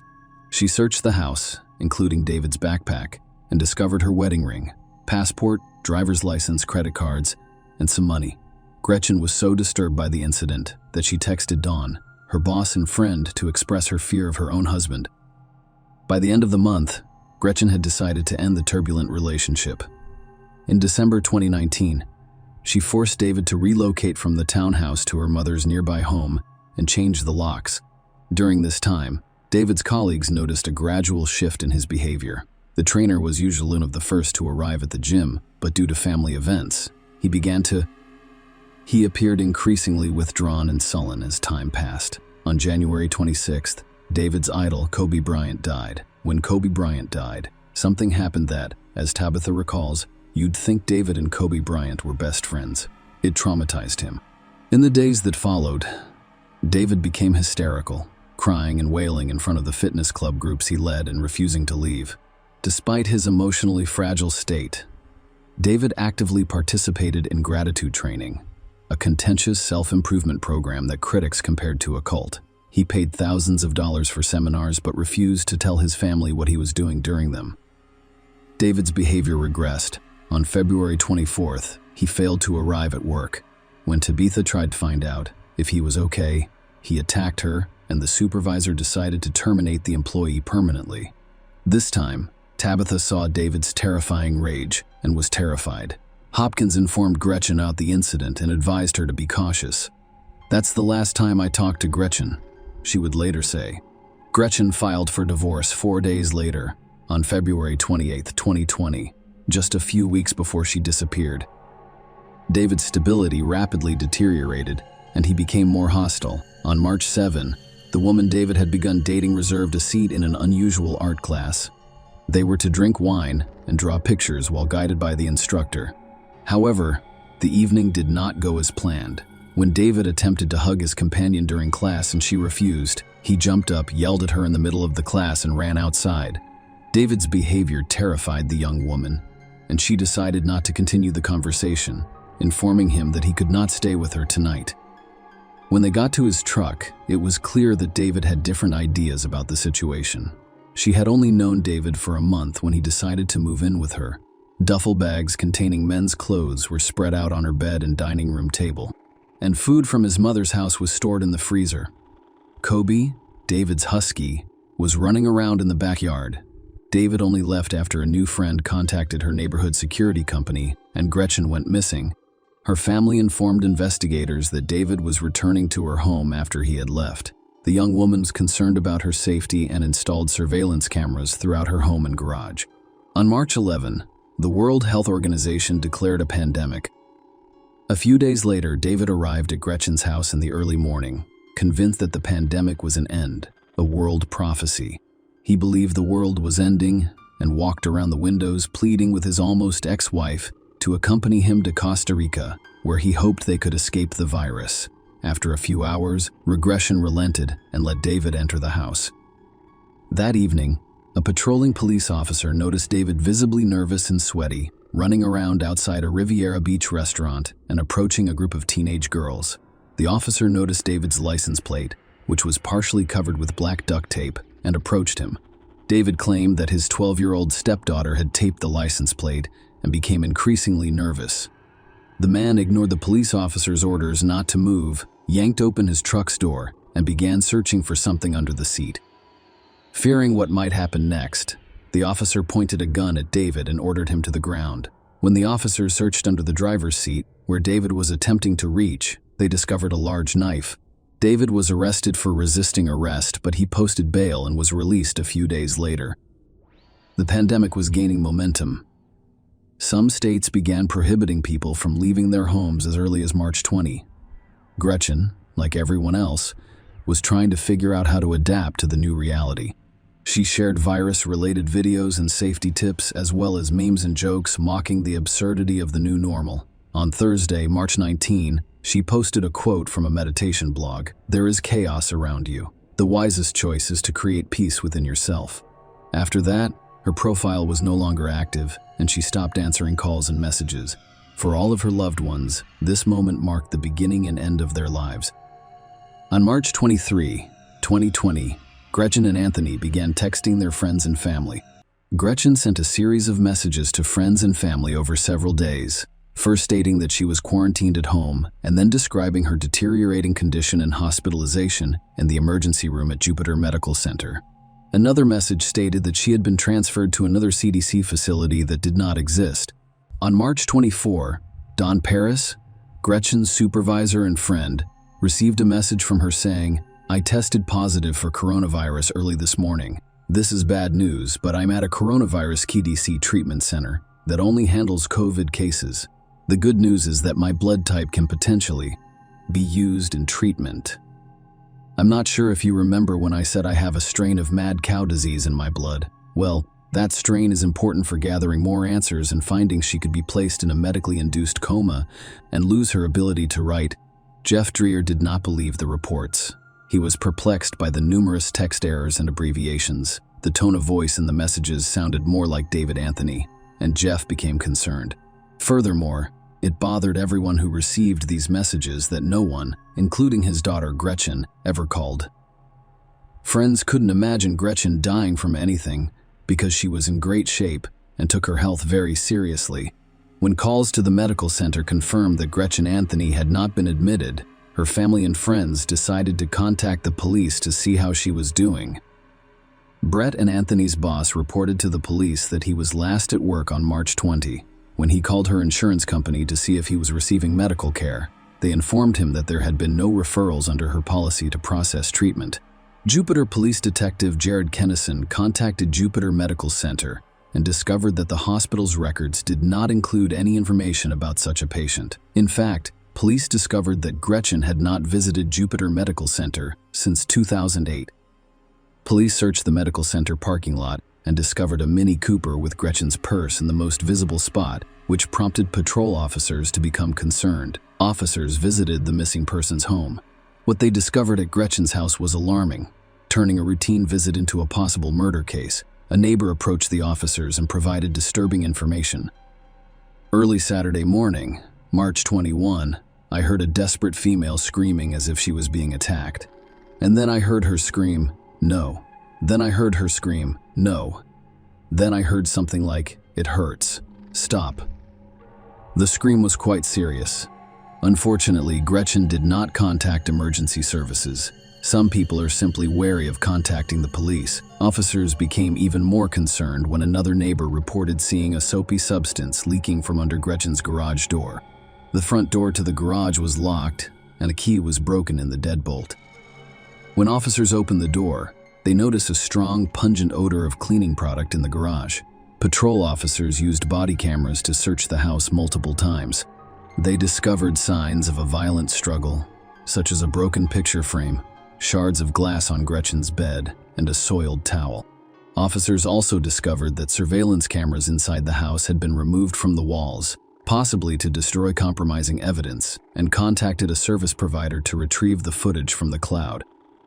Police investigated and discovered that a neighbor had photographed a black Nissan pickup truck parked outside Gretchen's home following the terrifying scream. Gretchen's almost ex-husband, David Anthony, owned the exact same pickup truck before abruptly leaving. His mother told police that her son packed his truck and left on Tuesday, March 24, 2020, saying he was going to Costa Rica. Their suspicions were heightened when they saw a video shot in the parking lot of Jupiter Medical Center, where Gretchen's car was discovered. A Mini Cooper pulled into a parking spot, and a tall figure about the height of David Anthony emerged from the vehicle. Investigators began tracking Gretchen's mobile and discovered that it was registered in the Pensacola, Florida area. As later confirmed, David had driven only 600 miles to Pensacola, Florida, the westernmost city, after stopping at a couple of local pawn shops to sell some women's jewelry. He and his dog Kobe continued west, spending one night at a hotel in Pecos, Texas, before settling in Las Cruces, New Mexico. David contacted detectives from 2,000 miles away and reported that Gretchen was alive and in no danger. He explained that his spouse had given him a written statement, which he read aloud on the phone. According to the statement, Gretchen discovered financial crimes at her workplace and fled Florida with David, fearing for her life. The statement also stated that she had fled from her first ex-husband, Jeff. Detectives did not believe it and continued their investigation. They tracked Gretchen and David's cell phone signals, which indicated that the two phones were in contact, expecting the worst. On March 29, detectives obtained a warrant to impound the truck and worked with Las Cruces police to arrange a traffic stop. Las Cruces police detained David and seized his truck and property, including his and Gretchen's phones, but there was insufficient evidence to bring him in for questioning. He was allowed to simply walk away. On March 30, 2020, Jupiter police obtained electronic records from Gretchen's home, and investigators discovered the truth. On March 21, David lurked silently on the porch that overlooked the back of the garage. He was holding an elongated object. Gretchen appeared 6 minutes later in the video. The video shows David forcibly driving her into the garage, and a scream can be heard over it. She first yelled to the Amazon Alexa device in the garage, "Alexa, turn on the lights in the garage." The surveillance camera audio then recorded a muffled thud and Gretchen's muffled screams. She yelled at Alexa again, "Alexa, call 911. David had no idea that unless he programmed her smart speaker to call 911, it would not call the police in an emergency. After a while, David's face appeared in the frame, and his hands were gloved in one shot. Gretchen's bloodied head could be seen as he walked around the garage. On March 30, investigators had seen enough. Detectives obtained a warrant for David's arrest. The case evolved from a missing persons case to a murder investigation. Detective Kennison arrived in Las Cruces shortly before midnight on March 31st. Police arrested David outside a convenience store. A Jupiter detective questioned him at the state police headquarters in Las Cruces, New Mexico. They had one goal: to persuade David to reveal the location of Gretchen's body, and the detective failed. David claimed Gretchen was alive. During the interrogation, David Anthony repeated this claim 35 times. Detectives even tried using a voice recording of Gretchen's daughter, whom David adored. With her father's permission, the girl recorded her request. "David, it's Eva. I love you. I'm scared. I miss my mom," she said to him. "I need to know where my mom is. Please do the right thing and tell me where my mom is. Please. I love you." Detectives played the tape for David, but he remained unconcerned. While incarcerated, he refused to discuss what had happened to Gretchen. He remained silent for months, as is typical of him. David understood how difficult it would be for the prosecutor to obtain a conviction without Gretchen's body. He was charged with second-degree murder and extradited to Florida. While David was in custody in Palm Beach County, Florida, a grand jury indicted him for kidnapping and increased the murder charge from second-degree to first-degree murder. This marked a turning point, and in December 2020, after 8 months in prison, the criminal agreed to a plea deal with the prosecutor. In fact, he could have received the death penalty for first-degree murder. Under the terms of the agreement, David would plead guilty to second-degree murder in exchange for a 38-year sentence. The primary condition of the agreement was that he lead investigators to Gretchen's body. On December 21, 9 months after Gretchen Anthony's disappearance, David Anthony admitted what everyone knew. He killed his wife. Gretchen's body was discovered wrapped in a blanket 3 miles away in the woods behind a Walmart and near a nursing home. Investigators determined that she died from stab wounds to the neck and torso. There were numerous defensive wounds indicating that she was fighting for her life. At the sentencing hearing, David Anthony stated that the COVID-19 pandemic contributed to his crime stemmed from his perception of the pandemic as Armageddon, forcing him to flee. "My delusions saw the COVID pandemic as a prophecy of the end of the world and Armageddon that I felt compelled to avoid at all costs." According to the plea agreement, David Anthony was sentenced to 38 years in prison on January 14, 2021. He is currently serving his sentence at Martin Correctional Institution in Florida. Share your opinion with us in the comments and subscribe to the channel for more.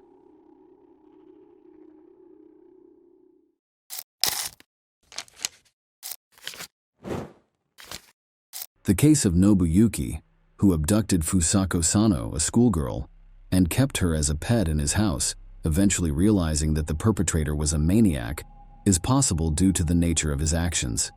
As a rule, maniacs abuse, torture, and then brutally take the lives of their victims.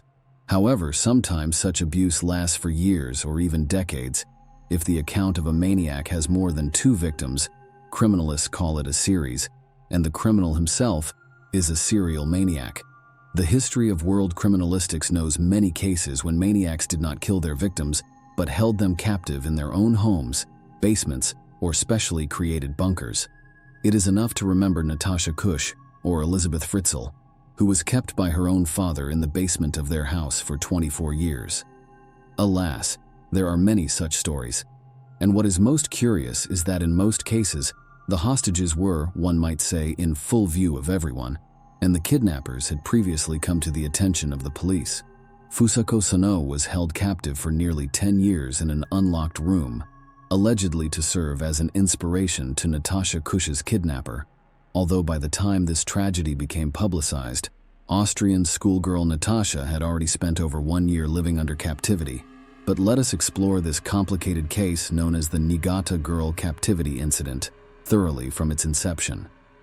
Fusako Sano was born in Nagata Prefecture's small Japanese town of Mitsuke on November 28, 1980, and quickly became one of the favorite children within her household, with average incomes and regular attendance at local schools, as well as cheering for local teams, such as baseball. Unfortunately, however, on December 7, 1986, she fell prey to her attackers while walking home alone from school on that fateful November day in 1980. Fusako was in 4th grade at the time and returning home after staying to watch her school's baseball game on November 13th, 1990, 2 weeks before her 10th birthday. Due to this sporting event, her parents weren't too concerned when she took her regular route home that evening. As it got darker quickly, almost no passers-by were around, and passing cars quickly vanished from view. Unexpectedly, one car suddenly overtook Fusako and then abruptly braked and swerved to avoid her. A loud squeal of brakes split Fusako's life in two. Nobuyuki Sato was born on July 15, 1962, in Nagata Prefecture, Japan, into a wealthy family. His father ran his own successful passenger transportation business, and his mother was 37. At his birth, his parents were aged 62 and 37 respectively, and no ties between Nobuyuki and any of his 5 siblings from his father's previous marriage existed between them and Nobuyuki himself. The boy became a particularly capricious and spoilt child who displayed no restraints or inhibitions in his behavior. Yet, at times he could become very emotional or even aggressive if his demands weren't immediately fulfilled, sometimes throwing tantrums or even attacking his mother with fists during store visits when she refused to buy him the toys he demanded. At school, Nobuyuki had few friends due to his unique blend of complex personalities, strange habits, and sometimes inappropriate behavior. Furthermore, his height had caused embarrassment so much that he often slouched when embarrassed, leading him to acquire offensive nicknames. On one of the city's central streets was built a luxurious 2-story European-style house for Nobuyuki, where most of the second floor was dedicated to his children's room, which Nobuyuki frequently detested and said was too scary and did not like spending time alone in there alone. At first, his anxiety and unreasonable fears prompted a visit to a regular hospital, followed by a referral to a psychiatrist for evaluation. There he was diagnosed with several disorders such as nyctophobia, fear of darkness, misophobia, fear of germs and dirt, autophobia, fear of loneliness, and sociophobia, anxiety disorder related to social interaction, as he avoided both solitude and contact with others equally well. Nobuyuki had always been an outcast, neither with a girlfriend nor with friends. In high school, he became an outcast due to peer disdain. When his anger and displeasure with himself or others surfaced, he could only vent it on his elderly parents, who gave gifts or money in an attempt to placate their son. As an adult, Nobuyuki never held down any jobs for long. He frequently caused trouble and caused conflict among colleagues, while also neglecting direct duties that made others unwilling to work with him. At times he would leave midday just because it rained, or because it made him sad. Once, however, due to misguided sympathy, he intentionally injured a female coworker, which resulted in immediate termination from employment. Since then, he has lived off of parental funds alone.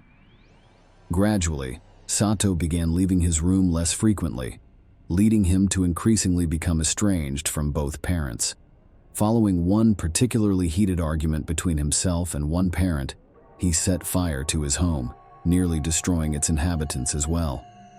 Subsequently, Sato was ordered into compulsory treatment at a psychiatric clinic where they diagnosed him with manic depressive disorder, outbursts of uncontrolled aggression, and signs of misogyny, an intense dislike or hatred towards females.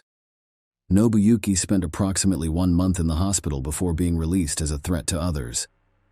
For some time after his release from care, Nobuyuki appeared relatively calm, even starting to rebuild the partially burned house by adding additional rooms. But soon afterwards, he simply gave up this endeavor, abandoning construction altogether. Sato was increasingly unsociable and sullen, spending most of his time watching television in his room. Soon thereafter, he refused to permit either his mother or father into either his room or upstairs at all. Any violation would lead to violent attacks against their elderly parents, with fists, shouts of abuse, and threats of death from Sato. Nobuyuki started taking walks near one of the local schools, where he would observe girls closely. At first, he behaved appropriately by not approaching or making contact with anyone nearby, until one day, when he grabbed one of the girls from right outside her school gate, threw her over his shoulder, ran to his car parked nearby, grabbed another girl at random from among those already inside, and ran back out again before getting into his own vehicle. before shouting for help and retrieving both girls and the suspect within minutes. In response, a school security guard and some bystanders quickly intervened to rescue both girls, while also detaining the kidnapper before any further harm could come their way. Sato tried to kidnap a girl who was only 9 years old and could offer no plausible excuse for why he attacked the schoolgirl. Therefore, police charged Sato with attempted unlawful acts of violence against minors. Nobuyuki faced an intense prison sentence at his trial held in August of that same year, yet was released with only a year's probationary period instead. Some reports state that Nobuyuki's father provided help by using connections and paying substantial sums in order to reduce Nobuyuki's sentence to only 1 year's probationary time. Nobuyuki suddenly disappeared from the database of criminals who were prosecuted, likely under his father's influence. Yet after spending hours cleaning up Nobuyuki's reputation in an effort to restore it, his elderly father suffered a heart attack and died. Sato felt profound shame and guilt over raising such an evil monster. Nobuyuki returned a year and a half later with another attempt, behaving more subtly this time to try to abduct 9-year-old Fusako Sano from school on November 13, 1990, yet again acting with ease and unnoticed by police or media alike. On that evening, as it began getting dark, he drove onto an otherwise deserted road, where soon he saw Fusako Sano from school returning home, unfortunately delayed at a sporting event earlier in the day, due to her being late and getting stuck behind traffic on her journey home. Fusako Sano was directly in front of Sato when he abruptly braked, swerved, and got out. He grabbed her tightly and warned her that if she tried to scream or run away, he would cut open her throat. After this confrontation was concluded, he shoved Fusako Sano back into the trunk before driving for some distance before turning onto an abandoned lot. Nobuyuki used his trunk again to tie Fusako's hands and feet together and tape her mouth shut before driving home and transporting her through an unfinished part of his dwelling to reach his room, entering through an unfinished part in order to remain undetected, as always through the front door. Once there, Nobuyuki ordered Fusako to remain quiet while brandishing a knife threateningly, and tied her securely onto his bed before warning that any time she tried leaving, looking out the window, screaming or crying, she would be killed, and her body would end up somewhere far off, somewhere that no one would ever find it again. The schoolgirl was terrified and did everything the kidnapper asked, hoping, against hope, he would feel sorry for her and let her go. Fusako Sano had not come home from school as expected, and her parents became worried. Knowing she would stay after class to watch a baseball game, but it had been getting dark outside, she should have arrived home long ago. At first, her parents tried searching on their own, following her route between home and school. However, their efforts proved futile. As darkness fell, her parents made an emergency appeal to the police, hoping their daughter would be quickly located. Given that only hours had passed since her disappearance, police squads quickly started the search operation, with local volunteers joining by morning. On the third day, over 200 individuals participated, combing through REs, pasting flyers with photographs of the missing girl, and questioning passers-by for witnesses who may know something about what had happened. Nobuyuki lived close to both the girls' school and police station, as well as having come under suspicion for trying to kidnap another female student in the past. Yet despite all this, Nobuyuki was not considered suspect due to the efforts of his late father to ensure his name would not appear on criminal databases. Similarly, this likely played into Nobuyuki's non-prosecution in this instance. Search efforts lasted many months and involved searching many vacant buildings, trailers, and railroad cars, searching suspicious vehicles, combing vacant lots, and inspecting interstate highways for clues to Fusako Sano's whereabouts.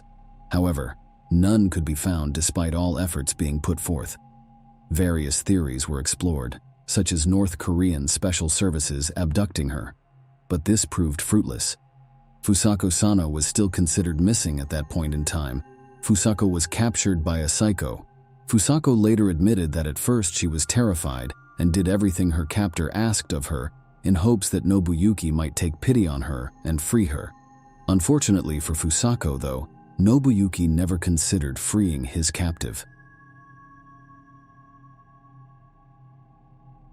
For several months, he bound her hands and feet tightly, inhibiting blood flow to her extremities and leading to sensory losses in them.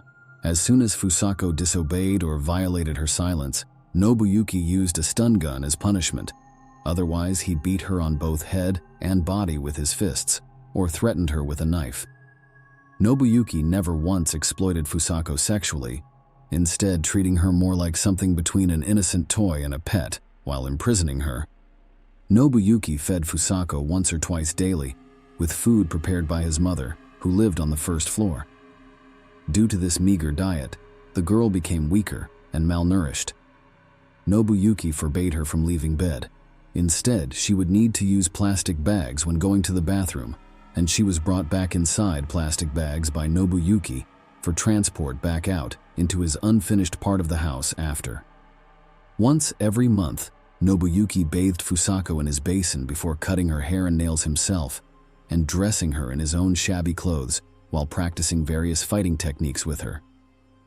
Even when acting quietly and not breaking his rules regularly for fun, Nobuyuki would beat her regularly for fun and would practice various fighting techniques on her. Over time, Fusako became psychologically broken. She began obeying all the demands of her tormentor and no longer attempted to run, look out of windows, or run away from him. When Sato went elsewhere, he stopped tying Fusako up. Instead, he simply made his bed with Fusako laying there, layering some blankets or towels on top so it would look as if nothing were there underneath at first glance. Nobuyuki gradually began turning Fuso's radio on periodically and allowed her to watch television with him. Though their viewing consisted only of scotchy or sports matches that interested Nobuyuki himself, the comic books he brought her were her sole source of reading material during her incarceration. For almost 10 years, Fusako had seen no one other than Nobuyuki alone. No one spoke to her. She never ventured beyond her room's confinement and barely moved. Instead, she remained still while Nobuyuki mistreated her.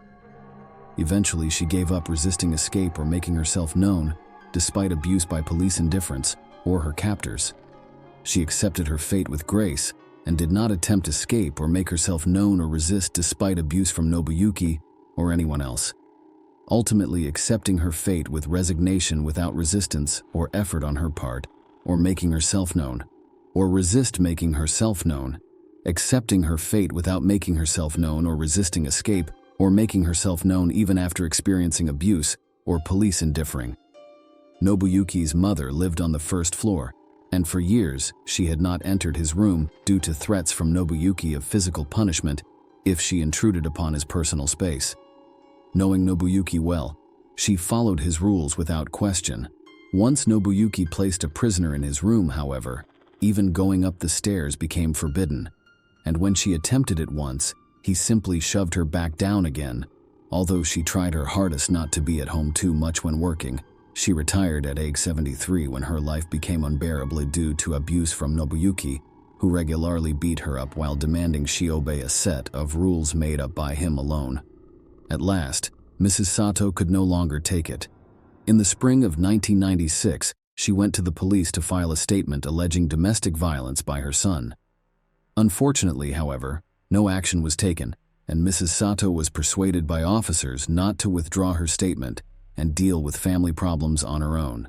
Additionally, twice she applied for consultation at a public health center, complaining of her son's inadequate and aggressive behavior while seeking hospitalization at a psychiatric hospital. Both times this request was refused, considering that her plea was not serious enough.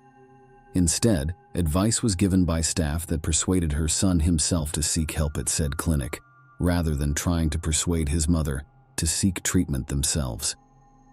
After another beating in January 2000, an exhausted elderly woman called the hospital and requested that a medical team and law enforcement officials visit her house, as her son Nobuyuki had tied her up and tasered her several times.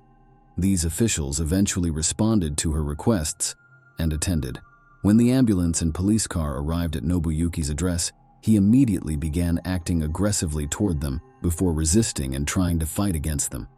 Due to this inappropriate behavior, he had to be handcuffed by medics before receiving large doses of sedatives.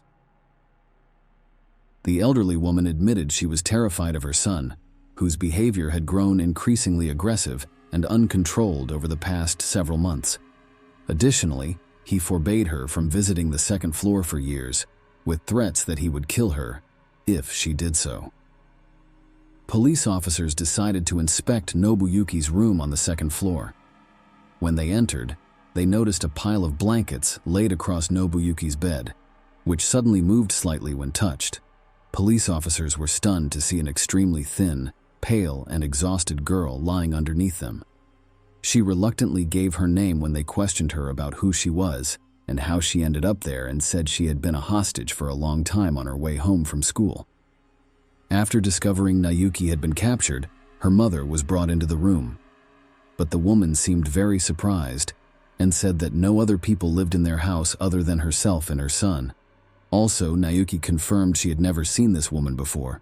Nuki was brought into the station the same day for questioning, and his responses shocked the police officers. He vividly recounted a day when he saw Fusako driving along the road and remembered everything about that day, as well as their conversation that day. Sato claimed he found the girl extremely cute and wanted to bring her home with him. Sato claimed he took excellent care in feeding, washing, and dressing her while reading comic books aloud to her, punishing her only for disobedience. He admitted he loved his captive as a friend, and she seemed to care about him too. He had no plans of ever parting ways and hoped she would remain his lifelong companion. He enjoyed spending time with Fusako and could talk for hours about soccer, music, and his favorite comic book characters, while she silently listened in. Additionally, he never locked his bedroom door, yet she never tried escaping, which led him to believe she liked living with him. Consequences, trial, and sentence. Following an exhaustive medical examination, doctors determined that Sato was capable of understanding his actions despite his mental disorder and could stand trial. His mother may be considered an accomplice since she regularly purchased feminine hygiene products from supermarkets at her son's request, yet her attempts at reaching police or medical institutions went ignored, as did her request to visit family home. Before trial commenced, this case received widespread coverage in media and public forums, and the city police came under heavy criticism due to Nobuki having previously been prosecuted for attempted kidnapping of a schoolgirl and then failing to follow through with his plan as planned.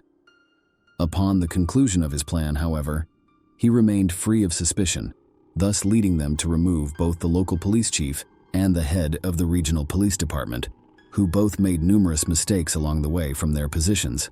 Nobuyuki Sato was brought before trial for kidnapping in May 2000, and all his actions and offenses were studied carefully as the prosecution attempted to secure maximum punishment for him.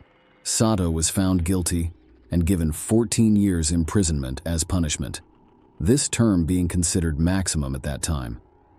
Upon being released, he found his mother had long since passed away, leaving no living relatives for Nobuyuki. Eventually, Nobuyuki himself was found dead 1.5 years later in an undisclosed rented room with no apparent cause of his demise. How did Fusako fare? At the time of her discovery, Fusako was so weak that she could barely stand on her own. Doctors diagnosed her with exhaustion and dehydration. Her muscles had nearly atrophied. Additionally to stuttering, Fusako was afraid of sunlight and lost communication abilities completely. When her parents saw their daughter after 9 years apart for the first time, they didn't recognize her at first glance. Physical recovery took about 1 year, while mental well-being took much longer to repair itself. Fusako Sano suffered from post-traumatic stress disorder and avoided interaction with others. Her intelligence remained at that of an 8 or 9-year-old child. Fusako's parents took their daughter away from town. Sachiko Yamada changed her name and flatly refused any contact from journalists. Over time, however, she made friends, took up photography, and eventually passed her GED exams. She eventually passed her driver's license test, but tragically, in 2007, her life was forever altered when her father drowned while on a family outing to a pond. Share your opinion with us in the comments, and subscribe to the channel for more.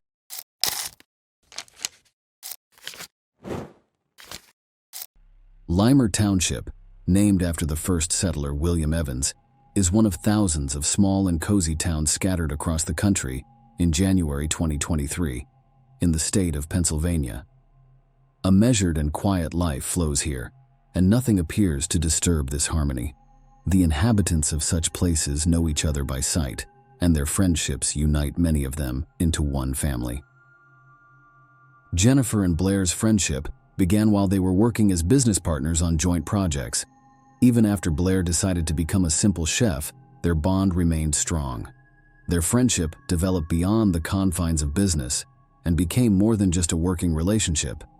Jennifer's friendship with Noah, her autistic 8-year-old son, took on added significance. Blair had always shown his friend genuine concern and assistance in caring for Noah.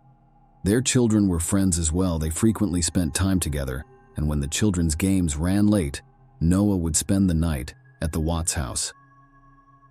Jennifer Brown, born in 1979, was a vibrant and active woman. She was always smiling and exuded a positive energy that spread to everyone around her. Friends and family often wondered how she managed to do so much and be so active. Her true calling, however, was motherhood.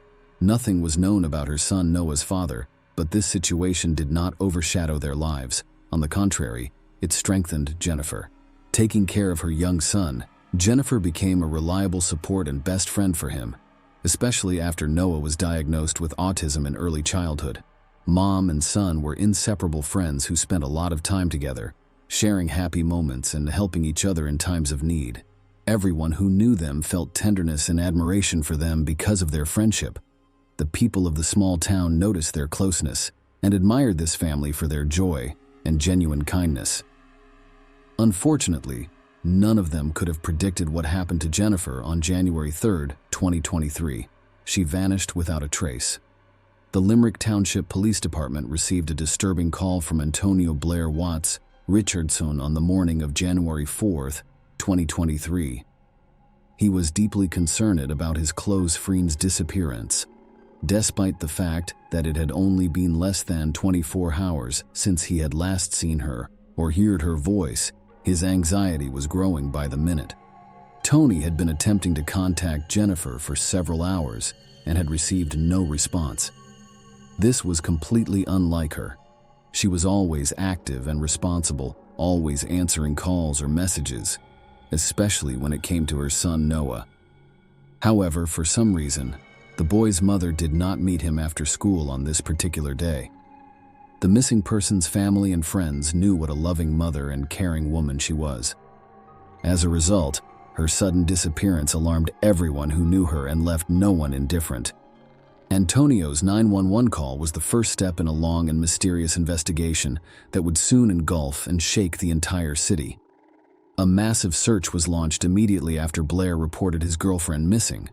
Police officers, family members, and friends banded together in the hope of uncovering any evidence that could shed light on Jennifer's disappearance. Many questions remained unanswered, the main one being what could have caused the caring mother to abandon her son without explanation.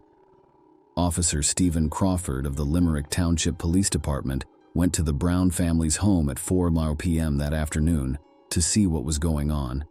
He discovered her vehicle parked by the porch of the family home. When he entered the house, he discovered that her keys, purse, tablet, and work cell phone remained. The officer, however, was unable to locate Jennifer's personal cell phone. When police attempted to locate it, it was discovered that the phone had been turned off at 7 a.m. on January 4th and has not been found since. The last location where the signal was received was near Lewis Road and Ridge Pike in Limerick. This was the investigation's first significant lead, and it indicated that something terrible had happened to Jennifer. She was reported missing, and police began an investigation. Investigators began questioning Jennifer's family, friends, and neighbors, hoping to learn if anyone saw or heard anything around the time she went missing. However, none of the young woman's loved ones or acquaintances could offer any useful information. Jennifer's Aunt Diane Brem, as well as her friends Tiffany Barron and Blair Watts, claimed that the young mother would never have left her son alone. This was a woman who was completely devoted to her child. All efforts by authorities and volunteers were futile. They couldn't find any traces or clues to Jennifer's whereabouts. Her family members appealed to the public via the media for any information on the young woman's possible whereabouts. A prize was set up, but it was also inconclusive. Jennifer Brown's mysterious disappearance was just getting started, leaving investigators and family members with questions and anxious expectations. The police investigation began with a thorough examination of all of the events of that day, and her close friend Blair Watts, who was the last person to see Jennifer alive that day, was brought to the forefront. Jennifer and Blair sat in their cozy living room on an ordinary January day, discussing life, future plans, and their children. Their children frequently played together, and Jennifer had asked a friend to pick up her son Noah from school so that they could spend the evening together. This was a common occurrence among friends. Blair, being the loyal friend that he was, agreed and immediately headed to the school to pick up Noah after they finished their conversation. But then something strange happened at school the next day.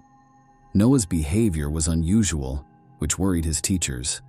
They discovered that the boy had missed 2 doses of his medication, which helped him manage his illness-related condition. Jennifer had always been a devoted mother, never neglecting her son's caregiving responsibilities and always keeping in touch with teachers if anything went wrong at school. The school staff attempted to locate his mother and were informed by Noah that she had gone to the grocery store and had not returned. This raised even more concerns because the sensitive woman's behavior was out of character. She never left her son alone. Jennifer's friend Blair Watts tried unsuccessfully to contact her at the same time. Blair decided to go to the bus stop to pick up her son after not hearing back from Jennifer or contacting her. However, when the woman failed to appear and Blair's concern grew by the minute, he was forced to go to the police station and report his friend missing. As time passed, no new information about the missing woman's whereabouts emerged. Hopes for her return had been fading with each passing day since the investigation began. Jennifer appeared to have vanished without a trace and might never be found. However, 2 weeks after her disappearance was reported, on January 18th, 2 employees working in a warehouse near Roseford in the neighboring municipality of Limerick Township discovered something strange. They came out of the building to get some coffee and noticed a freshly dug hole in front of them. They were horrified to discover the body of a woman buried in a shallow grave when they went closer to inspect it. The workers immediately called the cops, who arrived at the graveyard. After examining the body, police identified Jennifer Brown as the young woman they had been looking for the past 2 weeks. The sheriff called her family to inform them that the body of the missing woman had been discovered partially buried near a warehouse in Roseford. Jennifer's death was clearly violent, according to an autopsy. Her death was caused by asphyxiation, and she suffered from 3 broken ribs. This indicated that Jennifer had most likely fought her assailant, who had beaten her to subdue her. The investigation's focus has shifted. The missing person case was reclassified as a murder investigation, and police interviewed everyone who knew the murdered woman, including her family and friends. These interviews, however, provided no new information about the case, and the police had no suspects. The investigation appeared to be coming to an end, and the police had no one to follow up on. However, when the detectives least expected it, they received a tip from an unexpected source. After the news of Jennifer's disappearance and murder broke, police asked anyone with information that could help them solve this mysterious case to come forward. Noah's teacher stood up. She recalled a case that, at first glance, appeared unimportant to her, but raised serious suspicions after Jennifer's death was discovered. Noah, according to the teacher, told her an important detail about Jennifer's disappearance on January 4th. Little Noah told her that when Blair Watts picked him up from the bus stop on January 3rd, he noticed his mother's personal cell phone among Blair's belongings. Noah recognized it right away because the lock screen displayed his own childhood photograph. That moment proved crucial in the investigation into the young woman's murder. Investigators had previously assumed that Jennifer's killer had taken her cell phone. Blair Watts was thrust into the spotlight as the prime suspect. The police began to investigate Jennifer and Blair's relationship and mysterious details began to emerge, shocking even experienced investigators. Jennifer and Tony's friendship appeared to be strong and long-lasting. They spent a lot of time together, got to know each other well, and their families interacted. However, once the business side of their relationship was revealed, it was revealed that there was a dark history lurking beneath the mask of friendship. Blair Watts was the owner of the Bird's Kitchen restaurant, which unfortunately fell into disrepair and closed in early 2022. Blair then turned to his friend and asked for her assistance. Jennifer decided to invest in her friend's business in August 2022 in order to help him reopen Bird's Kitchen in a new location. They agreed to a contract in which Jennifer agreed to make regular financial contributions to the restaurant every 6 weeks or so. Jennifer handed over approximately $36,000 to Blair between August and January to rebuild the business, according to Blair. They also agreed that she would give him an additional $99,000. Blair was to find a new location for the restaurant, deposit some of the money as rent, and enter into a contract to reopen Birdie's Kitchen in January 2023, according to their agreement. However, it was discovered that the funds allocated for the investment were spent on Blair's personal needs. His failure to fulfill his financial obligations was brought to the attention of the property owners with whom he had entered into the agreement. As a result, they terminated their agreement with him on December 26, 2022. Blair found himself in an impossible situation. He not only lost his money, but also the chance to open his restaurant. The police began to suspect that he had decided to commit a heinous crime in order to save his business out of desperation. Investigators discovered 2 unauthorized transfers of $177,000 to Birdie's Kitchen on January 3rd, after closely scrutinizing Jennifer's iPad's financial transaction history. The funds were not included in Brown and Blair's formal agreement. Furthermore, the transfers failed several times and were only successful after the iPad's 2-factor authentication system was disabled, pointing to Jennifer's friend's involvement in her murder. The owners of the property who had terminated their lease with Blair were then interviewed by police. On January 4th, the day Blair reported Jennifer missing, he appeared in front of them, claiming to have the funds to enter into a lease agreement. Blair was identified as the murderer by investigators. They needed irrefutable evidence because they knew he would never admit his guilt. Their first step was to question Blair's wife, Tiara Taylor, about where Blair was on the day Jennifer vanished. Tiara told detectives that Blair paid a visit to the Brown family on January 3rd around 1 p.m. and didn't arrive home until 4:30 a.m. when he picked Noah up from the bus stop. Tiara also claimed that her husband returned home briefly before leaving around 5:00 p.m. and didn't come back until late that night. This time frame became crucial. Further investigation revealed that Blair had spent the night with his mistress, Tatiana Garrett, and did not return to her until around 8:00 p.m. This meant Blair had no alibi between 5:00 and 8:00 p.m. Detectives assembled an alleged chronology of the murder based on the available evidence. Blair went to Jennifer's house around 1:00 p.m. on January 3rd, while Noah was at school, according to their version, and allegedly murdered her. He then transferred funds from the murdered woman's iPad to his account and left around 4:00 p.m. to pick up Noah from the bus stop. He later returned to Jennifer's house, dropped off Noah, and returned to the crime scene to dispose of the body. He buried the body in a shallow grave in a field near Roseford. The killer then went to Tatiana's house, where he spent the rest of the night. Everything was meticulously planned, and it appears that the murderer might have gone unnoticed if it hadn't been for one fatal mistake. That blunder was allowing Noah access to his mother's cell phone. That was the decisive moment that led the cops straight to Blair. Law enforcement now had enough evidence to convict Blair, but they decided to conduct additional investigations to determine his guilt. It required the participation of film experts, as well as a specially trained dog capable of detecting cadaveric odors indoors. First, the dog was brought to Jennifer's house to learn the scent of the woman. The terrible crime had occurred in her own kitchen. The dog was then directed to Blair's car, where it immediately detected the same depressing odor. It was the final piece of evidence needed to convince detectives that Blair was involved in the murder. Blair was arrested and charged with first-degree murder, third-degree murder, and theft on February 8th, after months of investigation.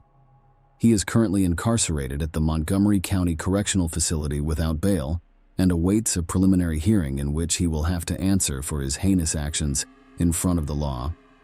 Jennifer's friends and family were devastated when she was discovered dead.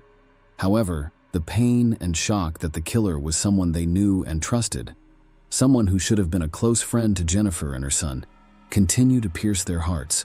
However, now that the murderer has been identified and apprehended, they can finally feel that justice has been served.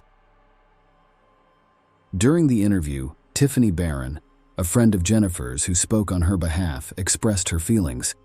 "I still dream about Jennifer, and Noah keeps asking about my mom, and I don't know what to say." If Blair is found guilty at the end of the investigation and trial, he will be imprisoned for the rest of his life. Jennifer's 8-year-old son's keen observation helped solve the case. The boy noticed a mistake made by the murderer, which aided in the discovery of the truth and the punishment of the criminal. The Limmer Township tragedy serves as yet another reminder that even the most meticulously planned crimes will be solved sooner or later. Meanness and inhumanity will not go unpunished, and the perpetrators will be brought to justice before the law sooner or later. Share your opinion with us in the comments and subscribe to the channel for more.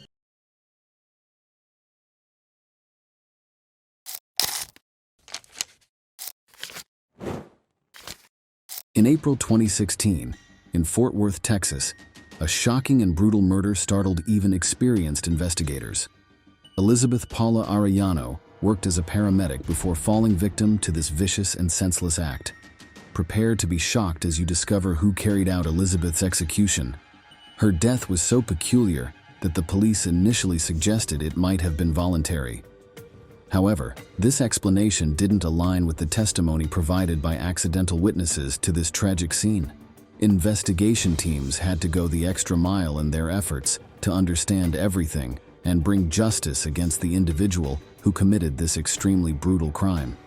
Unfortunately, given his conduct, his sentence appeared too lenient and unfair compared to many others.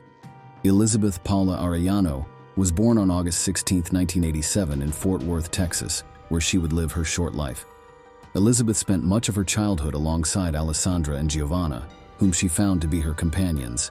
Elizabeth's birth father left when she was still young, showing no interest in or contact with his daughter. Soon thereafter, her mother, Juanita, remarried Fidel, who eventually treated their children as his own. Elizabeth developed an extremely close bond with Fidel, who supported and assisted in every way possible in all family matters.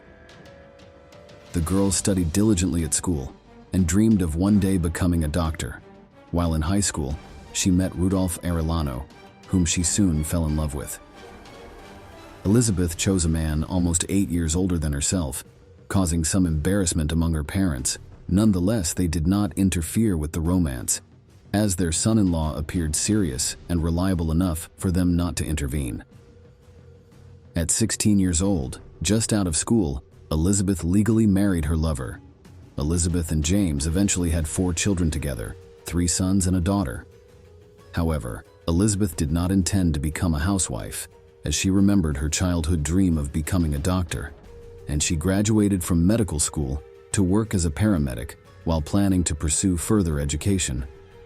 The young woman was kind and devoutly raised in Christian traditions. She took her children regularly to church and instilled in them love and compassion for their neighbors. Family and friends recognized her as an attentive listener who was always willing to lend a helping hand. At first, their marriage seemed strong and blissful, but after 13 years, it began to unravel as Rudolph tried his hardest to control every aspect of her life, becoming increasingly inconsiderate over time. Eventually, their union disintegrated entirely, as his jealousy of his young wife became uncontrollable. After yet another jealousy-fueled argument initiated by Rudolph, Elizabeth took her children and moved them back to her parents' house. Although Rudolph attempted reconciliation with Elizabeth, she had grown tired of his fits of anger. and didn't want the children exposed daily to their scandalous arguments.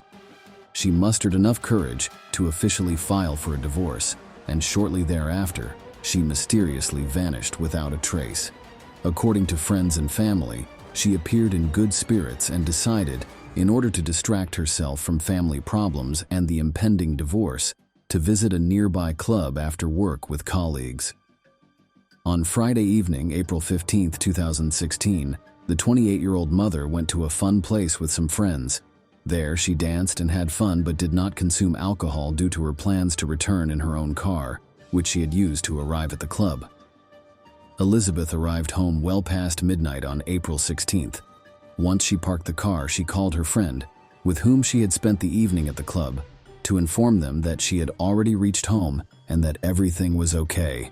However, after hanging up the phone, she never entered the house. The next morning, Juanita became very distressed to find that Elizabeth had not returned home as planned. Although Juanita knew Elizabeth had planned on spending the evening with friends, she expected Elizabeth would have returned long ago, as her car had been parked outside their house, indicating her return from the club.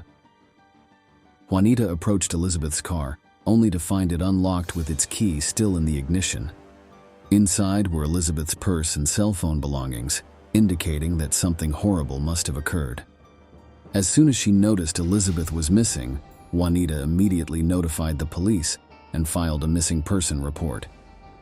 At first, the police believed they could quickly solve the case with hot leads, hoping Elizabeth might still be alive, as there was no blood or signs of struggle visible inside the car.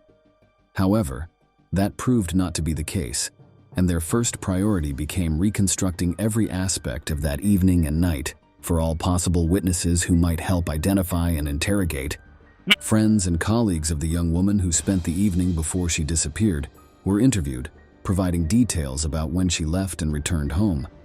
Additionally, several calls and messages from Rudolph Arellano, who was trying to contact Elizabeth throughout that evening, were found on her cell phone, all without success, as Elizabeth never answered his calls or texts. Police officers visited Rudolph's home the evening and night prior to ascertain his whereabouts and activities. According to Rudolph, he had spoken with his ex-spouse that night, who assured him she would bring their children over for the weekend visitation, but after she stopped answering his calls, he believed she had changed her mind and abandoned him. Arellano offered up an unlikely alibi. According to him, he spent the evening sitting at a local bar before returning home at midnight and going straight to sleep. On Friday afternoon, Rudolph was confirmed by his friends and others to have been relaxing in the same establishment. However, no one knew where he went after that, and there was no one to verify his claim. So, the police were unwilling to exclude Mr. Arellano as a suspect due to his lack of an alibi, and his behavior raised further suspicions. At his ex-wife's funeral, Rudolph put on a show, weeping at her coffin and telling Elizabeth that he wanted her death as much as his own. Elizabeth believed in the sincerity of these statements. Furthermore, he actively assisted in creating a charitable foundation to raise money for her farewell ceremony. However, after the conclusion of this act, when police investigators called him in for questioning again, he looked and behaved completely differently, as though nothing bad had taken place compared to what Elizabeth had witnessed before at that point in time. After reviewing all the CCTV footage from the last several weeks, a thorough assessment was completed. Under Elizabeth's route, it was determined that a car of similar make and color to Rudolph's had driven away from her parents' house at 3 a.m., according to witness accounts. A neighbor also remembers seeing this same vehicle parked not far from where Elizabeth had been killed on a nearby bridge. Furthermore, investigators raised more questions when they obtained Rudolph's cell phone data for the night of the crime. On that night, Rudolph made multiple calls near Elizabeth's place of employment and then near his mother-in-law and father-in-law's homes, as well as sending his ex-wife several messages trying to find out when she would return, but none were returned by her. He followed her to Elizabeth's parents' home, where he decided to wait. Once the police had enough evidence against Rudolph, they arrested and brought him into the station for further questioning. One of the key witnesses in Elizabeth and Rudolph's case was their eldest son. When shown the rope that had been cut from Elizabeth's neck, he reported having seen it earlier at his father's house, recalling playing with it himself. Furthermore, the boy recognized pieces of concrete left lying around their garden after their fence had been replaced. Fragments from this concrete could even be found inside Rudolph's car trunk. The investigation revealed that the man waited for his ex-wife at her parents' home before abducting her and forcing her into his car, where he had prepared rope and concrete in the trunk for use during the massacre at a nearby bridge. He planned on going unnoticed while carrying out this act of violence. Rudolph Arellano was arrested 10 days after his ex-wife's body was recovered from a lake, but denied all involvement in her murder, claiming he had been at home on that particular night. Given the severity of Rudolph's actions, death could have been imminent until, after consulting with his lawyer, he decided to confess and cooperate with the investigation to lessen his sentence. Arellano did not plead guilty until January 2019 when he presented evidence in court detailing how he abducted and murdered Juanita, the mother of their 4 children. Juanita fainted during his testimony, while Alessandra and Giovanna called Arellano a monster. Rudolph himself did not express any regret for his crime or apologize to those affected by it. Rather, he spoke nonchalantly and coldly about it, without offering an explanation for his motivations or actions. For this crime, he was sentenced to life without parole. Elizabeth's family members considered this sentence rather mild, noting that they forgave Rudolph because they did not want their hearts to be consumed by hatred towards him. Elizabeth is now responsible for raising her children, as her parents and sisters are responsible for providing care. Share your opinion with us in the comments and subscribe to the channel for more.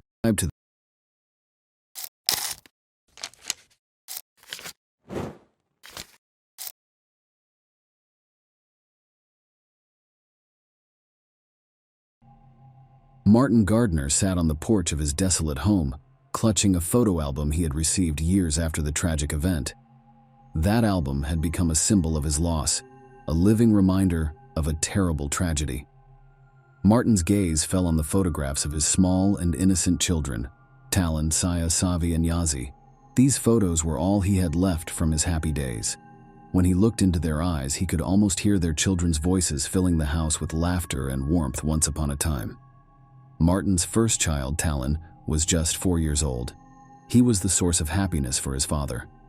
The man fantasized about spending all of his free time with him, teaching him everything he knew, and drinking beer with him in the future, when Talon would be a real grown man and Martin himself would be gray and important. Little Sia, who was only 3 years old, always ran to her father when he returned home from work, remembering to bring her cloth doll with her. She always asked Martin to kiss her and her doll before bed.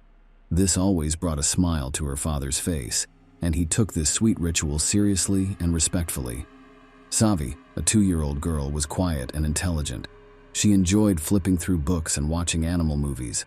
Martin frequently sat her on his lap and read her favorite stories to her.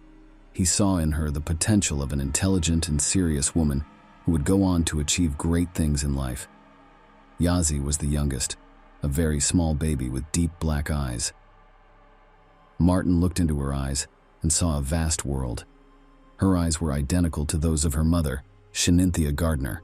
Martin recalled how grateful he was that she had given him this beautiful world, full of love, comfort, and children's laughter. But that world was shattered one fateful day. Shanynthia Gardner was born in late 1980s in Memphis, Tennessee. Little is known about her early years, except that she was the daughter of Eleanor Snodgrass, who lived in Madison, Alabama's cozy cabins. Shaninthia's childhood and youth were as typical as any other girl's at the time. She was a young brunette with curly hair, slim and attractive. The girl was always surrounded by loyal friends and demonstrated exceptional talent. Shanynthia was endowed with a genuine creative spirit. She possessed a unique talent for songwriting. Music was her passion, and singing was her way of expressing herself. Her vocal abilities piqued the interest of the locals, and she became a local celebrity. However, singing was just one of her many interests. Shanynthia was captivated by the world of fashion and photography. She looked fantastic in front of the camera and could transform everyday situations into works of art. Despite her colorful hobbies, Shanynthia was a generous woman who made time for religion. She was a regular churchgoer who took good care of her family. Shaninthia's life appeared to be predetermined, with a promising future ahead. Shanninthia was just 14 years old when she met Betrayal Clayton. It began with a casual introduction via mutual friends, and they quickly discovered common ground and became friends. When they grew up and graduated from high school, their relationship became more serious, and the two officially became a couple. Shanninthia and Betrayal spent a lot of time together, and everyone thought they were responsible and stable young people. However, there were some questionable incidents on their records. Both were involved in minor offenses, such as traffic violations or disorderly conduct on the streets. In 2008, things became more serious. Betrayal was accused of assaulting a woman, and even though it was unintentional, he faced serious consequences. The guy got lucky, and all charges against him were quickly dropped. Shanninthia and Betrayal did not have a formal relationship, but they lived together. In 2008, the couple welcomed a son named Dalian. Shanninthia became a caring mother, not only to him, but also to the children of his previous relationship. Sonia Clayton, Betrayal's mother, saw Shanninthia not only as a woman in love with her son, but also as a member of her family. Shanninthia was known for her devotion and care for her children, making her unique in Sonia's eyes. However, the lovers' relationship did not last long, and little is known about what happened between them. Despite the breakup, they maintained some distant communication. Shanninthia continued to be a good wife and mother. Shanninthia became involved in a minor incident when Dalian was only 2 years old. It was a minor infraction, possibly a parking ticket or a minor argument of little consequence. It was also insignificant in light of what lay ahead for her. Marrying Martin Gardner marked a new chapter in Shaninthia's life. Fate had brought her to this man who appeared to bring joy and stability into her life. Shanninthia, on the other hand, won Martin over with her kindness and affection for children. In her eyes, he saw an ocean of feminine tenderness and wisdom. Their story progressed rapidly. In September 2013, they decided to begin their lives together and moved into an apartment complex in southeast Shelby County. The wedding marked the start of a new chapter in their life together. Shortly after the celebration, they welcomed their first child, Talon, and in 2014, little Sia was born. Soon, 2 more girls, Savi and Yazi, joined their large family, making them even happier and busier. Martin and Shanninthia had 4 children together, plus 1 from her previous relationship. For the young mother, children always came first, and she enjoyed working part-time at the children's hospital. Furthermore, she was actively involved in a center that raised funds for children. It was her calling, and she gladly dedicated her life to assisting those in need. Shanninthia was on the phone with her husband, Martin, around noon on Friday, July 1, 2016, an ordinary day with no sign of anything unusual. Her voice was calm, as it often is. She informed her husband that she was going to watch a movie with the children. There was no indication that something terrible would occur on this ordinary day. And then, as the spouses were having a quiet conversation, an incomprehensible madness began to unfold. Shanninthia abruptly changed. She took a kitchen knife and entered the living room. There, she assaulted her own 6-month-old daughter, Yazi. The defenseless little girl, unable to fight back, was caught in a horrible trap. Her life was cut short in an instant by the hands of her most loved and closest person. Dalian, the oldest of the children who was only 7 years old, witnessed the terrifying scene. A terrible tragedy unfolded before his eyes, which he was too young to comprehend. The boy only had one thought. He needed to do something to save his younger brother and sisters. Panicked and desperate, he fled the house. Shanninthia did not stop there. A young woman followed her son out of the house armed with a knife, ready to carry out her nightmarish plan. She rushed after Dalian, but the terrified and desperate man screamed so loudly that he drew the attention of the neighbors. A couple of neighbors heard his screams and dashed outside to see what was going on. They found themselves witnessing a nightmare that would not leave their minds. Shanninthia halted her progress when she realized Dalian was being watched. However, the horror was not yet over. Shanynthia returned to the house where Savi and Talon had been waiting for her, distraught. She went up to the bedroom where the children were. It was the final moments of their innocent lives. Meanwhile, those who witnessed the nightmare did not waste a moment. They quickly contacted emergency services, requesting assistance and rescue for little Dalon and his younger siblings. At the time, none of them could have predicted the tragic consequences for this peaceful street. When deputies arrived, they discovered an eerie scene inside the home at 7449 Southern Hill Drive. They discovered a bloodied Shanynthia and her 4 children lying motionless, lifeless. The sight shocked everyone. Shanynthia sat with her cell phone in her hand. She slowly dialed her husband, Martin's number. Her voice was quiet and cold as she admitted to killing her children.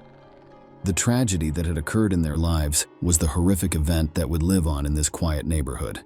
It was already too late when the prosecutor's office and the special unit arrived.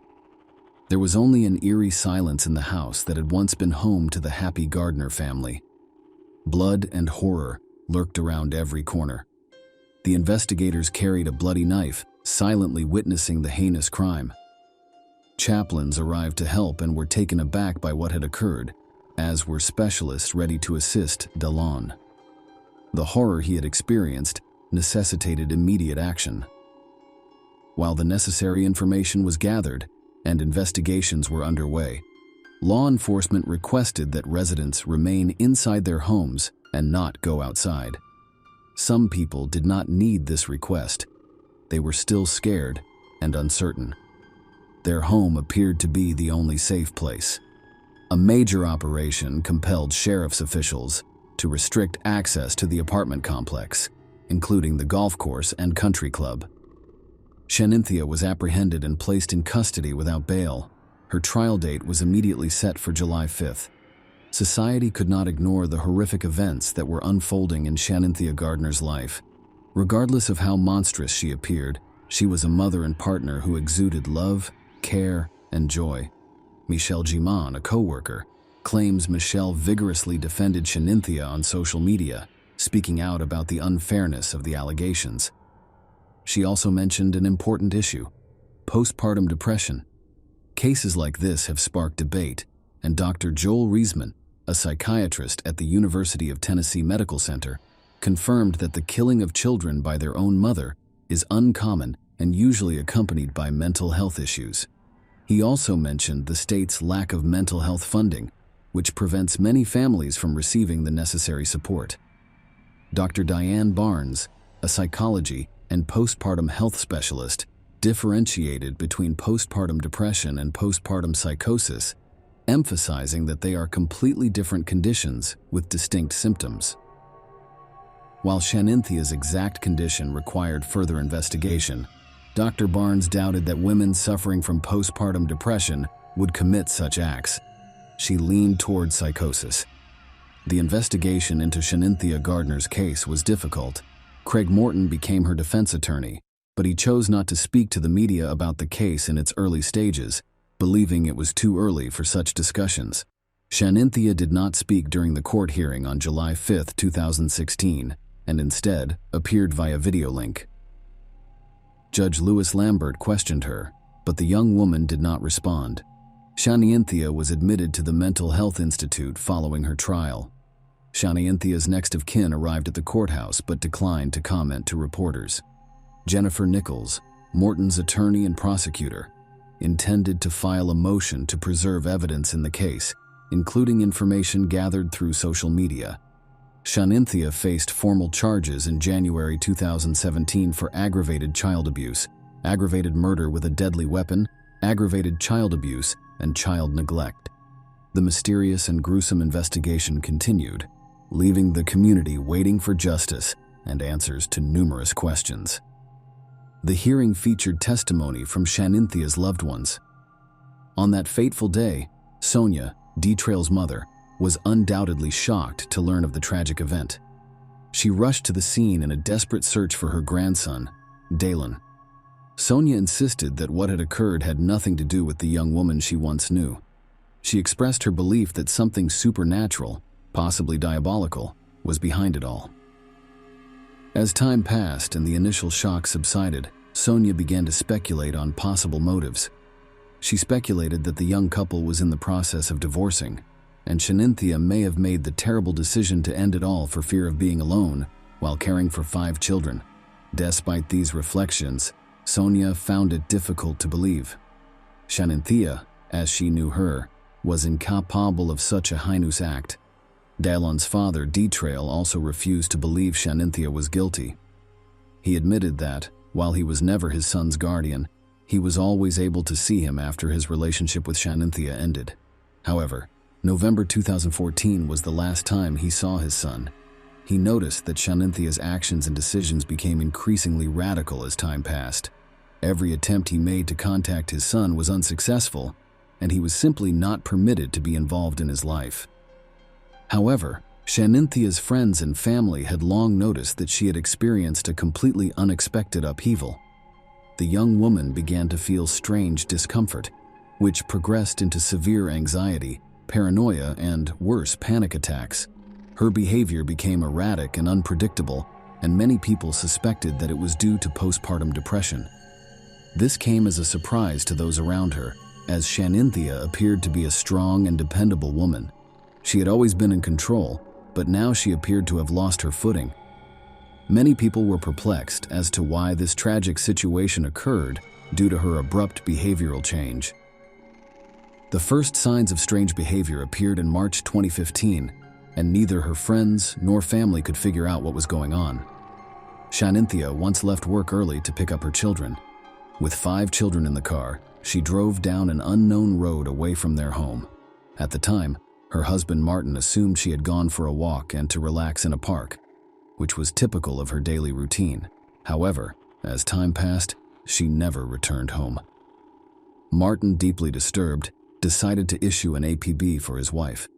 Shanynthia drove east with 5 children in the cabin, covering more than 74 miles between Memphis and Corinth. But she didn't know anyone here, and there seemed to be no particular reason for her visit. She was later discovered in the emergency room at St. Francis Hospital, but police never explained how or why she ended up there. Shallow cuts were discovered on her neck and one of her wrists. If she attempted suicide, her only witnesses would be her children, who were too young to understand what was going on. Authorities eventually returned Shanynthia home, but her behavior became even more bizarre. She informed Martin that someone was threatening her and their family. Her husband was taken aback because Shanynthia provided no information about who it could be or why, and there had been no previous instances of such threats.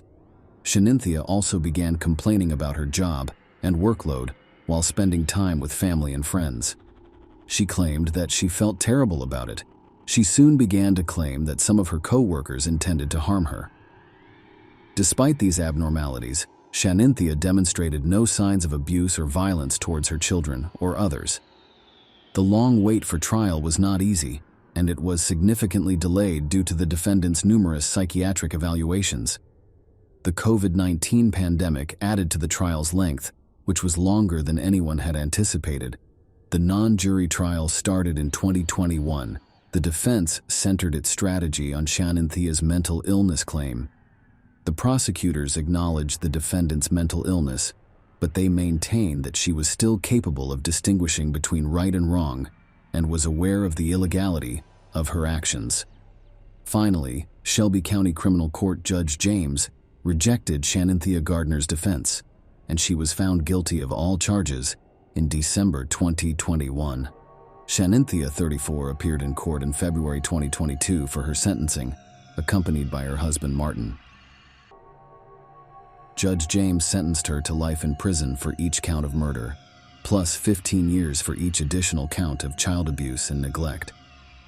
Shanynthia will only be eligible for parole after serving 51 years in prison, including the 5 years she served prior to her sentencing.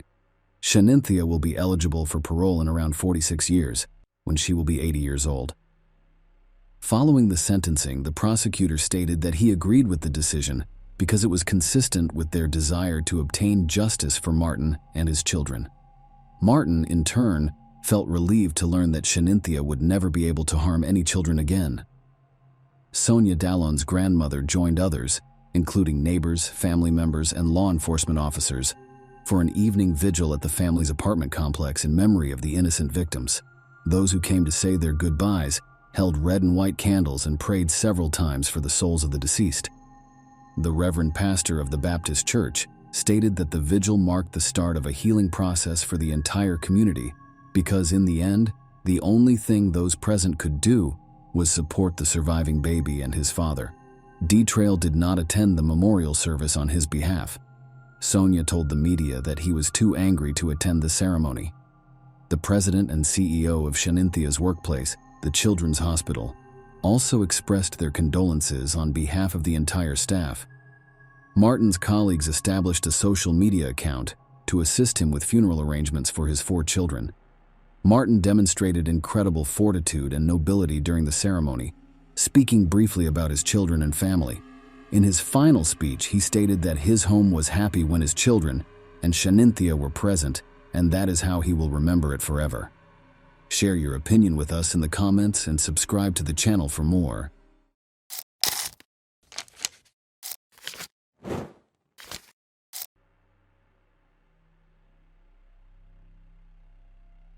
The tragic story of Lacey Peterson, a young schoolteacher, not only shocked the public with its unimaginable cruelty and inhumanity, but it also set the stage for the passage of the Lacey and Connor Act. Connor was the name of her unborn son, who died alongside his mother, and the law was intended to protect children from violence before birth and punish those who endanger their lives and health. The case is far from unique, but the fact that a pregnant woman was abused by someone close to her, who was supposed to protect and care for her, is shocking and puzzling. Several television documentaries have been produced about the case. Despite circumstantial and controversial evidence, no one questioned the defendant's guilt. And he, in all of his appearances, demonstrated that he is not sorry or repentant for what he did. This is one of those stories that gives you chills all over. But let's try to figure out how the guy who was considered a model family man decided to commit such an atrocity. Who was Lacey Peterson? Lacey Denise Peterson, maiden name Rocha, was born in May 1975 in Modesto, a small town in the central part of California. Dennis Rocha and Sharon Anderson had known each other since high school, and their teenage romance resulted in marriage and the birth of 2 children, Brandon, the eldest, and Lacey, the daughter. Curiously, the mother named her daughter after a local beauty queen that she admired. The family owned their own farm, so the children learned to work in the fields and care for animals from a young age. The girl was extremely close to her mother. They worked together to create a beautiful garden filled with flowers and fruit trees. Then Lacey considered connecting her future life to this occupation and pursuing a specialized profession. When the kids were still small, the family faced a crisis, and no matter how hard the spouse tried, they were unable to save the marriage and soon divorced. By mutual agreement, the children continued to live with their mother in their hometown. 2 years later, Sharon remarried. Her chosen one was a childhood friend named Ron Grant Ski. Ron treated his wife's children as his own, and in fact replaced their birth father, who was uninterested in the heirs' lives following the divorce. The girl even started calling him Daddy. A few years later, the couple had a daughter named Emily Lacey, who grew up to be a kind, sociable, and open girl. She always had a large group of friends. She did well in school and was a member of the cheerleading team.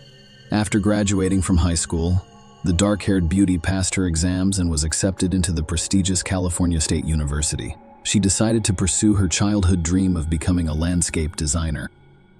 Lacey has always been a creative person who enjoys drawing, so she found her chosen profession, which is Scott Peterson. Scott Lee Peterson is also a California native, but he was born on October 24, 1972, in the large metropolis of San Diego, in the southwest of the state, to Jacqueline Helen Latham and Arthur Lee Peterson. The boy grew up in a fairly well-to-do family, and from a young age, he knew nothing to refuse. His father owned a business that produced packaging materials, and his mother ran a designer clothing store. By the way, her boutique was located in Hollywood. Among the regular customers were several celebrities. Scott's difficult personality began to emerge in childhood. He enjoyed being the center of attention, did not tolerate bans or refusals, and was described as a spoiled, capricious, and even arrogant child in school. The boy began playing golf at a young age and considered pursuing a professional career in the sport. He was friends with Philip Mickelson, also known as Lefty, the future professional golfer who was ranked second in the world in 2012. As a teenager, Scott was one of San Diego's best athletes. Following graduation, the young man enrolled in one of Arizona's universities, where a promising athlete paid for half of his education. However, Peterson was unable to receive a diploma because he was expelled for inappropriate behavior following a raucous potluck, already consuming strong alcohol in the presence of other students. After months of deliberation and searching for a suitable location, the young man applied to the University of California, where he initially intended to study economics but later changed his mind and transferred to the Faculty of Agriculture. By the way, Scott took the educational process very seriously and responsibly this time, becoming an exemplary student because his parents threatened to leave him without a job if he was expelled again. Scott and Lacey, a love story. Young people met while studying at university. Scott began working part-time in one of the local coffee shops, where he also worked as a waitress alongside a former classmate and close friend of Lacey. Lacey frequently stopped by to eat and see her friend, and when she noticed the handsome young man, Scott noticed the smiling petite brunette and began to give her his full attention. One day, Lacey went to the coffee shop but didn't see her friend. She decided to ask Scott what was wrong. They quickly started talking. However, because Scott had to work, Lacey wrote her phone number on a napkin so they could contact each other later. Scott called her back that evening, and Lacey was thrilled. After speaking with him, he informed her mother that she had contacted her future husband. A few days later, he asked his new acquaintance out on a first date, and Lacey readily agreed. It's worth noting that Peterson had another passion besides golf, fishing, so he invited Lacey to go deep-sea fishing in an open body of water. She accepted the offer, but she became seasick on the boat, forcing the couple to quickly return to shore and family life. Nonetheless, after that not-so-great first date, the couple began to meet, and a few years later, they decided to move in together. Scott had finally abandoned his dreams of a professional sports career and decided to start his own small business. In the summer of 1997, he used the startup capital to help his parents. After Lacey received her diploma, the couple held a traditional wedding with a white dress veil and vows at the altar. They only invited family and close friends to the celebration. And as a venue, they chose the popular Sycamore Mineral Springs Resort, which is located on the ocean in Western California. Following their wedding, the couple moved to San Luis Obispo, a small resort town between Los Angeles and San Francisco.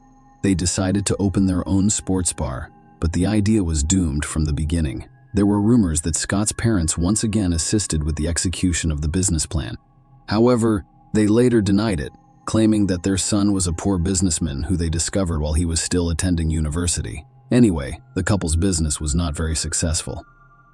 They initially had constant problems, first with the institution itself, then with the management, but they eventually managed to spin the number of visitors up over time, and by 2000, when the Petersons decided to sell the institution, it was already a well-known and popular destination. The couple decided to settle in Lacey, their hometown, and start a family. They bought a small, cozy house in a good neighborhood, a car, and a dog. And about a year later, the young woman told her husband the happy news that they would soon be parents. Lacey had already decided to change her career path and accepted a position as an art teacher at a local school.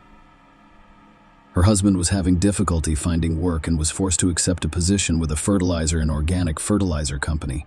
Lacey tried to be the perfect wife in order to bring comfort and peace into her and her husband's new home. She kept everything in perfect order, loved cooking, entertaining guests, and had a lovely flower garden on the lawn. Scott appeared to be supportive of his wife in all aspects, and from the outside they appeared to be the perfect couple. He accepted the news of the upcoming addition to the family with joy. When the couple discovered they would have a boy, they actively began to choose a name for him. The future parents chose the name Connor for their son, and everyone was sure that they were looking forward to the child's birth as a pregnant teacher. Lacey, who was 8 months pregnant at the time, mysteriously disappeared on December 24, 2002.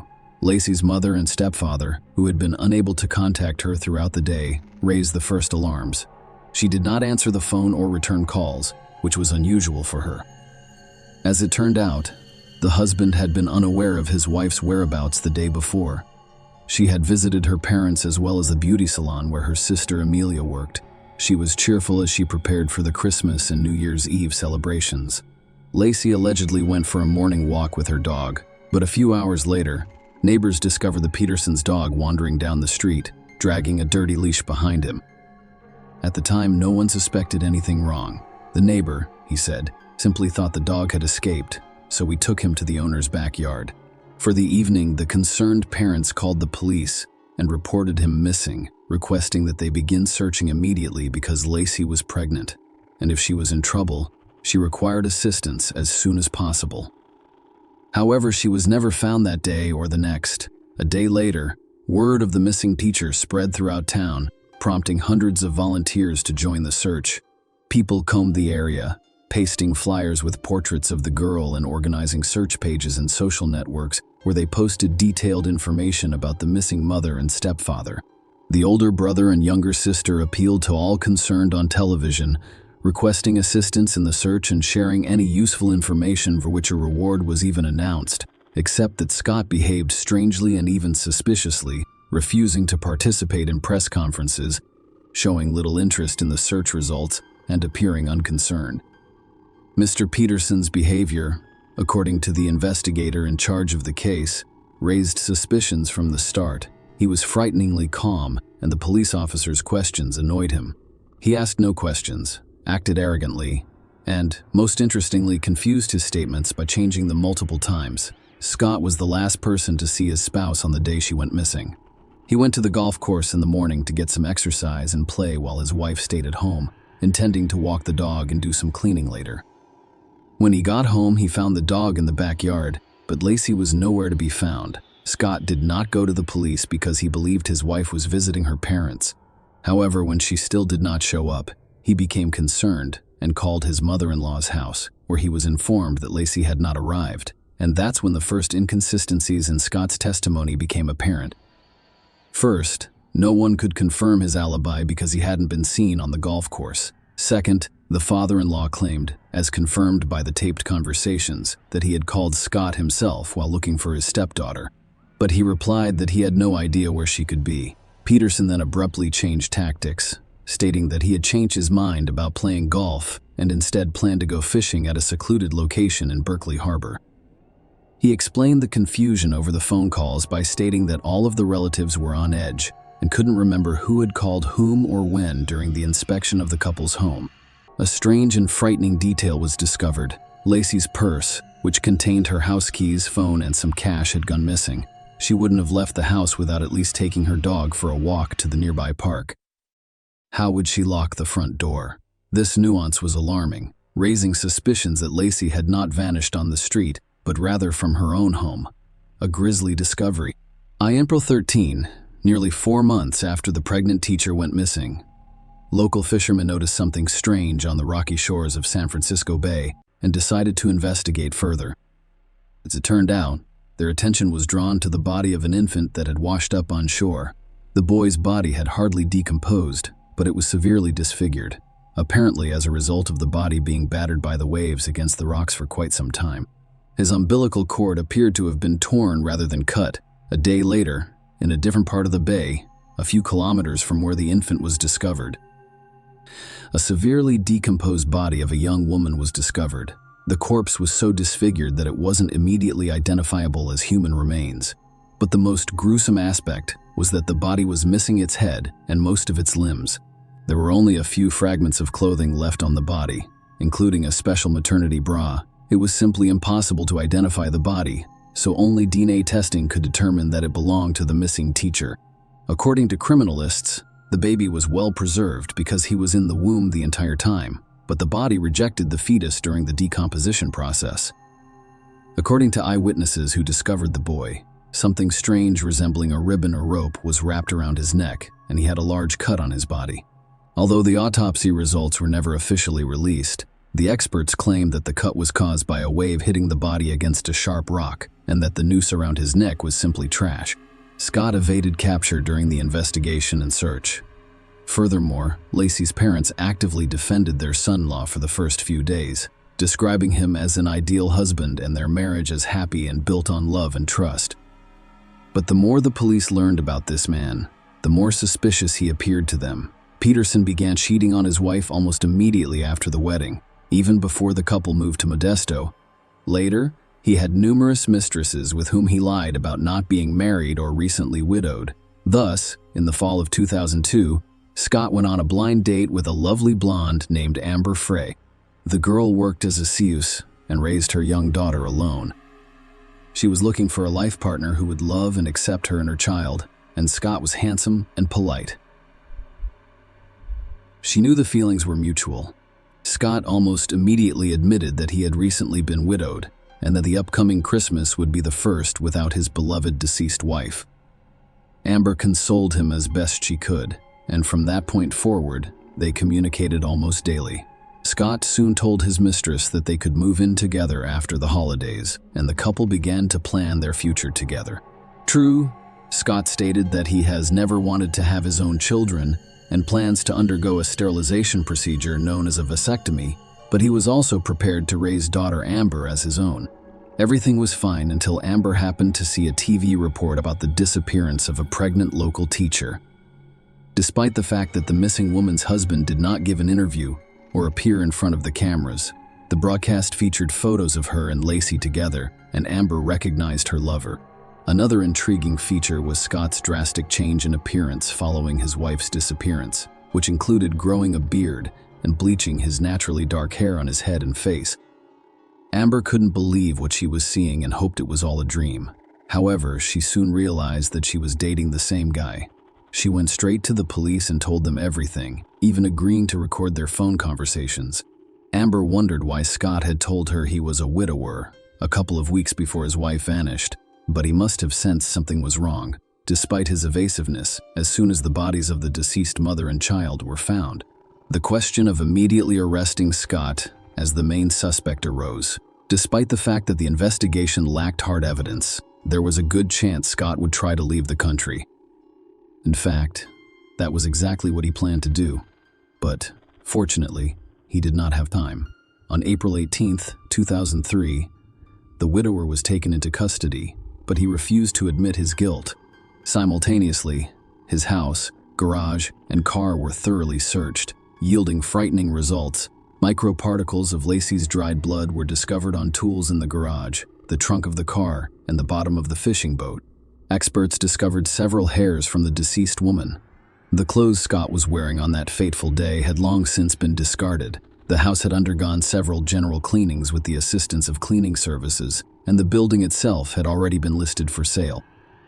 But the most difficult aspect of the investigation was the inability to determine the exact date of Lacey's death, which made it impossible to verify the suspect's alibi. Traces of cement were discovered in the garage, trunk, and Peterson's boat, further complicating the investigation. The material was thought to be the foundation for a homemade anchor, with which he intended to dispose of the body so that it would never be discovered. However, there was no direct evidence against Scott. He was found guilty of 2 counts of first and second-degree murder. Despite the lawyer's vigorous and confident defense, almost no one doubted Scott's guilt. His actions were the most obvious indication of this. He was neither excited nor upset. He took no part in the search. He was in a hurry to get rid of the evidence, selling his wife's house and car almost immediately after her disappearance, changing his image, and leaving the country with his mistress. Investigator Jonathan Bueller, who had been working on the case since Lacey's disappearance, stated in court that he had no doubts about Peterson's guilt from the beginning. He realized this after his initial conversation with him. The court first imposed the death penalty as a punishment. However, after an impressive number of appeals, the sentence was changed in 2021 to life in prison with no chance of parole. In addition, the court redirected the deceased's mother to receive $250,000 in life insurance for Lacey, which was originally assigned to Scott. This high-profile case horrified the public and highlighted the importance of protecting unborn children from violence, as they may become victims of similar crimes. Thus, in the spring of 2004, The Lacey and Connor Act was signed in the presence of the deceased woman's parents and sister. 3 years after the tragedy, Sharon Rocha wrote a biographical book called In Memory of Lacey, a mother's story of love, loss, and justice, in honor of her daughter and grandson. All proceeds from the sale of the publication were donated to charity. The book was one of the top bestsellers in American nonfiction. Lacey, Sharon's husband and stepfather, died of a heart attack in the spring of 2018, just before another court hearing. He was buried next to his beloved stepdaughter and grandson. By the way, Lacey's father died in December of the same year. Share your opinion with us in the comments and subscribe to the channel for more.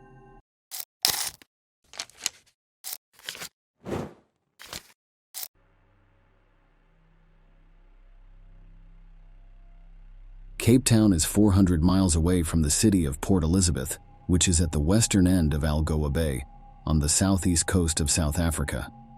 This city is a major seaport and also has the 6th most people in South Africa. When Chris Panayotu, then 18 years old, graduated from high school in this city in November 2004, he went to work for his dad's trading company.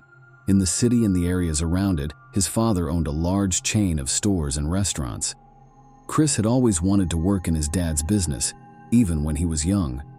He was also very interested in running retail chains and growing the retail services industry. He was very active and determined, and his goals went far beyond being an executive and skilled worker under his father's supervision. Chris wanted to open his own fish restaurant near a 5-star hotel on Marina Drive and a big grocery store close to Kings Beach downtown. While Chris was helping his dad at a small diner on Market Street in the afternoon, he ran into an old high school friend. The friend invited Chris to a party on Friday night at Barney's Tavern, a popular beach spot for young people. Chris saw a pretty young girl drinking lemonade from a tall glass while sitting alone at the bar in a wicker bamboo chair and drinking beer from the establishment's specialty mug. Chris got up from his seat and went to meet her. She was 18 years old and her name was Jade Dinks. They hit it off right away, and they quickly found that they had a lot in common. Chris and Jade started dating after that party. They had no idea that their meeting at Barney's Tavern on Friday night would be the start of a terrible love triangle story that ended in tragedy. The girl named Jade was always happy and friendly, and she wanted to make other people feel good. Because she wanted to make a difference, she decided to become a teacher and started college in 2005. While Jade worked on her schoolwork, Chris started his own business. He started with a grocery store and then opened Infinite, a restaurant and bar in the neighborhood. Even though both Jade and Chris had a lot going on in their lives, their relationship grew stronger, like the roots of a young tree going deeper into the ground. They each made their own happy place where love and kindness seemed to last forever, and where days were full of smiles and hope for a bright future. Things started to go wrong in their relationship over time, mostly because Chris was seeing another woman. At first, Chanel Cooties was just working at the store that Chris owned, and their relationship was strictly business.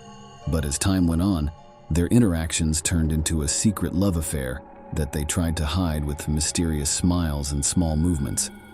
They met in secret in hotels in the area, and Chris even let Chanel stay with him while Jade was away. Chris and Jade seemed like a happy and successful young couple to their family and friends, especially after they got engaged and then married in 2012. Jade finished college and got a job at an elementary school, and Chris's business looked like it was doing well. However, Chris's relationship with Chanel continued, which made things difficult in their marriage. When Costa Panayotu, Chris's father, found out that his son was having an affair with a sales clerk, he was very upset and angry. He couldn't understand how Chris, who had been seeing Jade for 8 years and knew she was smart, kind, and moral, could act so badly. Costa confronted Chris at Infinite while he was celebrating his engagement with friends, which turned into a heated argument. Costa told Chris that he would lose his inheritance if he kept seeing Chanel. Chris told his father that he was ending his relationship with Chanel, but they were still seeing each other behind his back. During this time, Jade didn't know that her fiancé was cheating on her. Chris's finances got worse as he tried to balance his 2 different lives. He spent a lot of money on gifts for Chanel, fancy hotel rooms, and other unnecessary things. While Chris was away from Jade more and more over the next 3 years, it hurt his business and his family. Jade started to feel more and more alone and ignored in her marriage. She told her friends how upset she was and how she had tried but failed to get them back to getting along. In September 2014, Jade was at the point of losing her mind. She wrote a very emotional letter on September 21st about how much she wanted love, a normal marriage, and a caring partner. She also told him how annoyed she was with Chris's secrecy and the distrust and uncertainty it caused. 3 big men in a rented car pulled up to the gate of Staringlad Village on April 20th, 2015, in the early morning. This is where the young Panayotou couple lived. They saw a young woman who was well-dressed and impatiently waiting by the road. 2 of the men got out of the car, but the driver told them to stay inside. A black BMW pulled up next to her and they watched. When she got in the car, it took off quickly, making the people who wanted to take her hostage angry. Like every other day, Jade left her house at 6:15 a.m., waiting for her friend and coworker Cheryl to pick her up in her BMW for their daily trip to work. Cheryl was running a little behind, and she saw the car from the day before with tinted windows at the curb. When Jade reached for her phone to call Cheryl, she saw 2 people coming from the bushes next to the road. Cheryl was only 10 minutes late, but Jade wasn't there. Cheryl tried to call Jade's cell phone and knock on her door, but got no answer. Cheryl finally called the police, and by 10 a.m., Jade Panayotou was officially reported missing. This led to a large-scale search that included police, a K-9 unit, and volunteers from the community. The search for Jade went on, but on the first day, nothing was found. The search started up again the next morning, and there was a reward for anyone who could help find her. Around 10 a.m., Angel, a K-9 officer, found Jade's dead body in a bushy ravine close to Quano Bushley. Even though she was fully dressed, a medical exam showed that she had been shot 3 times in the back and fatally in the head. Her jewelry and bank cards were missing, making it look like the people who killed her were trying to hide why they did it. Jade's family and friends were shocked and couldn't understand what had happened. Her co-workers and students were also very sad. The news of her death spread all over the city, and people were sad and confused on social media. On October 22nd, Jade's family held a memorial service at a Catholic church. This was followed by a funeral that was attended by a huge number of people from Port Elizabeth. People who knew and loved Jade were deeply saddened by her death. South African police service officers were also at the city cemetery. They thought Chris Panayotou's behavior during the funeral was strange and staged. As suspicions grew, the court later found that Chris's farewell speech looked a lot like a dedication on the internet by Charles Atkins to his late wife. Even though it wasn't direct proof, this discovery made people think that Chris may have been involved in killing his wife. The authorities decided to keep a close eye on him. Several other strange events also pointed to Chris's involvement in the murder of his wife. Luthando Sioni, a security guard at Chris's nightclub, was arrested by the police the night before the funeral because they thought he might have worked with the killer. Luthando said Chris had asked him to hire killers for his wife, and that Chris had already found 3 friends to carry out the plan. There was proof that someone tried to use Jade's bank cards on the day she was killed, and surveillance footage showed 2 men that Luthando identified as the hired killers. As a reward for his help, the police let Luthando go on the condition that he gather more evidence, including Chris's confession to killing his wife. Because he was told to, Luthando called Chris for a private conversation that was recorded. During the conversation, Chris said something that led to his arrest. After that, 3 more suspects were caught, and the crime's details were put back together. Hit men were sent by Chris to kill Jade Panayotou in the early hours of April 20th, 2015.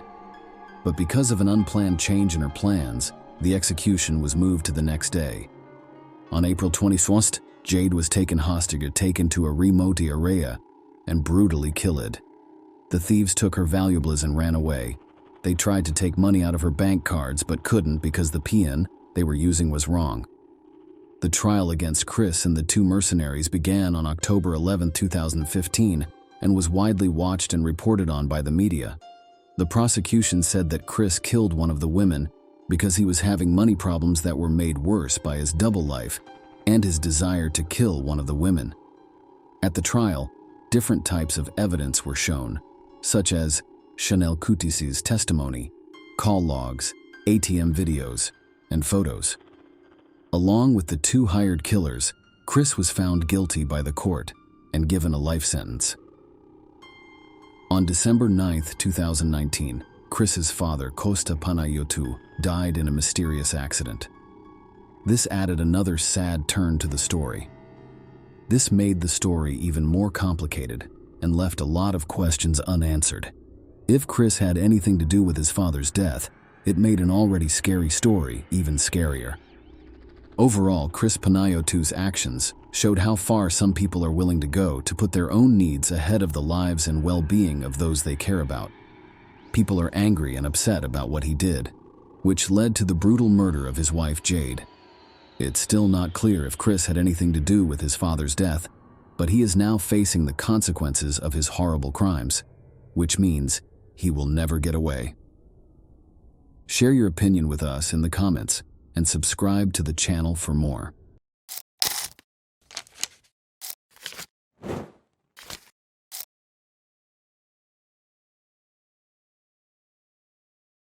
Beautiful, wealthy, famous, and successful women can be deeply unhappy in their personal lives. The Turkish arabesque performer Belgian Cyril Miser, also known as Bergen, was tortured by her husband for many years. She is a well-known figure in Turkey and around the world. He beat her, disfigured her face with acid, and eventually shot her. Our heroine today is Edith Rosario Bermeo Cisneros, an Ecuadorian performer, television actress, music producer, and lingerie designer, also known as Sharon La Hechikera, or simply Sharon, through her own hard work, perseverance, and talent. She has risen to heights beyond imagination, becoming one of Ecuador's and Latin America's top stars. Karen wished for simple female happiness, family comfort, and a peaceful harbor to which she could return every evening and simply be herself. But the man she loved, her husband and the father of her child, saw in her only an endless source of funds for his trouble, free and carefree existence. This man was ultimately responsible for the death of the nation's favorite in 2015. However, despite widespread publicity, the final point in this high-profile case has yet to be resolved. Sharon lacks a biography from her early years. The future star was born on March 28, 1974, in Santiago de Guayaquil, a large metropolis. Located on the Guayas River in Ecuador's province, the girl's full name was given at birth. Sounds like Edith Rosario Bermeo Cisneros. She grew up in a simple, modest family with two other children. Soon after her daughter's birth, the entire family relocated to Duran, where the future queen of techno, Cumbia, spent her childhood and youth. Edith was a bright, active, and artistic girl from a young age. At home, she was affectionately known as Charo or Cherito, and this nickname later became part of her stage name. Edith grew up watching the popular American comedy television show B with another name, My Wife Bewitched Me. Her idol and object of imitation was the show's main star, cult actress Elizabeth Montgomery. Then the same girl changed her name to Charo, Enchantress, and aspired to replicate her favorite actress's success. She has always been interested in music and enjoys singing. She had a good musical ear and decent vocal data, but calling them outstanding was difficult. Nonetheless, the girl won over everyone with her natural charm, artistry, and ability to reincarnate. At the age of 8, she won the City Children's Festival by performing Foxing Taiko compositions in Los Angeles. By the time she graduated from high school, she had won numerous awards in local and regional music competitions. She aspired to be a famous singer and perform on stage, but her parents were skeptical. They believed that the heiress lacked the talent to become a star, and that because their family had no connections in the entertainment industry, a career as a performer was not worth pursuing. Edith, following the advice of her family, decided to attend university, pursuing a more practical and down-to-earth career as a public relations specialist at the State University of Guayaquil's Faculty of Communication Sciences. Her dream of becoming a singer, however, remained unfulfilled. He believes that everything has a time and that she should wait a little before pursuing the most appropriate path to fame. While attending university, Edith worked as an assistant teacher and kindergarten teacher, a seller of sweets and Morocco, a traditional Ecuadorian drink, and a dancer in the local creative team, performing as a warm-up act for visiting popular artists and musical groups. But all of this was just to save money, which he later used to record her debut music album, Braveheart, which was released in 1998. In 2005, the singer released her third studio album and received the prestigious award for being the first solo techno-cumbia artist in the country to top the music charts. In 2010, she released her fourth album, Poco a Poco. 2 years later, her fifth album was released, which unfortunately became the last in her life and career from the early 2000s until her untimely death in 2015. Sharon was the author, host, and co-host of numerous entertainment programs and TV shows broadcast on TV channels in Ecuador and other Latin American countries. She has appeared in several television series and has worked as a public relations specialist for Canela TV. In addition to a successful career in music and television, he has decided to try her hand as a fashion designer, creating seductive lingerie from her own sketches. And in this case, she waited for success, and the brand she created quickly gained popularity among women across America. Sharon was not interested in doing whatever business. She was successful in every way, reaching new heights and receiving recognition. Personal life of the performer. Despite her dizzying success on stage, television, and in the fashion industry, one of Ecuador's most prominent stars had a less than idyllic personal life. She disliked discussing this topic with the press and avoided answering such questions from journalists at all costs. However, Sharon La Haxera was constantly in the crosshairs of numerous photo and video cameras, making hiding anything from prying eyes impossible. It is known that in the mid-1990s, the aspiring performer was romantically involved with Eduardo Gray, an entrepreneur and music producer. The couple had been officially engaged for several years, but the wedding did not take place. Although Edith gave birth to a daughter from her lover, whom she named Samantha, the daughter inherited her mother's entrepreneurial spirit and artistry, becoming a well-known performer and actress. Despite her best efforts and connections, she was unable to surpass her mother. Sharon began a new romance shortly after her breakup with Eduardo. This time, her chosen one was a little-known television operator, whom she met while working on a telenovela. Their relationship grew quickly, and after a brief engagement, the couple held a modest wedding, attempting to conceal the event from others. However, the information quickly became public, and the marriage itself lasted only a short time. The performer preferred to remain silent on the reasons for his sudden divorce. Later on, the artist had romantic relationships with a well-known impresario named Pedro Francisco, a young ballet dancer who performed with her on stage, and some of her star colleagues. Unfortunately, none of these romances progressed to a serious level, and Sharon ended her relationship with her boyfriend for various reasons. The performer declined to comment on the events in her personal life. She raised a career-oriented daughter, but still hopes to find a worthy, loving man in her life. Relationship with Giovanni Lopez. In 2009, the performer met Giovanni Lopez, a young man who was more than 10 years her junior. He was born in Ecuador but moved to the United States with his parents when he was a young child. The family settled in New York City, where Giovanni spent most of her childhood and adolescence. They first met during the singer's large tour in the United States. But at the time, their communication was limited to work, and Lopez assisted in the organization of Sharon's performance. Even so, these two have most likely developed some sympathy for one another.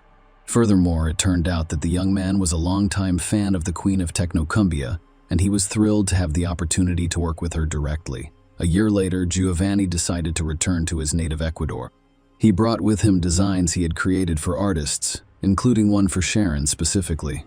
So began their collaboration, and almost immediately a stormy romance developed between them. At the start of this relationship, the performer was already 36 years old, while Giovanni was only 24. However, the 12-year age difference did not embarrass them, and the couple was unconcerned about what others would think of them or how the media would write about them. Almost immediately, the lovers moved in and decided to live together. However, it should be noted that the performer's parents and daughter treated her new chosen one with caution, and Giovanni immediately disliked it. and they concluded that the young man's twisted romance with the star was solely for selfish reasons, and that he did not love her at all, but only wanted to use her. Sharon ignored the warnings of loved ones because he believed he had met the most important man in his life, with whom he would share many happy years. Soon after the couple married, they began to consider the birth of a common heir. However, they encountered a problem because the performer was unable to become pregnant. As a result, she decided to use in vitro fertilization, and in May 2012, the 38-year-old celebrity gave birth to a boy named Brian Giovanni Lopez. The abusive relationship Giovanni, they only tried to be a caring and loving man on whom you could rely on everything. However, as soon as the couple married and the performer became pregnant, the young husband's behavior began to change dramatically, and he literally transformed into a domestic tyrant. He no longer sought to earn money independently, and he was content with his position as an Alphonse. He willingly spent his wife's money on his own needs, entertainment, expensive clothes, and personal grooming. Lopez also began to abuse alcohol and appeared less and less frequently at home, preferring to spend time with friends and mistresses. To all of this, Giovanni began to openly insult his wife, pointing to her age and fading beauty. According to some reports, as a result of his offensive statements and remarks, Sharon decided to undergo a number of plastic surgeries in order to maintain her youth and resemble her husband. In particular, the performer enlarged her breasts and performed a number of cosmetic manipulations. However, all of her efforts were in vain and did not contribute to the restoration of family peace and harmony. The Queen of Techno Cumbia continued to work actively, starring in TV series, hosting entertainment shows, and preparing material for a new album. She tried to smile in public, claiming that she was finally content in her personal life. However, only people close to her knew about how things were really going in her family. In early 2014, when little Brian was not yet 2 years old, the artist made the first serious attempt to end the relationship with Giovanni, but he said that he would agree to give a divorce only if Sharon would give him half of his property and funds in her bank accounts so that he could continue to lead an idle and carefree lifestyle to which he was used. Sharon could not agree to these terms, so she began consulting with lawyers about how to end the marriage while keeping the property and full custody of their joint young son. By the end of the year, family life had become unbearable, but the couple continued to appear happy in public. One final family trip. On the eve of the New Year 2015, the performer gave a number of festive concerts, and she also starred alongside her star colleagues in several dedicated Christmas and New Year's events. After that, exhausted by her work, the young woman decided to take a small vacation to the warm coast with her friends, husband and son, to relax a little and try to gather her thoughts before deciding what she should do next. On the evening of January 3, 2015, the entire company decided to return. Because the journey was going to be long and they were driving, the friends decided to follow each other and stay in constant contact in case anyone needed assistance. They decided to pre-plan all of their stops along the way. Sharon had to drive the car that evening because her husband had consumed alcoholic beverages throughout the day. After a few hours, the company stopped at a gas station and decided to eat dinner in a roadside cafe. During the meal, the singer and her young husband got into a heated argument because Giovanni ordered another drink. Despite his earlier promise not to drink and drive, he allowed Sharon to rest and spend time with the child. The couple argued for about 30 minutes and couldn't agree on who would drive the car. Finally, their friends couldn't take it and asked if they could go on their way. The singer stated that she did not want to delay them due to family issues, so they could continue, and he and Giovanni would need to stay a little longer. The friends reluctantly agreed, and after another half hour, drove away, leaving the couple at a roadside cafe. They had no idea Sharon would die before they saw her again. Strange accident. On January 4, around 2:30 a.m., the friends received a phone call from an agitated Giovanni who asked them to return because there had been an accident and Sharon might have died. His words were shocking because he did not provide specifics, making it impossible to determine what had occurred on the night road. By the time they returned, emergency services were already on the scene, attempting to assist the victim and reconstruct the sequence of events. According to Giovanni, at around 1:15 a.m., on the highway to Del Spondilis, near the Ecuadorian province of Santa Elena, his wife got out of the car to comfort her crying son and change his diaper. At that point, another car smashed into her at high speed, Without stopping, this car sped away from the accident scene. The young woman was thrown a few dozen meters to the side of the road by the impact. When the ambulance arrives, she was still alive. She's been taken to the hospital. Despite the doctor's best efforts, Sharon died of massive injuries and internal bleeding. Giovanni was still drunk and confused during his testimony, and his story sounded strange and illogical. As a result, the police decided to detain him until the morning so that they could question him thoroughly. When he had come to his senses, Lopez confirmed the words of friends that he and his wife argued all evening and admitted that, despite his wife's promises and prohibitions, he defiantly drank alcohol in order not to drive and piss off Sharon. Giovanni's testimony. He did not see the license plate number of the car that hit his wife. He didn't remember the mate and only mentioned that the car was white. There were no CCTV cameras along that stretch of road. No witnesses could be found, and the accident itself appeared suspicious because Sharon did not even turn to the side of the road before leaving the cabin and did not ensure her safety. Although any vehicle on a straight, deserted road can be seen and heard from afar even at night, the longer the police tried to correlate all of the facts with Lopez's story, the more it resembled a premeditated murder. Giovanni was confused about the timing and chronology of events and could not recall details. Most interestingly, he couldn't explain why their car was facing the opposite direction of the road they were on. Following another interrogation, the deceased singer's husband was arrested as the primary suspect in her death, the autopsy results, and Sharon's funeral. The autopsy revealed that the deceased woman's body had numerous injuries consistent with a traffic accident. However, experts discovered a clear and fairly deep mark on Sharon's chest that could have been caused by a seatbelt. This fact raised additional questions and suspicions. Samantha, who spent the New Year's holidays with her boyfriend, was stunned when she learned about the tragedy from singer Sonia Ramos, a close friend and colleague of her mother. She called her father, Eduardo Gray, and asked him to come to her as soon as possible so that they could go to Sharon's house together and start planning the funeral. After making all the necessary preparations, the celebrity's body was transported to the Coliseum Voltaire Paladins Polo in the province of Guayaquil. Thousands of Ecuadorian friends, colleagues, and fans gathered to say goodbye to one of the brightest stars. Furthermore, this sad event was covered in all of the country's leading publications, and it was even announced on television one morning. Samantha, overcome with grief, sobbed on her father's shoulder, surrounded by her grandmother, grandfather, uncle, and aunt. The deceased celebrity's family refused to comment on what had occurred. None of them directly accused Giovanni of what happened, but they all demonstrated their disapproval of him through an investigation and a surprising court decision. The case was among the most high-profile in Ecuador's history. It received extensive media coverage and jeopardized the reputation of the country's judicial system. The initial verdict literally shocked the celebrity's relatives and fans, and the case's revision was so delayed that the final point in this matter has yet to be resolved. So the white car, which presumably hit the artist, was discovered a few days later.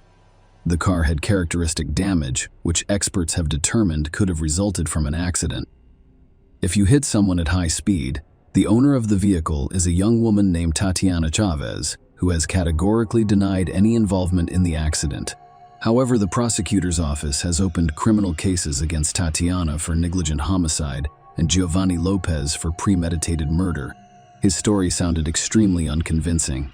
He was confused and contradicted himself before recognizing the car and even claiming to have seen the driver, only to doubt his own words by referring to alcohol intoxication.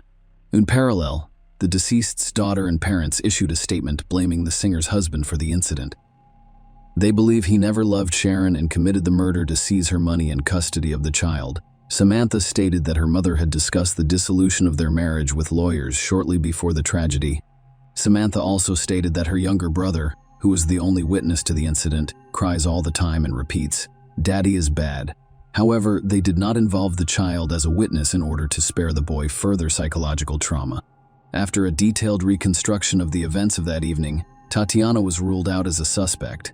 By comparing the times and locations where Tatiana had been seen before and after the accident, it was determined that she could not have been physically near the accident site at that time, and her car had been damaged in another accident.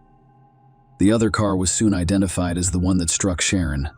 Luis Carrillo, The owner and driver that night was arrested. By that point, he had already replaced the broken headlight and repaired other body damage. However, experts were able to determine that at the scene of the accident, shards of glass from his car were discovered. Lewis admitted to everything and stated that Sharon literally fell under the wheels of his car, and he was so scared of what had happened that he simply drove away. Giovanni was convicted of manslaughter against his wife in June 2015. Experts determined that the woman's chest injury from the seatbelt was caused by her attempting to protect herself before her husband pushed her out of the car, directly under the wheels of another vehicle. However, Sharon's relatives and fans were taken aback by the court decision. Because her killer was only sentenced to 3 years in prison, he is seeking a retrial and appealing the new verdict.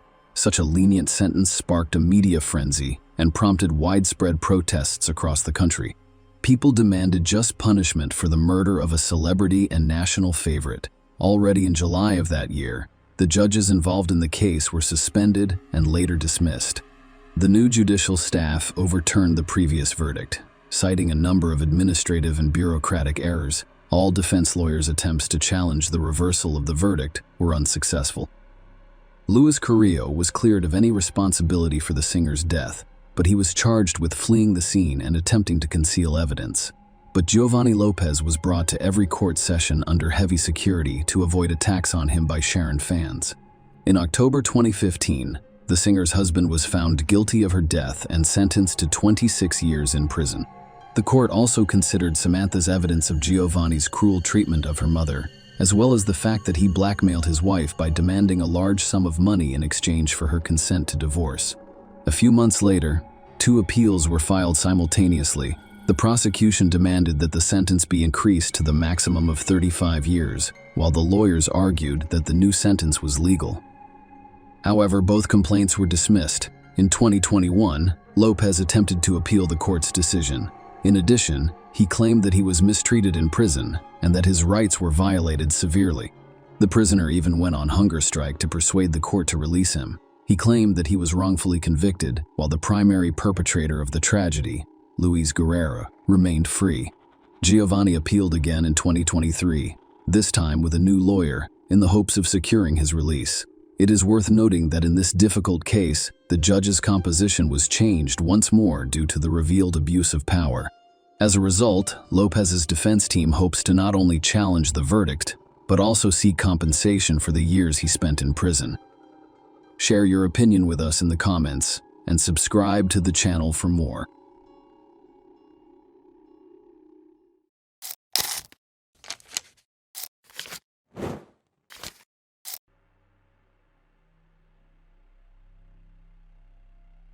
The Vaughn family case. What happened on a deserted road on June 14, 2007? Kimberly Vaughn, 34, and her 3 children, 12-year-old Abigail, 11-year-old Sandra, and 8-year-old Blake, were found dead on a highway near Bluff Road. Bluff Road. They all died as a result of close-range gunshot wounds. Christopher Vaughn, the family's head, was the only survivor and suffered only minor injuries. He claimed he was shot by his wife, who he believes killed their children to settle the score. Christopher, on the other hand, was unable to provide specific information because he allegedly had a memory lapse. The case was investigated for 5 years before a final verdict was reached. However, some people continue to question the justice of the verdict. The story has remained a hot topic on popular television talk shows, prompting numerous questions. We'll try to get to the bottom of things from the start. Kimberly Phillips and Christopher Vaughn have been together for over a decade, have 3 children, and appear to be a happy and friendly family on the outside. Kimberly Vaughn, real name Phillips, was born in the small town of St. Charles, Missouri in December 1972. She grew up in a relatively affluent family with 2 daughters, Jennifer and Elizabeth. By the way, Jennifer was our heroine's twin sister. The Phillips did not take shortcuts when it came to their daughter's education and development. Kimberly, like her sisters, attended a prestigious school and participated in sports. She had many friends who described the girl as outgoing and friendly. Christopher Vaughn was born in September 1974 in St. Louis, Missouri, a nearby city. He was one of 3 sons in a modest yet welcoming family. During his school years, the young man was very interested in soccer and also enjoyed hiking, camping, and family vacations out of town. The couple met in the early 1990s. They quickly developed a romantic relationship. Kimberly's parents opposed the union from the beginning because the chosen daughter was a few years younger than her and did not yet have a stable job. Furthermore, as previously stated, I grew up in a modest, if not impoverished, household. However, the young people were so in love with one another that they refused to listen to anyone else. Kimberly soon became pregnant, and the couple got married in the summer of 1994. The groom was not yet 20 years old when the wedding took place, and the bride was only a few years older. They both seemed to be well prepared for family life, however. Their daughter Abigail was born 4 months after the wedding, in October of that year. Just a year later, the couple welcomed their second daughter, Cassandra. 3 years later, their youngest son, Blake, was born. The spouses' early years of family life were peaceful and happy. Young people fell in love, made big plans for the future, raised their families, and organized their homes. All of their children were gifted, grew well, participated in a variety of sports, loved music, and performed in the school drama theater. Kimberly, a homemaker, was constantly raising her voice. She oversaw her school's PT. The young woman also led the scouting group, which included all of her children. In the meantime, the family patriarch founded and expanded his own small cybersecurity company. A few years after their wedding, the family moved to Washington State, and in early 2000, they settled in a small town in Illinois, where they could afford to buy their own large home. Kimberly then decided to pursue a law degree and enrolled in one of the local universities. She received her diploma just a month before the tragedy. At first glance, this family appears to be happy and strong. However, few people were aware that the couple's relationship deteriorated soon after the relocation. Christopher frequently traveled to another state for work, and he developed an affair with a woman named Jill. This relationship lasted approximately a year, and Kimberly eventually became aware of it. A serious scandal erupted within the family. The husband and wife had separated and were getting divorced. However, after weighing all of the pros and cons, the couple decided to stay married for the sake of their children. Husband and wife did their best to pretend that everything was fine, but the tension between them gradually grew. Kim lost trust in her chosen one because she was jealous of him and suspected him of cheating, which proved to be reasonable. On the nervous ground, the young woman began to have health problems. She suffered from anxiety, migraines, insomnia, and blood pressure problems. Kimberly was forced to seek medical attention and was given several medications to treat her condition. She took them for a year and also saw a psychologist with whom she discussed her family's issues. Despite this, Kimberly remained social, friendly, and energetic. Others described her husband as a withdrawn introvert who rarely showed emotion during a fateful trip in June 2007. On the eve of their 13th wedding anniversary, the couple planned a family trip to an amusement park in Springfield, Illinois. Christopher selected the location, and the rest of the family supported his decision. So, in the early hours of June 14, after settling into their SUV, the entire family set out. A few hours later, a passing vehicle picked up the Vaughn family's bloodied head as it drove down the highway. Christopher was wounded in the leg. He calmly reported that he had been shot by his wife, but he couldn't go any further because he allegedly had a sudden memory loss. The victim stated that he and his family were driving to an amusement park when his wife became carsick and asked him to pull over. He pulled over to the side of the road and exited the passenger seat to inspect the roof rack. Then he heard a gunshot. Following that, everything unfolded like a horror film. Christopher realized his wife had fired, saw blood running down his leg, and fled, unconscious and unaware of the children in the cabin, only to be picked up by a random car. Christopher was unable to locate his SUV, but police discovered it almost immediately. They found 4 bodies in the car with gunshot wounds. Except for Kimberly, who was killed with a single shot to the head. Everyone had been shot twice previously. Christopher admitted that he had a gun at home, which was probably loaded and carried by his wife. Christopher believes she murdered their children, shot him, and then took her own life. While telling this, he did not show much emotion, and even when the police showed him pictures of the deceased family members' bodies during the station interrogation, Bond remained remarkably calm, which could only raise suspicions. Kimberly's parents learned of their daughter and grandchildren's deaths, from an impolite reporter who called them at home to inquire about their son-in-law and whether he had harmed their loved ones.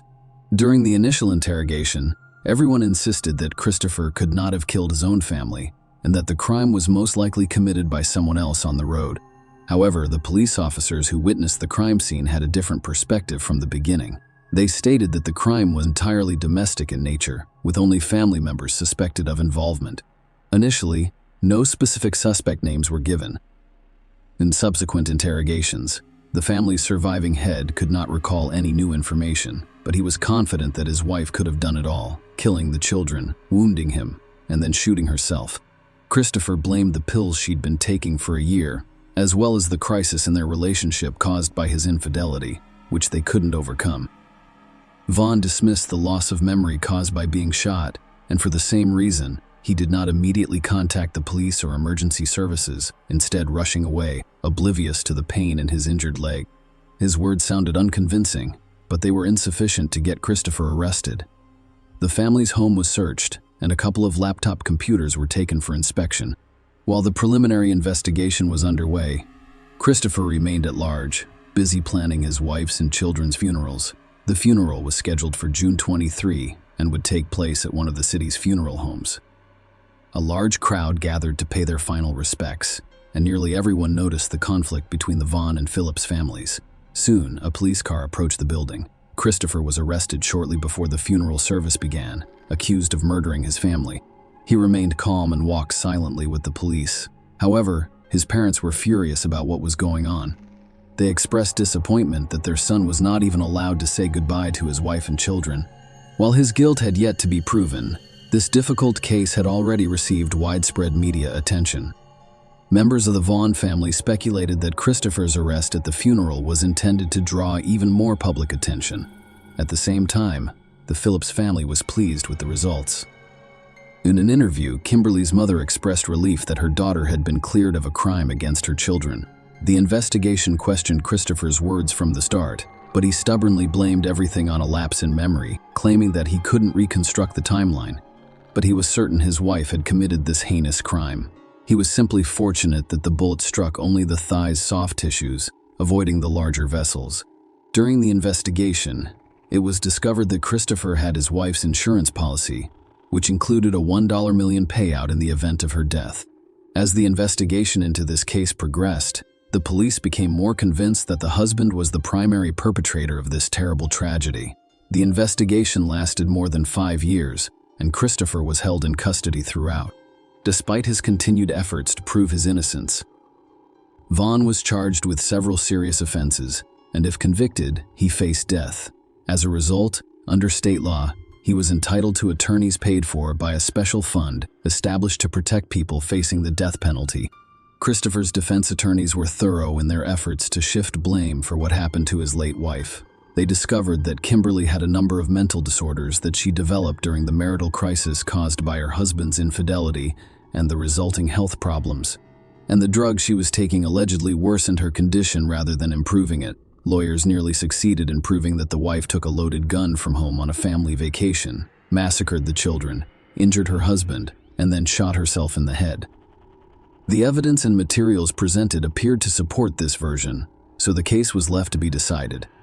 However, the state is currently implementing reforms to abolish the death penalty, and as a result, Chris has lost his lawyers whose work had been funded by the foundation. They requested $250,000 to complete the case, but Vaughn didn't have much money. Christopher was assigned a public defender who had to handle the case from the start and devise a new line of defense. This time, the attempts to exonerate the defendant seemed far less credible. The defendant's personal laptop, which was seized during a home search, contained an unusual and lengthy correspondence with a Canadian resident named Steve Weiland. The two had met on a social networking site about 10 months prior to the tragedy and began corresponding almost daily. Christopher told his new friend that he was deeply unhappy and that his marriage and family life were dragging him down. The men talked about the advantages of living in the wilderness, away from civilization, like hiking, camping, and survival skills in the forest, deserts, and mountains.